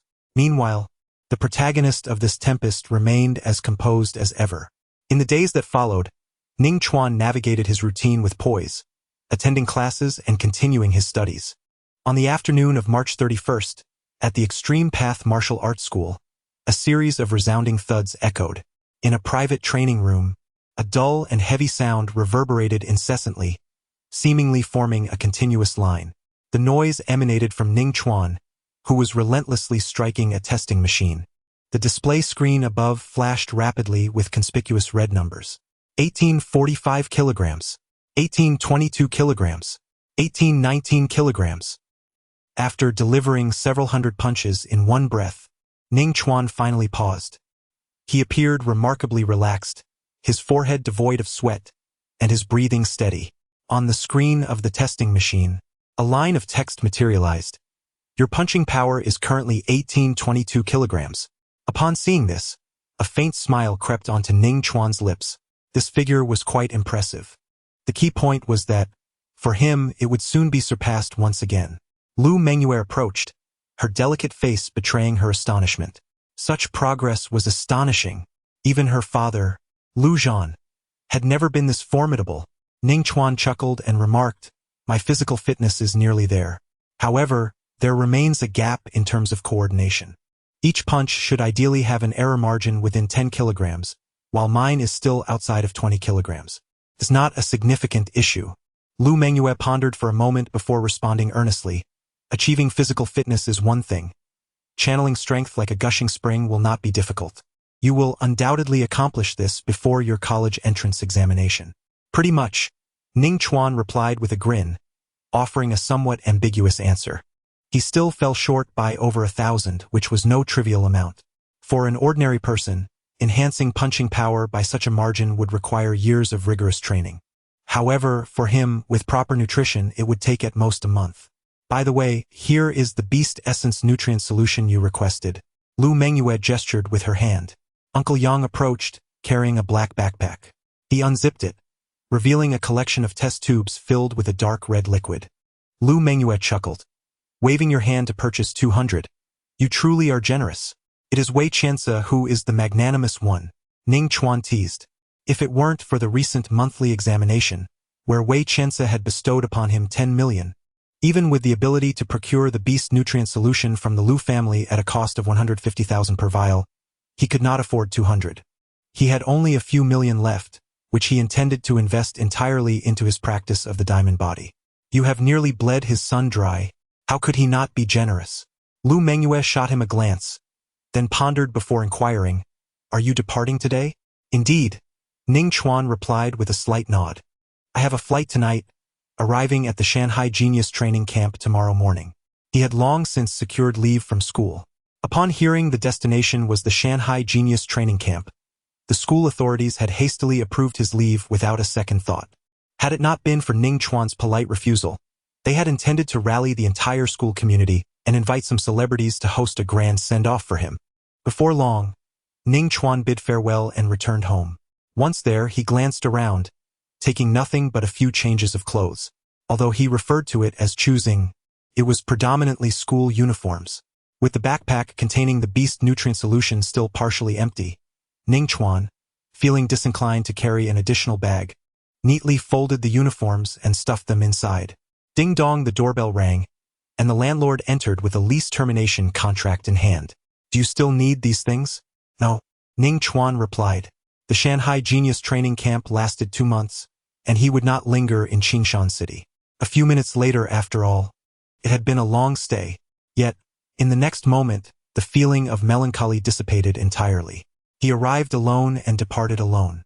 Ning Chuan strode away with determination, the setting sun casting a brilliant glow upon him, reminiscent of the morning sky. At 8 in the evening, at Qingshan Airport, the crowd surged, bustling and lively. Couples bid farewell, tears glistening in their eyes, embracing each other, reluctant to part. Parents sent off their children with endless reminders, each word and gesture laden with reluctance. In stark contrast, Ning Chuan sat alone in the waiting area, appearing somewhat desolate. However, his expression remained tranquil. He was quite adept at embracing solitude, be it in this life or the previous one. Otherwise, he and Lu Mengyue would merely be acquaintances, devoid of any new friendships. Ning Chuan was not socially anxious.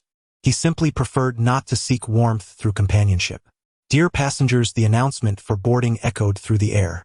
As Ning Chuan rose to his feet, ready to step forward, an elegant silhouette suddenly blocked his path. We are friends, after all. At least say goodbye and let me see you off, Lu Mengyue exclaimed, fixing him with an annoyed glare. Ning Chuan was taken aback. What brings you here? He queried, having never disclosed his flight number to anyone. Lu Mengyue arched her brows with a smirk. The 3 major airlines of the Federation. My father is an honorary board member. I had him check it for me.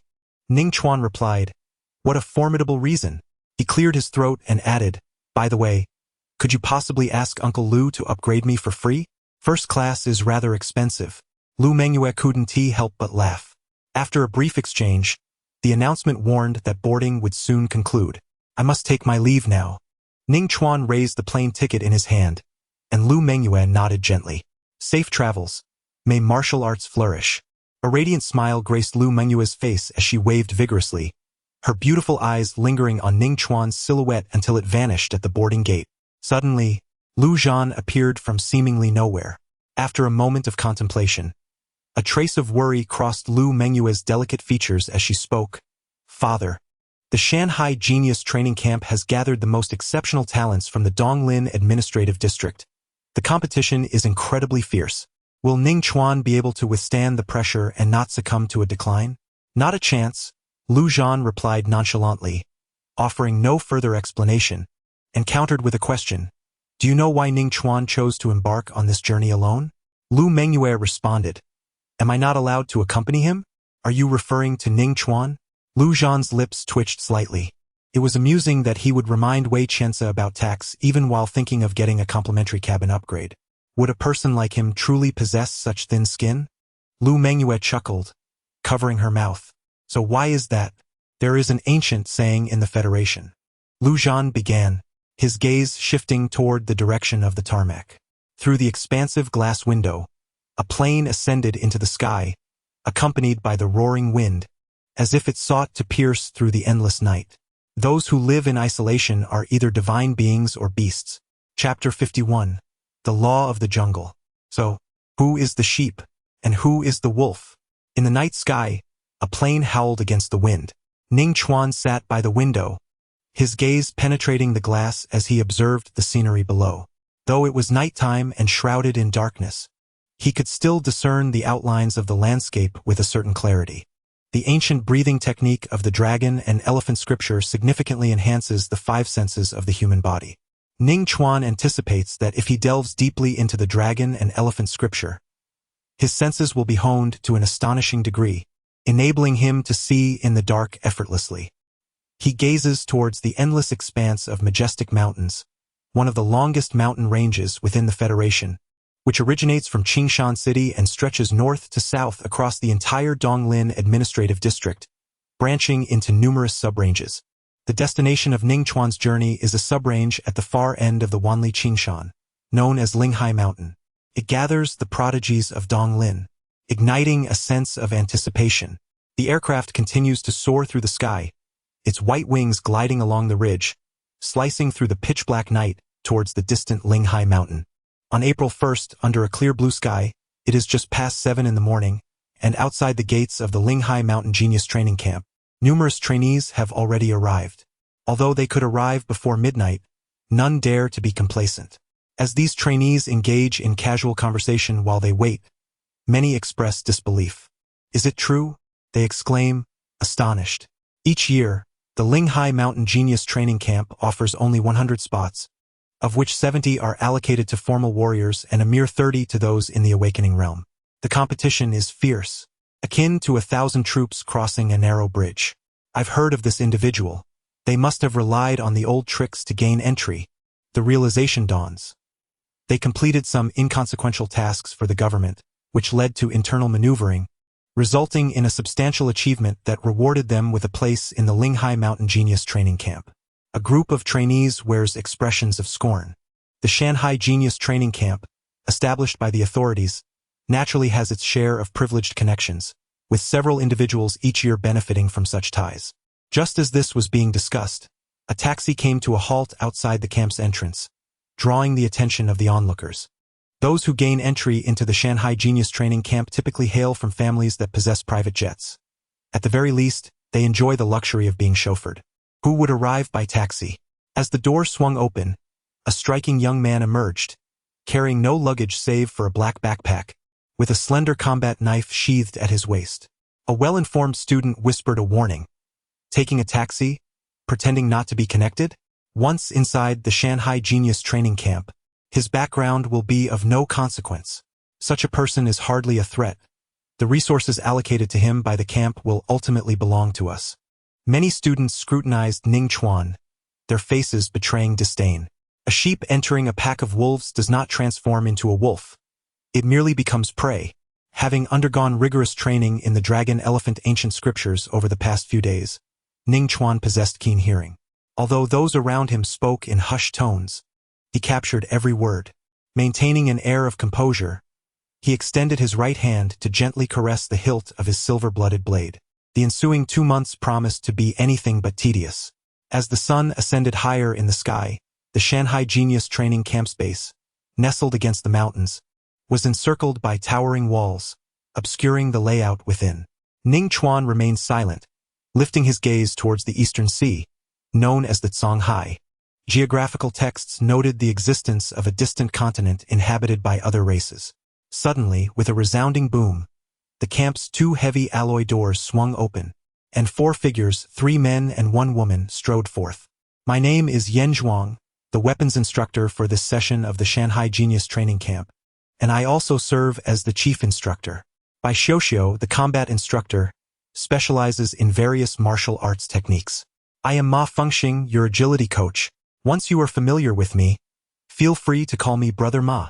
I am El Fong, responsible for imparting knowledge about breathing techniques to you. As each of them spoke in turn, the students present fell into a sudden silence, their whispers ceasing. These individuals, possessing a range of personalities, some good, some not, represent the finest talents from Donglin, with their self-discipline being beyond question. Indeed, everyone has gathered. Yan Zhuang nodded, his expression inscrutable. Now, please surrender all electronic devices, toys, and snacks. The Shanghai Genius Training Camp operates under a closed management system. Ma Fengxing added with a cheerful demeanor. Do not even think about hiding anything. Open your luggage one by one, as the instructors will conduct inspections. Instructor, what should we do when we need to use our phones? One student inquired, hastily clarifying.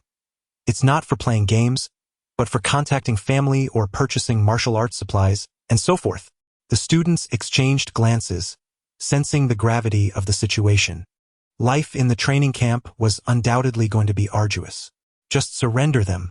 The students had no choice but to comply. Whether willingly or not, they were compelled to hand over their belongings, open their luggage, and allow the instructors to inspect. Soon it was Ning Chuan's turn. I only brought this, he said, promptly handing over his phone. Earlier, upon disembarking from the plane, he had already purchased a certain quantity of the indestructible body medicine online. It will not impede one's cultivation. As for indulging in entertainment on the mobile phone, Ning Chuan has always maintained excellent control over this aspect. His self-discipline is formidable. Over the past few days, his martial arts have been cultivated automatically, leaving him with ample leisure time. However, he has never squandered it. He either enhances his combat skills or engages in academic studies. He opened his backpack to inspect it. Ning Chuan's instructor, Bai Xiuxiu, was a strikingly beautiful woman with a gentle appearance. Yet her demeanor exuded a soldier's coldness and efficiency.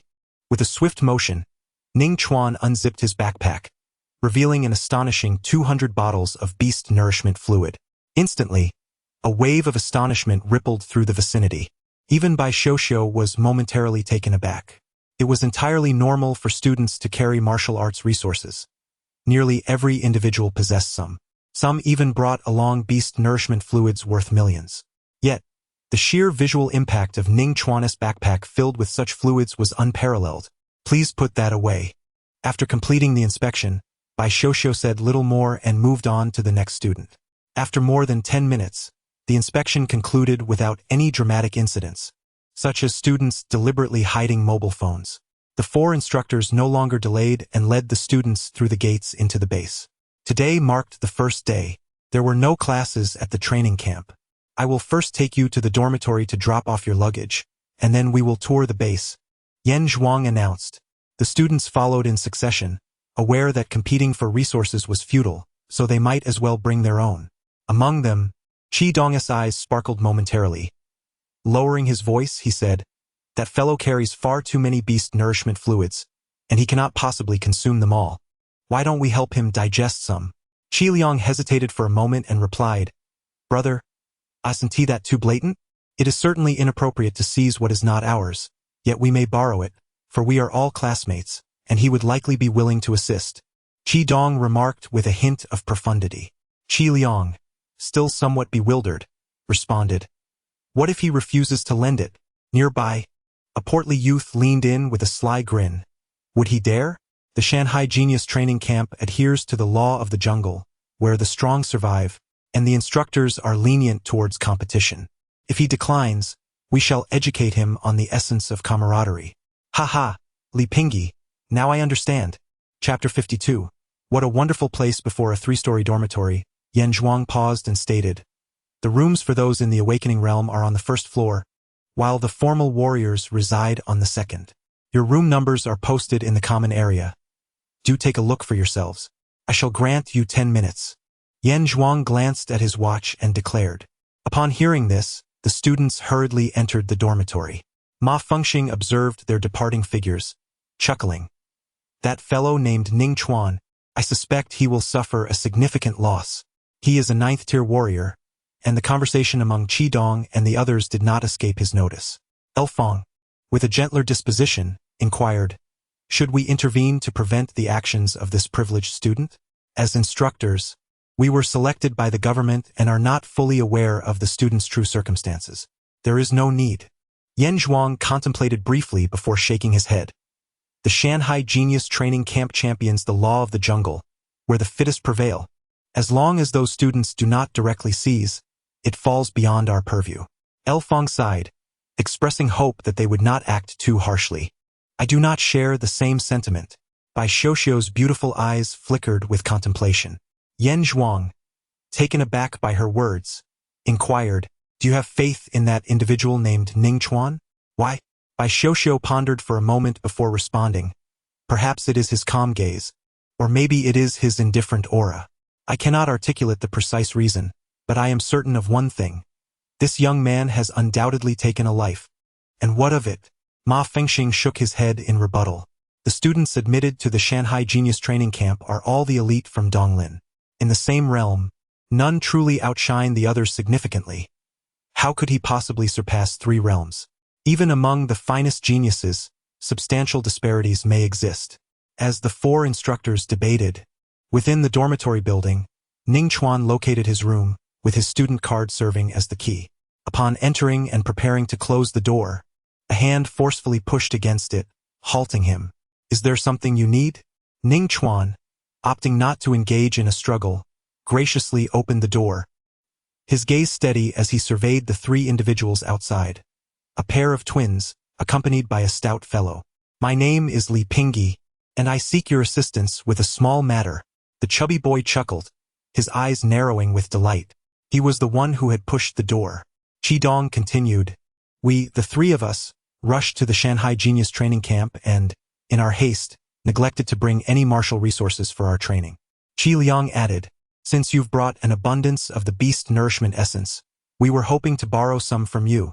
Upon hearing this, a glint of insight flickered in the depths of Ning Chuan's eyes. Their intentions were far from benign. While he remained uncertain about the others, he was well aware that this chubby fellow named Li Pingyi was in possession of a significant amount of beast nourishment essence.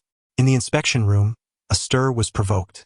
After all, the beast essence nutrient liquid could be considered the Pro Ultra Plus supreme version of the 100 Beasts nutrient liquid, priced at over 10 million for a single vial. Oh? Ning Chuan did not express anger.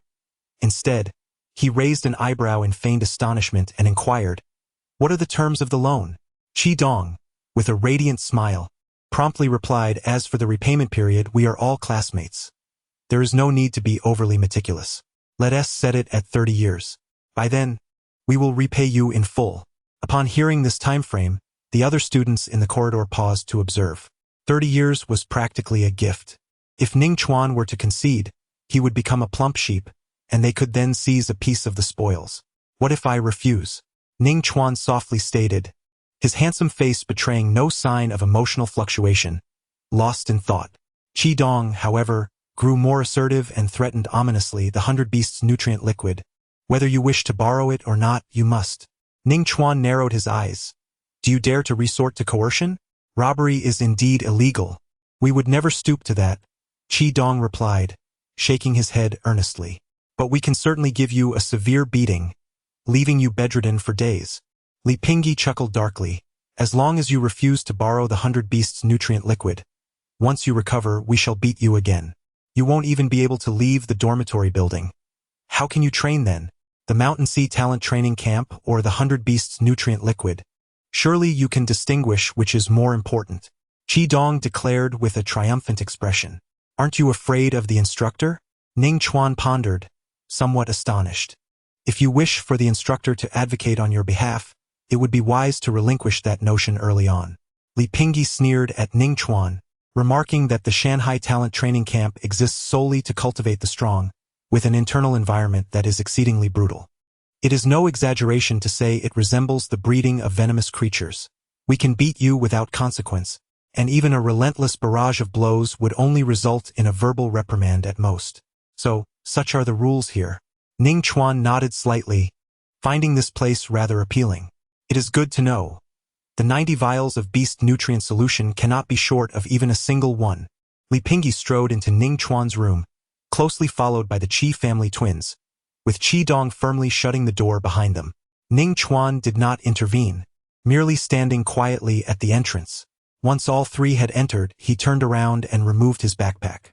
However, he did not unzip it. Instead, he drew forth the silver blood battle blade. "Do you wish to retract your words?" Li Pingyi inquired coldly upon seeing this. Ning Chuan smiled faintly, replying, "When did I ever express my consent?" Qi Dong interjected icily, "Stop wasting time with him. Give him a beating, and the subsequent matters will be much easier to negotiate. Do you truly believe that wielding a blade allows you to engage in combat across boundaries?" Qi Dong's expression was derisive as he took a step toward Ning Chuan. Boom! Boom! Just as he advanced a single step, Qi Dong was startled by the simultaneous thunderous sounds that erupted. Almost immediately, 2 streaks of silver light appeared in his line of sight. The speed of the silver light was astonishing, leaving him no time to discern what it was. A sudden chill coursed through his scalp, followed by a frigid sensation at his throat, causing goosebumps to rise in response. Instinctively, Qi Dong halted in his tracks. Qi Dong was momentarily taken aback, realizing that Ning Chuan was holding a knife against his throat with a single hand. A substantial clump of neatly severed hair fell before his eyes. A bead of cold sweat trickled down Qi Dong's cheek as he comprehended the gravity of the situation. Ning Chuan had executed 2 swift strikes. One had shaved off hair close to his scalp, while the other rested ominously at his neck. He had no time to react, and even had he been prepared, Qi Dong doubted his ability to evade the blade. Gazing at Ning Chuan, his heart trembled.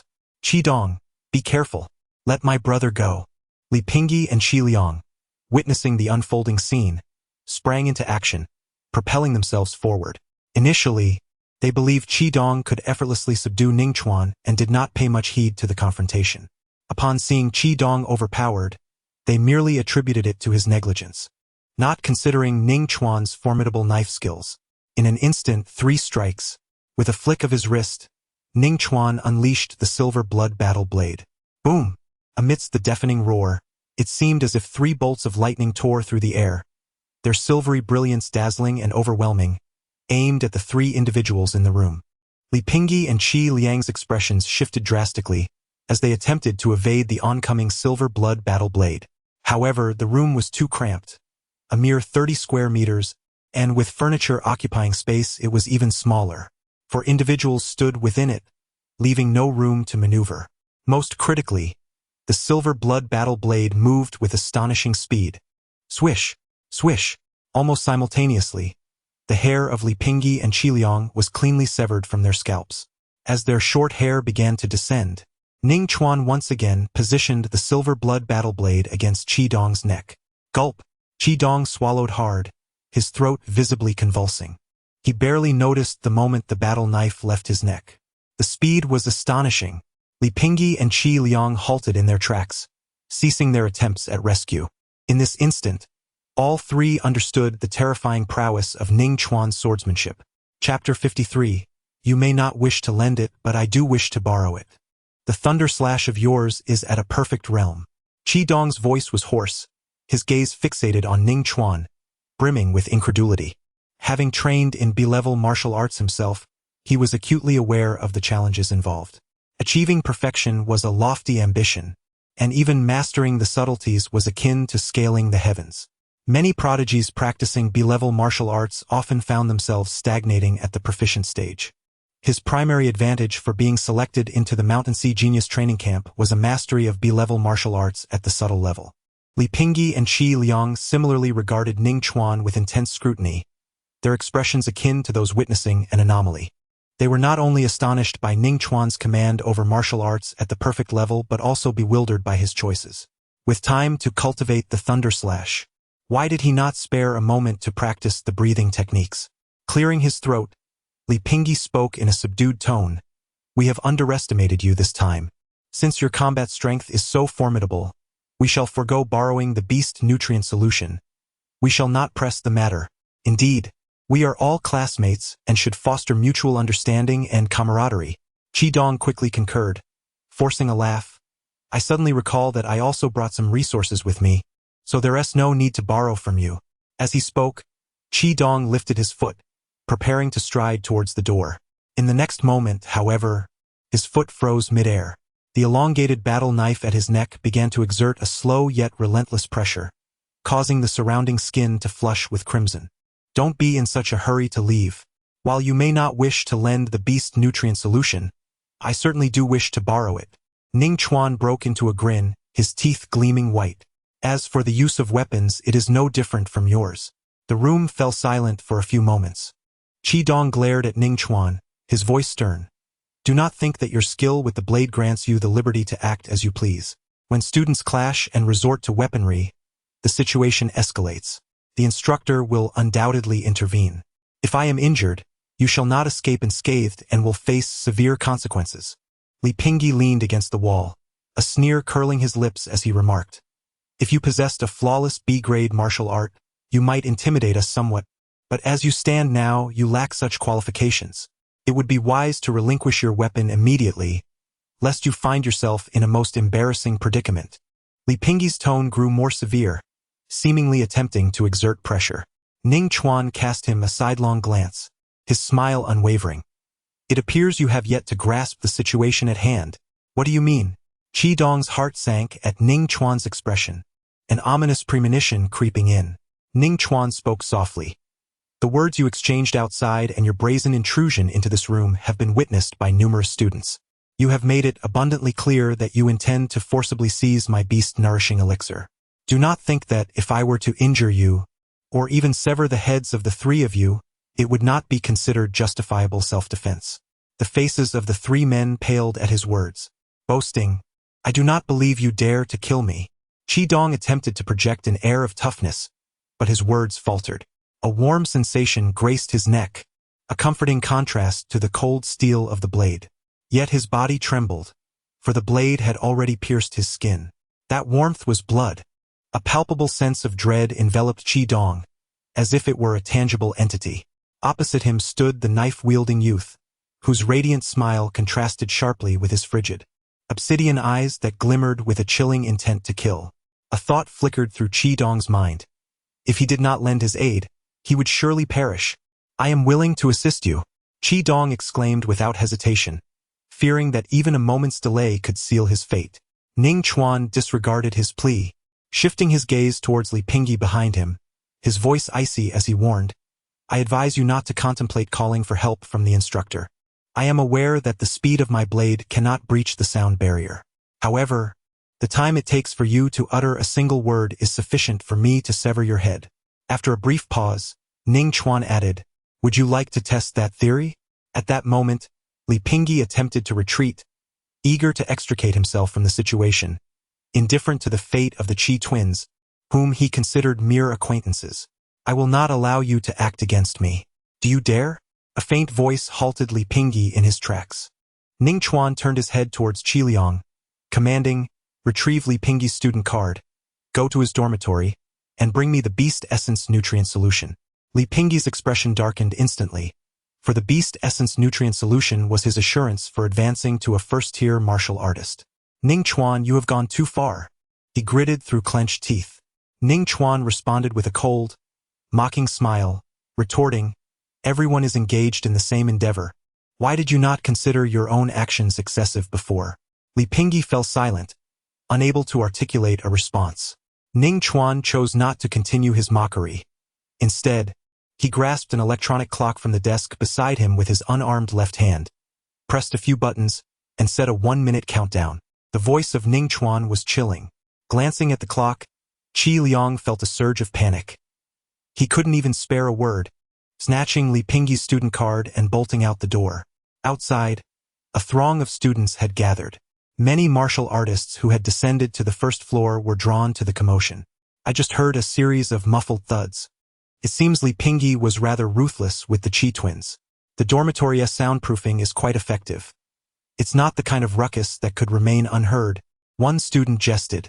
I wonder if Ning Chuan will lend a hand. Whether he would lend or not mattered little to him. Even if he borrowed the beast-nourishing liquid, he couldn't safeguard the resources of the training camp afterward. If he refused, he would be beaten to the point of being unable to leave his room. The weak do not deserve to be here. The students conversed, looking down on Ning Chuan, dismissing him entirely. Just then, the door suddenly swung open. What are you all doing blocking the door? Playing gatekeeper? Step aside. Qi Liang dashed out, forcing his way through the crowd, sprinting desperately down the corridor. Many students were perplexed but gave it little thought, their gazes drifting back to the doorway, only to be struck dumb. The door was ajar, revealing only a slender battle blade pressed against Qi Dong's neck, crimson blood trickling down and staining his clothing. Fear was etched across Qi Dong's face as he looked out at the crowd, opening his mouth but unable to utter a sound. Bang! With a swift motion, Ning Chuan slammed the door shut once more. Shock rippled through the onlooking students, gasps filling the air. One martial artist appeared visibly shaken. Many students of the awakening realm bowed their heads in shame, reflecting on their previous mockery, having regarded Ning Chuan as an easy target. What did that make them? Grilled lamb skewers? Could it be that he possesses extraordinary abilities? A voice of skepticism arose among the crowd. The students present were all exceptional talents. It was difficult to fathom that anyone could cross realms in battle. It remains unclear, yet he must possess some unique powers. I too share this sentiment. Otherwise, he wouldn't be able to subdue Qi Dong and the others.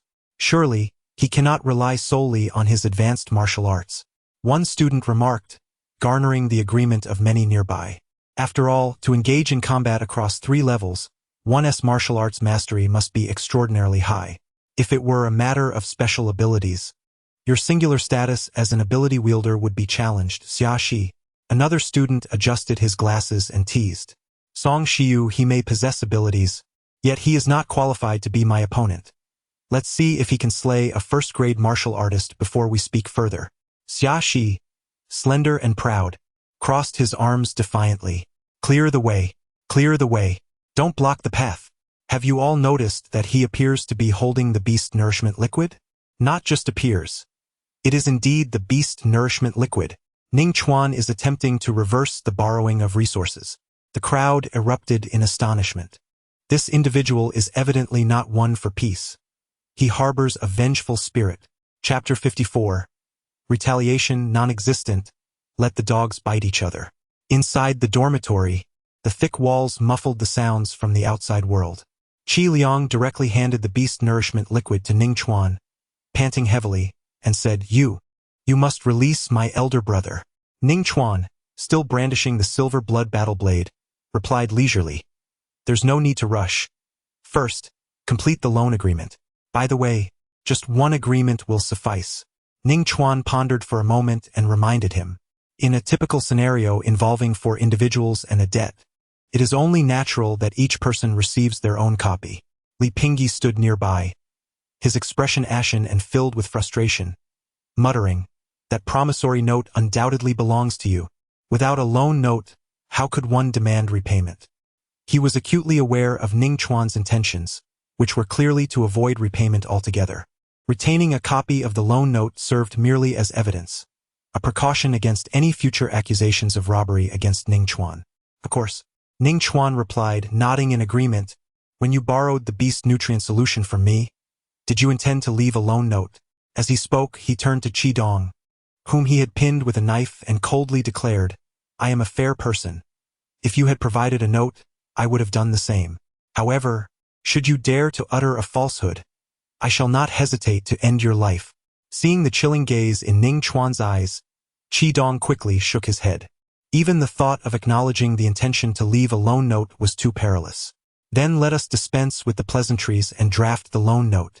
Ning Chuan gestured towards the desk, where paper and a pen lay ready. Before long, the loan note was composed by Qi Liang, and the 3 individuals signed their names in turn. Li Pingyi hesitated the longest, his face betraying reluctance, far less resolute than the Qi twins. After all, that precious beast nutrient solution belonged solely to him. Just as he was grappling with his regret, he heard Ning Chuan inquire, How much did you pay for that beast nutrient solution? 12 million. Li Pingyi retorted, in indignation. Ning Chuan then pointed at the Qi twins and instructed, You 2 shall draft a loan note for him, each for 4 million, with the repayment date set before the conclusion of the Shanghai Talent Training Camp. Upon hearing these words, Li Pingyi felt a significant portion of his heartache dissipate, and he quickly chimed in, Indeed, the beast nutrient solution was lent to Ning Chuan by the 3 of us, so you both owe me 8 million. This time, it was the Qi twins who were delaying the signing. However, with a knife pointed at them by Ning Chuan, they had no choice but to comply. Li Pingyi fixed his gaze on the 2, urging, In 7 days, you'll be able to use your phones, so make sure to transfer the money to me promptly. Why the urgency? The phone can only be used for 10 minutes. Surely that 1 tea suffice. Qi Dong retorted, Don't try to fool me. There are still 2 months left until the deadline. The 3 engaged in a low-key dispute while signing.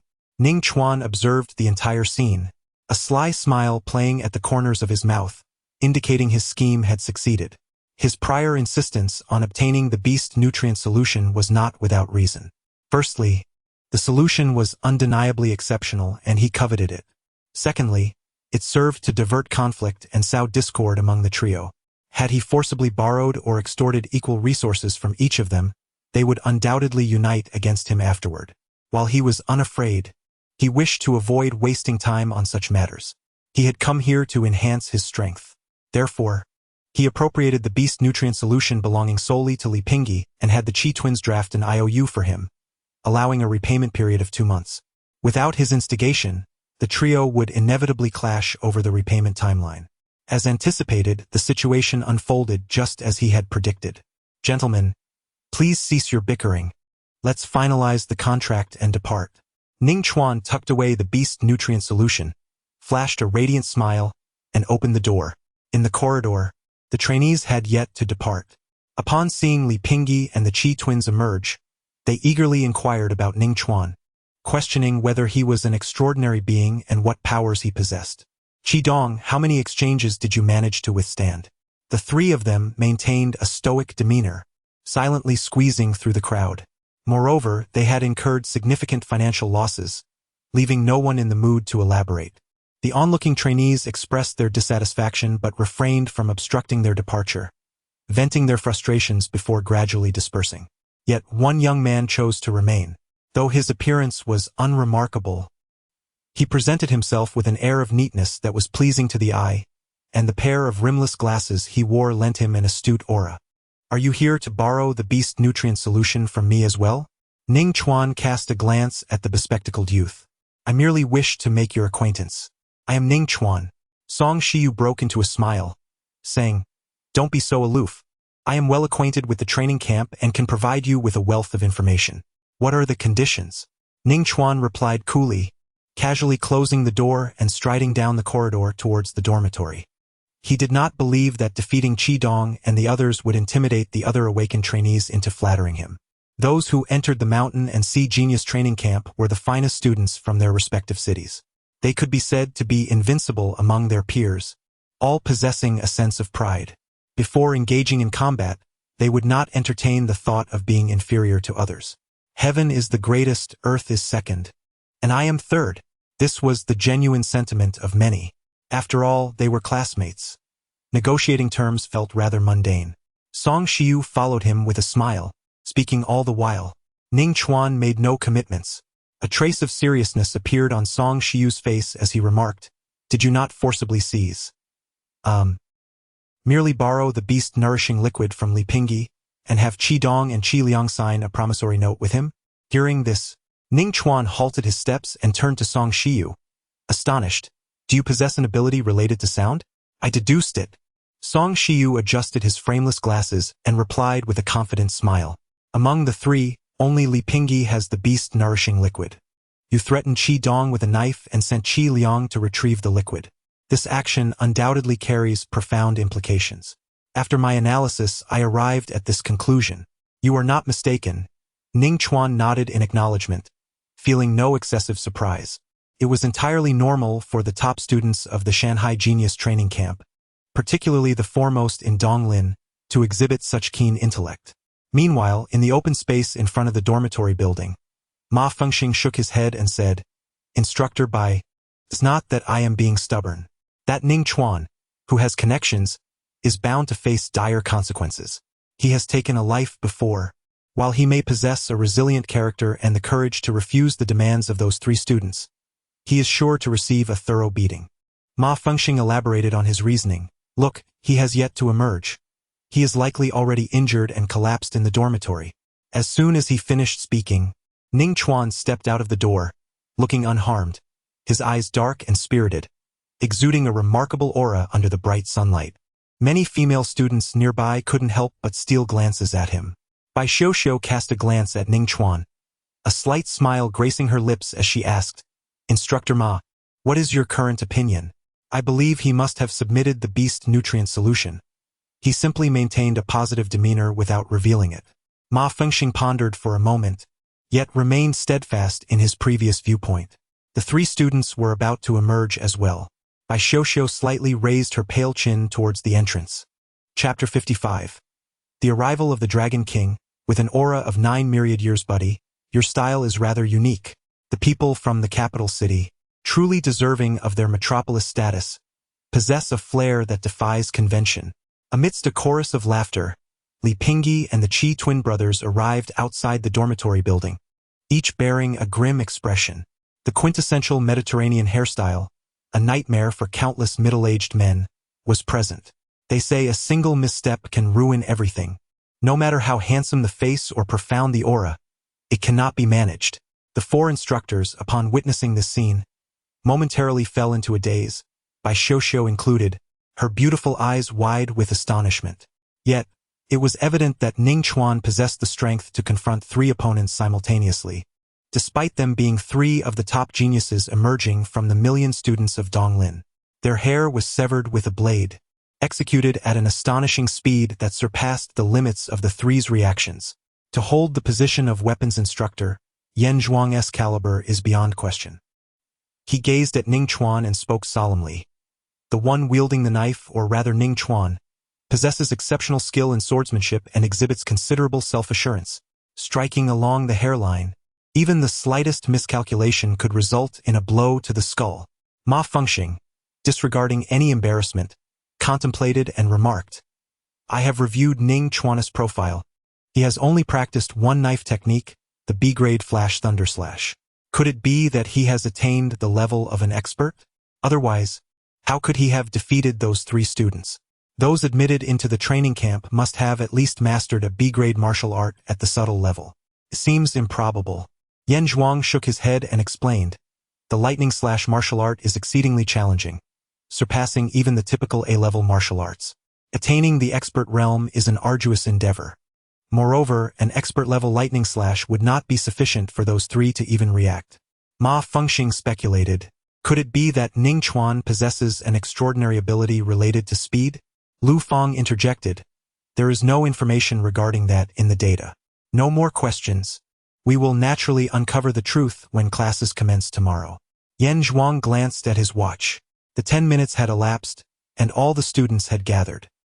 He surveyed the assembly and stated solemnly, before we tour the facility, I have a few words to impart. You must comprehend what the Shanghai Talent Training Camp truly represents. Many students appeared puzzled. What could it possibly be? To put it plainly, it is merely an institution aimed at preparing for the college entrance examination. Yan Zhuang seemed to perceive their thoughts and continued, you are all the Siermi de la Siermi from various cities, undoubtedly gifted. Resources such as nutritional supplements, martial arts, and guidance are presumably abundant. Why, then, has the Donglin government gone to such lengths to establish the Shanghai Talent Training Camp and summon you here? It is because this camp offers unparalleled advantages in these areas. A confident student chuckled. Why not simply grant each of us 10 million directly? It would save effort and reduce expenses. The expenses for each session of the Shanghai Talent Training Camp amount to a staggering figure, not including the costs of martial arts resources. The selection of the most exceptional students from millions, the careful choice of the most suitable instructors, and the meticulous crafting of tailored training programs, these concealed expenditures, when converted into monetary value, would easily surpass $1 billion. Only the Donglin government possesses the capacity to shoulder such a financial burden. The student in question flushed crimson, his confidence evaporating, rendered speechless. Yan Zhuang paid him no mind and continued. The Shanghai Talent Training Camp exists not solely for the purpose of the college entrance examination. Its primary objective is to hone your mental fortitude, to instill within you the heart of a champion, unafraid of adversity. As you aspire to ascend to the loftier realms of martial arts, it is not enough to merely aspire to be a 7th or 8th tier warrior a decade hence. Content with an annual income of 10 million. Yan Zhuang's voice crescendoed with fervor. You must dare to become knights, to become divine generals, to be the backbone that upholds the dark skies of the martial world, to be the guardians of 8 billion souls within the Federation. The students present were visibly stirred, their blood surging, each one standing tall as a spear. No one in their youth dreams of becoming an ordinary person. Ning Chuan, standing at the back, let out a sigh. Beside him, Song Shiyu caught sight of his gesture and whispered, do you think Instructor Yen is speaking empty words? Not at all. Ning Chuan gently shook his head, replying, rather than focusing on mental fortitude, I would prefer the training camp to invest more in martial arts resources. Song Shiyu stroked her chin, contemplating for a moment before smiling. No wonder you feel disheartened. Your ability to devise a plan to differentiate Li Pingyi and others in such a short time clearly indicates an extraordinary disposition. One does not resign oneself to mediocrity in the face of adversity. I have a premonition that the Knight of Donglin shall certainly find a place for you in the future. Ning Chuan cast a glance at Song Shiyu and suddenly remarked, why do I feel as though you are extolling your own virtues? His disposition was anything but ordinary. The perceptive Song Shiyu, who directly discerned his intentions, possessed an even more formidable character. Engaging with intelligent individuals is indeed a convenience. There is no need for me to provide any deliberate reminders. Song Shiyu chuckled softly. Ning Chuan, upon witnessing this, found himself somewhat at a loss for words. A few minutes later, it appeared that you all have come to realize the significance of this place. Therefore, follow me as we embark on a tour of the base. Yan Zhuang declared, turning to lead the way. The students promptly followed suit. The base was constructed against the backdrop of a mountain, featuring numerous edifices. However, only 2 were pertinent to daily life, the cafeteria and the dormitory they had previously visited. There were no recreational facilities to speak of. The remaining buildings were all related to martial arts training. training grounds, wind pressure chambers, bullet rain fields, and deep-sea platforms, among others. Many of these places, based solely on their names, offered no indication of their true purposes. Yen Zhuang did not elaborate, merely informing the students that they would naturally come to know in due course. Fortunately, Song Shiyu did not speak falsely. He was indeed well acquainted with the training camp and provided a detailed explanation to Ning Chuan. As time passed, the students completed their extensive tour of the base. Yen Zhuang glanced in the direction of the mountain peak and said, "There remains one final destination, the Dragon King's ascension platform. Let us ascend the mountain to take a look." Linghai Mountain is not particularly lofty, standing at just over 1,800 meters. In comparison to the highest peak of the vast Green Mountains, it is not even a tenth of that height. In less than half an hour, the summit was already within sight. The top of Linghai Mountain possesses a distinctive shape. Each ravine stretches over 100 meters in length, its surface darkened and rendered smooth as a mirror by the relentless erosion of rainwater, clearly a testament to its long existence. Upon reaching the summit, the expressions of the numerous trainees altered dramatically, turning pallid. The sky over the entire region seemed poised to collapse, an overwhelming and desolate aura sweeping through the air, akin to a deity gazing down upon the mountaintop, instilling an involuntary shiver in those present. "Do you see the 3 deep ravines?" Yen Zhuang pointed with his hand and spoke in a grave tone. "The terrifying aura you feel emanates from this very place. According to some archaeologists, these 3 chasms were left by a king of the Dragon Clan over 90,000 years ago, marking his ascent to the peak with a claw imprint. The majesty of the Dragon King lingers to this day. 90,000 years. Many trainees widened their eyes in disbelief. Yen Zhuang nodded, pondering momentarily before addressing the trainees. "Truly immerse yourselves in this aura. Perhaps you may glean something of value from it." Ma Fengxing raised an eyebrow and chuckled, jesting, "Instructor Yen, do not paint grand illusions for them. This aura, in scientific terms, is essentially a unique magnetic field that has been thoroughly disrupted over the ages. Many knights and divine beings from the Federation have visited, yet none have managed to perceive anything of significance." Upon hearing this, the fervor in the hearts of many trainees swiftly cooled. El Fong contemplated for a moment, then offered words of consolation. "Instructor Ma's words hold some truth. Yet historically, a select few geniuses have indeed gleaned insights here. You might as well give it a try. Who knows what success may await you?" El Fong suggested with a smile. However, despite his words, none of the 4 instructors truly harbored any belief in such possibilities. Chapter 56. In a moment of enlightenment, I realized that I would choose silence and merely indulge in the experience. Gazing at the claw marks of the Dragon King, Song Shiyu casually remarked, "The instructors must not believe it themselves. Since the establishment of the Federation, over a millennium has passed, and those who have comprehended something at the Dragon King's ascension platform could be counted on one hand. The odds are so slim that it could be deemed an impossible event." Casting a sideways glance, he was instantly taken aback. Ning Chuan, with his eyes gently closed and an expression of gravity, stood motionless, as if he were attuned to some profound realization. Although Song Shiyu had only recently met Ning Chuan, his extensive experience with people allowed him to make a swift judgment. Ning Chuan was not one to feign mystique. At this moment, he was genuinely enlightened. Goodness, this beast truly has the ability to perceive something.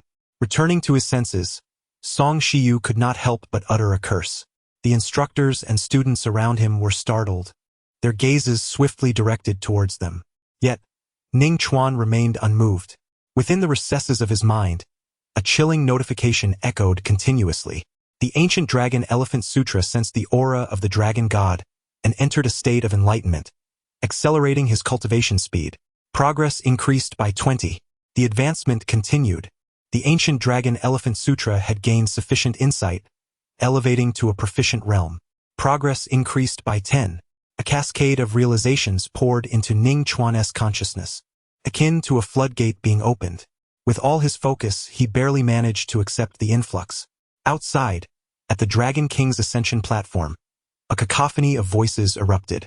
Is this merely a show? What do you expect from someone at the awakening stage to glean from the Dragon King's aura? Clearly, they seek to attract the instructor's attention and garner an outpouring of resources. As one closes their eyes, a profound realization dawns upon them. As for the nature of this epiphany, one need not inquire, ask, and the answer is simply that the Dragon King is formidable. The murmurs of discussion rise and fall like waves. Among them, some students openly mock, their gazes laced with disdain, perceiving Ning Chuan as insincere, feigning prowess for the sake of reputation and resources. Suddenly, a resounding roar envelopes the Dragon King's ascension platform, sending a shiver through the hearts of all present. This roar emanates an undeniable authority, reminiscent of a colossal dragon bellowing at the heavens or perhaps the frenzied howl of some ancient beast of dread. Having been preoccupied with discussions about Ning Chuan, the crowd now perceives the source of this thunderous sound with clarity. It unmistakably originates from Ning Chuan himself. Astonished, many realize they have been confronted with an undeniable truth. He has indeed gleaned something substantial. How has he achieved this? I too felt the intensity earlier, yet I merely regarded the Dragon King as impressive. Witnessing history unfold, it seems. What insights has he attained that evoke such terror? Many students shifted their perspectives, engulfed in shock and fervent discourse. It was not solely the students who were astounded. The 4 nearby instructors were equally bewildered, engaging in hushed conversation. Ma Fengxing swallowed hard and remarked, "Goodness, I, a dignified 9th-tier warrior, am shaken to my core by this roar. What has transpired within this lad?" Turning to his companion, he urged, "Lao Lu, you possess the most knowledge among us. Please elucidate." Lu Feng furrowed his brow, fixating on Ning Chuan, yet he merely shook his head in silence. Bai Xiuxiu pondered for a moment before thoughtfully suggesting, "Could it be that Ning Chuan is awakening a unique constitution? It remains uncertain. However, other circumstances could potentially yield similar phenomena. For instance, when a formidable martial art reaches a profound realm, the body may emit a sound imbued with an aura of dominance." Upon hearing this, Ma Fengxing questioned, "That roar startled even us warriors. In the awakening realm, the ascension of S-level martial arts to perfection cannot possess such immense power." "Indeed, I merely provided a casual example without much contemplation," Lu Feng replied, nodding. A few minutes later, Ning Chuan slowly opened his eyes and immediately summoned the system. A semi-transparent, luminous interface appeared before him. In it, the first column underwent a significant transformation. Ancient Dragon Elephant Scripture. Mastery, Progress 72. Ning Chuan couldn't help but grin. This epiphany regarding the Dragon Elephant Scripture equated to 3 to 5 years of conventional training. Regrettably, the moment of enlightenment did not sustain long enough to reach the subtle realm. Amidst his joy, Ning Chuan couldn't shake off a sense of regret. Despite being less than 30 away from achieving the subtle realm, a breakthrough within a short span seemed improbable. After practicing numerous martial arts, Ning Chuan had discerned certain patterns. With each elevation in martial arts rank, the time required for progress nearly doubled. The Dragon Elephant Scripture posed significant challenges. At the foundational level, it took 3 days to enhance by 1. Now, having reached the 3rd level of mastery, it could be estimated that about 10 days would be necessary for a mere 1 improvement. To attain the subtle realm, he would require over half a year. Clearly, that would not be feasible before the college entrance examination. Do wipe away your drool. What remarkable insight have you gained that nearly caused me to tumble into the sea? He glanced around and noticed that the surrounding students and instructors were all staring at him.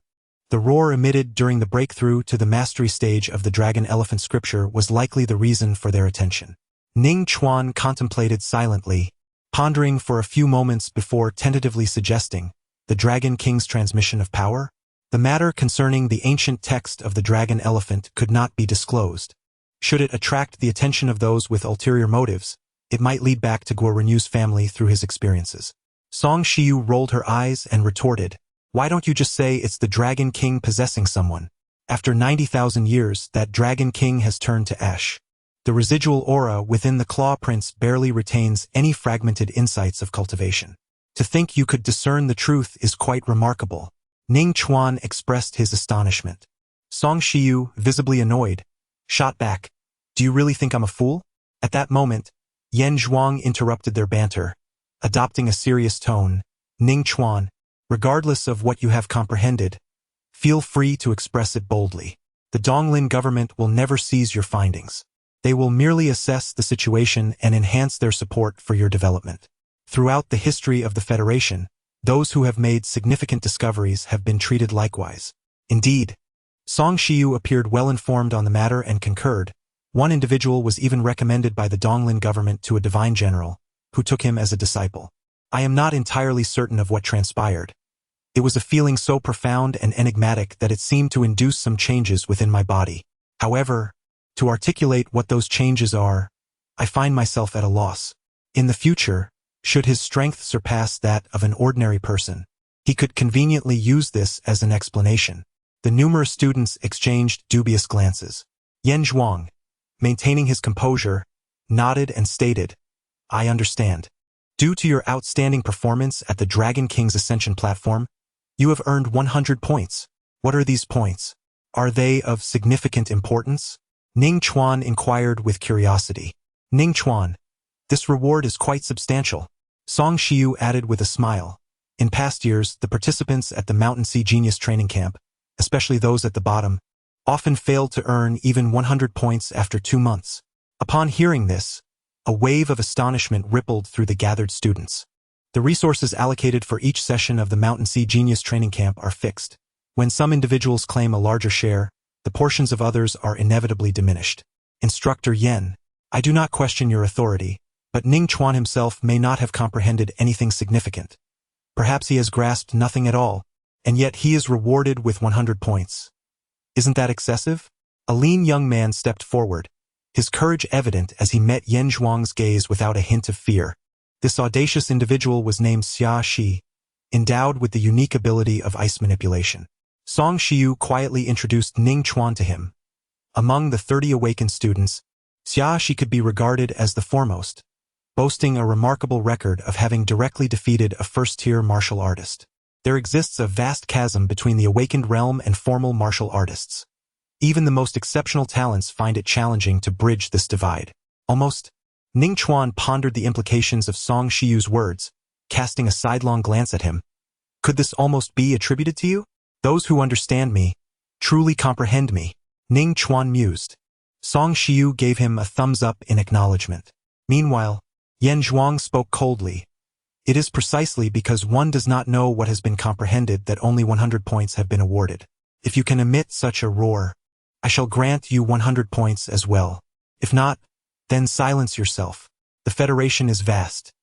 There are only stronger talents, never the strongest. Yen Zhuang reprimanded Xia Shi, asserting that one's limitations do not define the capabilities of others. Malicious speculation about others is not the hallmark of genius. It merely reveals the hypocrisy of the weak. Xia Shi's complexion fluctuated between shades of blue and red. In a moment, the training camp would officially commence tomorrow. I shall prove to you that I am indeed the strongest among the 30 in the awakening realm, whether it be in talent or strength. Chapter 57. To put it bluntly, you stand no chance of winning. This is disastrous. It seems you have caught the attention of the almost first Xia Shi. Song Shiyu smirked, teasingly creating distance as if fearing that proximity might bring misfortune upon him. Ning Chuan shrugged, seemingly unfazed. Compared to days prior when he had defeated Wei Bohu, his strength had increased significantly.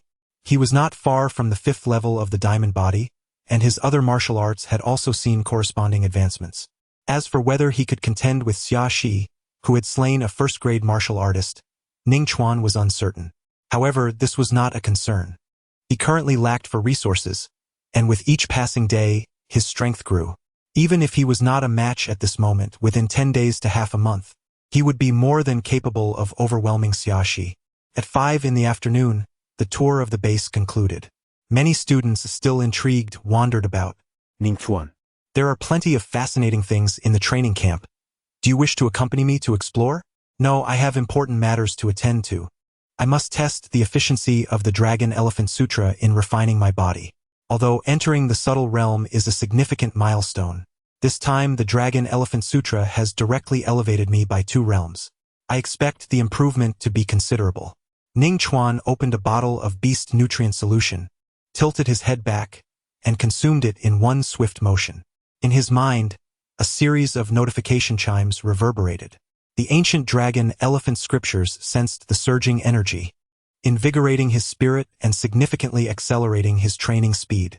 It was predicted that the energy would be depleted in 2 hours and 30 minutes. Ning Chuan quickly calculated in his mind, unable to suppress a smile at the corners of his mouth.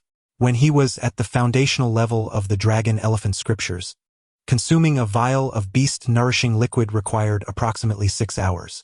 Now, the consumption had more than doubled. However, as he calculated the consumption rate, a frown replaced his smile. He would need to consume around 10 vials of the beast-nourishing liquid each day.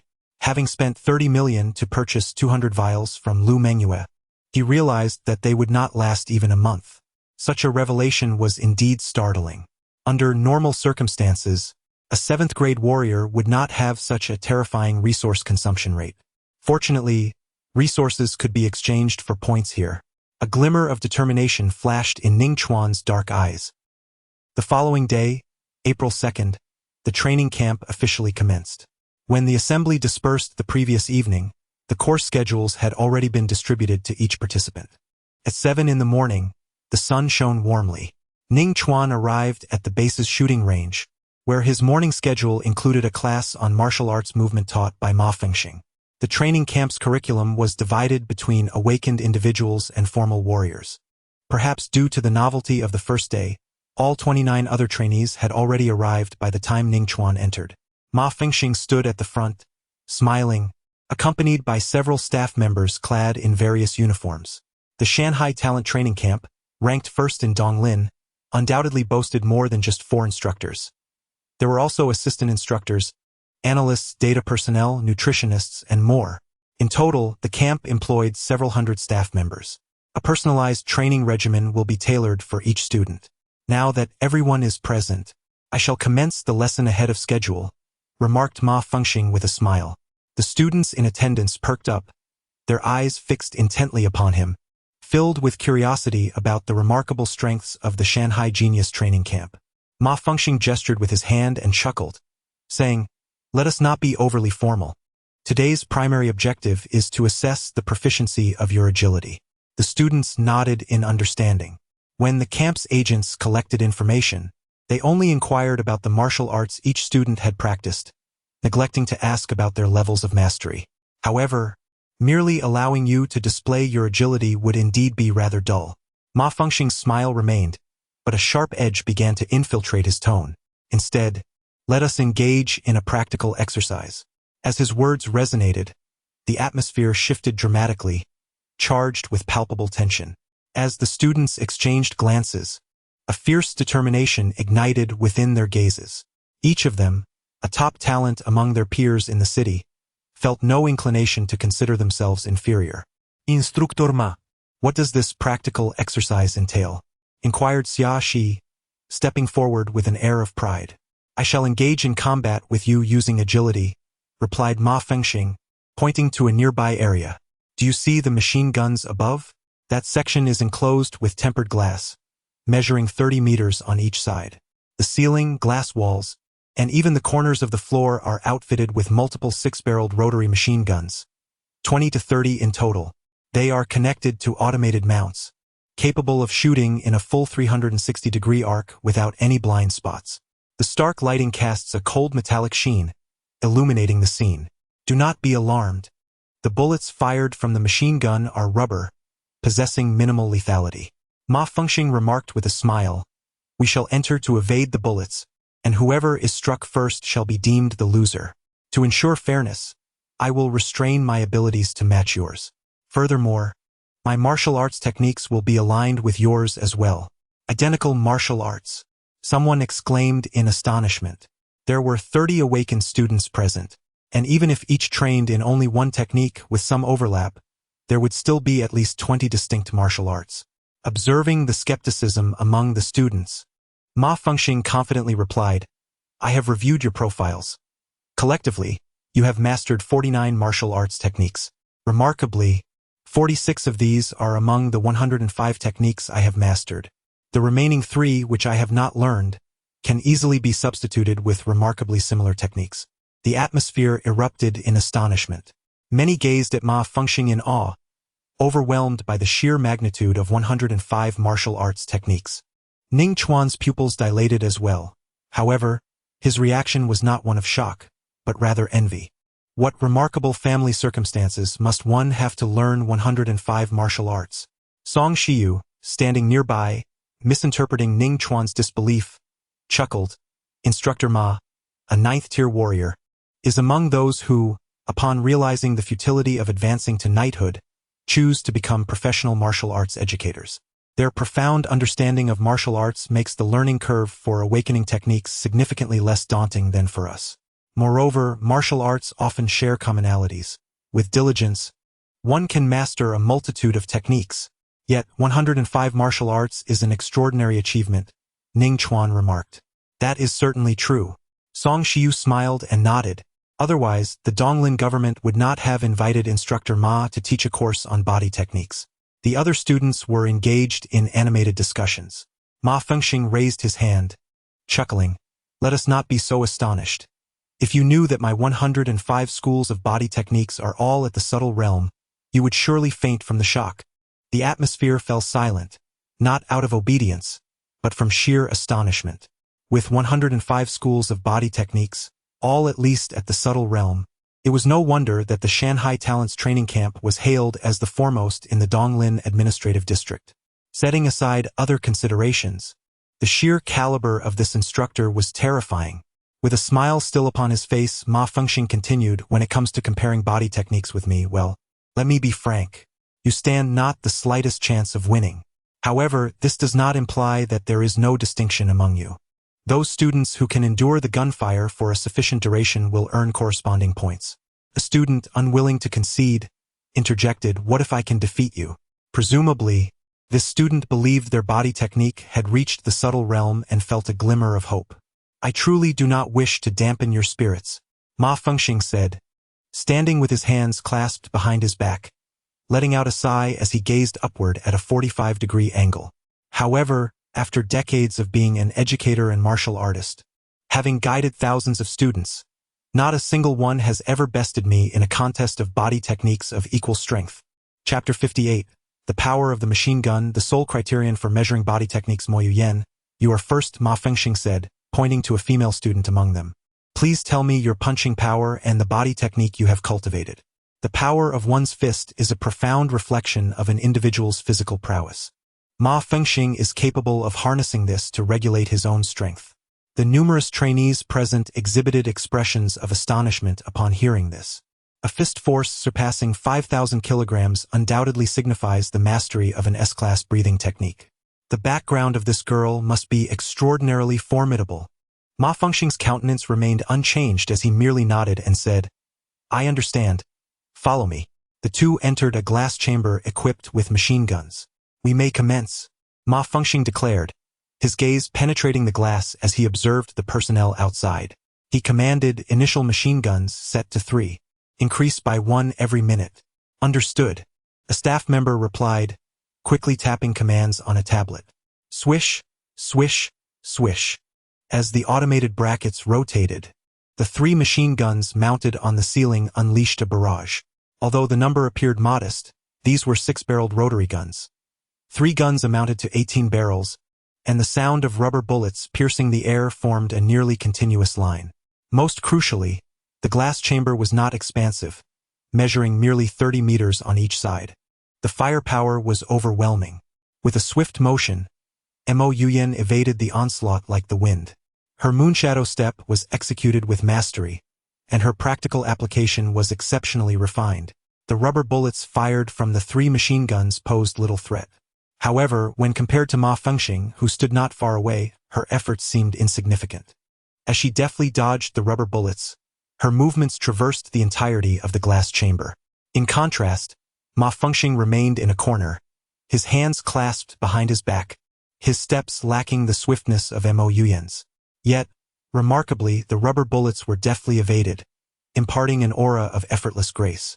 This is the moonshadow step at an exquisite level, or perhaps the pinnacle of refinement.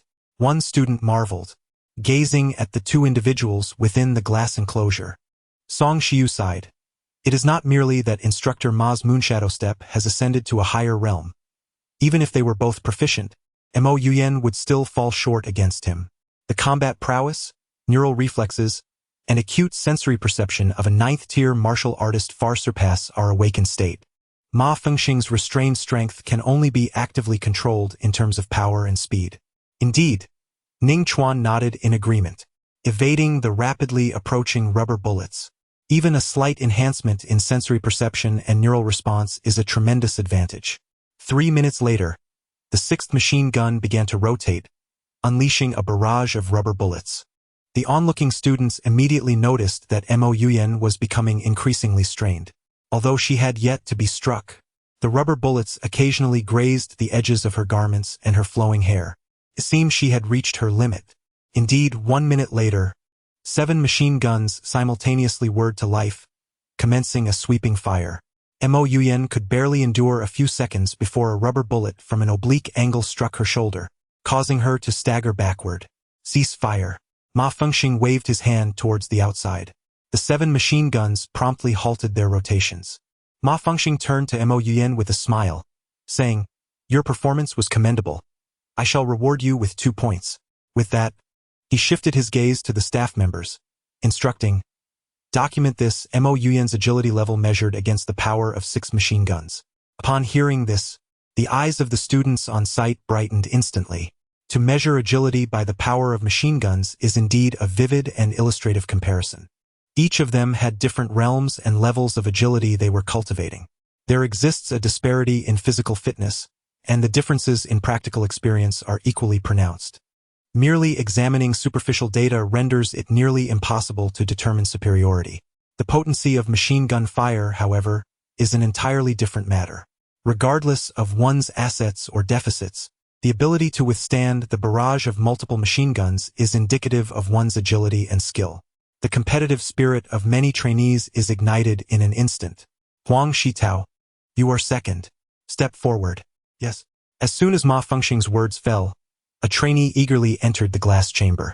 Unfortunately, within less than 2 minutes, he emerged dejected, having demonstrated the capacity of merely 4 machine guns. He did not even earn a single point.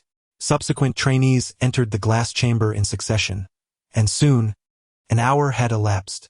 The majority had tested their agility against Ma Fengxing, and without exception, all had been defeated. The previously unconvinced trainee also made his appearance. Possessing considerable strength, his punch was comparable to Mo Yuyan's, and his agility was refined, earning him a commendation of 7 machine guns. Yet he too faced defeat. Ma Fengxing's martial arts expertise in agility was of an expert level. The crowd of trainees surrounding the glass chamber had long since abandoned thoughts of overcoming Ma Fengxing. Their singular aim was to attain as much machine gun power as possible for themselves. The 19th trainee, Xia Shi. Ma Fengxing pointed casually. Step forward. Yes.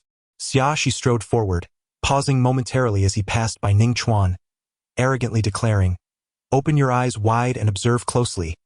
I shall demonstrate the chasm that lies between us. The gap between us, I suspect, is considerable." Ning Chuan scrutinized Xia Shi, a smirk curling at the corners of his mouth, his smile laden with deeper meaning. "At least you possess some self-awareness." Song Shiyu gazed at Ning Chuan, his expression laced with suspicion, and remarked, "Why do I feel that your words carry a deeper meaning?" Ning Chuan merely smiled, remaining silent. His ambition had never been merely to acquire a certain degree of firearm prowess. For decades, no student had bested Ma Fengxing. Thus, he resolved to be the first. In the glass-walled room, he declared, "My martial art is the serpentine technique, with a punch strength of 5,500 kilograms. As Xia Shi entered, he spoke loudly, clearly having also mastered an S-level breathing technique. The punch strength associated with an A-level breathing technique does not exceed 4,400 kilograms. Casting a glance at the onlooking students, Xia Shi displayed an air of pride and stated, "Instructor Ma, I require no acclimatization. I shall commence directly with 6 machine guns." A commotion erupted outside, with some students expressing their discontent. It should be noted that among the 18 tested students, more than half possessed martial prowess equivalent to merely 4 or 5 machine guns. Quite the display of confidence. Ma Fengxing chuckled, signaling the staff to commence. Whoosh, whoosh, whoosh. The 6 machine guns unleashed a barrage, bullets cascading like raindrops. The two immediately evaded. Xiaxi moved with remarkable speed, dodging effortlessly. The serpentine technique, though a sea-level martial art of average rank, had been cultivated by him to an exquisite degree, allowing him to execute it with the grace of a gliding serpent, exhibiting extraordinary agility. The subtlety of his movements astonished onlookers.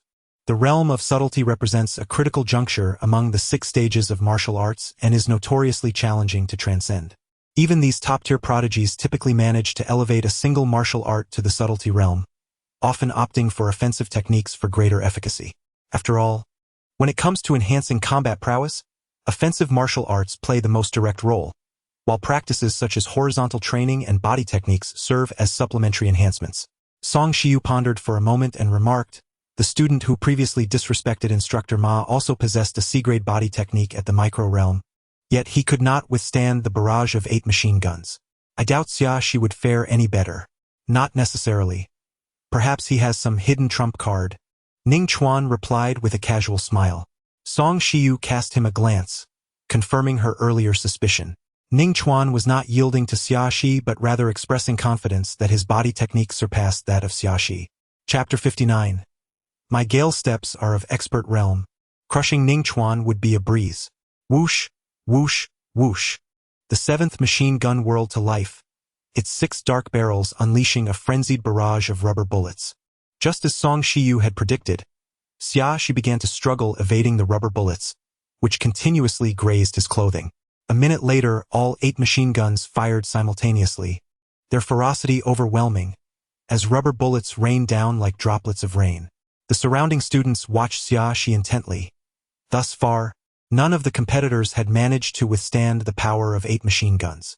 Suddenly, just as several rubber bullets were about to strike Xiaxi, a chilling air crystallized beneath his shoes, forming a slick layer of ice. This allowed Xiaxi to execute his snake-sliding technique with remarkable speed, propelling his body forward with such force that it generated a gust of wind, deftly avoiding the incoming rubber bullets. Frozen power. An astonished student exclaimed. This was a formidable ability, significantly enhancing combat effectiveness. Ning Chuan, however, remained unfazed, his eyes reflecting curiosity as he scrutinized the icy layer on Xiaxi's shoes. It was indeed his first time witnessing such extraordinary powers firsthand.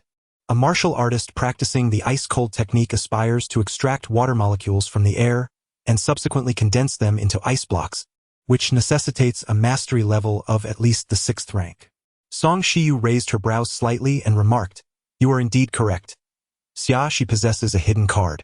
The serpent movement, combined with the ice manipulation ability, still falls short of the expert level of the serpent movement. However, it is comparable to the pinnacle of subtlety and should be sufficient to endure the barrage from 8 machine guns." Another minute elapsed, and the 9th machine gun was activated. Xiaxi could not evade successfully this time and was struck by a rubber bullet, resulting in her defeat in the contest. Nevertheless, the level of agility demonstrated against the power of the 8 machine guns was impressive, leaving many students in awe. "Well done," exclaimed Ma Fengxing, his eyes glinting with admiration. Typically, individuals employing ice manipulation can only use it for offensive purposes, freezing their opponents' bodies. Your ability to integrate it with agile movements is quite innovative. I reward you with 5 points. Thank you, instructor. A proud smile graced Xiaxi's face. The points reflect a student's level of excellence, and the previous highest scorer had merely earned 3 points. She had nearly doubled that amount. Next student. Ma Fengxing's gaze swept over the 11 remaining students yet to compete. Upon spotting one, a smile emerged on his face. "Ning Chuan, you are up." "Yes." A cold smirk tugged at Xiaxi's lips as she said, "If you lack the subtlety in your movements, I advise you not to embarrass yourself. Don't be unable to withstand even the most basic 3 machine guns." Ning Chuan pondered for a moment before responding with a smile. "If I don't go up, how will you know the extent of our disparity?" As she contemplated, she realized the truth of the matter. Without the accompaniment of verdant leaves, the beauty of the blossoms could not be fully appreciated. "You should hurry," she urged, her voice unconsciously tinged with a sense of urgency. Ning Chuan responded with a faint smile and stepped into the glass house. The onlookers among the students began to murmur, finding Ning Chuan's demeanor rather cowardly. If he could not win, at least he could have put up a brave front. Yet, there was little he could do. Should he make bold threats, the number of bullets he dodged would surely be too few, leading to greater embarrassment. His ability to intimidate Li Pingyi and the other two stemmed from his formidable powers. But that did not necessarily imply exceptional agility. The students continued to tease, expressing their skepticism towards Ning Chuan, with the exception of Song Shiyu, who stood firmly in support of Shi Yi. Ma Fengxing, as usual, inquired, "Please state your punching power and martial arts skills." After a moment's reflection, Ning Chuan replied, "My punching power is approximately 2,000 kilograms, and I have mastered 2 martial arts, Gale Steps and Wind Shadow 3000. It had only been 2 days since his testing at the Extreme Path Martial Arts School, yet after achieving mastery over the Dragon Elephant Ancient Scripture, his refinement efficiency was remarkably high, allowing him to increase his punching power by several hundred pounds in just 1 day. A wave of astonishment rippled through the audience. Among students whose punching power started at 4,000 kilograms, 2,000 kilograms was indeed strikingly noticeable. Ma Fengxing's expression remained unchanged as he stated, "I am also proficient in Gale Steps. Let us engage in a contest using that technique." Without seeking Ning Chuan's consent, he urged the staff to promptly activate the machine guns. Ning Chuan felt a twinge of surprise. Previously, Ma Fengxing had allowed those adept in various martial arts to choose a technique for their duel. After all, everyone has their own specialized martial arts techniques. However, Ning Chuan paid little mind to it, as this suited him perfectly. In a contest of the Gale Step, he felt unfazed even if Gu Tianyu were to challenge him. Indeed, he had underestimated his opponent. Ma Fengxing chuckled inwardly. Just yesterday, he had boisterously proclaimed various reasons, asserting that Ning Chuan would surely be bullied by Li Pingyi and others. The result? He was left with a stinging face. The training camp's work group buzzed with gossip about the incident. Despite his amiable nature, he bore no ill will towards Ning Chuan. Nevertheless, he felt compelled to assert some dominance and vent his frustrations. The Gale Step was merely an E-grade martial art, undoubtedly something Ning Chuan had learned during his initial training, and his mastery would surely not exceed the subtle level, whereas my Gale Step has reached the expert realm. Ma Fengxing wore a smug grin. Without a doubt, the ensuing match would be a one-sided affair. Whoosh, whoosh, whoosh. The automatic stand whirred to life and 3 machine guns began to fire. Both participants executed the Gale Step to evade the onslaught. Just as before, Ma Fengxing restricted his dodging to a corner of the area, avoiding the rubber bullets. However, to everyone's astonishment, Ning Chuan's range of movement was even more limited than Ma Fengxing's. Such fluidity. Witnessing Ning Chuan's movements, Ma Fengxing felt a jolt of surprise, quickly shaking his head in denial. Impossible, it must merely be the limit of the expert realm. Having practiced numerous martial arts, Ma Fengxing understood the challenges of attaining perfection. If one were to quantify it, the difficulty of advancing to the perfect realm is at least 10 times greater than that of reaching the expert realm. And even then, it remains a privilege reserved for a fortunate few. Martial arts masters create their techniques based on their unique characteristics, allowing their martial arts to align perfectly with their own abilities. However, for other practitioners, it is challenging to find techniques that suit them individually. If even a single aspect is misaligned, the practitioner cannot achieve the pinnacle of perfection, which is the expert realm. Ma Fengxing has trained in hundreds of martial arts, yet only one has reached the perfect realm, and it is merely an E-grade palm technique. There is no need for alarm. The expert realm is merely a limit, and my heightened senses surpass those of Ning Chuan, which is sufficient to compensate. Ma Fengxing contemplated to himself. 2 minutes later, the number of machine guns increased to 5, simultaneously unleashing a barrage of rubber bullets. As Ning Chuan and Ma Fengxing dodged, their disparities became glaringly apparent. The difference between the expert limit and perfection appeared to be a mere thread, yet in reality, it was a chasm. Moreover, Ma Fengxing's Gale Step had yet to reach the expert limit. My heavens! Ning Chuan's Gale Step is at the perfect realm. Some students recognized Ning Chuan's level and couldn't help but exclaim in astonishment. Many students turned pale. Is such a fuss really necessary? What significance does attaining perfection in an E-grade martial art hold? One can easily discern that your understanding of martial theory is lacking. When comparing the expert realm's E-grade martial arts, one could equate it to the proficiency level of a B-grade martial art, which is not particularly difficult for us. However, once an E-grade martial art ascends to the perfect realm, it falls short of the intricate realm of B-grade techniques. Damn! How formidable! None of the students who previously competed possessed the intricate realm of B-grade techniques. The student who initially doubted Ning Chuan was utterly astonished. Ning Chuan's fortune was truly remarkable, for he encountered a martial art that perfectly resonated with his essence. Many gazed upon him with envy, eager to discern whether a martial discipline could indeed align so seamlessly with one's being. Essentially, without reaching the realm of expertise, it is quite challenging to ascertain such a truth. I cannot shake the feeling that Ning Chuan is on the verge of defeating Instructor Ma. Someone whispered this thought aloud. The atmosphere among the trainees shifted. Their spirits lifted as they focused intently on the two figures within the glass chamber. Chapter 60. Take another look. Ning Chuan appears to be far stronger than you anticipated. With a swift motion, Ma Fengxing tilted his neck outward just in time to narrowly evade a rubber bullet aimed directly at his forehead. Immediately thereafter, his body contorted at an exaggerated angle that looked painfully unnatural, as several rubber bullets skimmed perilously close to his attire. Under the relentless barrage from 5 machine guns, Ma Fengxing found evasion increasingly arduous. His advantage as a 9th-rank martial artist, with heightened sensory perception and neural reflexes, afforded him the ability to withstand the onslaught of 4 machine guns at most. It was indeed the pinnacle of perfection. As Ma Fengxing caught sight of the seemingly leisurely Ning Chuan, he felt a mix of astonishment and a pinch of dismay. His flawless record, maintained for decades, had been shattered. Moreover, how could this young man continuously manage to strike his pride? Buzz! The 6th machine gun whirred to life, weaving a dense web of firepower alongside the other 5. Amidst the astonished gazes of the onlookers, Ma Fengxing could barely endure for 10 seconds before being struck. The gunfire ceased immediately. I concede, Ma Fengxing declared, looking towards Ning Chuan with clarity and decisiveness.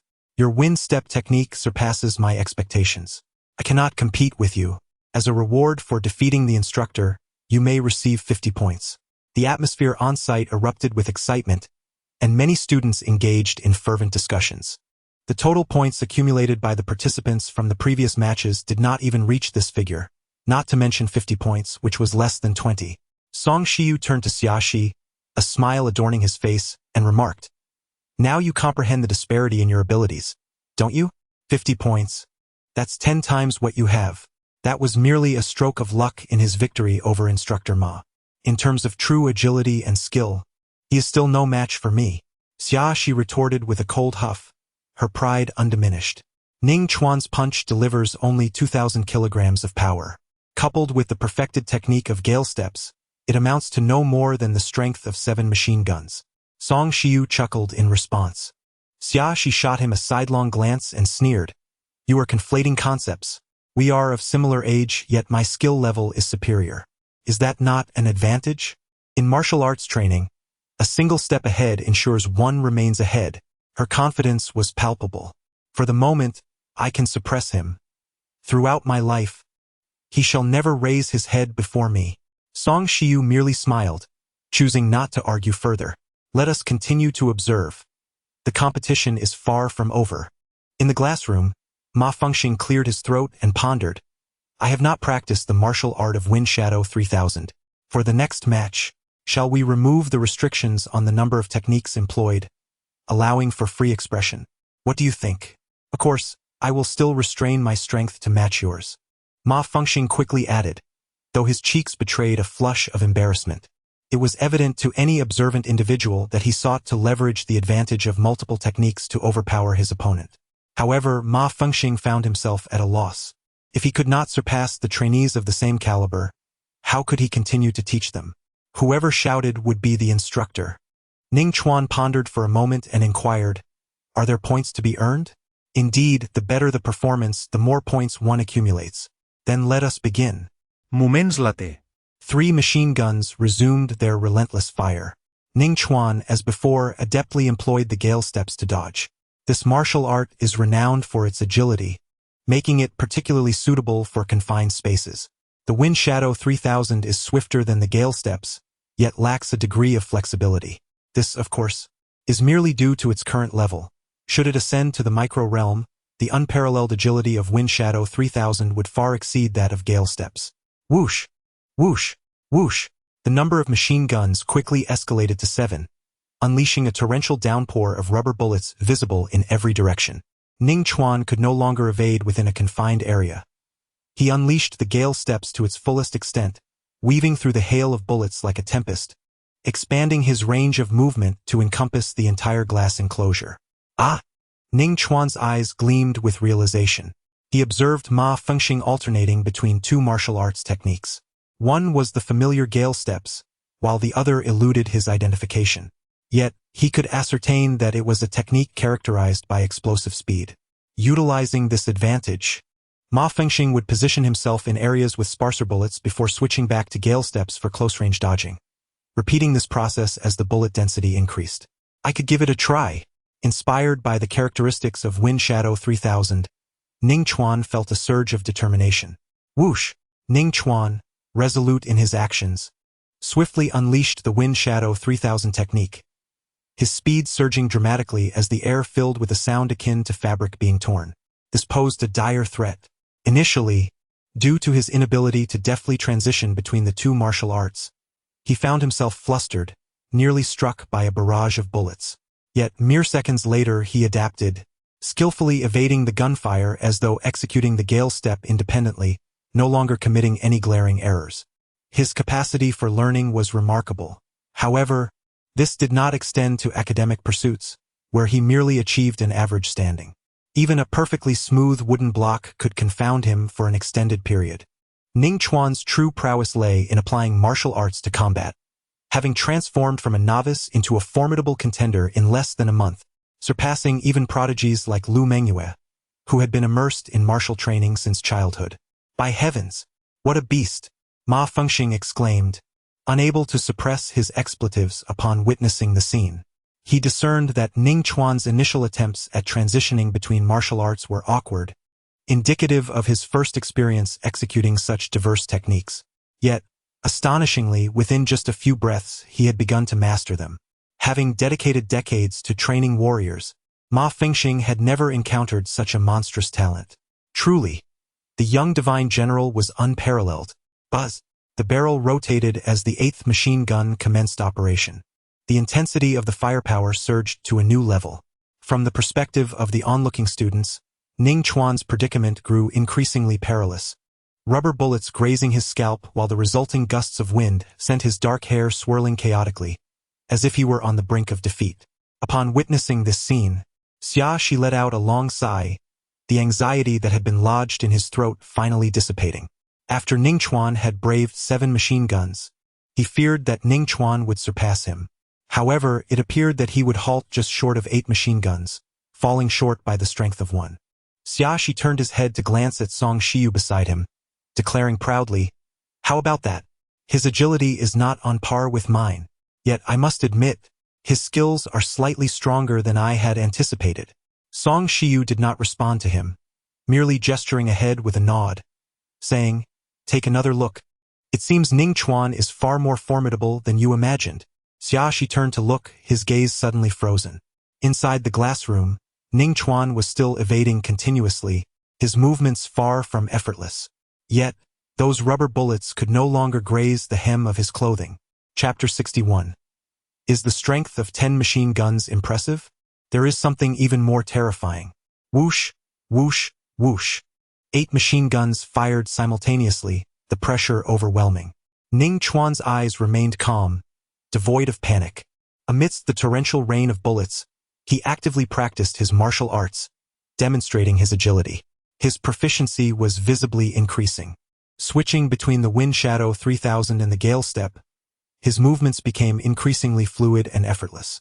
Ning Chuan no longer had to rely solely on Wind Shadow 3000 to navigate through the sparse and dense bullets like at the beginning. At this moment, the transitions between his two techniques were seamless. Amidst the relentless barrage, he swiftly maneuvered his body with Wind Shadow 3000 and then adeptly changed direction with Gale Step. The synthesis of the two elevated Ning Chuan's agility to an entirely new level. A minute flashed by. The 9th machine gun was activated. The onlookers watched in wide-eyed astonishment, fixated on Ning Chuan.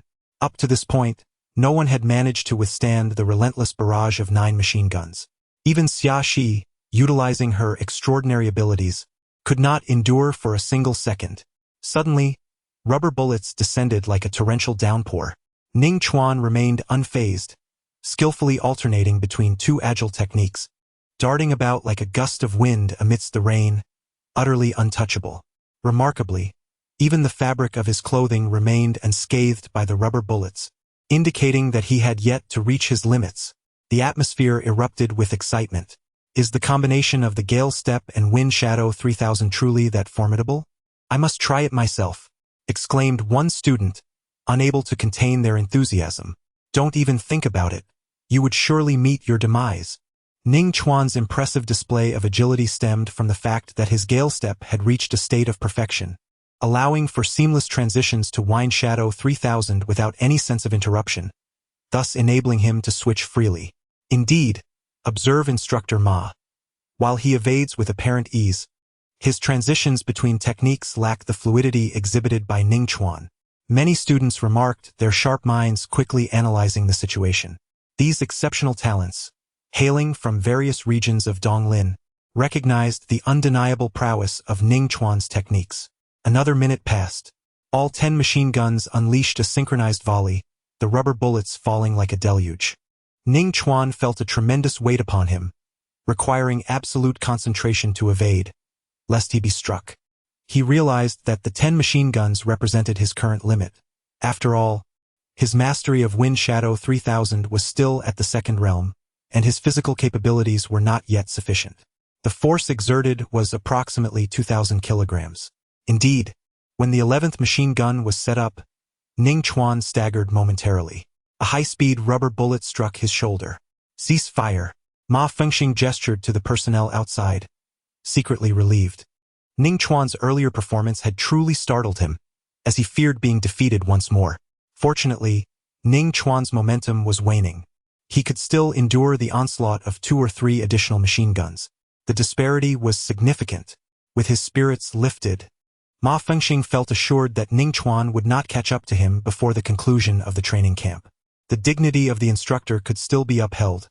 10 machine guns worth of power. One student exclaimed in astonishment, his voice involuntarily hoarse. This level of agility surpassed that of the previously best-performing Xia Shi by a considerable margin. Nearby students could not help but chuckle. This was even more humiliating than Ma Fengxing's previous blunders.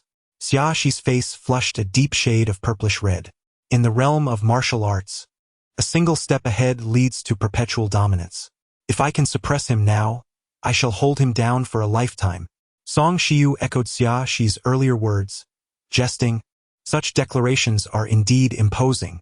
Xia Shi, displaying commendable psychological resilience, took several deep breaths, gradually regaining his composure. I concede that my agility is no match for Ning Chuan. Xia Shi fixed his gaze on Song Shiyu, asserting emphatically, however, agility is merely one facet of strength and does not encompass the entirety of it. This afternoon in Instructor Yen Zhuang's weapons class, I shall demonstrate my true prowess. Ning Chuan does not surpass my excellence. I am the strongest among the awakened. Having witnessed the prowess of 10 machine guns, Xia Shi remained confident that Ning Chuan could not surpass him. However, the other trainees lacked such assurance. Particularly those whose skills fell below the strength of 7 machine guns felt an overwhelming gravity in their hearts. Given the stark disparity in their abilities, it seemed likely that their attacks would scarcely reach Ning Chuan. In a direct confrontation, Ning Chuan would undoubtedly stand in an invincible position from the outset. There would be no contest. In the glass-walled room, Ma Fengxing pondered for a moment before addressing Ning Chuan. Your performance has exceeded my expectations. For this competition, I reward you with 50 points. As his words echoed, a murmur arose among the trainees. Instructor Ma, I do not dispute Ning Chuan's remarkable skills, yet why such a substantial reward? Previously, when someone achieved the strength of 7 machine guns, they received merely 3 points. Xia Shi endured the onslaught of 8 machine guns and earned only 5 points. Ning Chuan's strength is merely 2 machine guns higher, Why then does his score multiply tenfold? What justifies this? Many trainees voiced their agreement, deeming the situation unjust. While they admired Ning Chuan's prowess, they were acutely aware of the limited resources within the training camp. The rapid accumulation of points by Ning Chuan posed a significant threat to their own interests. Why such an excessive reward? Ma Fengxing surveyed the assembly of trainees, a sardonic smile gracing his lips as he declared, "If you can suppress your strength to 2,000 kilograms of punch power, I shall reward 50 points to anyone who can withstand the barrage of 10 machine guns. If any of you can achieve this, I will honor my word. But can any of you, one and all, accomplish such a feat?" An immediate silence enveloped the room, with no one daring to voice further objections. Many trainees felt their faces twitch uncontrollably, having overlooked a staggering truth. The power of 11 machine guns? Or perhaps 12? Or even greater? Many students recalled the words spoken by Yan Zhuang at the Longwang Ascension platform yesterday. Geniuses only grow stronger. There is no ultimate peak. What you cannot achieve does not imply that others cannot. These exceptional talents from various regions gradually became aware of a harsh truth. Even among geniuses, there exists a vast chasm. Noticing the silence among the students present, Ma Fengxing ceased his criticism and turned to Ning Chuan, stating, "Your gale step has reached a state of perfection, and your application level is impressively high, making further enhancement quite challenging. However, as for the Wind Shadow 3000 martial art, I perceive that your mastery is not yet profound, leaving ample room for improvement. Indeed, I acknowledge my proficiency." Ning Chuan nodded in agreement. After a moment of contemplation, Ma Fengxing advised, "You should take some time to visit the wind pressure chamber. It significantly enhances the skills of body movement. Moreover, you have accumulated quite a few points. While it's unlikely that you will achieve mastery within 2 months, you will undoubtedly gain a measure of progress." "Understood," Ning Chuan replied with a smile, then exited the glass room. The remaining 10 students took turns to spar with Ma Fengxing. Among them emerged a remarkable talent, Song Shiyu, who, utilizing a meticulously refined B-grade body technique, barely withstood the barrage of 9 machine guns but fell short at 10. This is an extraordinary accomplishment, as among the 30 awakened individuals, only Song Shiyu reached the power of 9 machine guns. Nevertheless, with Ning Chuan's earlier demonstration of 10 machine guns, it did not create much of a stir. As the clock struck 11, the first class of the Shanghai Genius Training Camp drew to a close. Chapter 62. Instructor Ma, my Thunderslash is at the expert level. I will assist you in dealing with Ning Chuan. Noon cafeteria. Sighing deeply, Ning Chuan absent-mindedly stirred the food on his plate, his disappointment palpable. The dishes, meticulously prepared by numerous nutritionists, were rich in essential vitamins and trace elements, designed to nourish the body effectively. However, the energy provided was insufficient to support the rigorous breathing techniques necessary for refining his physique. "What's the matter?" Song Shiyu inquired casually from across the table. "Is the food not to your liking?" Ning Chuan shook his head, exhaling a sigh. "I had anticipated that the training camp would be similar to other college preparatory institutions, offering an unlimited supply of beast meat." At this, Song Shiyu blinked in surprise, unable to suppress a laugh. Who could have predicted that a peculiar individual like you would end up in the training camp? The Shanghai Genius Training Camp, backed by the Donglin government and flush with resources, would certainly not skimp on beast meat. However, it is deemed unnecessary. For martial artists, the energy derived from beast meat is negligible. They simply do not require it. For those at the awakening stage, beast meat is indeed beneficial, as their bodies are already honed to the limit. The only task remaining is to advance to become a formal martial artist, a process that demands a vast amount of energy. Beast meat falls far short of meeting such needs. After all, the human stomach has its limits. No matter how large one's appetite, a single meal can only accommodate so much, and the energy derived from it may not even rival that of a nutrient-rich beast essence. By the way, what resources does the training camp offer? The instructor did not mention where to redeem them. Ning Chuan pondered aloud. Song Shiyu rolled her eyes and retorted, "That's because you are currently the sole occupant of a staggering 200 points. Many of the other participants have scores that are merely a fraction of yours. Not a single one has reached double digits." Ning Chuan couldn't help but chuckle at this. "So, this is what it means to be the wealthiest. Song Shiyu continued, once everyone has accumulated enough points, the instructor will distribute a resource list, detailing the points required for each item. You can simply apply to the instructor for whatever you desire. According to past conventions, the resources prepared by the training camp have consistently been the same few types, with little variation. Song Shiyu elaborated, there aren't many varieties, but all are exceedingly precious. Common items like the Beast Nutrient Solution are not included in the list. The least valuable are at the level of the 10,000 Beast Nutrient Solution. Additionally, there are several restorative medicines that greatly benefit the practice of martial arts, such as Sea Dragon Blood. Song Shiyu, well-versed in the intricacies of the Shanghai Genius Training Camp, recounted everything in detail. Ning Chuan primarily listened, occasionally interjecting with a question.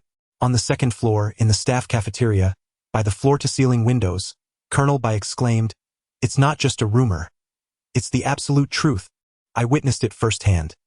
Ning Chuan strolled in and utterly crushed Ma Gu, leaving him humiliated. Ma Gu, how will you ever recover from this? The staff, aware of Ma Fengxing's easygoing nature and lack of pretension, began to jest. So, you were indeed defeated by a student in your first match? Yan Zhuang, seated at an angle, rarely showing a hint of a smile, teased. An instructor defeated by a student, especially one from such a renowned educational martial arts institution in the entire Donglin. What a social catastrophe. With a resigned expression, Ma Fengxing remarked, who could have anticipated that lad would perfect the Gale Step? Normally, it's merely an introductory martial art for transition. Yan Zhuang teased in response. Ma Fengxing shot him a sideways glance and cautioned, be careful not to overestimate yourself. You might end up in a predicament. Yan Zhuang raised an eyebrow, confidently retorting, have you forgotten what I told you yesterday? Ning Chuan's soul sword technique is the Flash Thunder Slash, which exceeds the difficulty of an average A-class martial art. He is still so young. At most he has reached the subtle realm. I am at the expert level, and with my combat prowess as a 9th-rank martial artist, defeating him should be a mere formality. Why not place him among the last few ranks? We instructors can conclude our lessons early and then go observe. All right, let me show you what it means to catch fish. After their meal, under the bright midday sun, Ning Chuan departed the cafeteria, pondering as he made his way toward the wind pressure room. If this facility could enhance the speed of one's movement training, it might also benefit his martial arts practice. The base was constructed around a mountain, sprawling over a vast area. After a quarter of an hour, Ning Chuan finally arrived at the wind pressure room. The building was square in shape and resembled a swimming pool from the outside, lacking any distinctive features. Hello, I would like to rent a wind pressure room, Ning Chuan stated as he approached the reception desk. A girl in uniform looked up. While not exceptionally beautiful, she possessed a delicate charm. Upon seeing Ning Chuan's face, her smile brightened even further as she replied, the wind pressure rooms are divided into 3 levels: beginner, intermediate, and advanced. The prices are 5 points, 10 points, and 20 points per hour, respectively. Which one would you like? Ning Chuan pondered briefly and replied, let us start with the basic level. He intended to test the effectiveness before considering the advanced wind pressure chamber. I will guide you there, the graceful girl said, rising to lead the way. Ning Chuan followed closely behind. Moments later, they entered a spacious room, approximately 300 to 400 square meters in size, characterized by its unique design. The walls, ceiling, and floor were adorned with numerous small openings, each resembling the thickness of a finger. Those afflicted with claustrophobia would likely find it unbearable. The elegant girl explained, these tiny apertures emit erratic gusts of wind, disrupting one's form. Training martial arts in such an environment is exceedingly challenging. Yet the potential for enhancement is immense, yielding remarkable results with minimal effort. Ning Chuan nodded, I will give it a try. Be cautious, she advised as she exited the wind pressure chamber and activated the switch. A cacophony ensued as countless small openings unleashed a torrent of gusts, howling through the air. Ning Chuan staggered momentarily, struggling to maintain his footing. The winds assailed him from all directions, unpredictable and relentless, making it impossible to engage in a contest against the gale. If he could adapt to this environment, his agility would surely ascend to new heights once he stepped outside. Ning Chuan thought to himself, commencing the practice of Wind Shadow 3000. However, due to the chaotic winds, he found it challenging to maintain his balance, nearly toppling several times. Suddenly, a smile graced Ning Chuan's face as a series of delightful notification chimes echoed in his mind. An enchanting melody. For the first time, Wind Shadow 3000 faced the provocation of the winds, and in a fit of intense fury, it smoothly transitioned into a state of enlightenment. The progress of his training surged exponentially. Progress increased by 20. Progress increased by 20. With sufficient accumulation of Wind Shadow 3000, I have ascended to the realm of mastery. The progress continues to advance. As the anger of Wind Shadow 3000 dissipates, the state of sudden enlightenment comes to an end. Chapter 63. Battling the instructor is a simple task. Employing high-level martial arts, one can directly overpower with formidable force. Gazing at a particular section on the interface, Ning Chuan felt a tumult of emotions, both delight and regret. Had he opted for the advanced wind pressure chamber earlier, perhaps Wind Shadow 3000 would have been even more incensed, achieving enlightenment at the subtle level. The subtle level represents a pivotal threshold. The mastery realm of Wind Shadow 3000 roughly equates to a B-grade movement technique at the extreme subtle level. However, once reaching the subtle level, with the unparalleled S-grade quality of Wind Shadow 3000, it would be impossible to suppress even a B-grade martial art, let alone an A-grade one, unless it attained perfection. Just as regret washed over him, another prompt resonated within Ning Chuan's mind. Wind Shadow 3000 continued to be provoked, its anger surging, and with a swift motion, it failed to enter the state of enlightenment.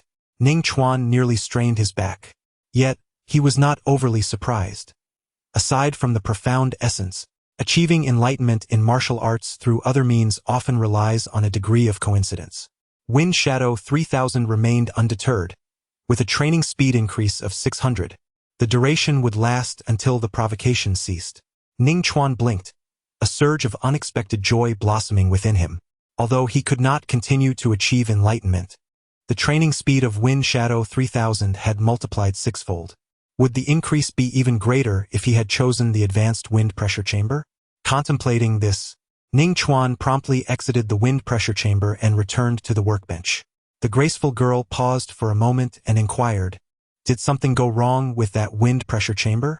"No, the effects of the wind pressure chamber are quite remarkable." Ning Chuan directly stated, "I shall try a more advanced wind pressure chamber." The graceful young lady remarked inwardly, "Is this young man truly so affluent?" Having worked at the Shanghai Genius Training Camp for over 2 years, she was acutely aware of the value of points. 1 point, when measured in monetary terms, exceeded her monthly salary. Changing to a wind pressure chamber was feasible. Ning Chuan smiled, "I shall attempt it first." Very well. Inside an advanced wind pressure chamber, the howling winds roared with astonishing intensity. Ning Chuan struggled to maintain his balance, executing the Wind Shadow 3000 with considerable difficulty, just as the elegant girl had described. Yet, amidst the tempest, a smile of delight curved upon Ning Chuan's lips. The Wind Shadow 3000 was provoked further, igniting a surge of fury within, enhancing his training speed by an astounding 4,000. This boost would persist until the provocation ceased. Ning Chuan felt invigorated. In a state of mastery, the Wind Shadow 3000 typically required 3 to 4 days to improve by a mere percentage point, and he was merely 50 percentage points away from reaching the micro-level. Ordinarily, such advancement would necessitate approximately 6 months. However, within the wind pressure chamber, time could be compressed to a mere 1/40th. Thus, it could take just 4 to 5 days. It sounded deceptively simple, yet the execution proved to be immensely challenging. The consumption of points was staggering. The advanced wind pressure chamber required 20 points per hour. Over 4 to 5 days, the expenditure would amount to no less than 2,000 points. Ning Chuan gradually quelled the excitement within his heart, his right hand gently resting upon the hilt of the silver-blooded blade. In the afternoon's weaponry class, which marked the inaugural session, it was likely an assessment of the student's capabilities. Ning Chuan whispered to himself, anticipating the need to perform admirably. At 2 o'clock, the training ground commenced. The instructor was Yen Zhuang. As Ning Chuan had surmised, the first class involved evaluating the student's proficiency with weapons, employing a method akin to the morning's agility lesson. Yen Zhuang suppressed his own strength to engage in combat with the students wielding their weapons. My expertise lies primarily with knives, swords, and daggers, followed by long spears, great axes, and heavy hammers. Yen Zhuang surveyed the 30 students before him and spoke in a deep tone. Essentially, I possess knowledge of the 10 most common weapons in the Federation. Instructor Yen, how many martial arts do you know? A student eagerly inquired. A slight smirk played on Yen Zhuang's lips as he replied, just a tad more than Instructor Ma's agility techniques. And how many is that? The various martial arts associated with weapons total 309. The students present fell into silence upon hearing this revelation. Indeed, that was a mere fraction more, 200 additional martial arts. No wonder the overall commander of this training camp is Yen Zhuang.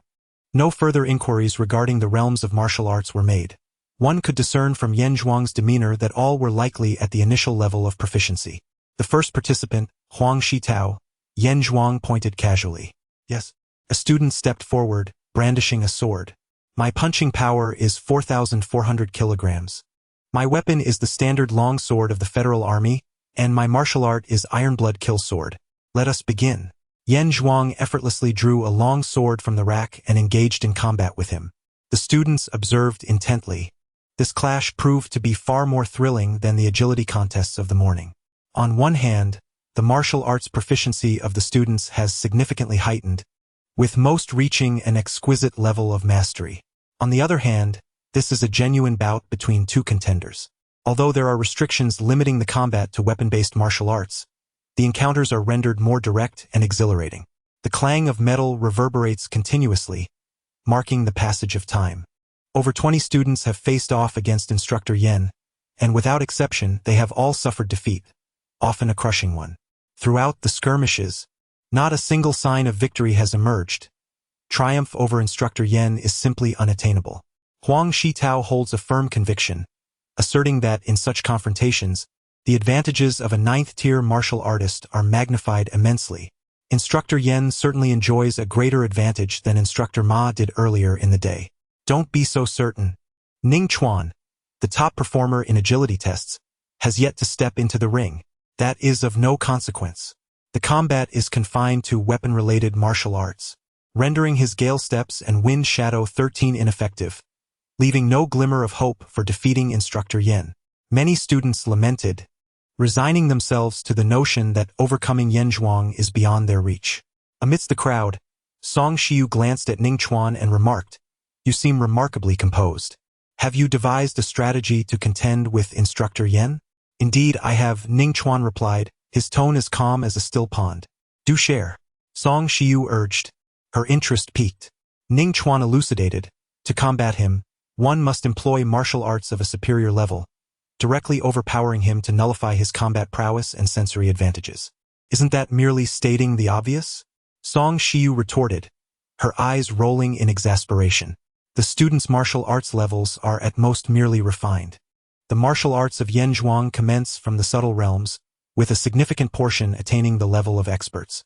Suddenly, a vivid image from the morning's agility class flashed through Song Shiyu's mind, causing her to exclaim in surprise, "Surely, you do not possess a flawless E-level sword technique."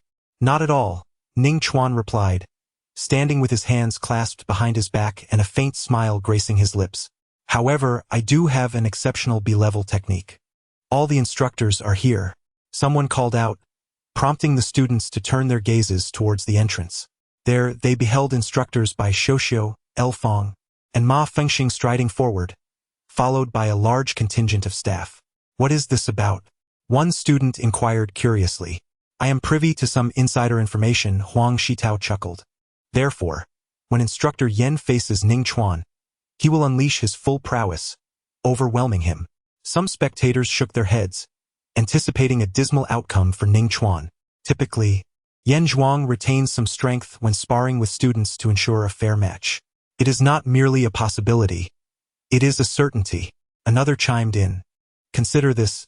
If Ning Chuan has perfected the Gale Step, he must have dedicated an immense amount of time to it. To master weapon-related martial arts to a proficient level is already commendable. Under such circumstances, Instructor Yen might require only a few seconds. The students exchanged opinions, sensing that Ning Chuan's next match would not bode well. Chapter 64. I have but one question. How many points for defeating you? Upon hearing the surrounding comments, Song Shiyu raised an eyebrow and teased. Now that you have caught Instructor Yan's attention, your fate is sealed. With his full effort, he may conclude your battle in a mere 4 or 5 seconds. It will not take that long. I predict it will be under a second. Ning Chuan pondered for a moment before speaking earnestly. Song Shiyu was somewhat taken aback. Ning Chuan did not strike him as someone who would readily concede. Suddenly, a resounding clash of metal interrupted Song Shiyu's contemplation. Yan Zhuang and Xia Shi were engaged in a fierce sword duel. The blades collided, sending sparks flying in a dazzling display of intensity.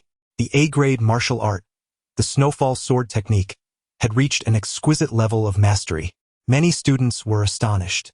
Among them, several practiced A-grade martial arts, yet most had only attained proficiency, while those capable of such finesse were primarily practitioners of B-grade arts. Look, Xia Shi has unleashed his ice abilities. A cry of surprise echoed through the arena. As Xia Shi swung his sword, icy air coalesced, and a flurry of snowflakes danced around the blade. Even from a distance of over 10 meters, numerous students felt the chilling aura. As if caught in a biting winter gale, one could only imagine the frigid temperature surrounding the blade. A grave expression crossed Song Shiyu's face as he remarked, "No wonder Xia Shi can slay a first-tier warrior head-on. He has combined his ice abilities with the snowfall sword technique, capable of freezing his opponent in place. If it weren't for Instructor Yan being a 9th-tier warrior, resistant to frost, he would likely succumb to defeat against Xia Shi's technique at its pinnacle." The temperature was indeed quite low. Ning Chuan assessed the situation, maintaining his calm demeanor. His diamond body not only enhanced his physical defense but also bestowed attributes such as fire resistance, frost resistance, and poison immunity. If he could attain the legendary 18th level, he would be impervious to toxins and unafraid of fire and ice, resilient enough to withstand missiles. Moments later, Xia Shi felt a chill at his neck, and his sword-wielding motion froze instantly. With a sigh of resignation, he said, "I concede." A sword pressed against his throat. Well done. The training ground erupted in a flurry of excitement. It is noteworthy that prior participants had managed to earn a maximum of 10 points. Xia Shi's performance evidently ascended to a superior level. Thank you, instructor. In the days to come, I shall continue to demonstrate my excellence. Xia Shi clenched his fists, his previous disappointment vanishing in an instant, and then he turned to leave. I acknowledge that your agility surpasses mine. Xia Shi fixed his gaze upon Ning Chuan and declared, "However, my swordsmanship, coupled with my ice abilities, is sufficient to bridge the gap in agility, and may even exceed it by a considerable margin." Ning Chuan responded with a faint smile, saying, "How can you be so certain that my swordsmanship lacks merit? Once the wind shadow technique reaches the realm of mastery, my strength elevates to a new echelon. Engaging a first-tier warrior head-on seems quite feasible." Indeed, Song Shiyu interjected with a smile, "Be cautious of speaking too confidently, lest you find yourself embarrassed as you were this morning by Ning Chuan. He cannot prevail." Xia Shi crossed his arms, his tone resolute. His perspective mirrored that of his fellow students. It is undeniable that Ning Chuan is a prodigy. However, the Gale Step has consumed too much of his time. It is improbable that he possesses sufficient energy to cultivate his swordsmanship. In light of this, let the next student be Ning Chuan. Yan Zhuang, having overheard their conversation, chuckled. Indeed, Ning Chuan stepped forward, choosing not to engage in further debate with Xia Shi. Words often fall short of conveying truth. Once the contest unfolds, the reality will inevitably surface. Approaching closely, Ning Chuan drew his silver blood battle knife and calmly stated, "My martial art is the Thunder Slash, with a striking force of approximately 2,000 kilograms. I am aware of your information." Yan Zhuang chuckled. "This morning, after you defeated Instructor Ma, he spoke of it to me. I've come to realize that old Yan possesses a heart darker than anyone else." Ma Fengxing, standing at the edge of the arena, murmured his grievances. Ning Chuan displayed no signs of pride, stating, "Instructor Ma merely suffered from a stroke of bad luck. His agility is remarkable and he is quite amiable, guiding me to the wind pressure chamber to practice the Wind Shadow 13, which has greatly benefited me. Instructor Ma is indeed very enthusiastic. Yan Zhuang pondered for a moment before replying, "Before we commence, feel free to inquire about any issues you've encountered while mastering the Flash Thunder Slash." Ning Chuan gently shook his head. "No, everything has reached perfection. What problems could there be?" His sole conundrum lay in the fact that both the Flash Thunder Slash and the Gale Step continued to rise in value after attaining their perfect realms. However, such thoughts were not to be uttered aloud. How could there be none? Yan Zhuang was skeptical. He had faced numerous challenges during his own practice of the Flash Thunder Slash. With a serious demeanor, he asserted, "I possess considerable insights into the Flash Thunder Slash and have reached an expert level. Guiding you poses no difficulty." "Truly, there are none," Ning Chuan replied, a hint of helplessness in his tone. Yan Zhuang's brow furrowed at this response. His greatest fear had materialized. With Ning Chuan having secured first place in agility and having bested instructor Ma Fengxing, he had become overly inflated with pride, feeling too embarrassed to even ask for assistance. "On another note, I do have a question," Ning Chuan contemplated for a moment before inquiring. "How many points can one earn for defeating you, instructor?" he asked with a smile, his teeth gleaming under the light. More than 20 trainees and staff members by the sidelines erupted in an uproar. What does this mean? Has Ning Chuan lost his senses? Even if he possesses the ability to combine his powers with the Thunder Slash like Xixia, he still cannot contend with Instructor Yan. Did he not hear Instructor Yan say that the Thunder Slash is at the expert level? If he were to be overwhelmed, it would be a complete social demise. Many deemed Ning Chuan excessively arrogant, and Yan Zhuang shared a similar sentiment. Indeed, has he grown too proud? Yan Zhuang sighed inwardly and gravely remarked, "Ning Chuan, after this battle, you may find yourself quite embarrassed and face significant setbacks. I hope you can recover swiftly. A genius who has not experienced adversity cannot grow into a true martial arts powerhouse. Instructor Yan, I advise you to prepare yourself." Ning Chuan earnestly cautioned. He was well aware of the incredible speed of the perfect level Thunder Slash. Under the constraint of Yan Zhuang's suppressed strength, a moment of carelessness could result in injury. At that point, Yan Zhuang might clandestinely deduct his points. "Come on." Yan Zhuang sighed helplessly, unsheathing a battle knife and pointing it directly at Ning Chuan. Boom! The two engaged in a weapon duel, relying not on agility, thus standing quite close. Ning Chuan swung his knife in a diagonal slash. A dazzling silver light erupted in the training ground, accompanied by a deafening roar of thunder, streaking across the sky like lightning. "This is bad." Yan Zhuang's expression changed drastically. His mind, which had been preoccupied with how to guide Ning Chuan afterward, went blank. As a 9th-grade warrior, he sensed the threat clearly. The thunderous sound that pained the ears originated from the slender battle knife aimed at him, a clear indication of the perfect level Thunder Slash. Clang! Sparks flew. With astonishing reflexes, Yan Zhuang deftly parried the diagonal slash. However, constrained by his own limitations, the long blade was knocked high into the air. The air split with a sharp, ripping sound. A silver arc, glimmering with lethal intent, sliced toward Yan Zhuang's neck at an incredible speed, as though the very void had ignited with electricity.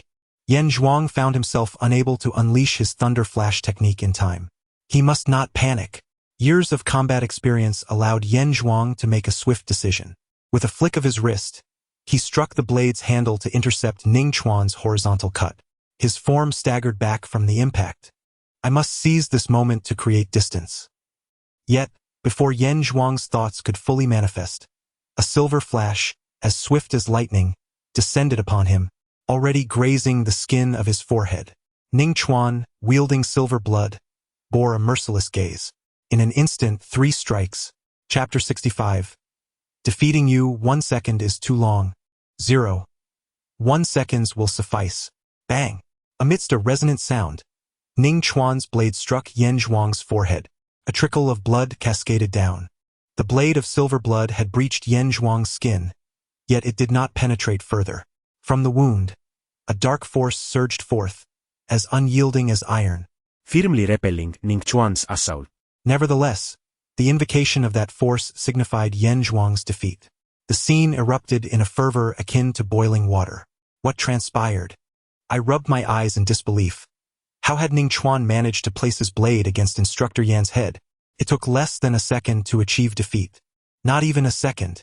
Song Shiyu shook his head, stating, I possess a keen sense of time. The entire event unfolded within approximately 0.1 seconds. During this interval, Ning Chuan executed 3 strikes. The first cut was a diagonal slash that repelled Instructor Yan's long blade. The second was a horizontal slice that left Instructor Yan staggering. The third strike was a vertical cleave, resulting in the spectacle you now behold.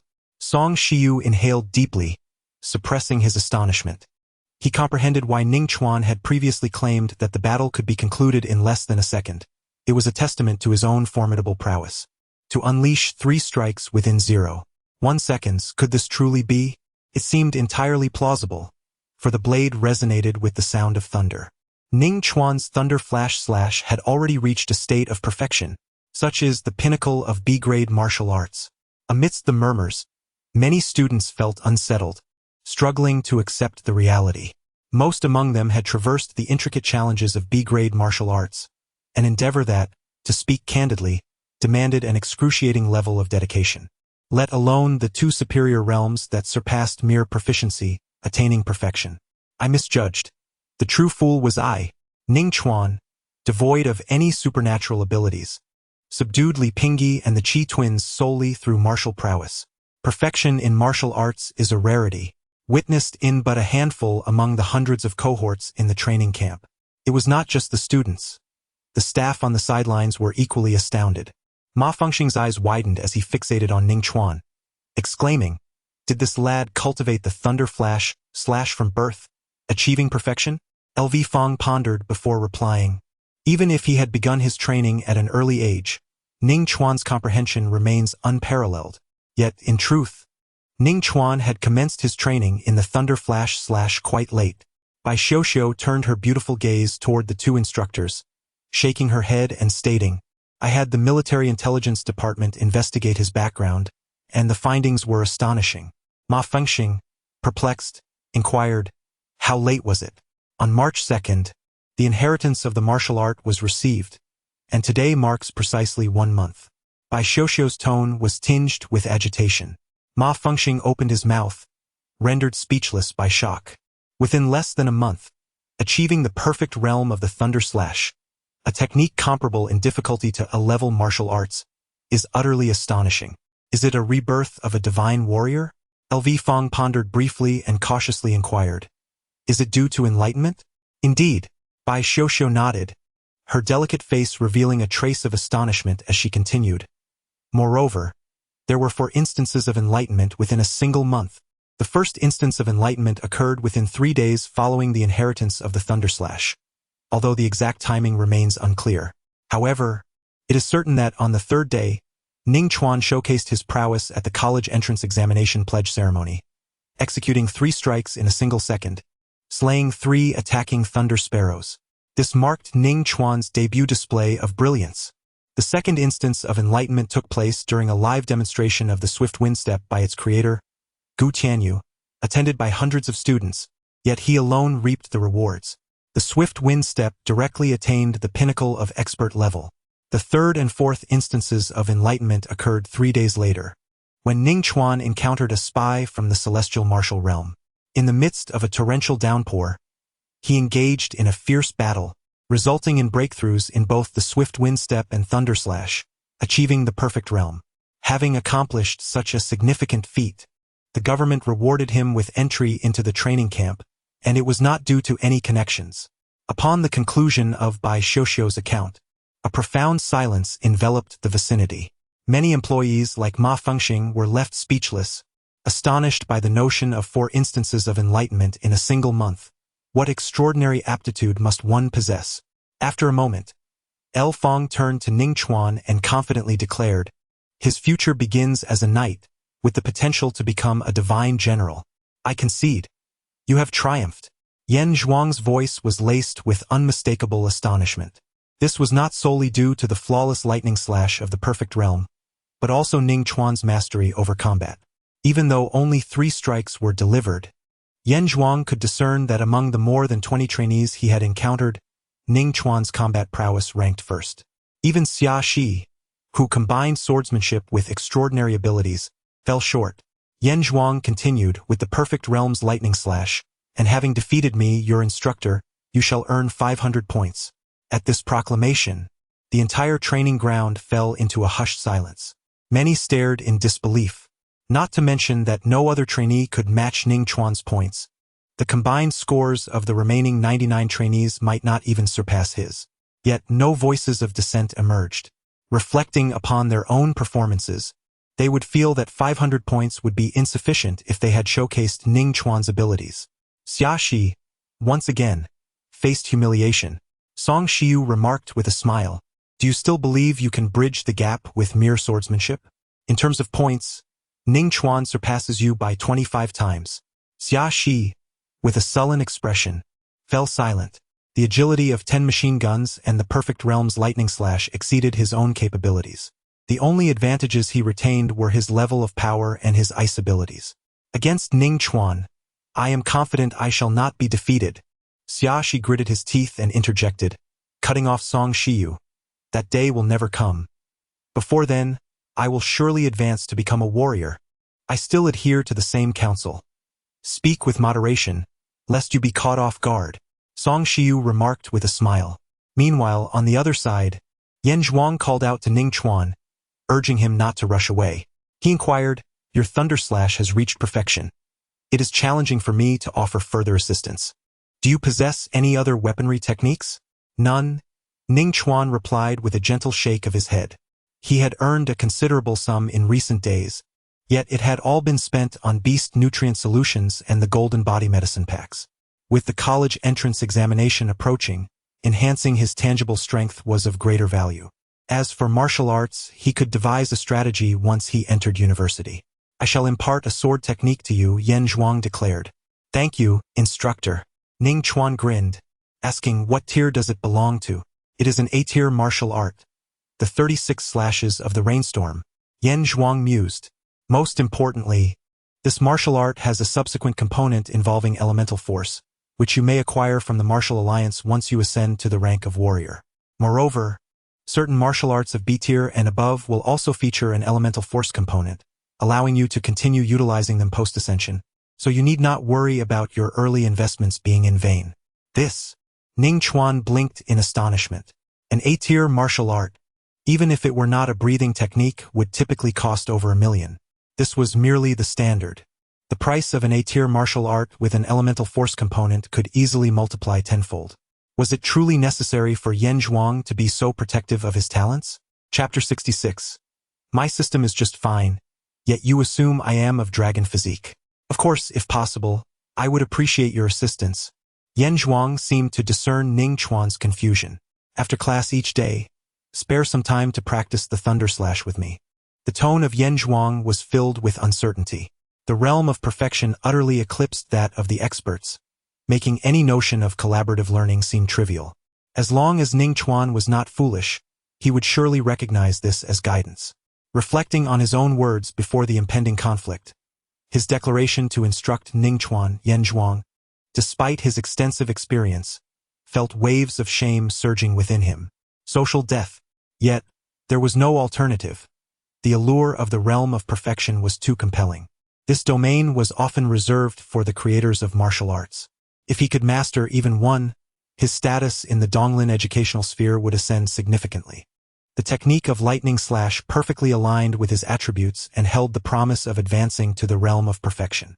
However, breaking through was exceedingly challenging, and he possessed no leads. Engaging in combat with Ning Chuan might spark a moment of inspiration, allowing him to break through. Yet, something felt amiss about Instructor Yan's words. What was this talk of sending techniques? What collaboration? These were mere pretexts. The Storm 36 slashes were, in fact, the tuition for Ning Chuan's guidance in the lightning slash. A student instructing an instructor? Such a phenomenon had not occurred since the establishment of the Shanghai Genius Training Camp centuries ago. Unprecedented and likely unparalleled in the future. I could almost hear the relentless march of history. Alas, being uneducated, I could only exclaim, "I'll conquer the world." Amidst the murmurs, Ning Chuan nodded in agreement. "Instructor Yan, I have no objections." He had no reason to decline. Martial arts could be actively practiced, and sparing some time to battle with Yan Zhuang was effortless. Moreover, it would enhance his combat prowess. Yan Zhuang retrieved a martial seal, stating, "This is a disposable martial seal for the Stormy Rain 36 slashes. Its inheritance method is akin to that of ordinary martial seals. Simply press it against your forehead." He then added with a serious expression, "Do not underestimate the Stormy Rain 36 slashes as merely an A-grade technique. Its power ranks among the foremost within S-grade sword techniques. The complexity of the technique and the high difficulty of its cultivation are the reasons it has been classified as A-grade. How powerful is it?" Ning Chuan eagerly took the seal, filled with curiosity. "Let me put it this way," Yan Zhuang contemplated before continuing. "If your Stormy Rain 36 slashes were perfected at this moment, the speed of the sixth slash would rival that of your lightning slash. Thereafter, each subsequent set of 6 slashes would double in speed. By the final slash, its speed would be 32 times that of the lightning slash." Ning Chuan's eyes sparkled at the thought. 32 times faster than the lightning slash. Not even a first-grade martial artist, let alone a second-grade one, could withstand such a strike. However, Ning Chuan was aware that the reality was not quite so exaggerated. The Stormy Rain 36 slashes is a martial art comprised of consecutive strikes. It requires the acceleration of 35 slashes to unleash the fastest final blow. In a sense, it bears resemblance to Zhang Wenxi's Long River Wave's 13 swords demonstrated during the previous month's examination, as both necessitate a sustained process. During this time, if the opponent perceives danger, they may create distance to evade the onslaught. Nevertheless, the flaws do not overshadow the virtues. The Stormy Rain 36 slashes is undoubtedly a formidable martial art. When executed with full force, the sweeping arcs of the blade are as dense as a torrential summer downpour. In his prime, once he initiated the technique, he was virtually unstoppable, compelling many martial artists he faced to shy away from its brilliance. Go ahead, for today we shall not hold a lecture. In the dormitory building, Ning Chuan opened his eyes and removed the disposable talisman from his forehead. His gaze drifted to the alarm clock on the desk beside him. No wonder Instructor Yen remarked that the 36 slashes of the rainstorm could rival S-grade sword techniques. A faint smile graced Ning Chuan's lips. The duration of this inheritance was 14 minutes. Previously, he had inherited the top-tier S-grade movement technique, 3,000 Shadows of the Wind, which took about a quarter of an hour. By comparison, it was merely a minute longer than the 36 slashes of the rainstorm. Suddenly, a series of chilling notification sounds echoed in succession. The 36 slashes of the rainstorm detected a similarity in the comprehension of the lightning slash and began to absorb it, resulting in a dramatic increase in training speed. Progress surged by 30. The advancement continued. With sufficient accumulation and understanding, the 36 slashes of the rainstorm ascended to the proficient realm. Progress increased by 25.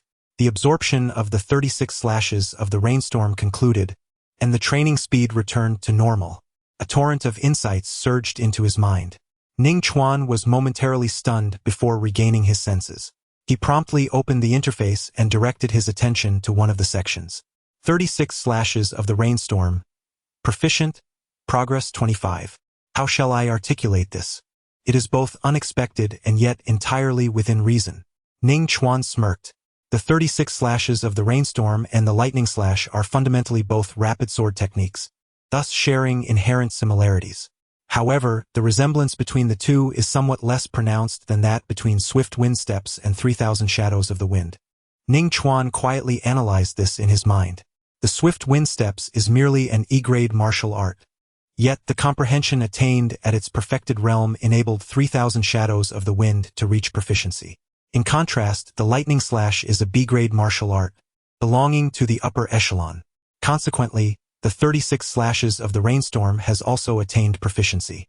Ning Chuan speculated that the degree of similarity determines the extent of absorption and comprehension in martial arts. If one were to adopt a swift blade technique solely aimed at a single decisive strike, such as the S-rank stunning flash, it could potentially lead to a direct attainment of the subtle realm. Ning Chuan mused softly, resolving to give it a try whenever the opportunity arose. Meanwhile, in an office building in the northern part of the base, 4 instructors convened for a meeting. Ma Fengxing, with a sardonic smile, remarked, what did Chief Instructor Yen say earlier? My lightning slash is of expert caliber, and when it comes to Ning Chuan, I can surely handle him. El Fong could not suppress his laughter, teasing, "What was true in the past is not necessarily true now. Your reputation is in tatters." Yan Zhuang's cheeks flushed instantly. This was a complete disaster. He had lost face even more thoroughly than Ma Fengxing. At least Ma Fengxing had not boasted in front of other staff members. Coughing to clear his throat, Yan Zhuang suppressed his embarrassment and hastily changed the subject. "By the way, Instructor Bai, why are you investigating Ning Chuan? This seems rather inappropriate. Instructors do not possess the authority to infringe upon students' privacy. Ning Chuan might have a unique constitution, and the Donglin government permits such clandestine inquiries."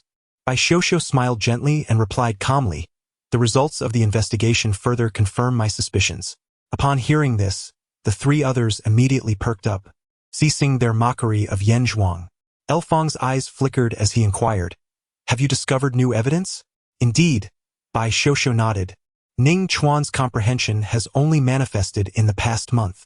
El Fong stroked his chin, expressing skepticism. Merely having comprehension is insufficient to substantiate the hypothesis of a unique constitution. In numerous other instances, such as a sudden enlightenment or the brain receiving a particular stimulus, one's perception can indeed be elevated. The three instructors exchanged glances, their eyes reflecting a sense of bewilderment. This phenomenon was undeniably challenging to elucidate.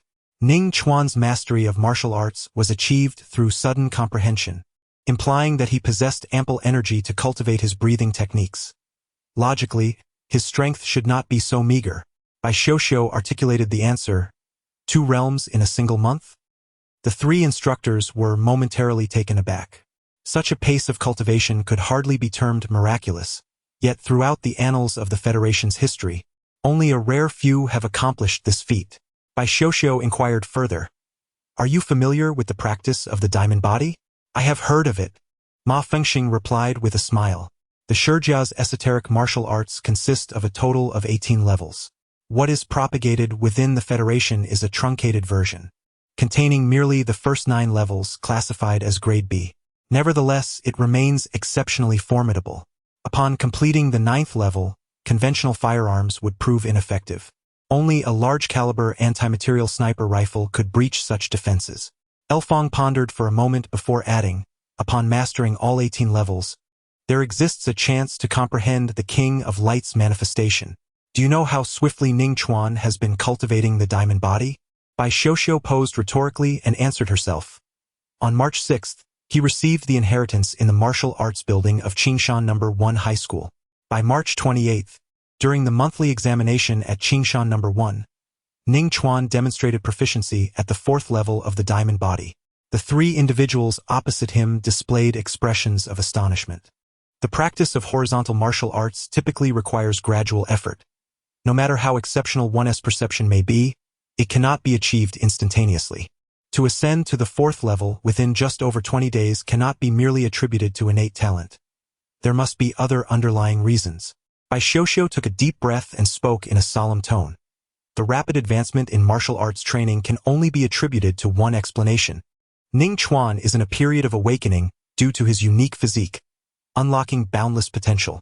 This also elucidates why Ning Chuan carries such an abundance of nutrient solutions. During the awakening of a special constitution, energy consumption is extraordinarily remarkable. Bai Xiuxiu's tone was exceedingly certain. "I concur with your assertion," El Fong, appearing contemplative, remarked. "Considering the anomalies observed at the Dragon King's ascension platform, it must pertain to some form of draconic constitution. Yet we cannot be certain at this juncture, as all of the aforementioned are mere conjectures based on appearances." Bai Xiuxiu tapped the table thoughtfully and mused. "Therefore, I wish to ascertain whether he indeed possesses a draconic constitution. Do you have a method? Provide him with a sample of sea dragon blood." Bai Xiuxiu's beautiful eyes sparkled with determination as she declared decisively. Yan Zhuang shook his head and said, "This is quite difficult. Sea dragon blood is a strategically essential resource for the Federation. There are only 3 samples available at the Mountain and Sea Talent Training Camp.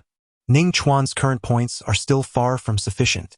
Ma Fengxing stated, "Among us 4 instructors, we possess the authority to mobilize 1 sample of sea dragon blood. However, there is no justification for granting it to Ning Chuan. Merely suspecting he has a special constitution does not suffice. Have you ever heard of insider maneuvers? Bai Xiuxiu smiled slightly, unperturbed, and responded. The indestructible body of the fourth level is indeed quite resilient. Chapter 67. The power of the long whip is the sole criterion for measuring martial arts training. April 3rd, clear skies. Combat class. Many students, having moved past the novelty of their initial class, still arrived early at the training ground. There was no other choice, youthful ambition prevails. The allure of the combat instructor Bai Xiuxiu is undeniable. With a gentle countenance and an icy elegance, the stark contrast between her demeanor easily stirs the primal instinct of conquest within men. Ning Chuan stood amidst the crowd, his spirits elevated. Bathed in sunlight, his skin radiated with a delicate sheen akin to jade. This morning, he had ascended to the 5th level of his formidable training. It is curious that as he progressed in his mastery of the diamond body technique, his skin became not coarse, but rather increasingly fair and refined. Yet, he pondered, the path to further advancement would only become more arduous.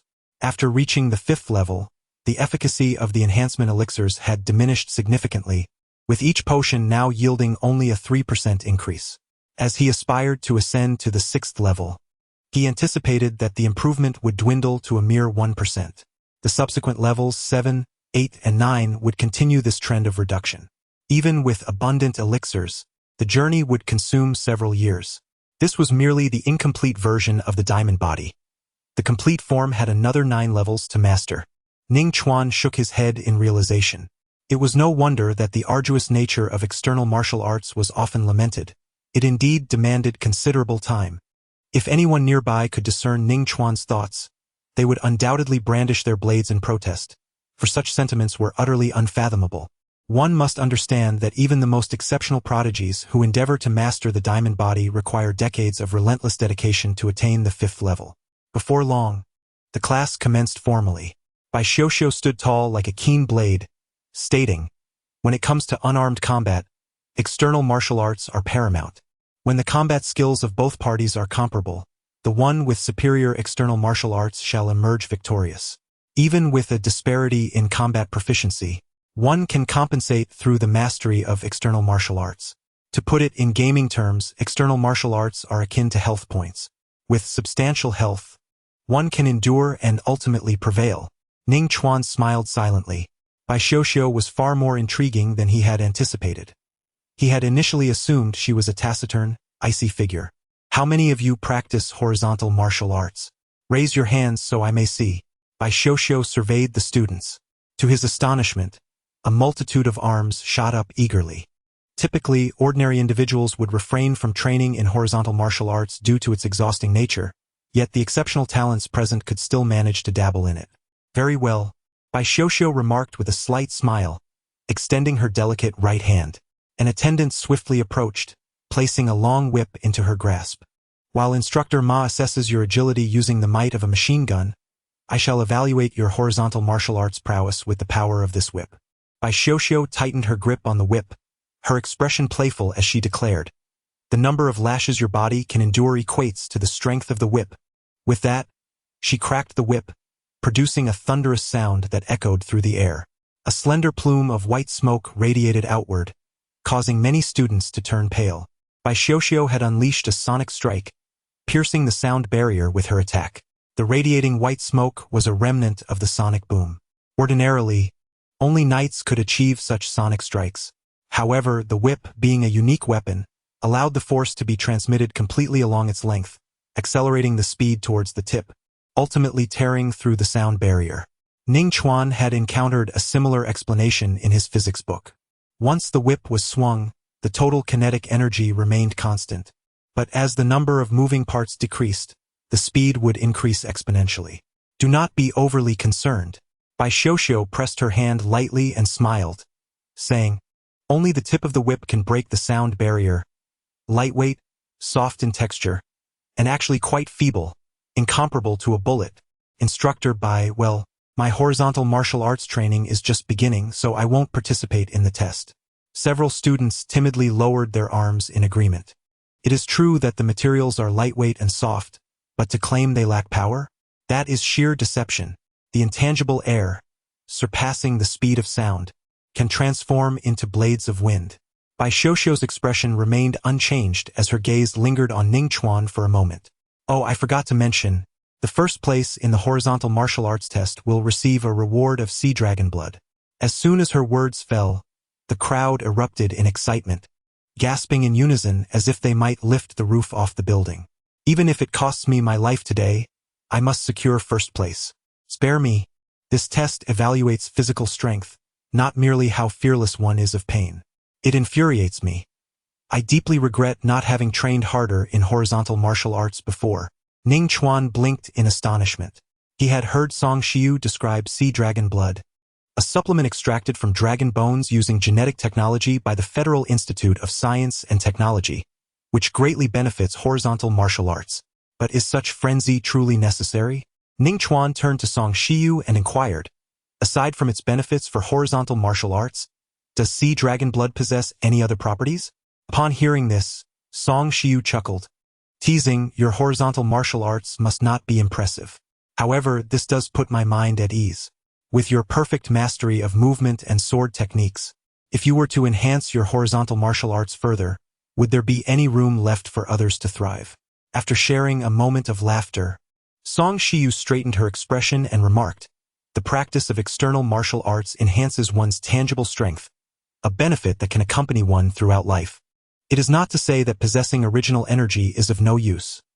Rather, the arduous nature of mastering external martial arts requires a substantial investment of effort, rendering it a pursuit that many shy away from. Ning Chuan pondered this thoughtfully. Now, concerning the sea dragon blood, it serves two primary functions.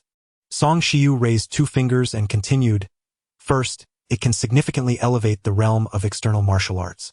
Second, it can slightly enhance one's physical constitution, making the cultivation of external martial arts a tad more manageable. Do not underestimate this aspect. Oftentimes, even a slight advantage can facilitate breakthroughs. Understanding this, Ning Chuan narrowed his eyes in contemplation. He was reflecting on a particular question. If his constitution were to improve, would the speed of cultivating the diamond body accelerate?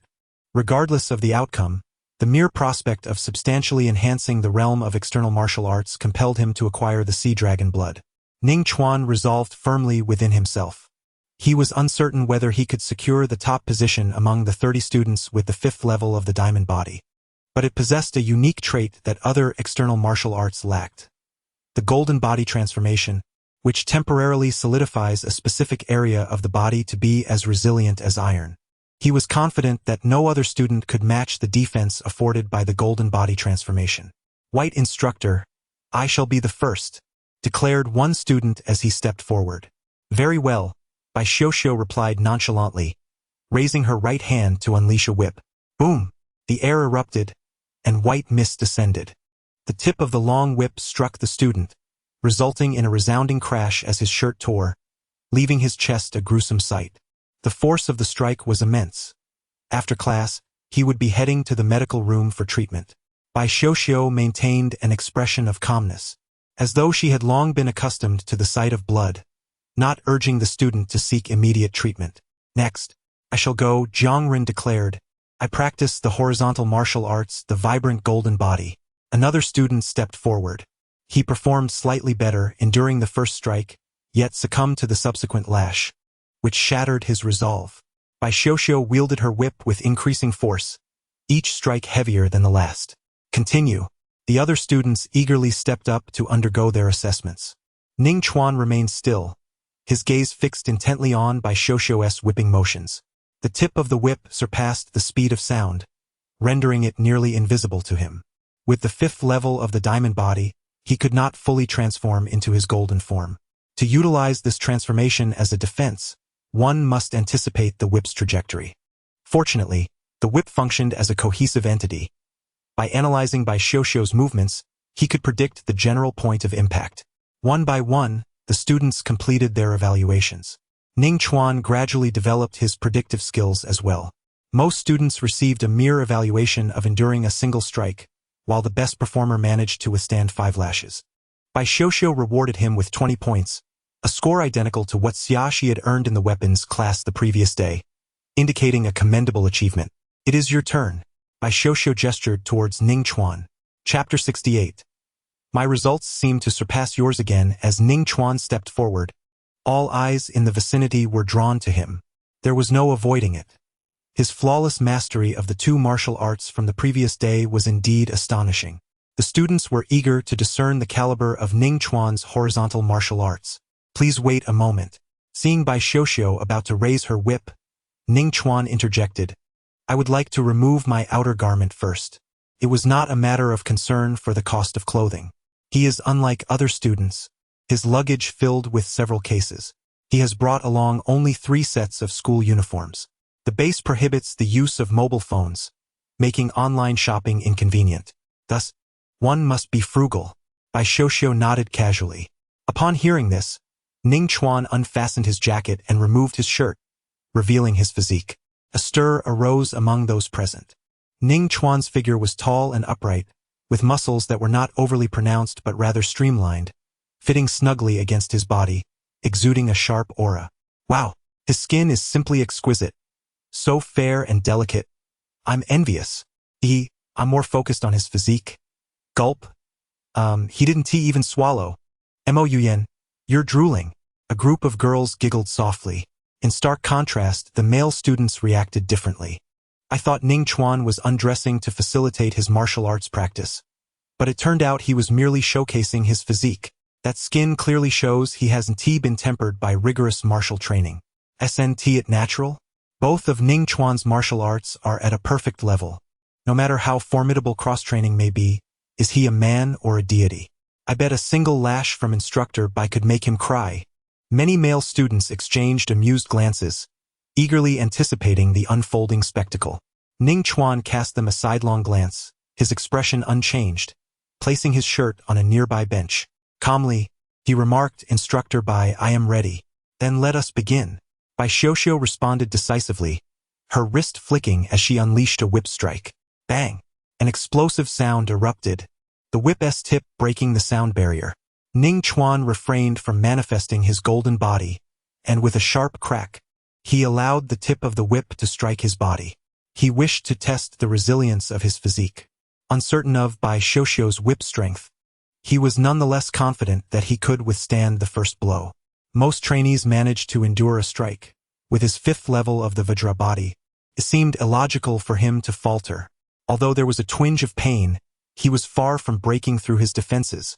Lowering his gaze, he observed the well-defined contours of his 8 abdominal muscles. At the point of impact, his skin remained fair and delicate, not even bearing a blush. Bai Xiuxiu blinked in astonishment. The 4th level of the Vajra body provided formidable defense, easily fending off the initial strike, yet it should not have left him entirely unscathed. There was but one explanation. Ning Chuan's Vajra body had already ascended to a higher tier. A gravity of concern crept into Bai Xiuxiu's expression. If Ning Chuan's dragon-like constitution were indeed genuine, his ranking would undoubtedly be exceedingly high. Goodness! His skin showed no signs of reaction. What formidable defenses he possessed. I concede utterly, for I may not be human. Ning Chuan is truly divine. The onlookers gasped in disbelief. A single leaf falling heralds the arrival of autumn. Although Ning Chuan had only endured 1 whip, they were already aware that his martial arts, honed through rigorous training, were undoubtedly of a high caliber, at least ranking in the top 3. Boom! Boom! Boom! Boom! Under the astonished gazes of the crowd, Bai Xiuxiu unleashed 4 successive strikes, each more powerful than the last. The explosive sound reverberated throughout the area. Ning Chuan maintained an impassive demeanor, absorbing each blow. He had already matched the force of 5 strikes from Shifeng. And yet, he had not yet reached his limit. A voice trembled among the trainees. What they initially perceived as impressive was still a gross underestimation. I have come to a clear understanding. Aside from the breathing techniques, Ning Chuan hardly practices at all, yet his prowess in other martial arts is astonishingly beyond human capability.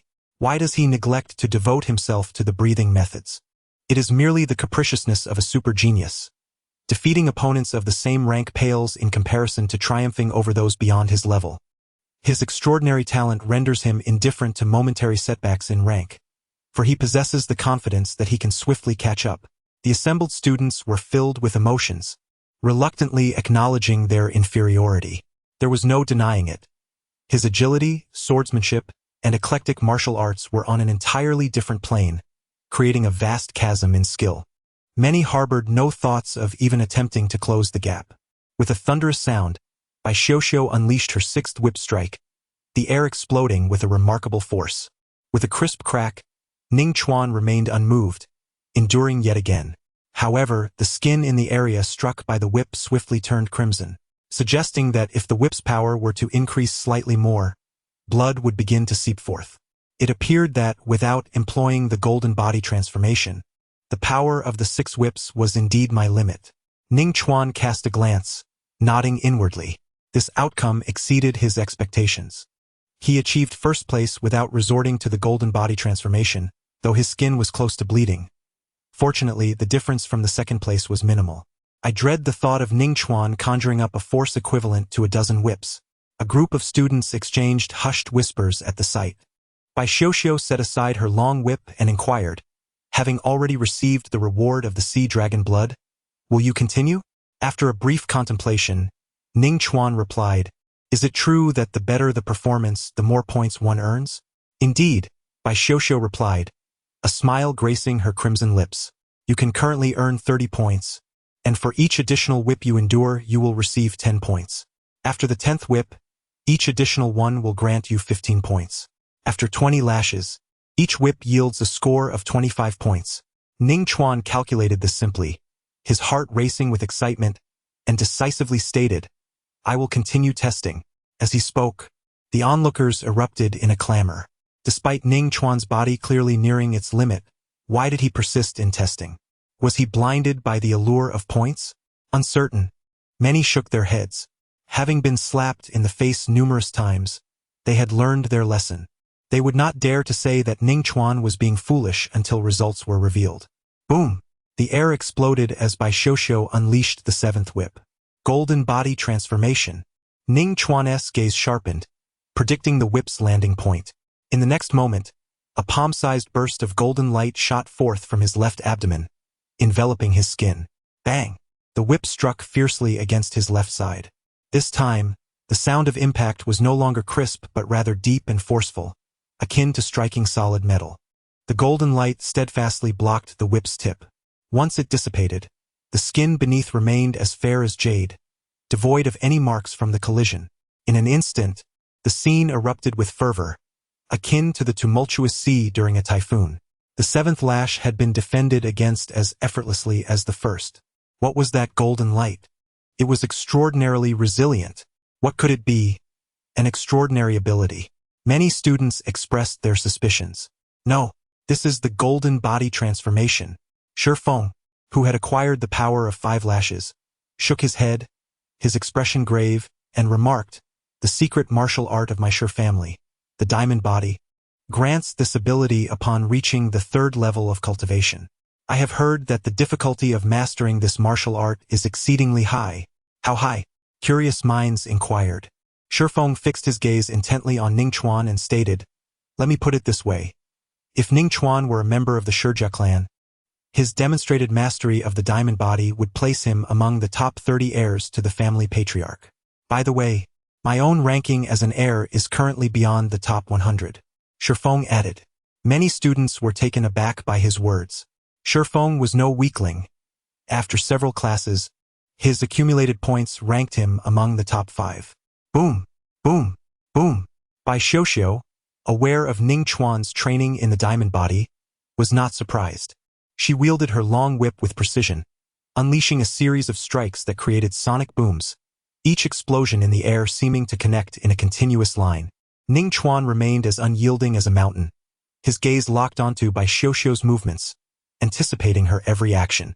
Golden light flickered across his body, emanating an impenetrable strength that entirely intercepted the whip's tip. Bang!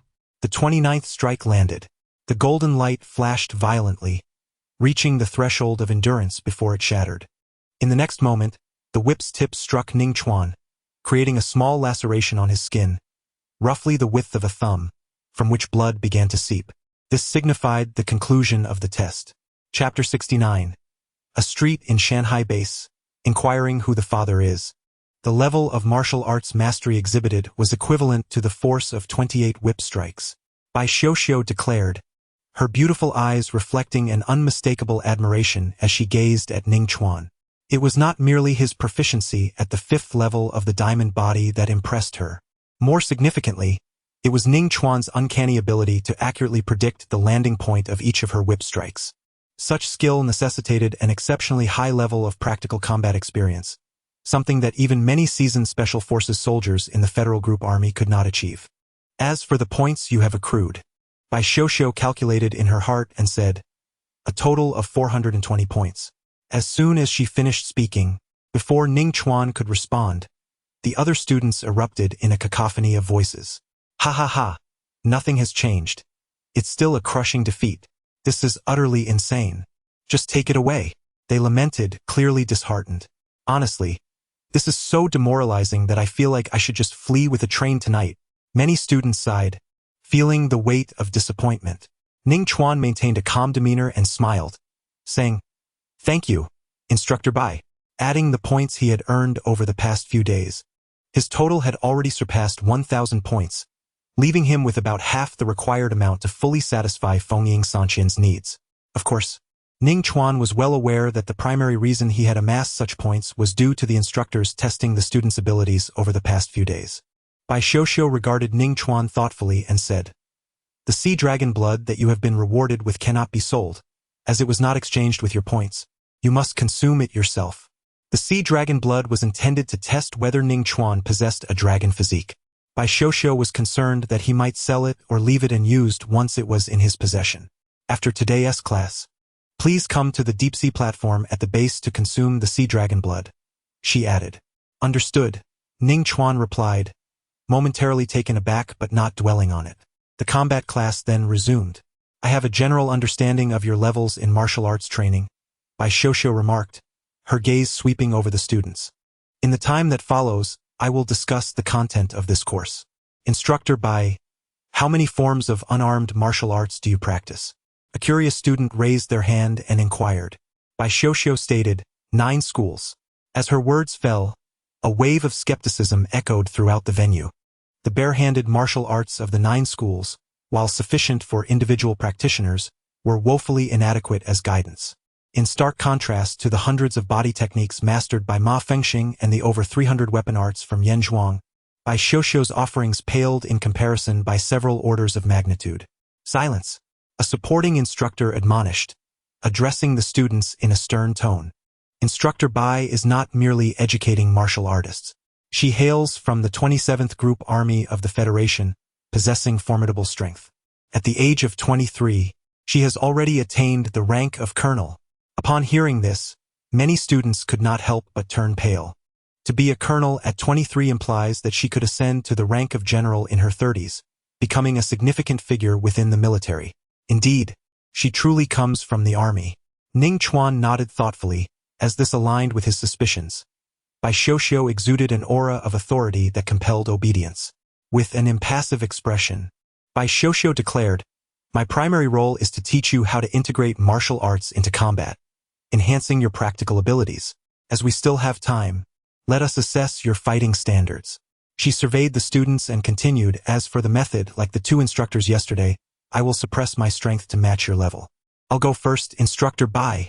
A student eagerly raised his hand and hurriedly pushed through the crowd, nearly stumbling in the process. My name is Huang Shitao, with a punching force of 4,400 kilograms, and my martial art is the Python Soft technique. Upon hearing this, several male students exchanged knowing glances and shared a smile, understanding Huang Shitao's eagerness. The Python Jiu-Jitsu, a form of grappling martial arts, once executed successfully, ensnares the opponent's body as tightly as a long-horned python. Bai Xiuxiu cast a glance at Huang Shitao and remarked calmly, let us begin. Yes. Huang Shitao moved swiftly, rushing forward in an instant. He spread his arms wide, resembling an iron hoop, attempting to ensnare Bai Xiuxiu in a close-quarter struggle. Bai Xiuxiu's expression remained serene. She did not evade, but instead stepped forward deliberately. In the process, her right knee was raised with tremendous force, striking precisely against the oncoming Huang Shitao. With a resounding thud, Huang Shitao froze, akin to a scalded shrimp, collapsing to his knees at Bai Xiuxiu's feet, clutching his abdomen, his face beaded with sweat from the pain. Witnessing this scene, many students felt a jolt of surprise. Huang Shitao had not withstood a single move. Most astonishingly, Bai Xiuxiu had not even unleashed her martial prowess. Huang Shitao had seemingly thrown himself against her knee. In terms of combat prowess, Yan Zhuang and Ma Fengxing lagged significantly behind Bai Xiuxiu. Ning Chuan observed thoughtfully.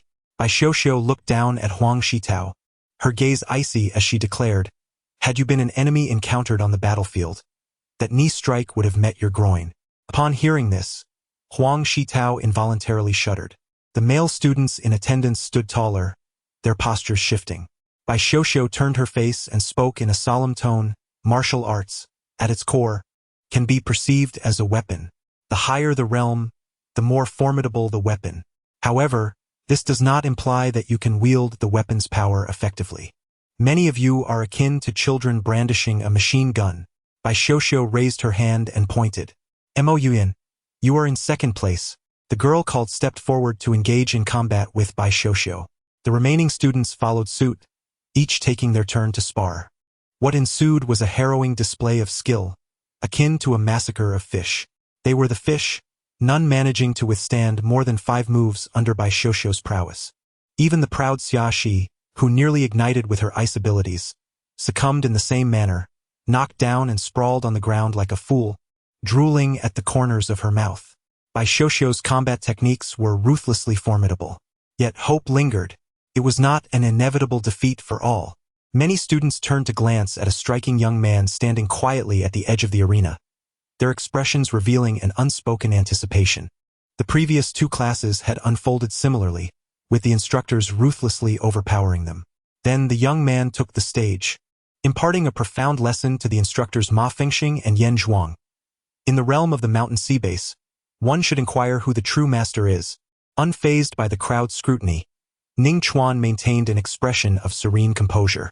Before his eyes lay a luminous interface visible only to him. One of the sections read, "Thousand Bones Killing Technique. Proficient, Progress 87. In less than a month, he was on the verge of attaining mastery at the 3rd level. Such progress was astonishing. However, compared to the nearly concurrent training in Thunder Slash and Diamond Body, the Thousand Bones Killing Technique lagged significantly. There was little to be done. Thunder Slash had undergone 2 moments of enlightenment, while Diamond Body had absorbed medicine packs worth over 1 million. Ningxin, you are the last hope of our village. How about you take this one? Song Xiu teased. Alright, he replied. He understood clearly that, without a transcendent level of unarmed martial arts, the odds of defeating Bai Xiuxiu were exceedingly slim. Yet, he did not mind the prospect of defeat. He harbored no obsessive fixation on victory or loss. His primary concern was to accumulate sufficient points. With the combination of the Gale Steps and the Wind Shadow 3000 techniques, alongside his combat prowess, Ning Chuan believed it was not an insurmountable challenge to secure the top position. Chapter 70. The Ascending Encounter with the Descending Deity. As he approached, Ning Chuan pondered briefly before stating, Instructor Bai, my punching force is approximately 2,100 kilograms. After mastering the Dragon Elephant ancient scripture, his refining speed had become astonishing. Provided with an ample supply of the beast nutrient solution, he could enhance his punching force by around 100 kilograms each day. However, he recalled that just yesterday, it had been 2,000 kilograms. Was he losing his mind? No, Ningxun was known for his modesty. Yesterday his actual punching force was likely around 2,090 kilograms, but he had omitted the fractional part. An increase of 10 kilograms in a single day was indeed remarkable. Over 3 months, that amounted to a staggering 1,000 kilograms. Many students murmured in astonishment, and Bai Xiuxiu's expression grew more serious. She became increasingly convinced that Ning Chuan was awakening his dragon-like physique. Unfazed, Ning Chuan continued, in the realm of unarmed martial arts, I have only practiced one technique, the Thousand Bones slaughtering art. As soon as he finished speaking, before Bai Xiuxiu could respond, the uproar among the students surged once more.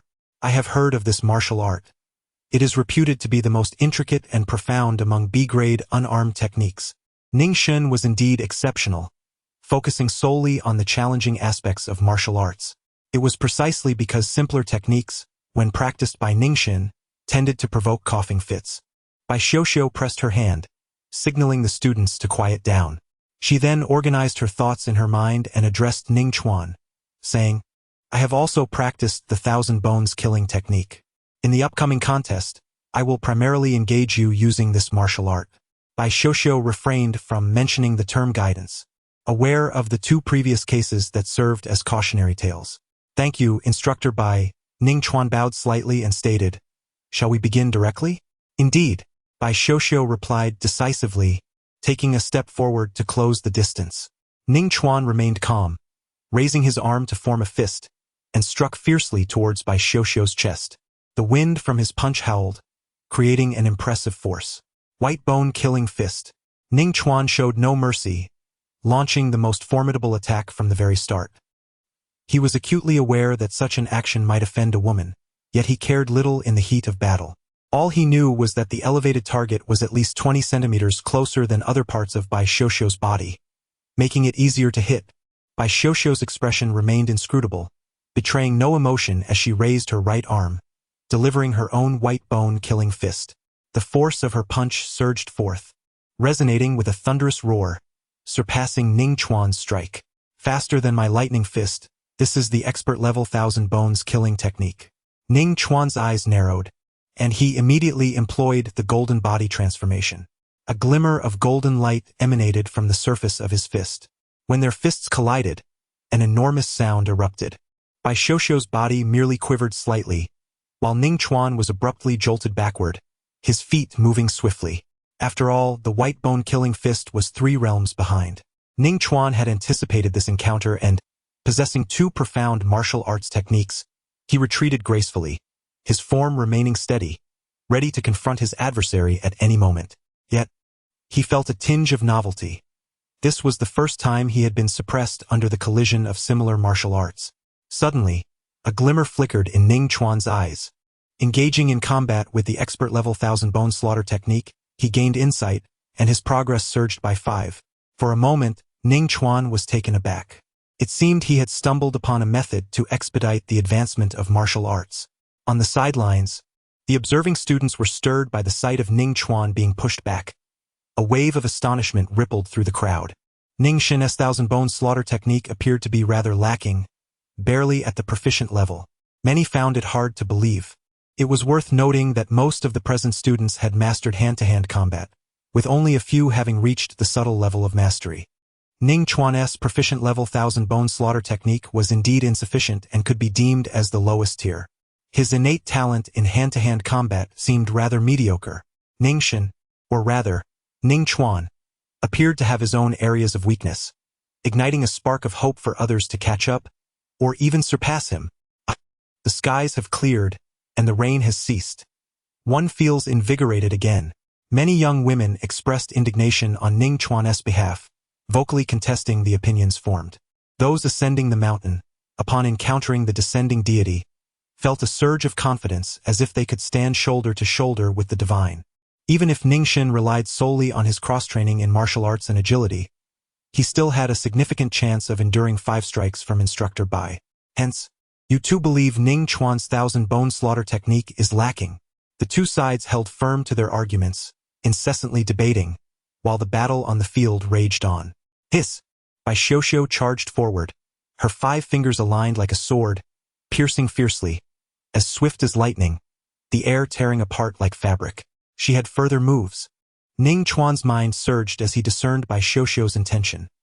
He neither dodged nor flinched, countering with a palm sword strike of his own. Just as their fingertips were about to collide, both of their arms quivered, serpentine in motion, narrowly missing each other and striking towards one another's bodies. The first move of the Thousand Bones Slaughter technique, Shadow Serpent Strike. Engaging in combat with the expert-level Thousand Bones Slaughter technique, he gained insight, advancing his progress by 5. Another prompt echoed in his mind. In the next moment, Bai Xiuxiu, with her superior mastery of the Thousand Bones Slaughter technique, landed a blow on Ning Chuan's throat. Thud! Golden light surged forth, and sparks erupted.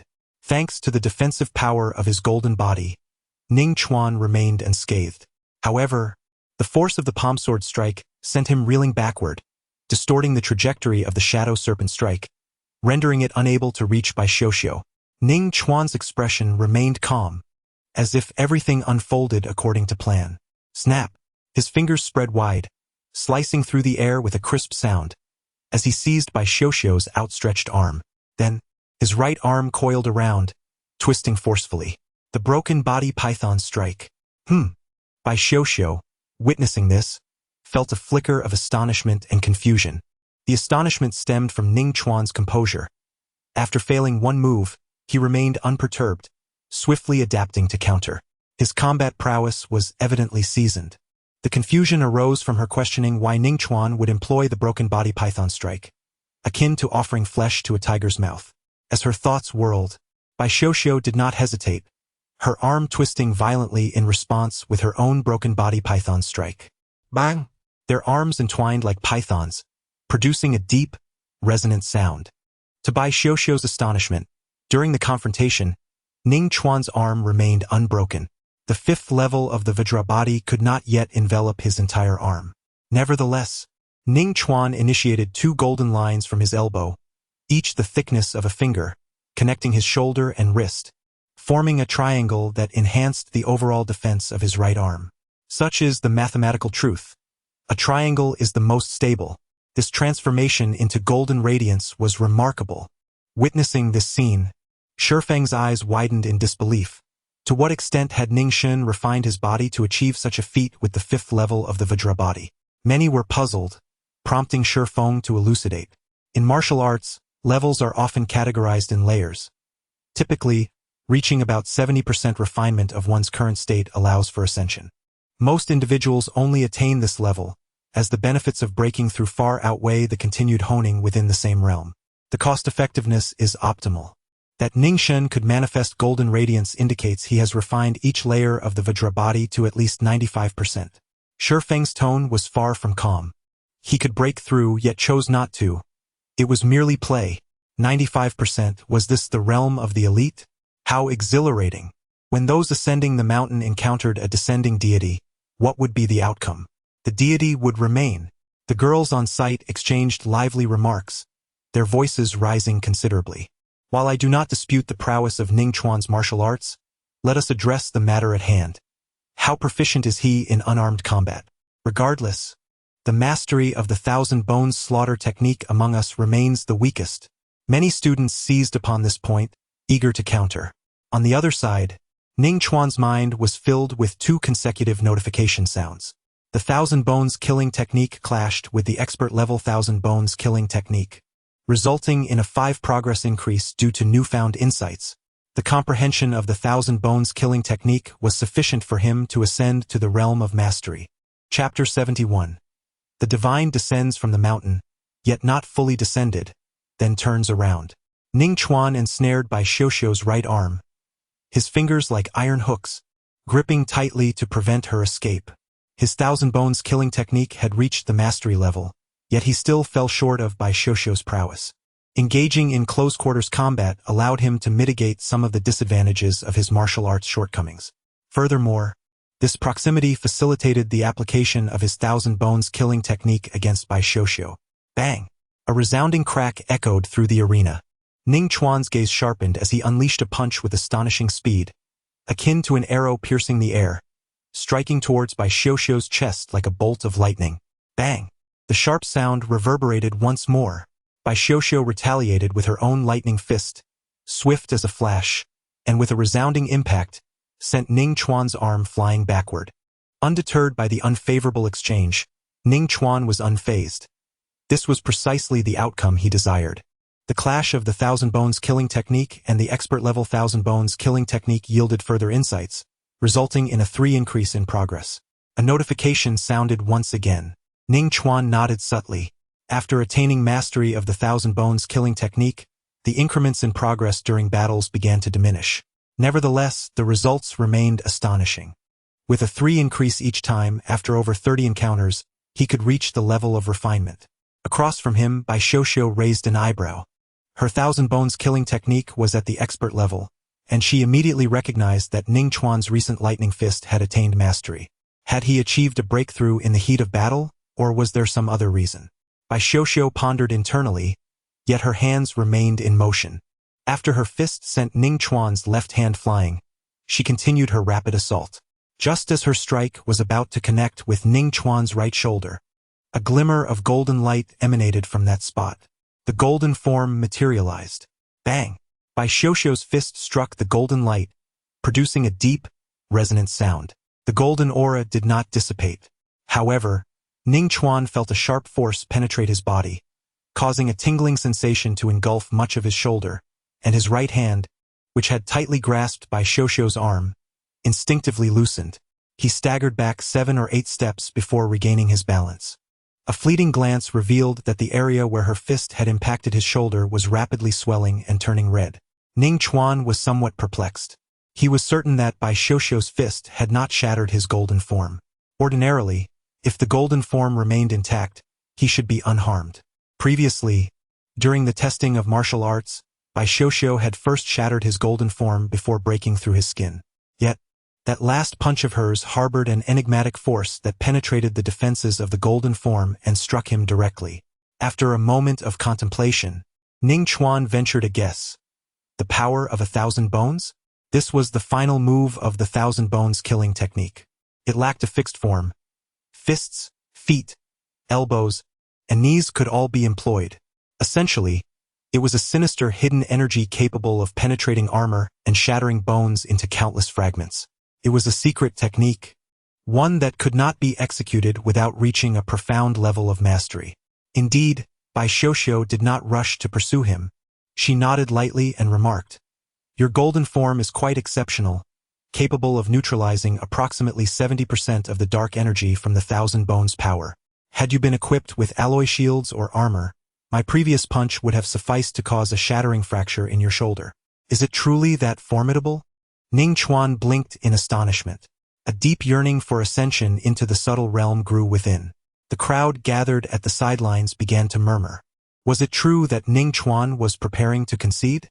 It was understandable, considering the formidable power of the 1,000 bones. Should he fail to transform into the golden body, the consequences would be dire. Many students exchanged light-hearted banter. Yet, in the next moment, a cold and commanding voice silenced them. "Let us continue." Ning Chuan swiftly stepped forward, unleashing the 1,000 bones slaughter technique, seamlessly alternating through the first 4 forms as he relentlessly struck at Bai Xiuxiu. With the indomitable strength of the diamond body and the mastery of 2 martial arts techniques, he was confident he would not be defeated within 100 exchanges. There was ample time for the 1,000 bones slaughter technique to evolve. "Is he slapping faces now?" A girl scoffed. "Perhaps Ning Chuan overheard our conversation and is forcing himself to act for the sake of his pride." The group of students stubbornly refused to admit their misjudgment. But soon, their expressions began to betray them. Although Ning Chuan had been at a disadvantage in his battle with Bai Xiuxiu, as time progressed, the dynamics of the match gradually began to balance. With a resounding crash, the two engaged in a fierce clash, executing the bone-killing fist. Ning Chuan rapidly retreated, while Bai Xiuxiu remained steadfast, her body jolted violently by the impact. It was worth noting that during their initial encounter, Bai Xiuxiu had merely trembled slightly. What was happening? Ning Chuan was indeed making discernible progress. I distinctly recalled that during their first collision with the bone-killing fist, he had been forced back 15 steps. This time, it was only 8.5. One student exclaimed, wide-eyed, "I am not blind." The force behind Ning Chuan's punch just now must have reached the pinnacle of mastery. How can he still be on an upward trajectory? The air was filled with exclamations, as many of the students were bewildered. The sudden breakthrough was merely an elevation to a new realm, which did not align with Ning Chuan's remarkable performance. Not far away, Ning Chuan gazed at Bai Xiuxiu, a slight smile curving his lips. Engaging in a duel using the 1,000 bone slaughter technique against an expert's mastery of the same art, he gleaned profound insights, resulting in a 3 progress increase. The 1,000 bone slaughter technique had accumulated sufficiently, allowing him to reach the subtle realm. However, the disparity in realms was too minor. Hence, further enlightenment through combat was no longer possible. The notification echoed repeatedly in his mind. Upon hearing the last message, Ning Chuan paused momentarily, yet he felt no regret. Achieving the subtle realm was already an unexpected delight. Most importantly, he could employ this method to facilitate a swift breakthrough for other offensive martial arts. Eager to test the might of the Thousand Bone power, Ning Chuan focused his energy, executing the Wind Shadow 3000 technique, and in an instant, he leaped before Bai Xiuxiu, his fist clenched and ready to strike. The force of his punch created a palpable pressure. Bai Xiuxiu's eyes glimmered as she sensed something amiss with Ning Chuan's attack. She raised her arm and countered with a palm strike infused with Thousand Bone power. The clash resounded with a thunderous bang as their energies collided, unleashing a tangible wave of force that scattered in all directions with tremendous strength. Several light tubes on the ceiling shattered, crashing down in a cacophony. Ning Chuan felt a shock reverberate through his body, causing him to step back 2 paces. After all, he was still a realm short and could not completely negate Bai Xiuxiu's Thousand Bone power. However, the residual power, after being diminished by 70% through his golden body technique, posed no threat when it impacted Ning Chuan's fist. The aftermath of this battle was rather tumultuous, prompting some to sense that something was amiss. Song Xiu's expression was far from tranquil as he remarked, "The recent collision was a result of Ning Chuan and instructor by engaging in a fierce contest using the Thousand Bone power. Such hidden energy possesses formidable might. It is hardly surprising that the clash was so thunderous. This implies that Ning Chuan's Thousand Bone slaughtering technique has reached an exquisite level." Upon hearing this, the atmosphere among the crowd erupted into tumult, waves of astonishment rippling through them. Just moments ago, he was merely at a proficient stage. Yet, in the blink of an eye, he has achieved such refinement. I suspect Ning Chuan was merely concealing his true abilities, deliberately toying with our perceptions. You lot, who previously mocked Ning Chuan, now appear as wilted eggplants. Numerous female students cast scornful glances at the group that had ridiculed Ning Chuan earlier. The divine being descending from the mountain not only ceased its descent but also turned back. An exquisite level, you say? It is not as if one stands alone in brilliance. Both Song Xiu and Shifeng possess their own unique B-grade martial arts at the same level of refinement. A student voiced a rebuttal, inciting a wave of protests. At this moment, Ning Chuan was disinterested in the bickering between the 2 factions. In his mind, the sound of notifications echoed continuously, resembling an unbroken thread. Once again finding himself at a disadvantage, the Thousand Bone slaughtering technique left him feeling immensely stifled. In a fit of rage, he achieved sudden enlightenment. Progress increased by 50. Progress increased by 50. With sufficient comprehension of the Thousand Bone slaughtering technique, he ascended to the expert realm. Progress continued to rise. Chapter 72. Enlightenment, a fortress surrounded by walls. Those outside yearn to enter, while those within revel in their mastery. The understanding surged like a torrent into his mind, seemingly transforming into an innate instinct for Ning Chuan. Before long, the notifications ceased to resound. Ning Chuan felt a stirring within, as a luminous screen manifested before his eyes. One of the columns displayed a remarkable transformation. Thousand Bones slaughtering technique. Perfect. Progress 33. Ning Chuan could hardly contain his excitement. This advancement was far more effortless than the previous 2 martial arts achieving perfection. Opposite him, Bai Xiuxiu's delicate face expressed astonishment as she inquired, "Did you enter a state of enlightenment during our previous battle?" Though it was a question, her tone resonated with a sense of certainty. Reflecting on Ning Chuan's past experiences documented in the records, Bai Xiuxiu could conceive of no other explanation except for enlightenment. Something like that, Ning Chuan replied with a smile. He was not lying. Indeed, he had experienced enlightenment upon the Thousand Bones slaughtering technique reaching the subtle realm. After a brief contemplation, Bai Xiuxiu stated, "Now that your Thousand Bones slaughtering technique has attained the subtle realm, I shall employ other offensive martial arts in our ensuing battle." "Not a problem," Ning Chuan responded, his foot suddenly striking the ground, propelling him forward. "By the way, Instructor Bai, I must remind you that my Thousand Bones slaughtering technique is not in the subtle realm." Ning Chuan grinned. Before his words could fully settle, he raised his arm and swung his fist, aiming once again at Bai Xiuxiu's chest. It was apparent that she had trained in 9 forms of unarmed martial arts, and it was safe to assume that at least one of those was an S-rank martial art at the expert level. Caution was paramount. Boom! A thunderous crack echoed throughout the arena, deafening in its intensity. The lightning fist. Still at the perfect realm, Ning Chuan's fist surged forth with unprecedented speed, akin to a bolt of lightning streaking across the sky. The pressure from his punch caused ripples to form across Bai Xiuxiu's chest, expanding outward in concentric circles. Bai Xiuxiu's beautiful eyes widened in shock. The lightning fist that approached her was far swifter than she had anticipated. She was utterly unprepared. It was too late to raise her arms in defense. Just as Ning Chuan's fist made contact with Bai Xiuxiu's garment, she relinquished control over her strength, and a vivid crimson energy erupted forth like lightning, sending Ning Chuan flying with a resounding thud. What? After being propelled backward for over 10 meters, Ning Chuan landed and raised his fist to inspect it. Bai Xiuxiu must have tempered the potency of her energy. His skin remained unblemished, devoid of any injury. However, he couldn't shake the feeling that it might be an illusion. Bai Xiuxiu's crimson energy seemed to possess the ability to transform.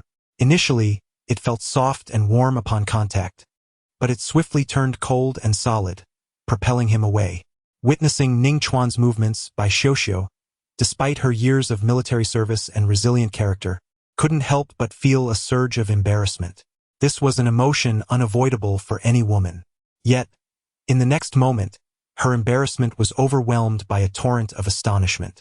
According to the Martial Arts Alliance's investigative report, enlightenment typically allows for a maximum elevation of 2 realms in martial arts, with 3 realms being exceedingly rare. Yet, Ning Chuan had transitioned directly from the 2nd realm to the 6th realm with perfection. Has anyone in the annals of the Federation ever achieved such a feat? Bai Xiuxiu took a deep breath to steady her emotions and stated, "Your 1,000-bone slaughter technique is of perfect mastery, far exceeding my expectations. In this contest, I concede defeat." If there were to be a rematch, she was confident of victory, as she possessed several profound unarmed combat techniques yet to be demonstrated. But defeat was defeat. She would not make excuses to evade it. Upon hearing her words, the crowd erupted like boiling water. Ning Chuan had triumphed once again. Bai Xiuxiu had been thoroughly bested by him. "My name is Elfong. For reasons unknown, my right eyelid has been twitching incessantly today, as if foretelling an impending calamity. Haha, it's not quite that dramatic. The breathing technique course requires no physical exertion. As for the perfect realm of the 1,000-bone slaughter technique, can it truly stand unrivaled? What more can you all possibly say now?" Many girls glared at the students who had previously mocked Ning Chuan. Those individuals exchanged glances, rendered speechless and unable to retort. It was inevitable. Ning Chuan's sudden comprehension of the 1,000-bone slaughter technique undoubtedly attests to his exceptional talent in unarmed martial arts. They had underestimated him. Before the final outcome was revealed, such words should never have been uttered. "I apologize, I was mistaken. Ning Chuan is not merely a god descended from the mountain. He is an eternal deity." One student awkwardly chuckled. The others followed suit, sheepishly offering their apologies. "Ning Chuan is remarkable, even surpassing the Dragon King. From this day forth, Ning Shun shall be my unwavering belief." Ning Chuan paid no heed to these remarks. He has always been indifferent to the opinions of outsiders. A solitary figure, he remains unscathed by verbal assaults. Of course, should he find the noise intolerable, he would not hesitate to wield his blade. Ning Chuan turned his gaze forward and inquired, "Instructor Bai, how many points can I earn?" Bai Xiuxiu pondered for a moment, then thoughtfully replied, "Defeating me, combined with mastering the perfect realm of the 1,000-bone slaughter technique, will yield 500 points. Achieving sudden enlightenment beyond the 4th realm will grant you an additional 1,000 points. Furthermore, since this is not your first moment of enlightenment and your talent is exceptional, I shall reward you with an extra 500 points. In total, that amounts to 2,000 points."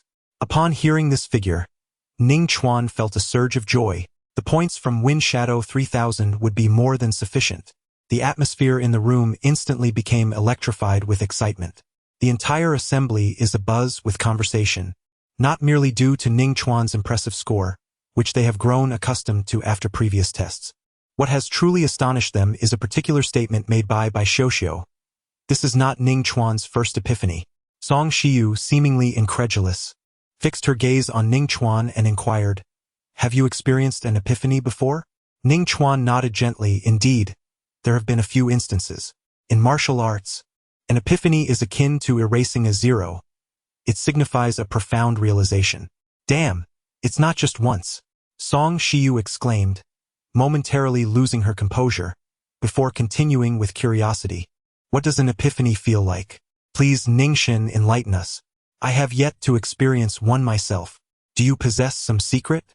Many students echoed her sentiments, their eyes gleaming with anticipation as they looked towards Ning Chuan. An epiphany is not as splendid as you might envision. There is no such thing as a free lunch in this world. After pondering for a few moments, Ning Chuan remarked, an epiphany resembles a walled city, with those outside desperately yearning to enter. At this juncture, he sighed and paused. But what of those within the city? Do they wish to escape? An impatient student pressed. Is there a cost associated with an epiphany? Bai Xiuxiu, nearby, also perked up her ears, her understanding of epiphanies limited to theoretical knowledge from books, having never experienced one firsthand. Ning Chuan's analogy of the walled city intrigued her. No, Ning Chuan shook his head, a smile breaking across his face. The inhabitants of the city know how to enjoy themselves. They are quite content. Bai Xiuxiu. Student. A clever play on words indeed. Indeed, I am filled with a desire to deliver a sound thrashing to him, yet I find myself unable to do so. It is truly infuriating. Amidst this jovial atmosphere, the morning combat class has officially concluded. The news of Ning Chuan's victory over Bai Xiuxiu swiftly circulated throughout the base, causing considerable upheaval among the staff. In 3 sessions, 3 instructors faced defeat without exception. Such a record is nothing short of sensational. Since the establishment of the Shanghai Genius Training Camp, nothing of this magnitude has ever occurred. In private, many staff members have come to a unanimous consensus regarding Ning Chuan. He is as if a deity has descended upon the world. Chapter 73. The realm of breathing techniques is not advanced. It is mastered. You all are at the fundamental level, so there is no issue. At 2 o'clock in the afternoon, the cultivation class commenced. Hello everyone. Lu Fong tapped on the lectern and chuckled. Fortunately, I do not have to compete with the students in this course. Otherwise, I would have to flee with a train on my shoulders last night. Laughter erupted from the audience, understanding the implication behind Lu Fong's words. Among the previous 3 instructors, only Bai Xiuxiu fared slightly better, refraining from boasting. The other 2 suffered utter humiliation. Ning Chuan silently chuckled. The 4 instructors of the training camp, regardless of their strength, possessed commendable character. As the classroom settled into a quieter state, Lu Fong continued, in this class, I will discuss breathing techniques, but before that, I have a question to pose. Who among you knows the essence of power surging like a spring? Lu Fong inquired. From a literal perspective, it means that power gushes forth like spring water, circulating and unifying within the body. When the bodily strength reaches a certain standard, does it not manifest as power surging like a spring? A robust student curiously responded. El Fong cast a concerned glance at him and remarked, this has nothing to do with the magnitude of physical strength. Some among you have cultivated the S-level breathing technique. Yet why is there no vigor like a surging spring? The students exchanged glances, confirming their mutual ignorance. Ning Chuan felt a flicker of curiosity. This knowledge had never been imparted at Qingshan No. 1 High School. The vigor of a surging spring is an external manifestation, fundamentally induced by a certain substance. El Fond. Not one to keep them in suspense, elucidated directly, this substance was referred to as blood energy in ancient times. Following the establishment of the Federation, scientific advancements unfolded rapidly, leading to the analysis of the characteristics of blood energy, which has since been designated as the potential factor within academic circles. Upon hearing El Fong's explanation, the students began to engage in animated discussions. Ning Chuan pondered thoughtfully, Instructor L, does an increase in this potential factor imply a greater excavation of one's latent capabilities? A student raised their hand to inquire. El Fong chuckled. For practitioners of martial arts, it is far more evocative to refer to it as blood energy. However, you are not incorrect. To a certain extent, blood energy indeed represents a person's potential. It may not manifest during the awakening stage, but once one becomes a martial artist, the differences will gradually emerge and become increasingly pronounced. El Fong spoke with a calm demeanor. Martial artists serve as a general term, with specific ranks divided into 9 grades, commencing from the 1st grade and culminating at the 9th. Beyond that, one becomes a knight or a divine general. How does one enhance their blood energy? Many students fixated their anxious gazes upon Elfong. He pondered for a moment before responding. This brings us to the topic of breathing techniques. The higher the level and realm of the breathing technique, the greater the refinement, and consequently, the more blood energy the body will generate. He paused for a moment and added, among these, the most crucial aspect is the mastery of breathing techniques. Do not underestimate this. The same breathing method, when approached from different levels of mastery, produces varying degrees of strength. However, the vitality generated within the body differs immensely. The disparity in vitality between the foundational and perfected states is, at the very least, a factor of 20. Upon hearing this, Ning Chuan's eyes narrowed slightly. The technique he had previously practiced, the mighty bull fist, exhibited no significant enhancement in power upon deeper comprehension. Yet, the dragon-elephant ancient scripture contradicted this notion. The higher the level of mastery, the stronger the physical prowess. How could my high school fail to impart such vital knowledge about the significance of vitality beforehand? One student expressed their dissatisfaction. Lu Fong chuckled softly and replied, "The reason is quite simple. We feared it might hinder your progress. The mastery of breathing techniques is exceedingly challenging to elevate. Consider what level of mastery does each of you possess in your respective breathing methods. Indeed, I am practicing an S-rank breathing technique, the Great Strength Demon Ape skill, and I remain at the foundational level. You are fortunate. My A-rank breathing technique is also at the foundational level. It is astounding that, after 12 years of practice, my breathing technique has yet to reach even the proficient level." The crowd buzzed with discussions. Ultimately, they uncovered a startling reality. Among this group of exceptional talents, only Song Shiyu had managed to cultivate the S-rank breathing technique to a proficient level. Only 2 others had reached proficiency with A-rank techniques, while the remaining students were all at the foundational level. Wait, didn't Ning Chuan just say nothing? Someone called out, and numerous students turned their gaze toward Ning Chuan. Song Shiyu sat nearby, grinning playfully. Come on, Ning Chuan, everyone is quite curious. Do share about the mastery realm. Ning Chuan straightened his back and spoke softly. Song Shiyu pouted in annoyance. How infuriating. He has done it again. Was there any martial art that he wasn't proficient in? The students exchanged fervent discussions, filled with admiration. In terms of martial prowess, Ning Chuan's dominance was absolute, leaving no room for escape. The more thoroughly one's body was refined through breathing techniques, the greater the vitality generated, making subsequent cultivation significantly easier. Upon hearing this, Ning Chuan furrowed his brows. The dragon-elephant ancient scripture was still approximately 30% away from reaching the nuanced realm, requiring another 6 months or so. It was imperative to consume the beast essence for nourishment. Ning Chuan silently shook his head. Without the enhancement of the beast essence, the advancement in the dragon-elephant ancient scripture would be drastically hindered. When that time came, it would not merely take half a year. On the podium, he continued, the greater the vitality, the higher the quality of the primordial seed. However, I must caution you all against wasting years merely to elevate your breathing technique for a bit of vitality. Below the night level, one's potential diminishes with age. This is precisely why the school refrains from imparting knowledge about vitality. Lu Fong surveyed the students, his voice grave. Remember this ancient adage. If you do not become a warrior by the age of 20, you shall forever be devoid of hope to become a knight. The atmosphere among the students grew solemn. After a moment of contemplation, Song Shiyu raised her hand and inquired, Instructor Lu, are there alternative methods to enhance vitality? Indeed, there are a few, such as extraordinary abilities. Lu Fong deliberately cast a glance at Ning Chuan. The students then turned their attention to the bewildered Xiaxi. It is not the ice ability possessed by Xiaxi. Lu Fong waved his hand and smiled, saying, it is a physical ability. However, everyone prefers to refer to it as a special constitution. After all, when one hears water-type physical ability, one might mistakenly think it is a new offering from some establishment. Rather than the formidable Han-Hai battle body, Lu Fong's jest elicited a chorus of laughter. Subsequently, Lu Fong sobered his expression and stated seriously, a special constitution can enhance one's vitality due to its significantly higher growth potential. far exceeding that of ordinary individuals. When you practice the S-level breathing technique and reach the pinnacle of awakening, your punching power would be approximately 5,000 kilograms. Yet, certain powerful special constitutions can surpass 10,000 kilograms in punching power. Many students felt a stir of anxiety upon hearing this.